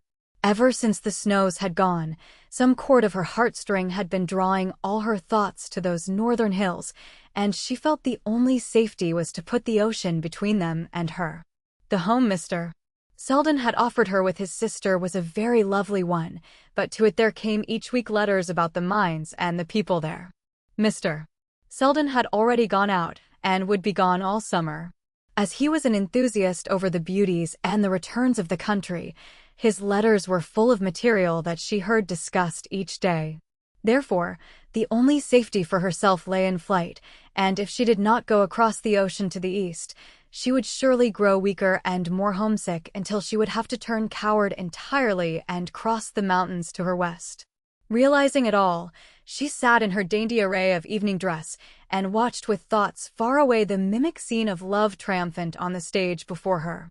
When, on the painted canvas, a far-off snow-crowned mountain rose to their view, her heart seemed to creep to her throat and choke her, and when the orchestra breathed softly of the winds, music, and the twittering of birds, the tears rose to her eyes and a great longing in her heart for all the wild beauty of her Kootenay land. Then, just as the curtain went down on the second act, someone entered their box. "You, Harvey," said Max, with genuine pleasure. "Good of you to look me up. Let me introduce you to my aunt and Miss Hayden. You and Miss Rivers are old acquaintances." "Yes, and that fact alone has brought me here just now," he managed to say to Lister. "To confess the truth, I have been to see Miss Rivers at her home this evening, having got her address from Roden, and then had the assurance to follow her here. You may be sure I would not have spoiled your evening for any trivial thing, but I come because of a woman who is dying." "A woman who is dying?" repeated Tana in wonder. "And why do you come to me?" "She wants to see you. I think to tell you something." "But who is it?" asked Lister. "Some beggar." "She is a beggar now at least," agreed Mr. Harvey. "A poor woman dying. She said only to tell Miss Rivers, and here is a line she sent."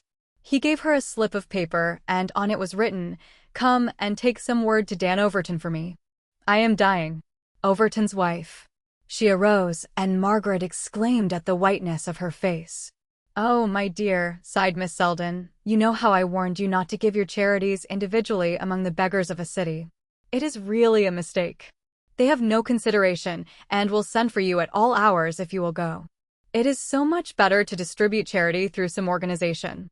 But Tana was tying her opera cloak and moving toward the entrance. "I am going," she said. "Don't worry. Is it far, Mr. Harvey? If not, perhaps I can be back to go home with you when the curtain goes down." "It is not far," he answered. "Will you come, Lister?" "No," said Tana. "You stay with the others, Max. Don't look vexed. Maybe I can be of some use, and that is what I need." Many heads turned to look at the girl whose laces were so elegant and whose beautiful face wore such a startled, questioning expression.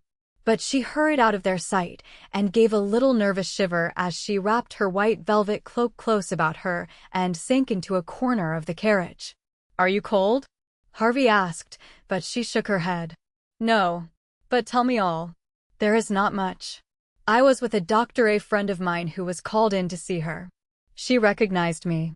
It is the little variety actress who came over the Great Northern on our train." "Oh, but how could she know me?"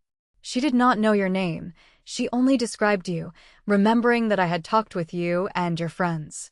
When I told her you were in the city, she begged so for you to come that I could not refuse to try." "You did right," she answered. "But it is very strange, very strange." Then the carriage stopped before a dingy house in a row that had once belonged to a very fashionable quarter, but that was long ago. Boarding houses they were now, and their class was about number 3.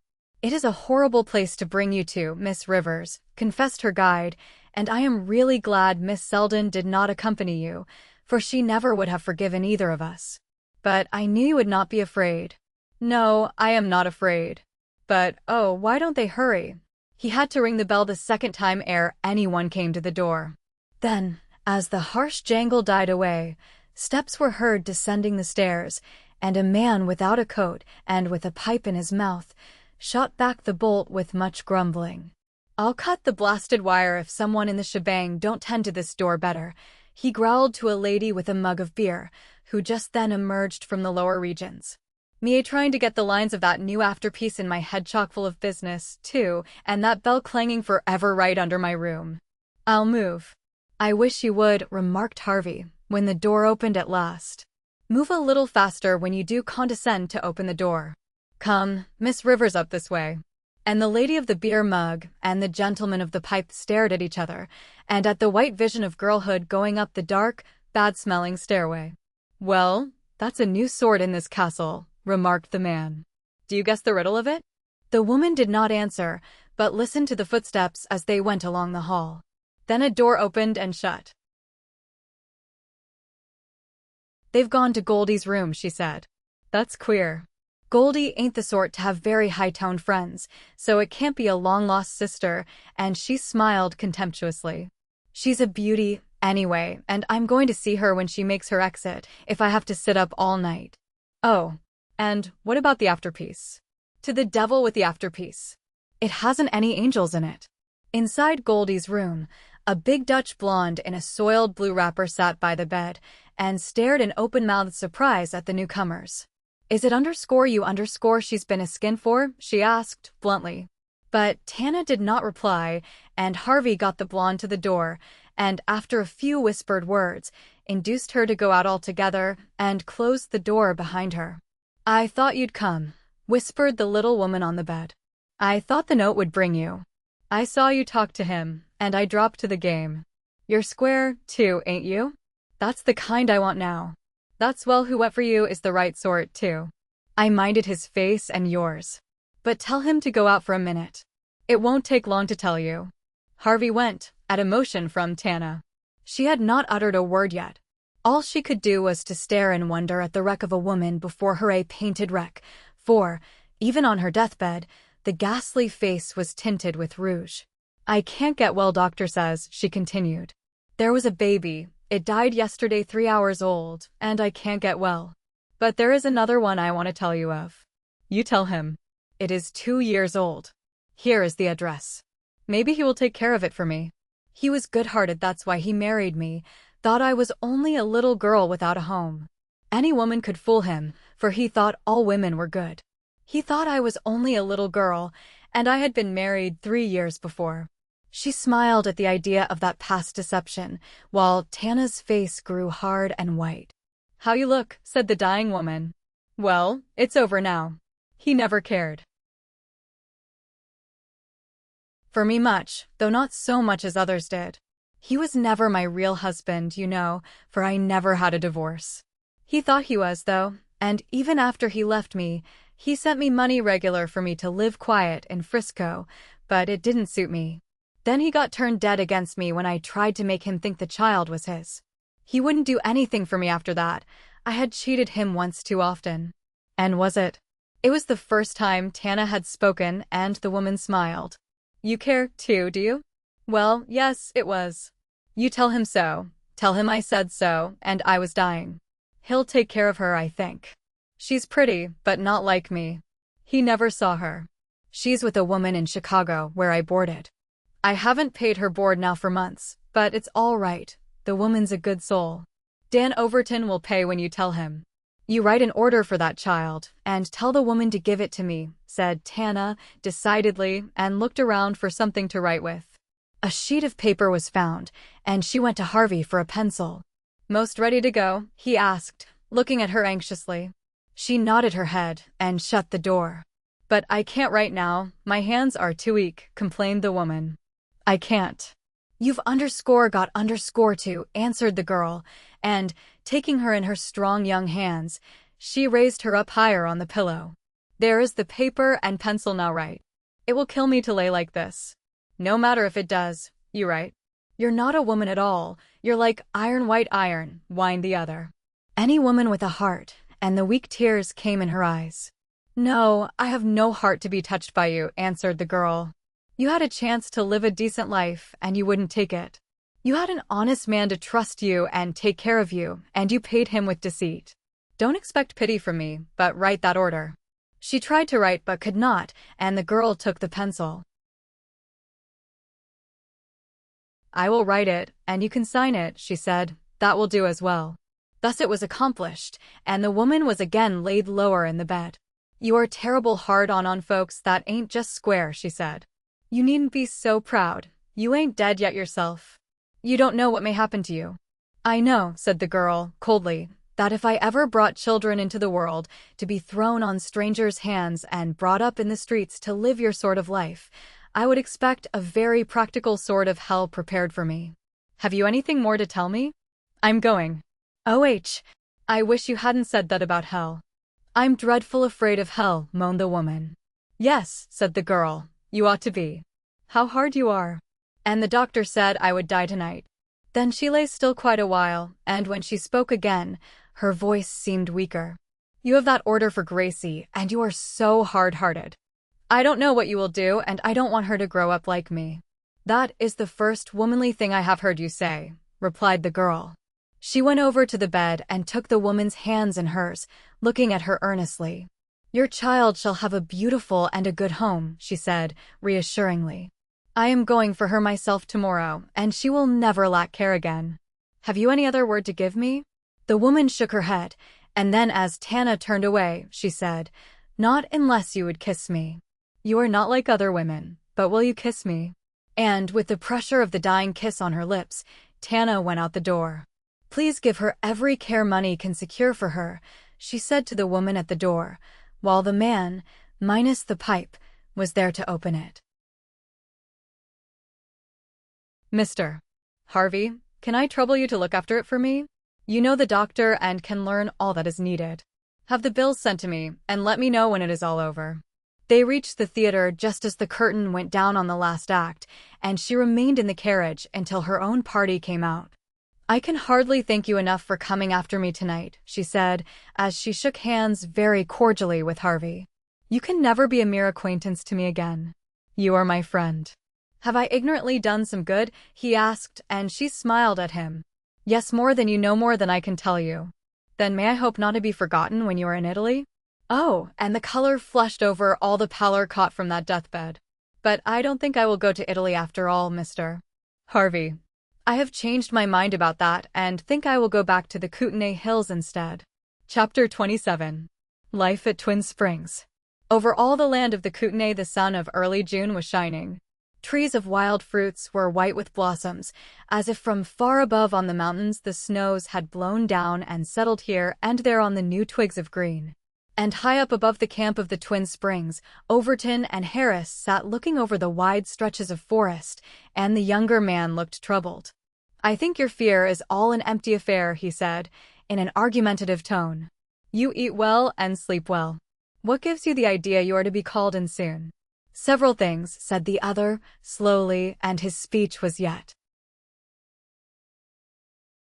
indistinct, but most of all the feel of my feet and legs. A week ago my feet turned cold. This week the coldness is up to my knees, and it won't go away. I know what it means. When it gets as high as my heart, I'll be done for. That won't take long, Dan, and I want to see her first. She can't help you. Yes, she can too. You don't know. Dan, send for her. Things are all different with her now, protested the other. She's with friends who are not of the diggings or the ranges, Joe. She's going to marry Max Lister, and altogether is not the same little girl who made our coffee for us down there in the flat. You must not expect that she will change all her new, happy life to run back here just because you want to talk to her. She'll come if you telegraph I want her, insisted Harris. I know her better than you do, Dan. The fine life will never spoil her. She would be happier here today in a canoe than she would be on a throne. I know her best. She wasn't very happy before she left here. No, he agreed, but there were reasons, Dan. Why are you so set against her coming back? Set against it? Oh, no. Yes, you are. Mrs. Huzzard and all the camp would be only too glad to see her, but you say no. What's your reason? Joe, not many months ago you tried to make me suspicious of her, said Overton, not moving his eyes from a distant blue peak of the hills. You remember the day you fell in a heap? Well, I've never asked your reasons for that, though I've thought of it considerably. You changed your mind about her afterward, and trusted her with the plan of this gold field down here. Now, you had reasons for that, too, but I never have asked you what they are. Do the same for me, will you? The other man did not answer for a little while, but he watched Dan's moody face with a great deal of kindness in his own. You won't tell me, he said at last. Well, that's all right. But one of the reasons I want her back is to make clear to you all the unexplained things of last summer. There were things you should have been told that would have made you two better friends, would have broken down the wall there always seemed to be between you, or nearly always. She wouldn't tell you, and I couldn't.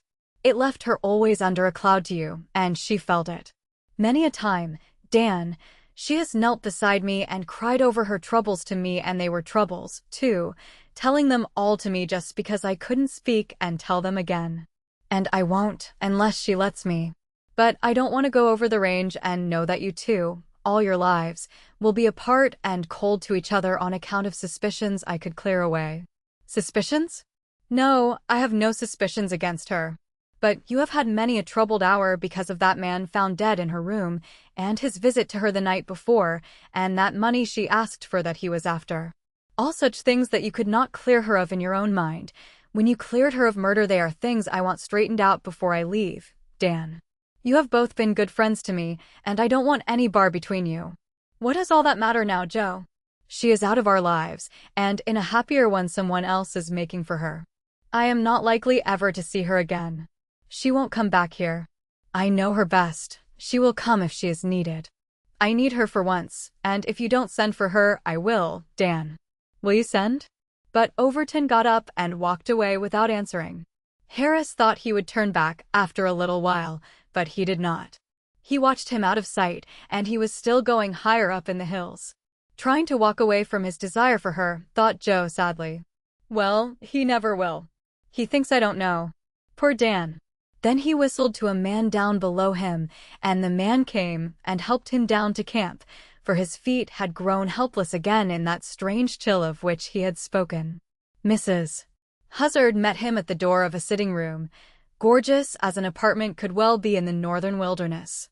All the luxuries obtainable were there, for, as Harris had to live so much of his time indoors, Overton seemed determined that he should get benefit from his new fortune in some way. The finest of furs and of weavings furnished the room, and a dainty little stand held a tea service of shell-pink china, from which the steam floated cheerily. And Lorena Jane herself partook of the general air of prosperity, as she drew forward a great cushioned chair for the invalid and brought him a cup of fragrant tea. I just knew you was tired the minute I saw you coming down that hill, she said, filling a cup herself and sitting down to enjoy it. I knew a cup of tea would do you good, for you ain't quite so brisk as you was a few weeks ago. No, he agreed, and gulped down the beverage with a dubious expression on his face. He very much preferred whiskey as a tonic, but as Mrs.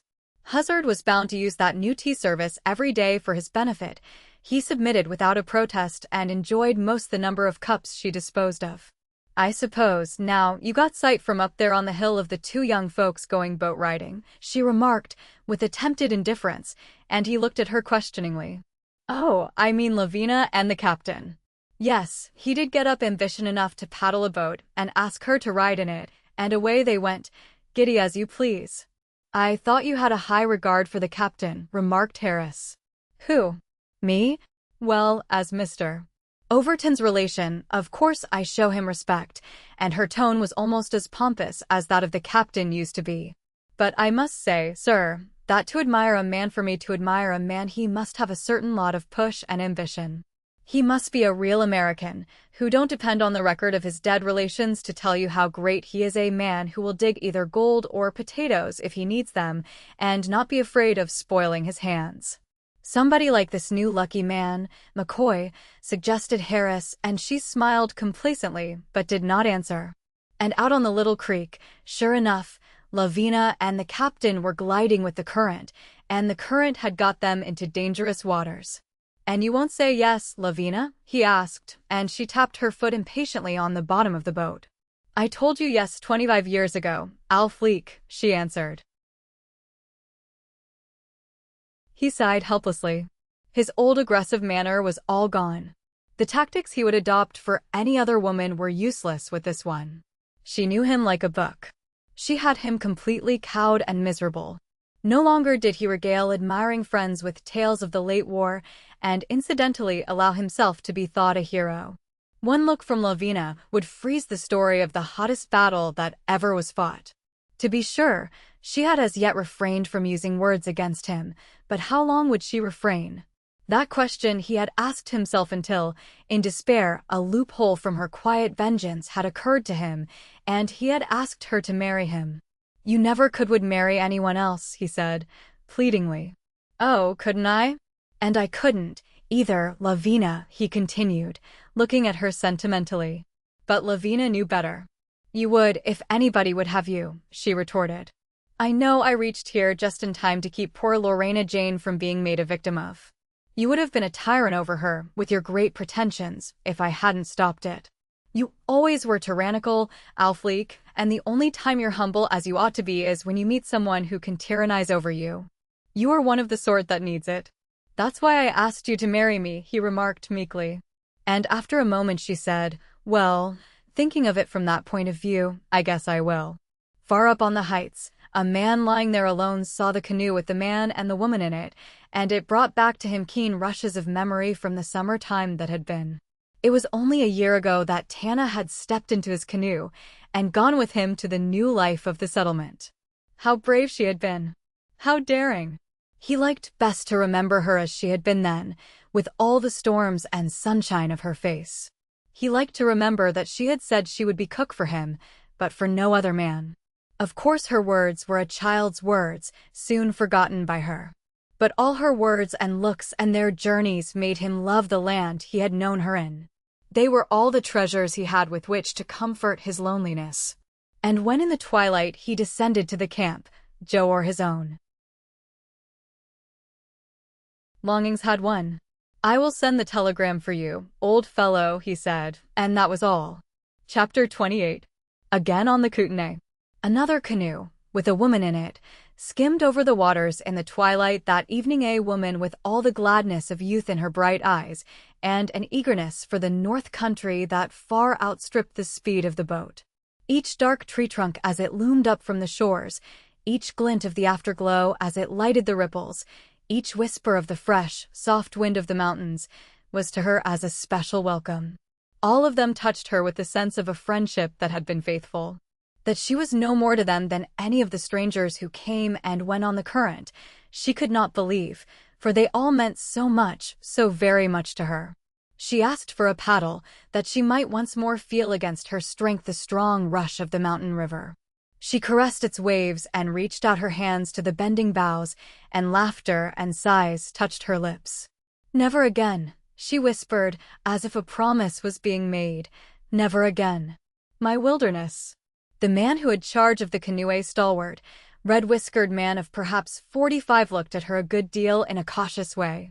She was so unlike any of the girls he had ever seen, so gay, so free of speech with each stranger or Indian who came their way, so daintily garbed in a very correct creation of some city tailor, and, above all, so tenderly careful of a child who slept among the rugs at her feet and looked like a bit of pink blossom against the dark furs.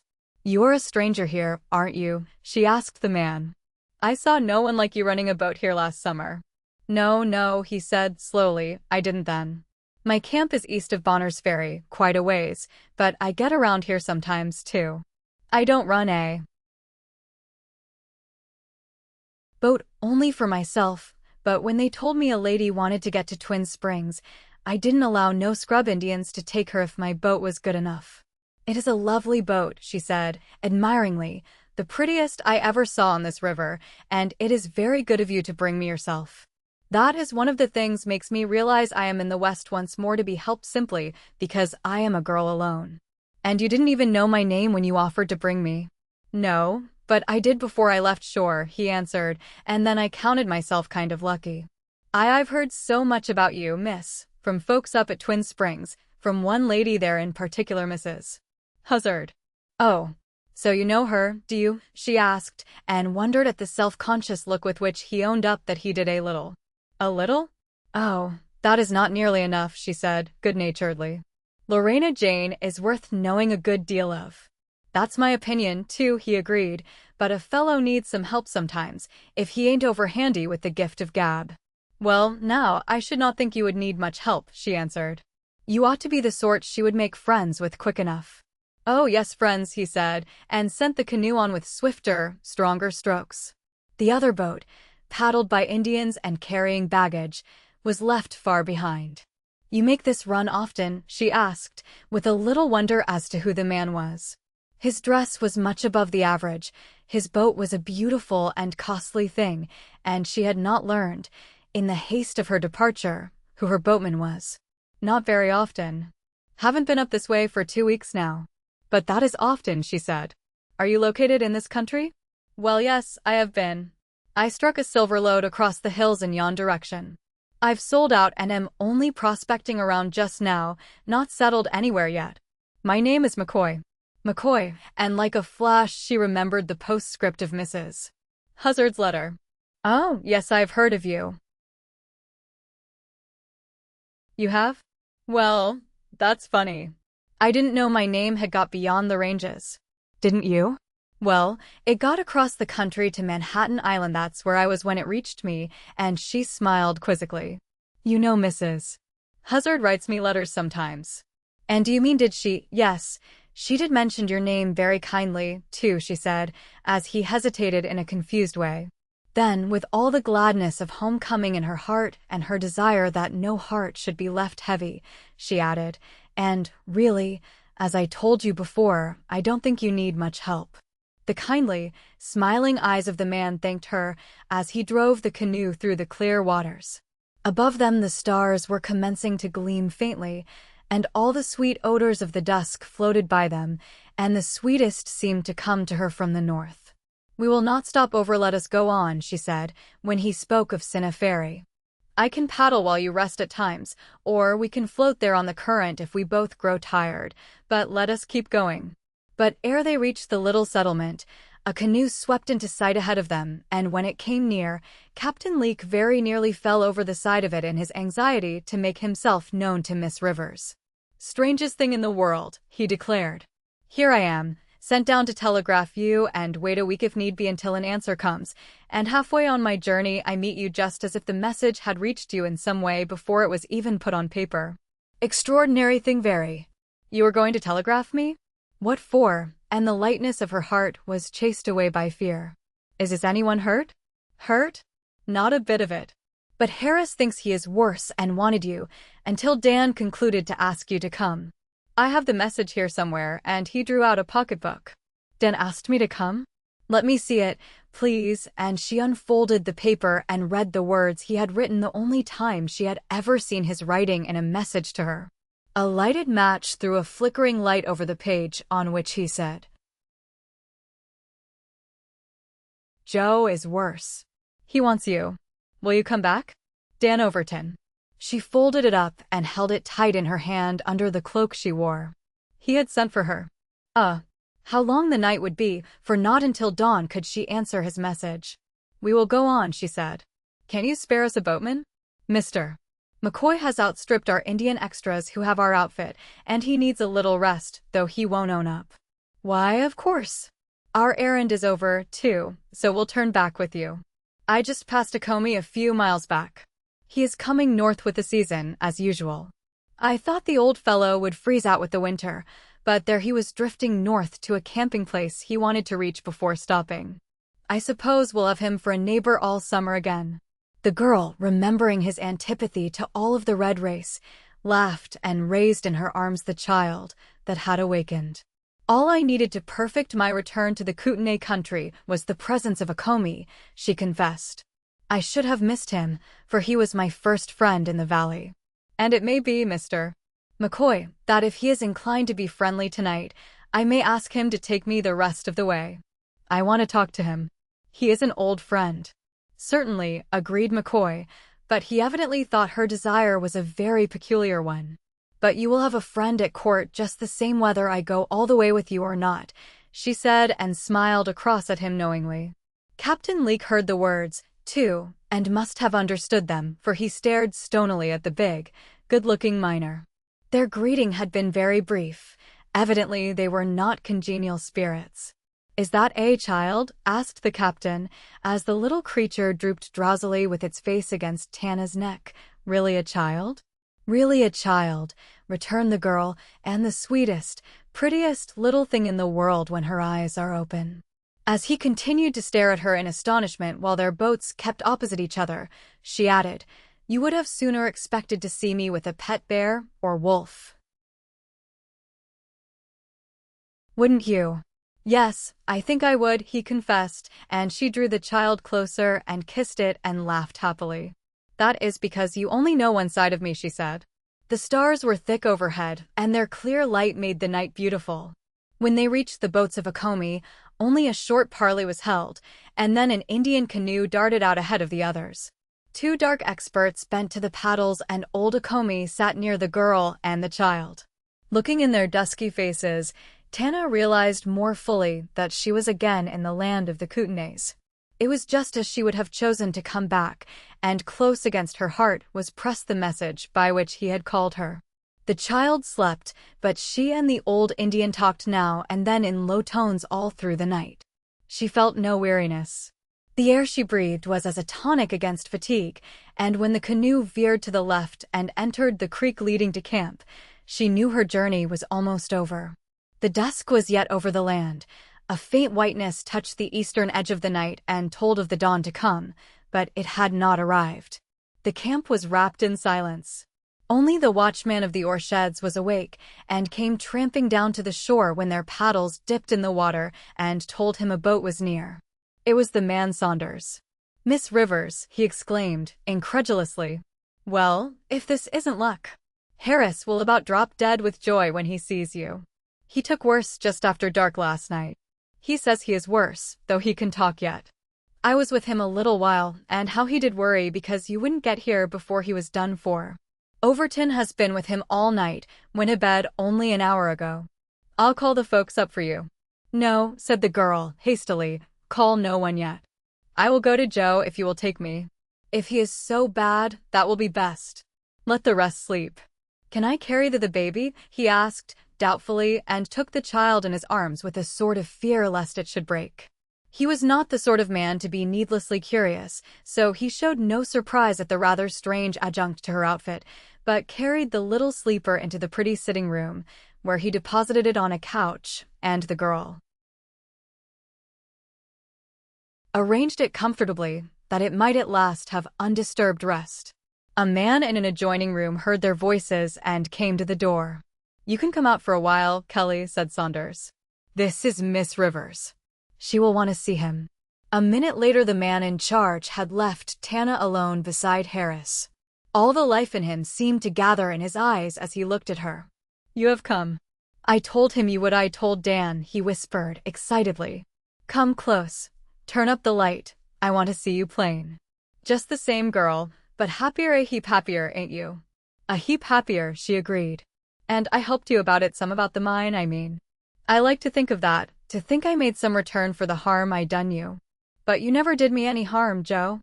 "Yes, I did lots. You didn't know, but I did. That's why I wanted you to come so bad. I wanted to square things before I had to go. But you're all right, Joe. You are not going to die. You are much better than when I saw you last." "Because I can talk, you think so," he answered. "But I am cold to my waist. I know what that means, and I ain't grumbling. It's all right, now that you have come. Queer that all the time we've known each other, this is the first time I've talked to you. Tana, you must let me tell Dan Overton all. All what?" "Where I saw you first, and no, I can't do that," she said, shrinking back. "Joe, I've tried often to think of telling him, but I never could. He will have to trust or distrust me, but I can't tell him. I know how you feel, but you wrong yourself. Anyone would give you credit instead of blaming you. Don't you ever think of that? And then, Tana, I tried to tell him down at the ferry because I thought you were in some game against him.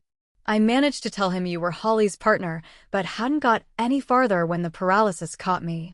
I hadn't time to tell him that Holly was your father, and that he made you go where he said, or that you dressed as a boy and was called Monty, because that disguise was the only safety possible for you in the gambling dens where he took you. Part of it I didn't understand clearly at that time. I didn't know you really thought he was dead, and that you tramped alone into this region in your boy's clothes, so you could get a new start where no white folks knew you. I told him just enough to wrong you in his eyes, and then could not tell him enough to right you again. Now do you know why I want you to let me tell him all while I can?"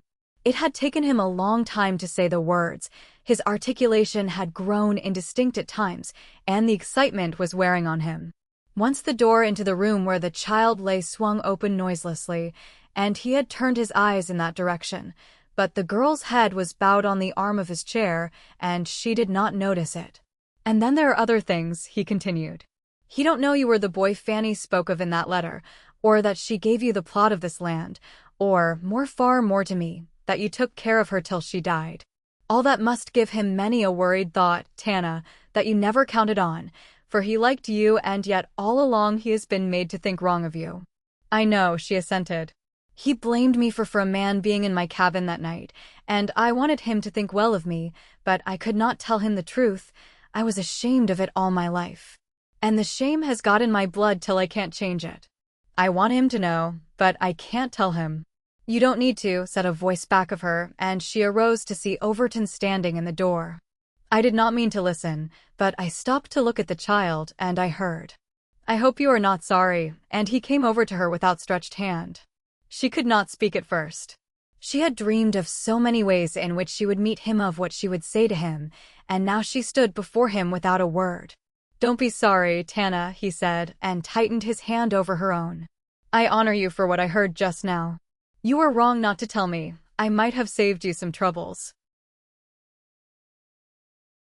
"I was ashamed," she said, and turned away. "But it is not to me all this should be told," he said more coldly. "Max is the one to know, or maybe he does know. He knows a little, not much." Selden and Hayden recognized Holly. So the family knew that, but no more. It was so hard for her to talk to him there, where Harris looked from one to the other expectantly. And then the child slipped from the couch and came toddling into the light and to the girl. "Tana Beckfawes," she lisped imperatively. "Beckfawes." "Yes, you shall have your breakfast very soon," promised the girl. "But come and shake hands with these gentlemen." She surveyed them each with baby scrutiny and refused. Beckfawes was all the world contained that she would give attention to just then. "You with a baby, Tana?" said Harris. "Have you adopted one?" "Not quite," and she wished how she wished it was all over. "Her mother, who is dead, gave her to me. But she has a father. I have come up here to see what he will say." "Up here?" "Yes. But I must go and find someone to get her breakfast." "Then Dan, I would like to see you." He bowed and started to follow her, but Harris called him back. This spurt of strength has about done for me, he said. The cold is creeping up fast. I want to tell you something else. Don't tell her till I am gone, for she wouldn't touch my hand if she knew it. I killed Lee Holly. You didn't, you couldn't. I did. I was able to walk long before you knew it, but I lay low. I knew if he was living, he would come where she was, sooner or later, and I knew the gold would fetch him, so I waited. I could hardly keep from killing him as he left her cabin that first night, but she had told him to come back, and I knew that would be my time. She thought once it might be me, but changed her mind. Don't tell her till I am gone, Dan.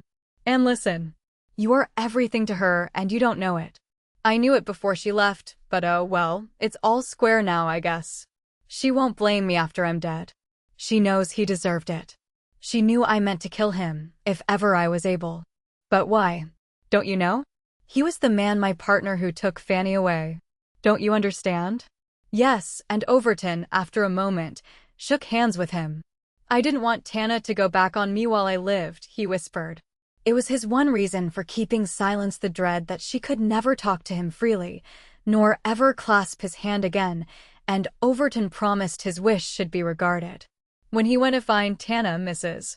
Huzzard had possession of her, and the two women were seeing that the baby got her bekfaz and doing some talking at the same time. And he's got his new boat, has he? She was saying. Well, now.